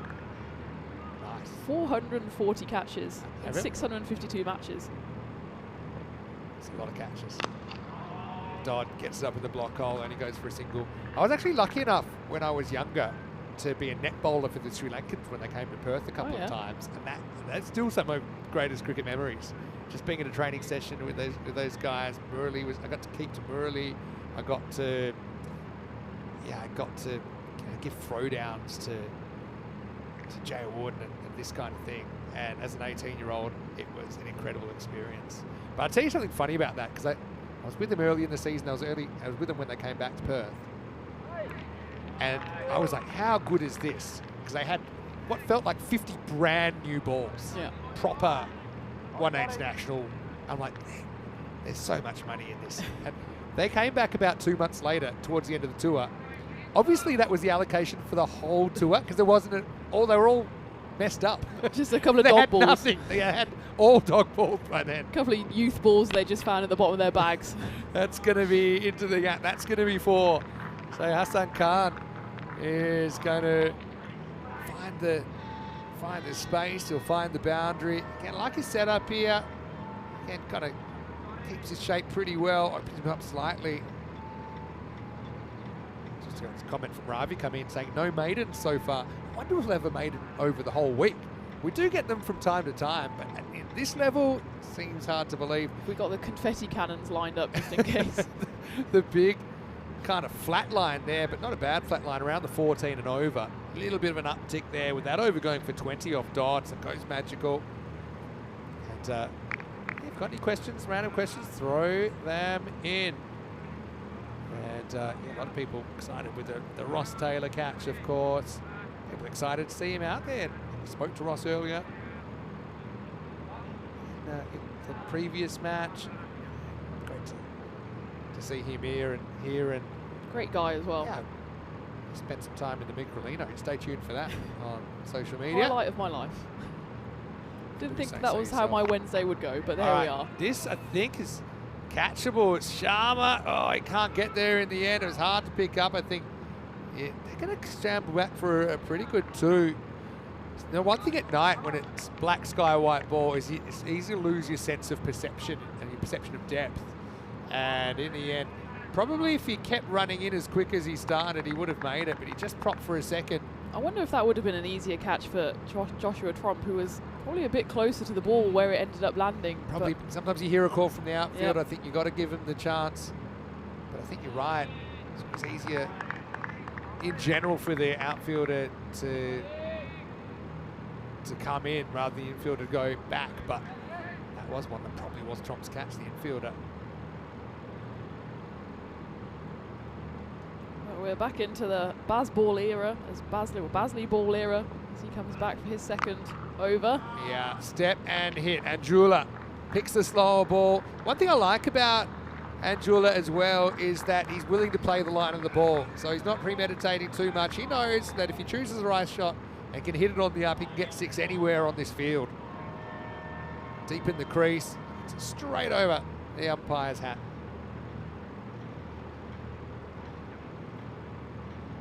See, it's really completely dark out here now, so it's going to be tough for the batters to pick it up, but also the fielders out here. Batting under lights is a bit different to some Yeah. other locations as well. This time he goes on the hook. Fine. Sharma out there.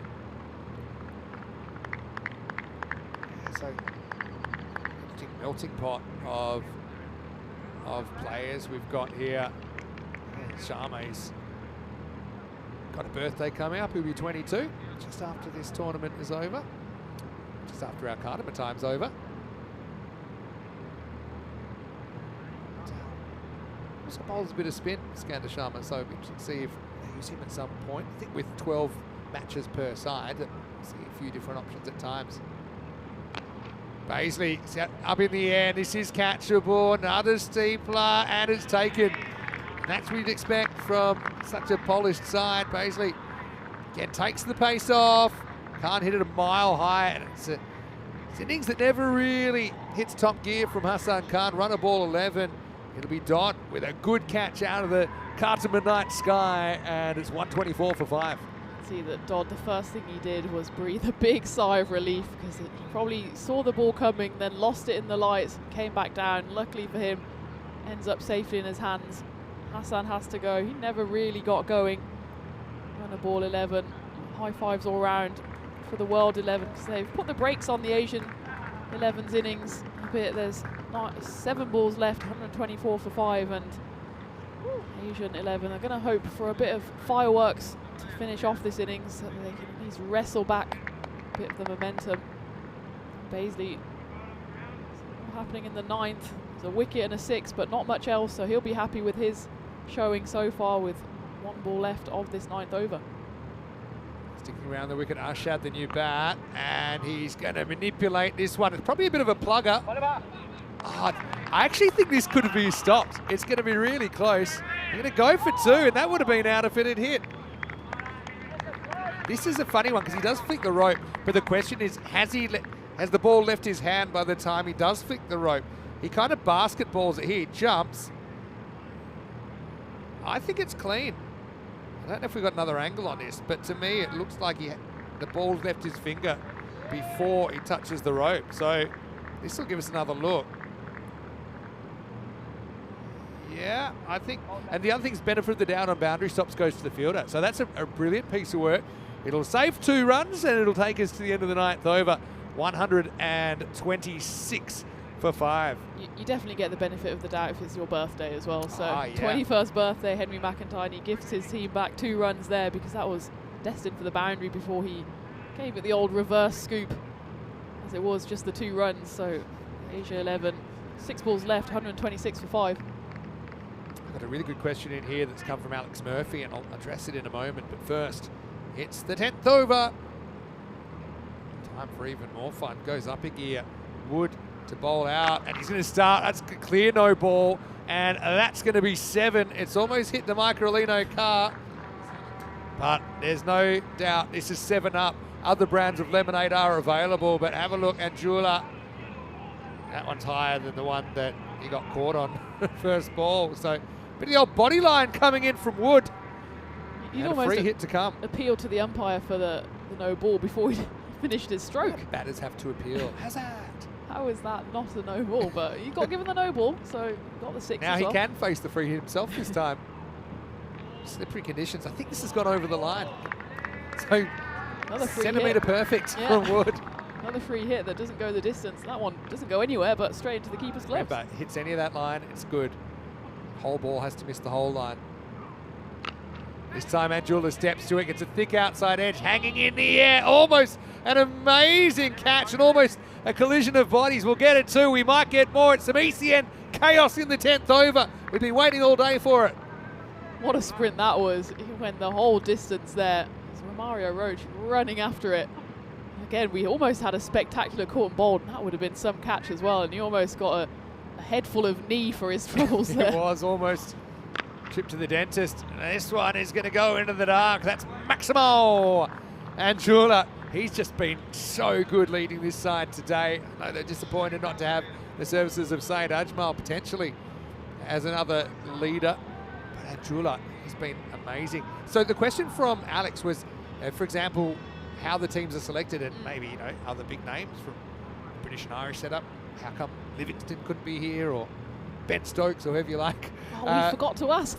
Yeah, no, but the thing is, the criteria basically, it's up to the coaches to pick a team primarily of up-and-comers or players that are kind of on the brink of professional cricket, whatever that means, and focus on youth. And that's why we have this player group here. That'll be gone. Runs at 1 too many to Zanchula. Max Hatzoglu with a good piece of work, sharp keeping. Wasn't going to make any mistake. Well, actually, I like his big spinning leg spinner to the left-hander, if he can locate it.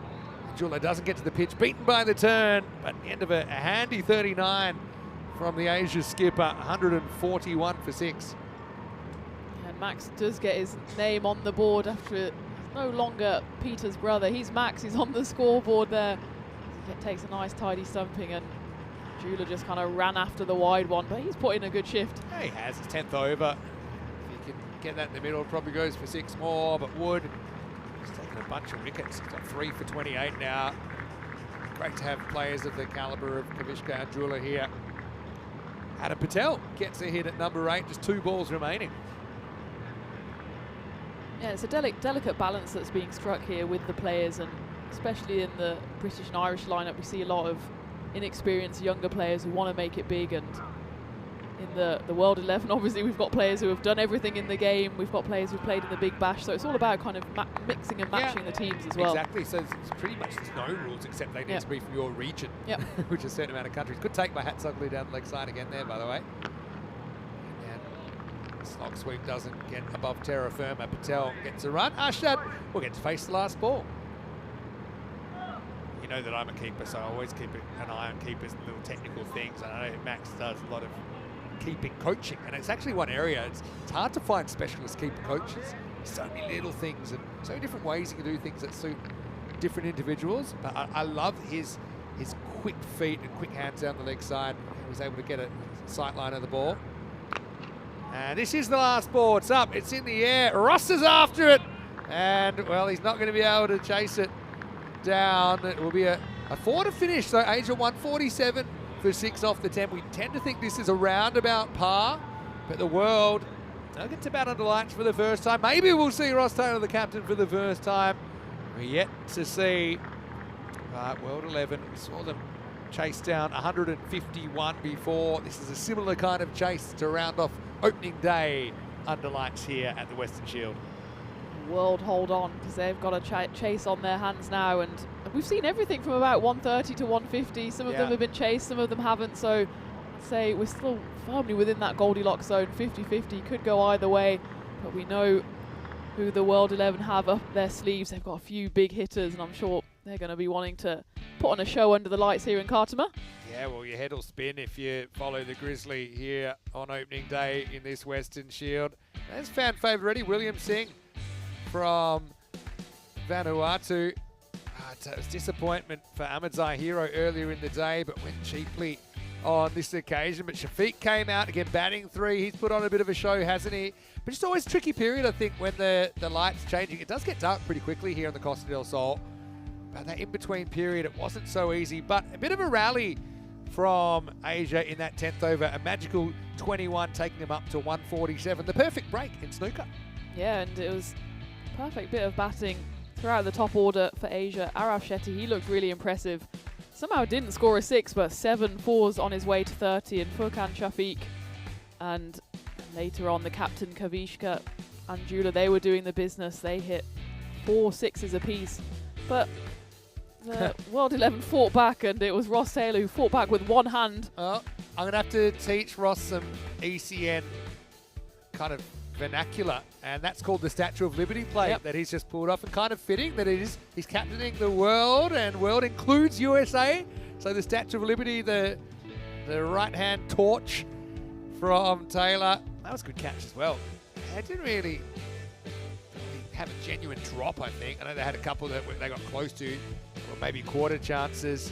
But Asia, middle of the road, I think my 145 bar has been pretty close if I look at the run rate today. And late in the piece, we saw Ashad beat a 9-4. Great effort from the birthday boy, Henry McIntyre. It was pretty early in the morning in New Zealand. Oh, the max factor behind the stumps. Hatsoglu with the regulation stumping. Wood was amongst the wickets. And Ross, he's still pretty quick on his feet, but he couldn't chase that one down, with Asian 11 reaching 147 for 6 off their 10 overs. Just looking at the average run rate now for the day, it's around about 15 and over, so it's more or less a par kind of chase, I suppose. 44 for Furkan Shafiq, and he's been brilliant in that number 3 position. I wonder if Asia will keep him there tomorrow, maybe mess with it. Maybe you don't mess with it, as long as it's working. Apart from that, we saw 39 scored by Ajula, the captain, a cameo towards the end. Very good innings, I thought. Shetty with 30. You mentioned the fact he didn't score a 6, pretty unusual. 7 4s. But bowling-wise, I've got to say Wood is very handy. That 4 overs a wrist spin, I think, is a handful in these kind of heavy conditions. Jack Wood 3 for 34. Hatsoglu 1 for 22. Wickets also for James Baisley and Romario Roach in there. So we'll take a break and we'll be back to wrap things up, but not before a pretty exciting chase. 148 the target for the world to go undefeated, or it'll be the men in red, the Asian 11, to go with a perfect 3 for 3 day.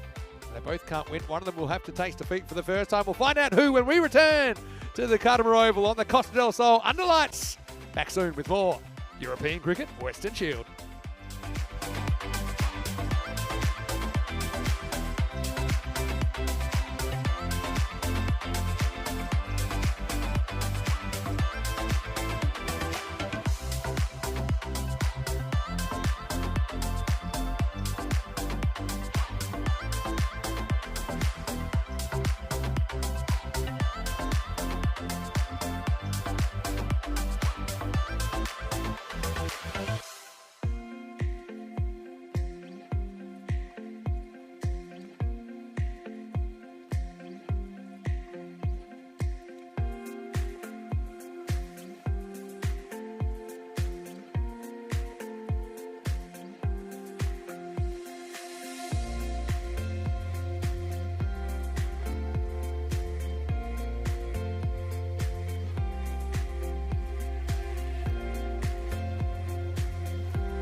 Weston Shield is proudly presented to you by Ria Money Transfer, money where you need it, and supported by Dream 11, HCL Software, Rado, La Junta de Andalucía, and Victorinox.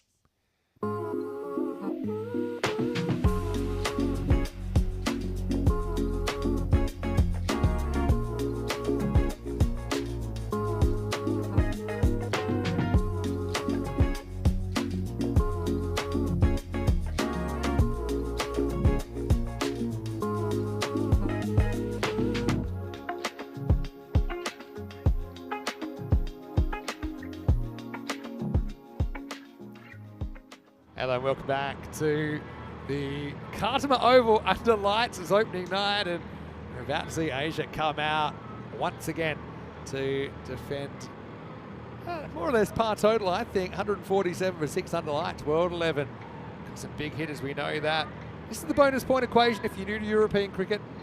Need help explaining or having the point system explained to you. There's 4 points up for grabs, and if you can smash the other team, so either chase in 7 overs or restrict to 70% or less of your first innings total, then you will get to steal the other team's point. It's a really fun and actually important condition that we have in now. It rewards teams for big wins, also rewards teams for narrow losses. They can take a point out of a narrow loss. So, 147 for 6. The target is 148. Ross Taylor, of course, captains the World 11. We haven't seen him so far with the bat. Wasn't required. World 11 in match 3. They played their opening game and had to chase 151. They did it against the British and Irish 11 with 5 balls to spare. Well, there's Asia coming on. A good warm-up now. And we'll go down those famous Khartoum Oval steps, and my co-commentator knows them better than most, as she was playing in the Euros of cricket back in December. Now she's a fixture in the commentary box in the 2025 season. It looks like we've got Tromp opening the batting for World 11. Looking forward to that. Jack Wood retains his place. He scored a day-high 85 not outs in their only match so far. Asia, a really good test with their bowler. We know that they've got a bit of spice and there'll be a handful under lights. Yeah, it's going to be a challenge here for World 11 to pick up those balls that are coming down the pitch at quite a few clicks to pick it up under the lights. But if anyone can, we've got some experience here, the World 11, with their 2 opening batters.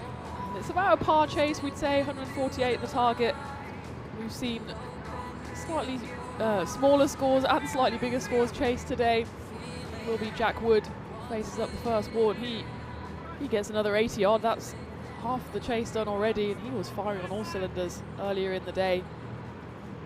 He's going to be facing some heat. The heat has gone from the day here. It has dropped a few degrees.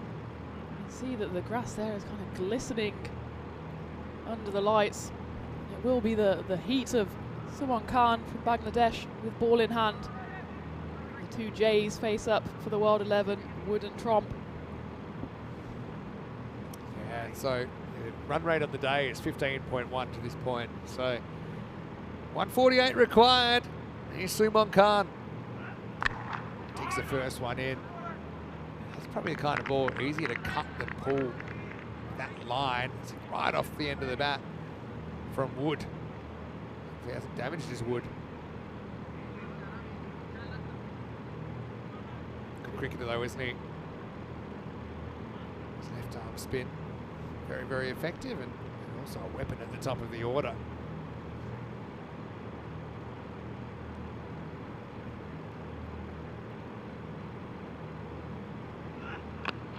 Oh, pop bat, that's gone. So that's a real, sometimes you're up, sometimes you're down for Wood, coming off the high score of the day. It's another wicket that falls before a run scored. That's been a bit of a persistent theme on day 1 here, and the World lose their first wicket, none for 1. We've just been for a bit of pace there. We've said how much heat Khan is delivering, and he delivers another one there. Looks like Wood was kind of cramped up a bit. He was trying to work it to leg. It was not really there to be worked to leg. In the end, he just works it straight back into the grateful hands of Khan, and Wood has to go without troubling the score. Again, the wickets column overtakes the runs column. Yeah, Yeah, like an away goal. We had 2 of them actually. First 2 balls of the day were both wickets against Europe, but they recovered to win the game. Ryshawn Williams opened the previous game for the World 11, but he's out of the side, and so Trump gets his opportunity. Baisley comes in at number 3.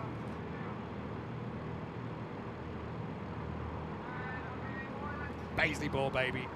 Waiting for it. Still got pretty much the whole 10 overs to play with. Right, up above 15. Big swing and a miss, kind of stays leg side of the ball.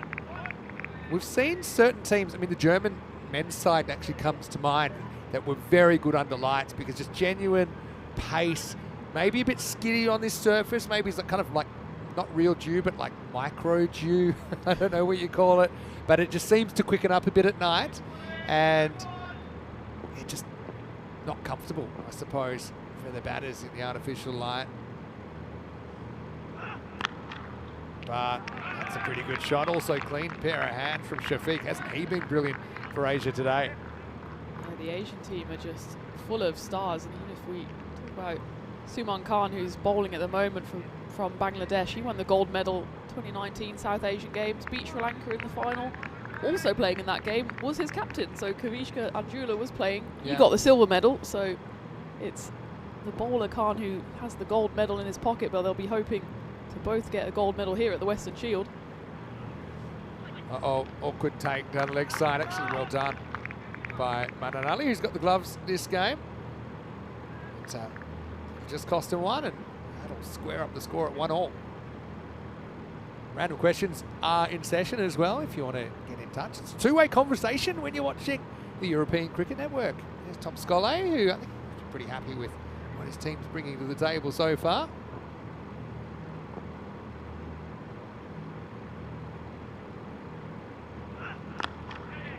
Stands tall, plays this into the half-point region for a single. So excited to see Josh Tromp here. So we're playing in Major League Cricket. Texas Super Kings. Texas is a pretty big state. Yeah. But I want to do the old, what do you call it? One-upmanship. Do it. I'm from Western Australia and it's 4 times as big. I've got a fun one for you. Okay. This is always a quiz night question. Waiting for this ball though, around at the first over. And somehow that's gone for 6. Well, I don't think this is what Trump meant at all. Well, what do they say about Trump and unintended consequences? That'll be 6 runs and it's the end of the first over. It's 8 for 1. So my question to you is, what's the biggest state in the USA? Is it not Alaska? Correct. Oh, You there are you go. very- I'm sorry. a quizzer. I'm a quizzer. Yeah. Sorry. So Alaska is huge Yeah. actually. It's, I can't remember what factor, but it's many times bigger than Texas, which is the biggest of the continental 48. Anyway, 18 matches since the Golden Ball. Who knows? Maybe we're watching Golden Ball 71 right now and we just don't know it. Golden Ball tiebreaker comes in if the scores are level. 1 extra ball decides the cricket match. Texas Super Kings, by the way, great name. Not only are they kings, they are the Super Kings. That sounds very American. Just put another The adjective thing in is, there. obviously, it's kind of IPL origin there. We'll wait for Arshad now. He's going to dig this in, and that's an acrobatic attempt to field, but it's going to be in vain. It's going to be 4 runs. That's Anjula, the captain. He's had a long day. He's had a lot to do. He fell pretty heavily on that left shoulder. It was a double shoulder dislocation. He went vertical, went horizontal, then vertical, and kind of landed on his 2 shoulders. Big belly flop. So, particularly, it's kind of all started with the IPL, but you look at the team names, and they could have chosen them at the beginning out of anything. But you had the Super Kings, you had Kings 11 Punjab, now Punjab Kings. Yep. Rajasthan Royals, which is basically another word for Kings. I can see a theme. All right, well, that is not coming back. New balls, please. It's Maximo, and it's Baisley ball, baby. We'll need a new one. Kind of ended on a ballerina pose there, or maybe he was lifting the bat, trying to play the leave afterwards, saying it wasn't me, but we all saw it, Baisley. We saw that fly into the forest. What a hit that was. Baisley is powerful. Just have a look. Just look at this. Bang, and then Leave. it's the most aggressive leave I've ever seen. So it's like a Steve Smith leave. Yeah. Well, that's not a no run. That's for sure. Paisley puts it into next door. Knock on the door. Can we have our ball back? New one's out there.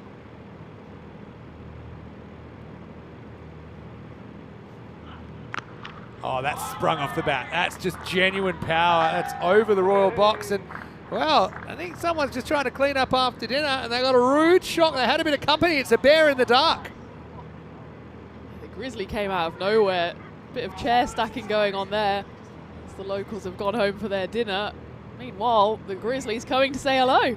Ah, what's that doing there? Not fussed in the slightest, though. There's a couple of new members of the local crew here. We do get to get some of the locals to help out when the cricket's in town, and they love it. Lithium's got a good question, asking, what's your evaluation of the keepers on display today? I'd say very, very good. Yeah. I don't want to single anyone out. Nicked and gone, chases something he probably should have left alone, and Macy's had an unfortunate habit of just getting a little edge as he's working his way into his innings. This time he'll have to go for 17, and I think the Asian 11 breathing a little bit easier after that simple catch behind. Speaking of keepers, it was held on to by Mananali, and it's 24 for 2. Yeah, and that was a nice grab. It's moving around a bit, this Grizzly, and moved a bit more after it found the edge of Baisley. He has to go. Another tidy take behind the stumps. But yeah, it's a good question. How would you kind of evaluate a keeper? Because there's different ways of measuring success. I evaluate on little things. I'm less results-based. Keeping's one of those things because it's in a way a reactive position. You can't just go on, oh, he averages X catches per match or X dismissals per match. So you kind of got to look at every game differently. I tend to look at things like reaction time and anticipation. That's something Max Hatsoglu did really well. How good they are down the leg side and how clean their hands are. Positioning is another thing that doesn't get talked about very much, but little things make a difference. So being in the right position reduces your chance of being wrong-footed when you're back. So all of those little things, and decision making. Hey, guess who's out there? It's Ross Taylor. He's going to face up for the first time. Arshad gets the pleasure of bowling at the, I say former New Zealand superstar. He's still a New Zealand superstar, I think. He will be for time immemorial, I think. Here we go. Oh, surprised by this first one. Actually came back viciously at him, and he'll have a single. He's got his first run on ECN. So he joins the thousands of other cricketers. By the way, we're up to about 8,000 players that have played ECN cricket now, and you can add Ross Taylor to that list. Well, he's got runs in all 4 formats now. Yeah. Great to see him out there. And let's see how he handles this. To be honest, it's about as uncomfortable a position as you could be in. You've got Asia, who've been very, very impressive with the ball today, with their all-out kind of pace attack, under lights, which we know is difficult. Trom, 6 off 1 so far. Well, he changes his mind several times, but ends up getting a boundary. He kind of shaped to ramp / dab, and then had to think about whether he wanted to go through with it. And he just had to kind of accept what the universe told him, and it's pretty well manipulated. Still gets enough bat to get it over the top for 4. That was the shot of a super king there. That's true. And so it's the end of the second over, 49. So 29, should say, for 2. That scare the Asian 11 fans out there. And so if the World 11 could win this, likely they go to the top of the table. If it's although Asian 11 will get their point, won't they? So World 11, they won't be too bothered because they've still got a game in hand. But early days, we know that each team will end up playing 12 matches.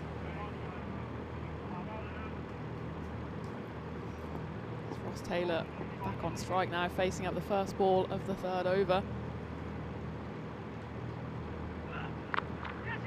It's Adam Patel who's come on for his first ball of the tournament. Starts just with a tidy little single, and it's not bad coming on, bowling your first ball. Yeah. Ross Taylor's at the other end. I mean, that's one thing. It's got to be a little bit tough in some ways for the Icons because there must be a huge target on them. It's the kind of format, no matter what level you played, where you're going to have to take calculated risks. And Taylor, interestingly here, he's managed many a chase in his cricket life. just happy to kind of have a look at a couple. He knows he can catch it up later in his innings. Trump backs away. This is miles in the air. It's not going to leave the infield, but it's going to come bounce off the moon. It's going to be dropped. And we know that these aren't easy at the best of times, but under lights, it's Hassan Khan, who has had a tough time opening day. It should have been the end of Trump, but he survives. Yeah, Trump lives to see out a second term, and it's Hassan Khan who's under that and gets in the right position. It's obviously difficult to pick out in this sky. Just pings up off his finger. It's got Ross Taylor back on strike. Goes after this. Now, one thing that Ross kind of hinted, he might have had a little glint in his eyes. He winked at me. He said he likes the fact that that wide line doesn't move. So he does like kind of swatting over mid-wicket. It's a real go-to shot for him. Not that he doesn't have other options, but it means if he wants, he can stand as far out there as he wants. Maybe give up his stumps. Obviously, he's a top level cricketer. Hasn't hit a boundary yet, though. He still won't have. It's pretty well done down the leg side again. And an alley, doing a good job, making sure that didn't sneak past the boundary. But yeah, keepers, I enjoy watching different keepers, because also I think there aren't that many very good wicket-keeping coaches. And some are okay, but they tend to think that there's only one way to do things, and that's not true either. A lot of wicket-keeping is about decision-making. There are sometimes, for speed, you'll kind of cheat on your technique. If you have to whip the bails off really quick, there are some times where you should just kind of be a bit more careful and take the ball cleanly. So those kind of instincts is what I look for. Welcome to ECN, Ross. Yeah. Well, we talked about that he wanted to be a food and wine critic, or if you want to call it. That one hit him right in the stomach. Yeah, extra glass of wine needed for Ross there, because that one right in the midriff. I wonder if he's thinking maybe I should have had a hit earlier in the day when the sun was out. He's going in the most difficult conditions. Yeah, he was happy to have the mentor role, but when his coach says, "Go on, Ross, go out there at number 4 under the lights when they're bowling heat at you," he was probably cursing his luck. But it's a good test for him. It's a good test for these bowlers as well. How good is this bowling against an icon of the game, an icon of the Western Shield? Oh, that was belted. Wow. Well, now he does have a boundary, and Ross Taylor all the way from the Apple Isle to the nighttime crisp air of the Costa del Sol, and he jumped all over that. Look at how he opens up that left side and snaps through the ball. That was commanding. If there's ever a question of what's the difference between amateur players and professionals, it's how hard they hit the ball, because that was hard. That was a bit of a half tracker, really. Didn't have that much zip on it from Suman. Gets the right to come back. Last ball of the power play coming up. Funnily enough, World 11, 49% aren't even favourites, even with triple 100 match international cricketer Ross Taylor at the crease. It's the end of 3. He'll retain the strike, 37 for 2. The win predictor stops for no one, and it doesn't mind who's out there. It's just going to crunch its numbers. But seriously, and I have played a little bit of televised cricket, not as much as some people, obviously. I've watched a lot. But cricket looks so much easier on TV than it actually is. And if anyone thinks ECN cricket's easy, I mean, you've got Ross Taylor there. Just has to respect the game here. He's still got the ball coming down at him. Still very small margin for error he's got to time his shots. He knows that if he was to go at this stage, it puts the world a long way behind in the game.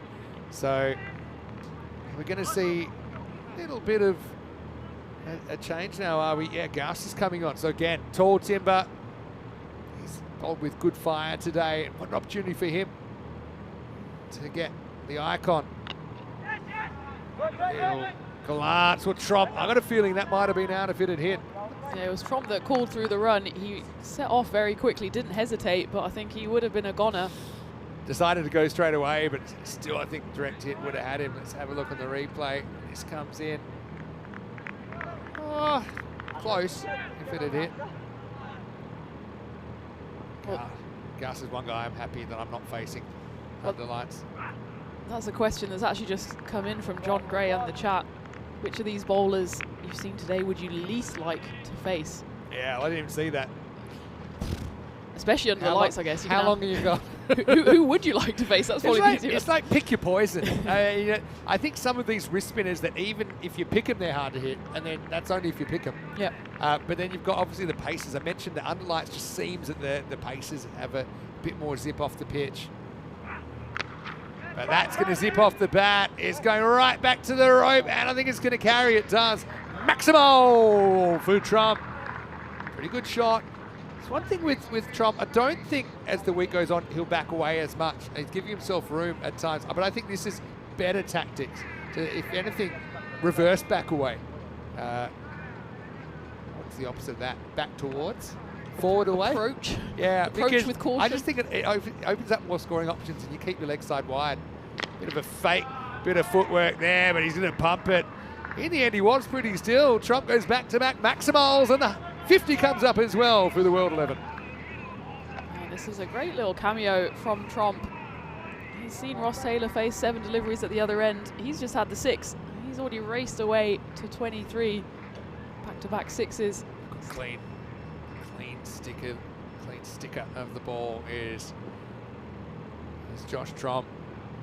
23 off 6.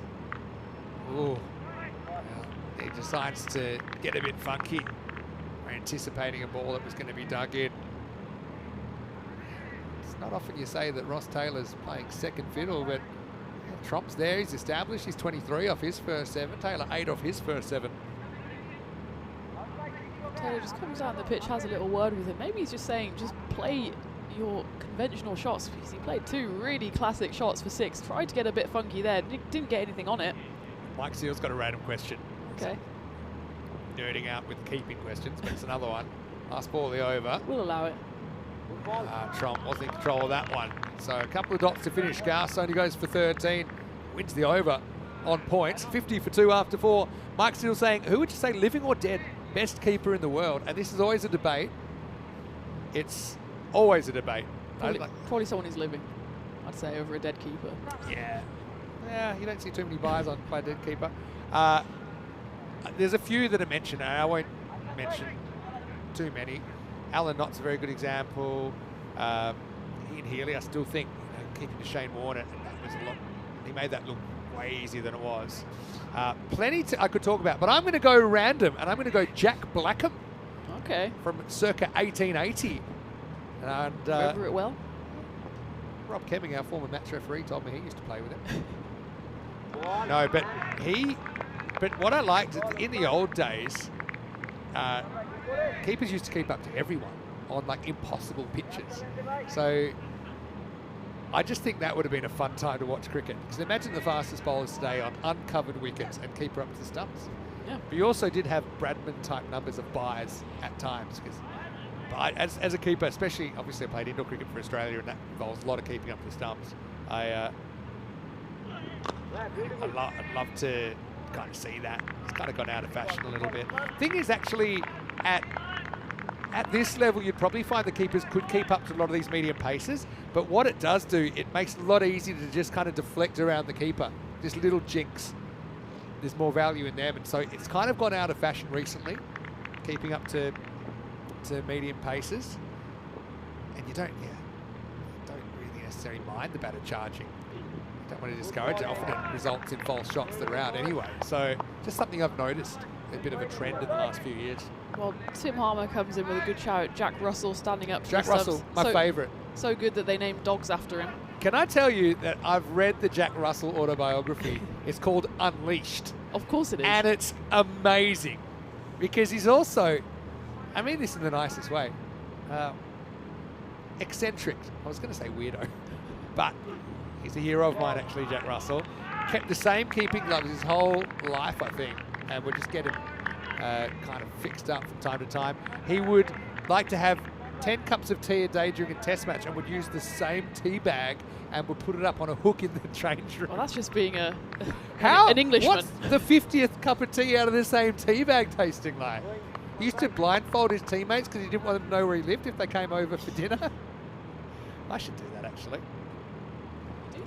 Najib. He's had a very good day, but takes the pace off and pays the price. Watch the car.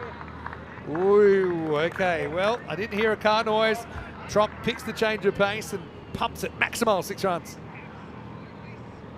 We don't know what that car alarm sounds like, but it's been dangerously close a few times to... Do you think that the car alarm for the Microlino or the Microlino would be higher than your average car alarm? Yeah, to match the style of the car, it must be like a little high-pitched beeping. First time that the Jeep hasn't taken a wicket with his first ball. But still, he only conceded 1 off his first 4. That rate's crept up now to the high 17s, last ball of the 5th. And that's beautifully done. All the way, Maximal. It's a lot easier to play that when you can get your body and your head inside the ball. And this time, Trump does it. It's another knock-knock. It hits our production container. That's the end of the 5th at 63 for 2. Key to this shot is don't try and hit it too hard. Just let the ball do all the work. And that knocks into the ghost chance. Vinny Sander here, Mr. Maximo, for the European Cricket Network. Hope you're enjoying this action wherever you're watching from around the world. One of the great things about the 10-hour day as well is that really anyone in the world can watch some of it. So I know at this time of day it's probably coming into the afternoon in North America and South America. I know that even in some places like in New Zealand, for example, in South Pacific, it's already the morning. So it's been amazing. It's been the highest level cricket we've ever had on ECN, and hopefully you've enjoyed it as much as we have. Yeah, and it's only day 1. We've got 4 days coming up, culminating in that final on Sunday evening. I can't wait to see who's going to play in that final. Yeah, it's up for grabs. I know that for sure we'll see some movers, some groovers. We'll see some teams maybe hit their straps a bit later. British and Irish 11 certainly are capable of that. You might see some teams like Asia that have had a very strong start. Maybe they'll have a few tips in the middle. So one thing that's for sure is that each game is up for grabs. And you wouldn't necessarily say that any game's more than... I'd say every game starts in the Goldilocks zones, 40-60. And we're still in that zone now as well. Yeah. Ross Taylor at the crease. But Trump, 35 off 12. What a great experience for Trump as well. Guy, South African heritage. Seen him playing in the US. Yeah, you've got Andrula, who again, he's got good professional cricket numbers, first-class cricket numbers. We just had Usman Najib bowling as well, Saudi Arabia. I don't know how many times in world cricket we've had a Saudi Arabian bowling against a Kiwi. Can't be too many. Not many. Stato's come in on the chat if you know the previous time, if any, the Saudi Arabian bowlers bowled against a Kiwi cricketer, because you'll be digging for some time, I reckon. I think you might be. I don't know how much cricket they play on sand there, but I feel like it'd be more than usual. Taylor faces up. And now he's going to get 6. That's a class flick, a dismissive flick from the World 11 icon. He has his first Maximo on the European Cricket Network. Welcome to the world, Ross Taylor, and that's exactly why he is the icon. He gave us the iconic Statue of Liberty catch in the fielding innings, and he's just flicked that one, rolled back the years to get his first 6 on the network and get his team into the 70s. Straight onto his pads at your peril. Andrula is going to learn from that, I'm sure. Taylor 15 off 11. Kind of on his watch, the rate has crept out a bit, but it's nothing that he can't handle. One thing's really clear with Ross, he's got such a good cricket brain from playing at a higher level, the top level, for so many years.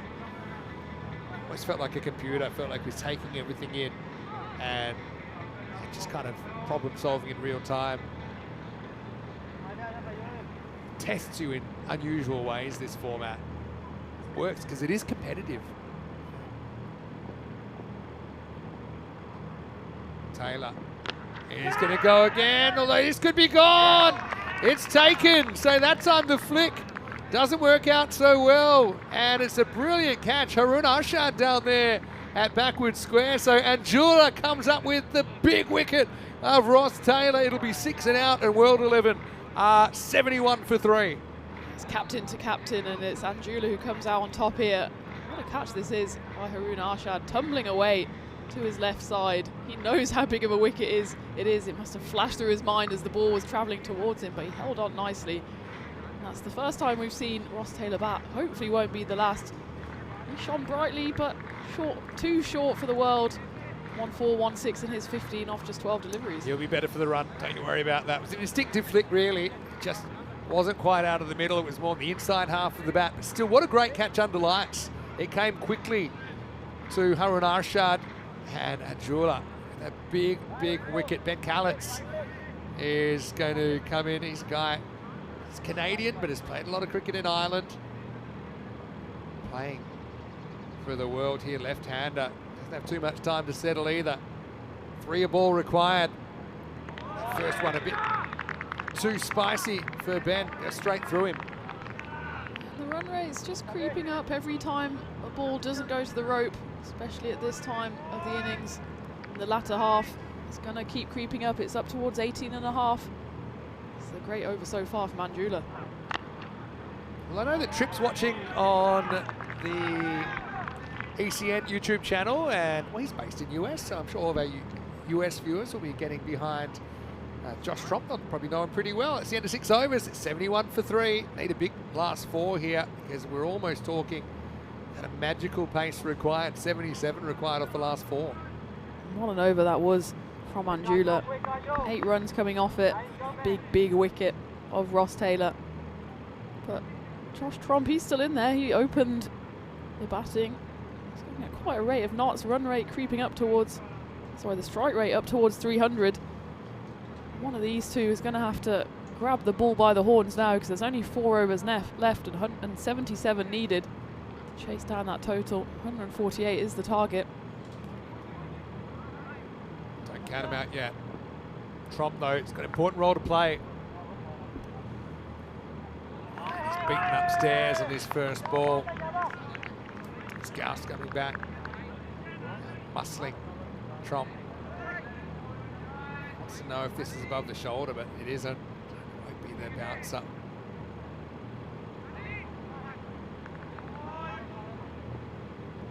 It's creeping away.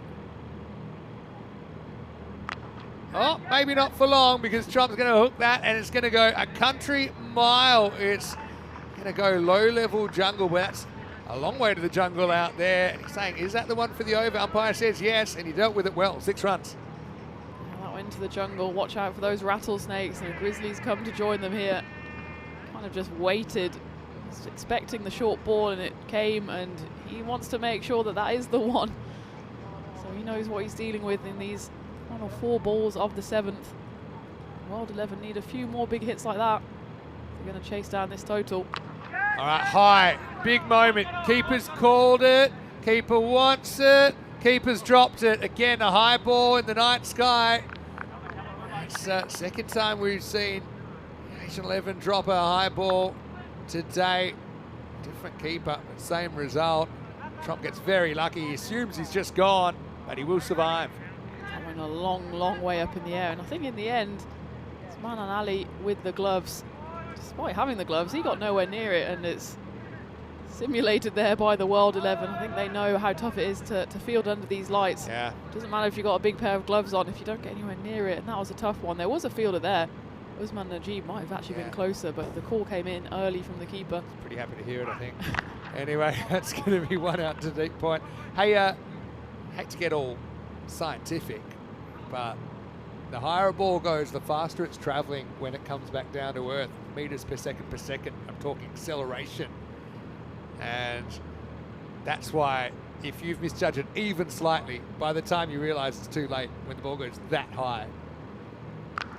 Oh, that's good night, nurse. That's huge from Chomp. Maximo next door. Check. He wants to know, is this the second bouncer of the over? I had a feeling it wasn't quite above the shoulder. Oh, I think it isn't.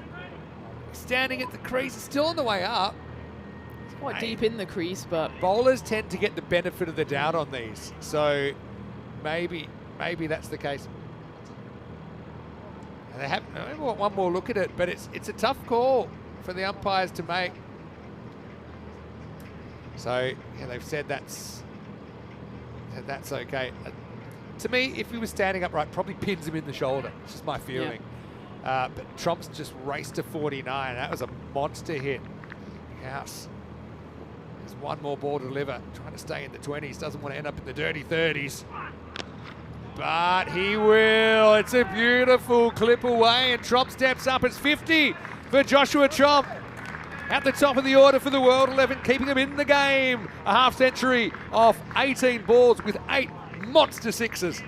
Yeah, that might have been almost the biggest of the lot to get him to his half century and to keep his team in the game, really. He goes so far back in the crease and almost just chips it. Not the full follow through of the bat, but it's enough to send one of our crew members there on the grizzly hunt again, going deep into the woods under this night sky, and that leaves the World 11 needing 57 runs in the final 3 overs. They need to go at 19 and over, and that over did go magical. That went for around 20.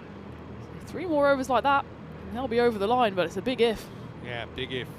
That's what's coming up tomorrow with these same 4 teams doing battle. 5 more matches, same time. 9:30 a.m. GMT, 10:30 Central Europe, 3 in the afternoon in India. Oh, here's Anjula, slower ball, but gets caught with his hand in the cookie jar, and that's a big 6. Callets showing what he's made of as well, so it's not a one-man band out there for the World 11. Lefty got plenty of that. It's got long levers.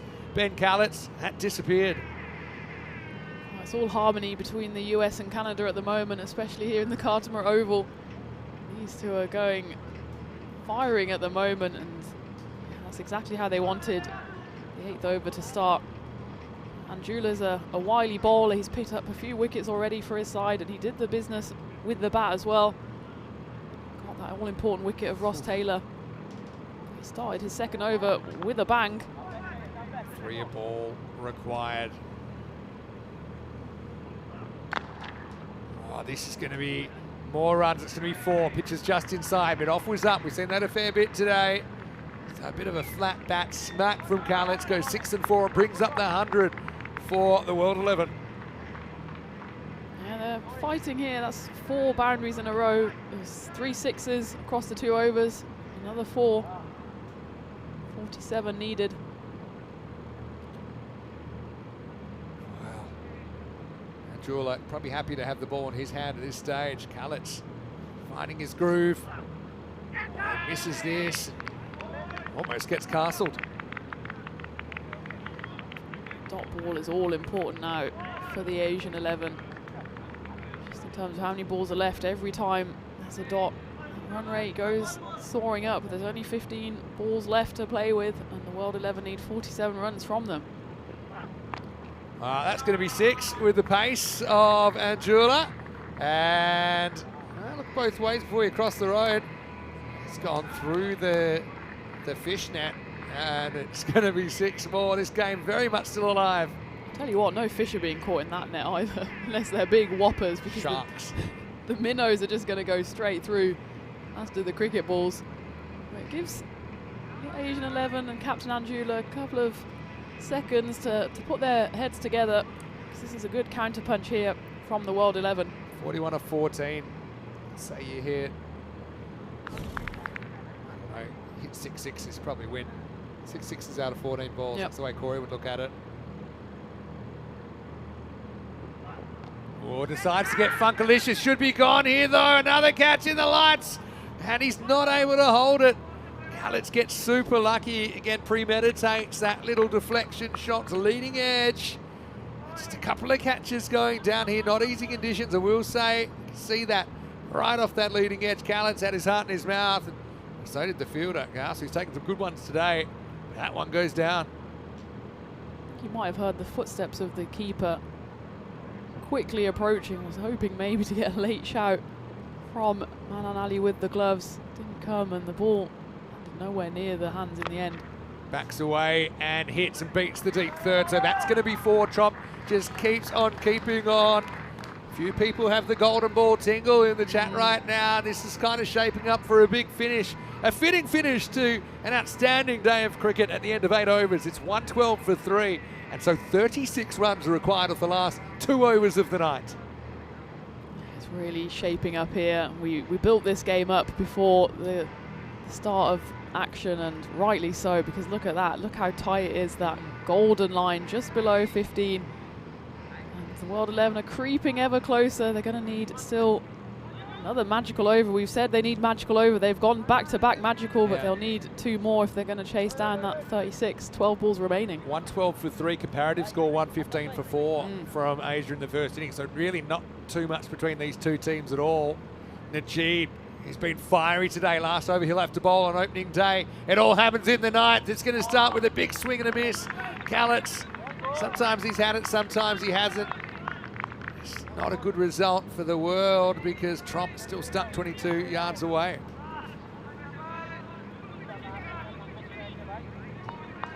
Alex just needs to get anything on this. I mean, he's been going well, 18 off 8. But if he's not going to the boundary, he needs to get himself down the other end because Trump is on 59 off 19.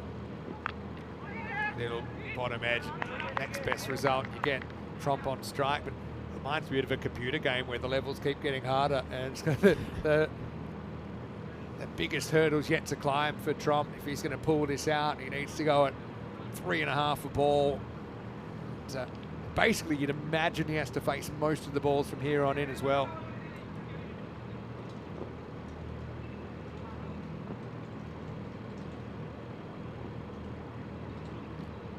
It's gone over the stumps, that's not a wide. Remember, hard wides means that anything that misses the line of leg stump is a wide unless it's between the batter and the stumps. And clearly that wasn't between the batter and the stumps, but it went over the stumps. So Trump tried to get funky and missed out. There's been quite a few attempted and missed paddles, trying to just lever it over the keeper to this shorter boundary. Might not have been the best option on that ball. Now upstairs, that's going to be the one for the over, so a couple of dots. Trump disappointed, he missed out. Difference here, it's a lot harder to hook when your body's not inside the line of the ball and your head's not inside the line of the ball because you have to go fetch it. Best result there would have been a little top edge or something that flies for 6. Jeebers bowling with quite a lot of heat here, and Trump's going really far back into the crease to give himself any amount of time he can. You and I saw 32 off the last over We achieved did. a couple of weeks ago. Might be something like that, Najib. He's been one of the players of the day, I think. Say under the radar because he's coming in at a fast speed, but you can see what's made him so effective in international cricket. Fastest to 50 wickets in T20Is. A wicket with his first ball of his first game here. A wicket with the first ball of his second game. His first 4 balls in this game only went for a single. 1 in 4. And really now, it's hard to see a way back. World 11 have skewered their point by passing 103. But that'll help. That'll get it down into the 20s. So Trump goes maximal. Says over to you, Ben. Last over of the night coming up. World 11 still need 29. It's 119 for 3. That was a big, big hit, but maybe it came just a few balls too late. It was preceded by 3 big dots from the Asian 11's perspective, but finishes with a flurry. It does mean we're down into the 20s, so we don't need a supersonic over, we just need a very magical over to get the World 11 over the line. I'm guessing Haroon Ashad He's an get option. given the ball, but maybe they'll go to someone new, but it's tough under the lights. Sometimes you see that. To go for 21 first time around. Asia, this would be a dream start for them. If they win this, they'll be 3-0. And again, for a team, almost all the players we haven't seen play ECN cricket before, they have taken it like a duck to water. Well, it is Haroon Ashad as well, and Yeah, he was born in Brooklyn, so it's an all-American affair in the final over here. 5 6s out of 6. That's what you're thinking if you're Callets here. Got to hit it hard, but hit it correctly. Got to get under it. That's what he's thinking. But he's been a bit hit and miss so far. He's got a heavy length over the stumps. When he's hit him well, but he has had a few whiffs, as they'd say in North America. Here we go. 10th overtime. And it's going to start with a boundary, okay? Better than nothing. So, I mean, if you had 4 6s and a 4, then you can, that's another way to do it. You can still eat a dot. It was almost worth leaving that because that was going to be a wide. Yeah, true. You needed to go for 6, and wide would have at least given you the freebie. Yeah, that's a good point. Eats up a ball. 25 of 5. 4 6s to tie. 25 to win.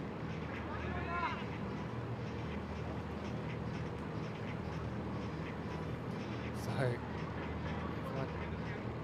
pretty cool and collected out there right now, but it's amazing what a couple of Maximos will do.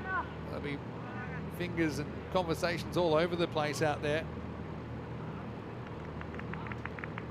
So,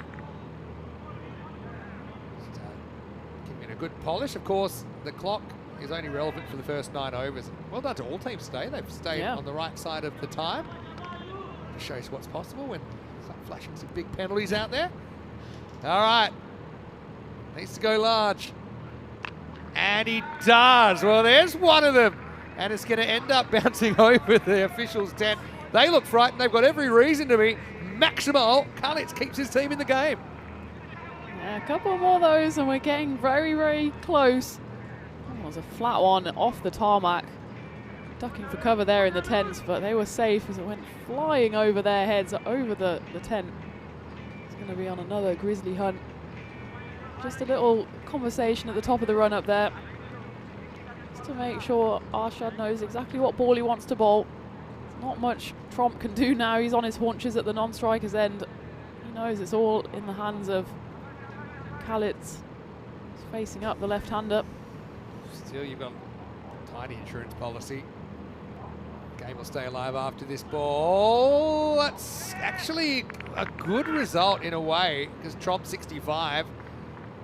I suppose he's been there longer, Kalitz, and obviously he's had an important role in building this partnership.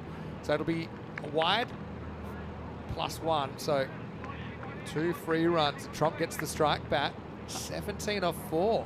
That was actually a really good stop behind the stumps from Manan Ali, because that could easily have gone for the old 5, and he managed to just dive across and get anything on that to stop it going through. It's not easy when the ball's flying through under the lights as keeper and you just managed to get something on it. So that 5 would have been a disastrous outcome for the Asian 11. As it is, it's the 2, but it gets Tromp back on strike. All right, Tromp in the hot seat. That is slightly dragged, but good enough. Maximal, and this game is very, very much alive. 11 off 3 now. Oh, we thought of a couple of 6s when it could get a bit nervy. Deep in the crease, Tromp bangs it. 6 carreras más. This is getting very interesting. If this next one goes for a 6, then he's basically got 2 hits to try and get his team over the line. This is what happens if there's a tie. Golden ball tiebreaker. Golden ball will take place. Golden ball 71. And the batting team get 1 more ball to get 2 or more to win the game. All right, we're back to live. 11 required off 3. Tromp hits it straight to the fielder. He's gone. And just what the doctor ordered for Asia, who were just losing their grip on this game. But Tromp, after a magnificent 71, couple of metres either side of the fielder, and that's going for 4. And then within 1 hit of tying the game, instead it was straight to Shetty, who swallows it. And a new batter will have to come out and face. End of a brilliant 71 from Tromp, really. I think did his reputation no harm, but he's out with 2 balls left in the day. It's 137 for 4. Saw on the replay there that Tromp couldn't believe what he did. He got in the perfect position, deep in the crease. He saw the ball and just didn't quite get the elevation to hit it over Shetty there at covers. And I think a metre either side, and that would have gone for 4 and put his team right in it, as it was. Oh, here we go. It's Henry McIntyre's The birthday boy. And, well, he needs a boundary to keep this game alive. But if he hits 2 6s, that's the best birthday present you could ever hope for. Well, he did say, didn't he, his birthday gift was he wanted to be in Spain playing cricket, and Did here you go, he Henry. wanted to hit 2 boundaries to win the game for his planet? Anyway, here we go. Boundary or bust really here. And it's high. It's not going to go. It just needs to be kept on side the field of play.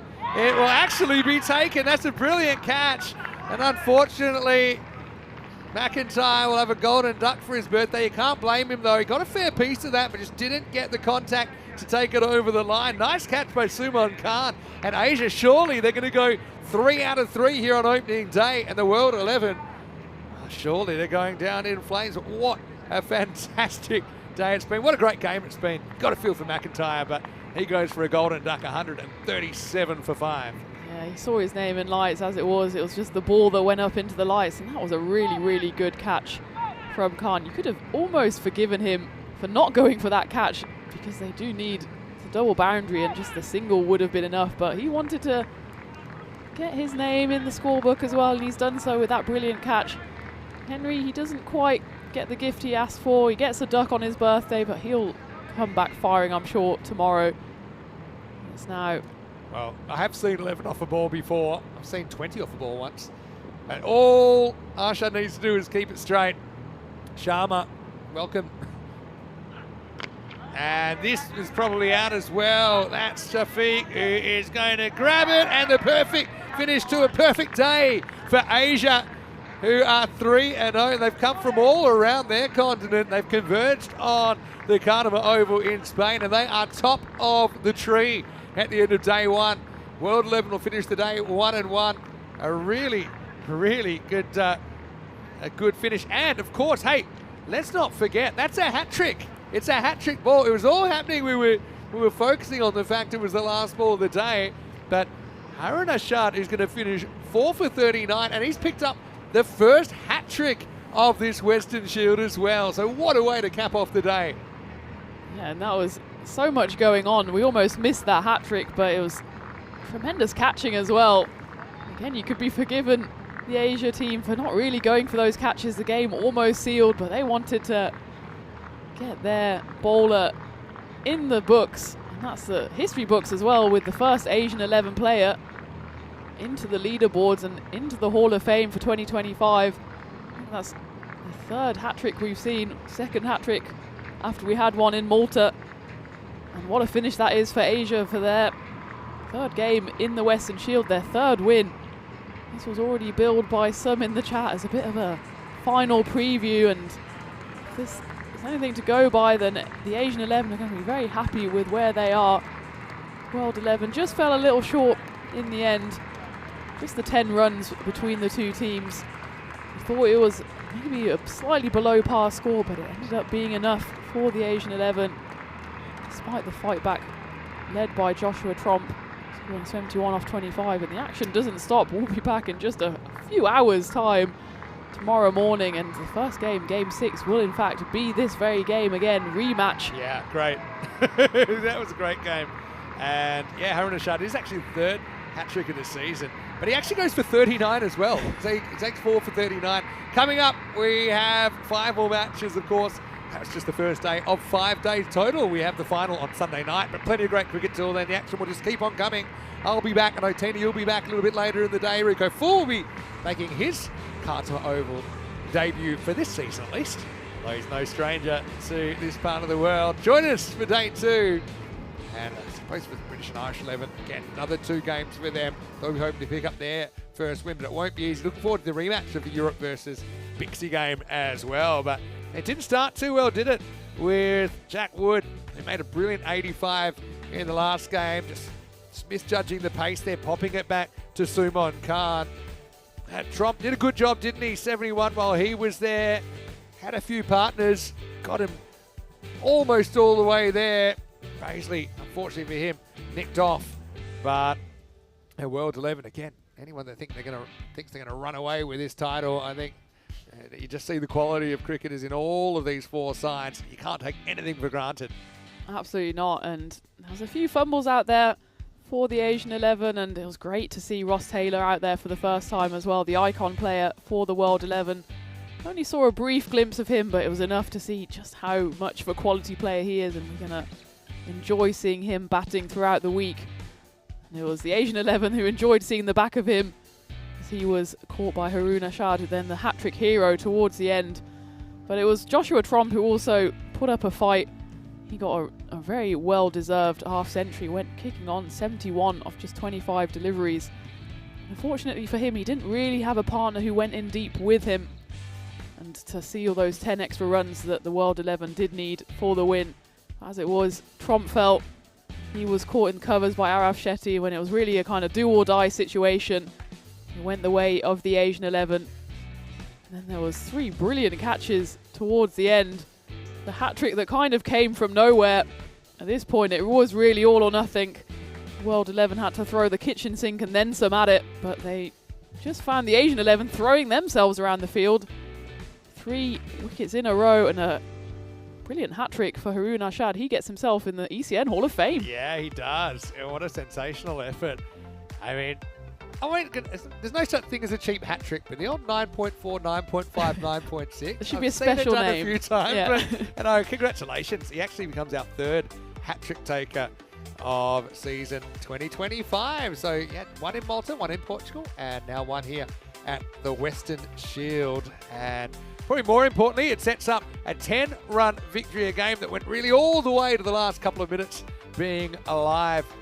Scorecard, Trump really impressed me with his 71 of 25 balls with 10 big sixes in there. In fact, he scored 68 out of his 71 runs in boundaries. Apart from that, Callets with a 29 odd out to keep the game alive towards the end. Baisley with 17. Ross Taylor in his first outing with 15, but I'm sure Ross will be even better for the run. 4 for 39, including that hat trick for Haroon Arshad.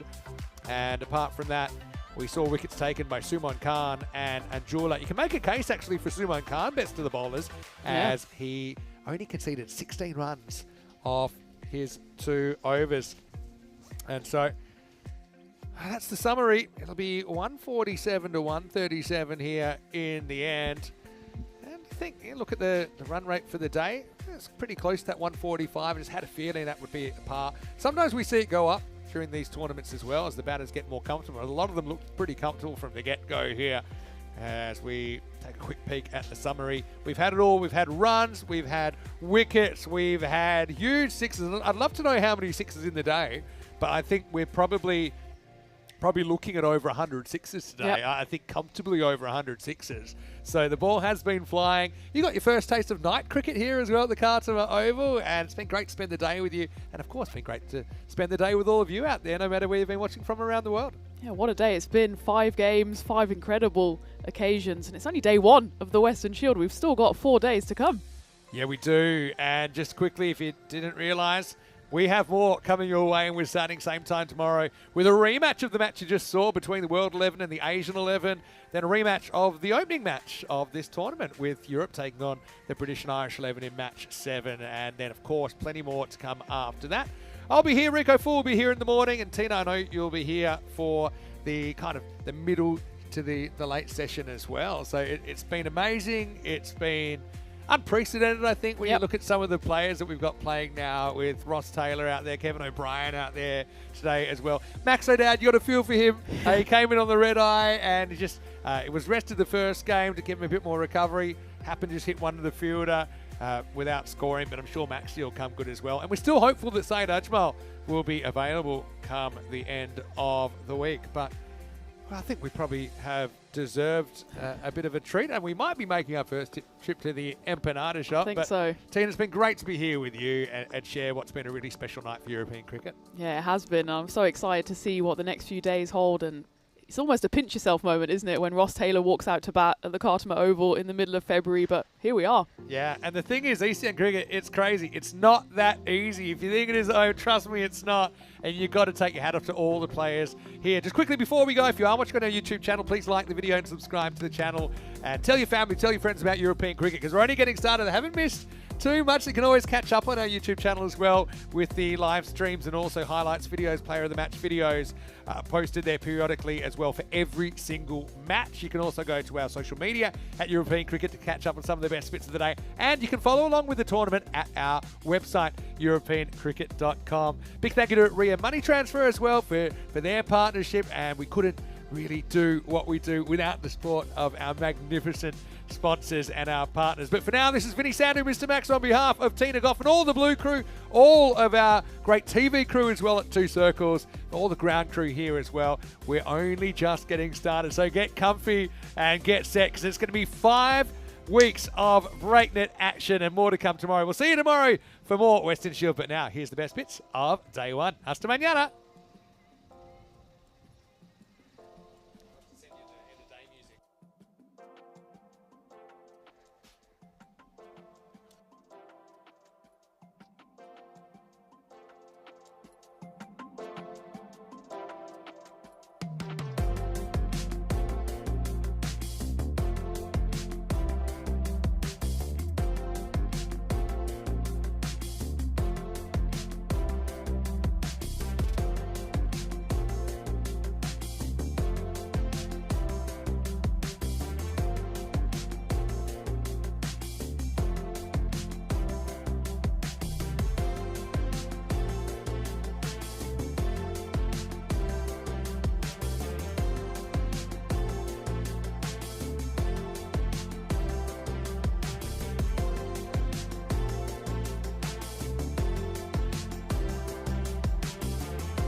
ready, we are so divine. Blue water and yellow sand, just you and me.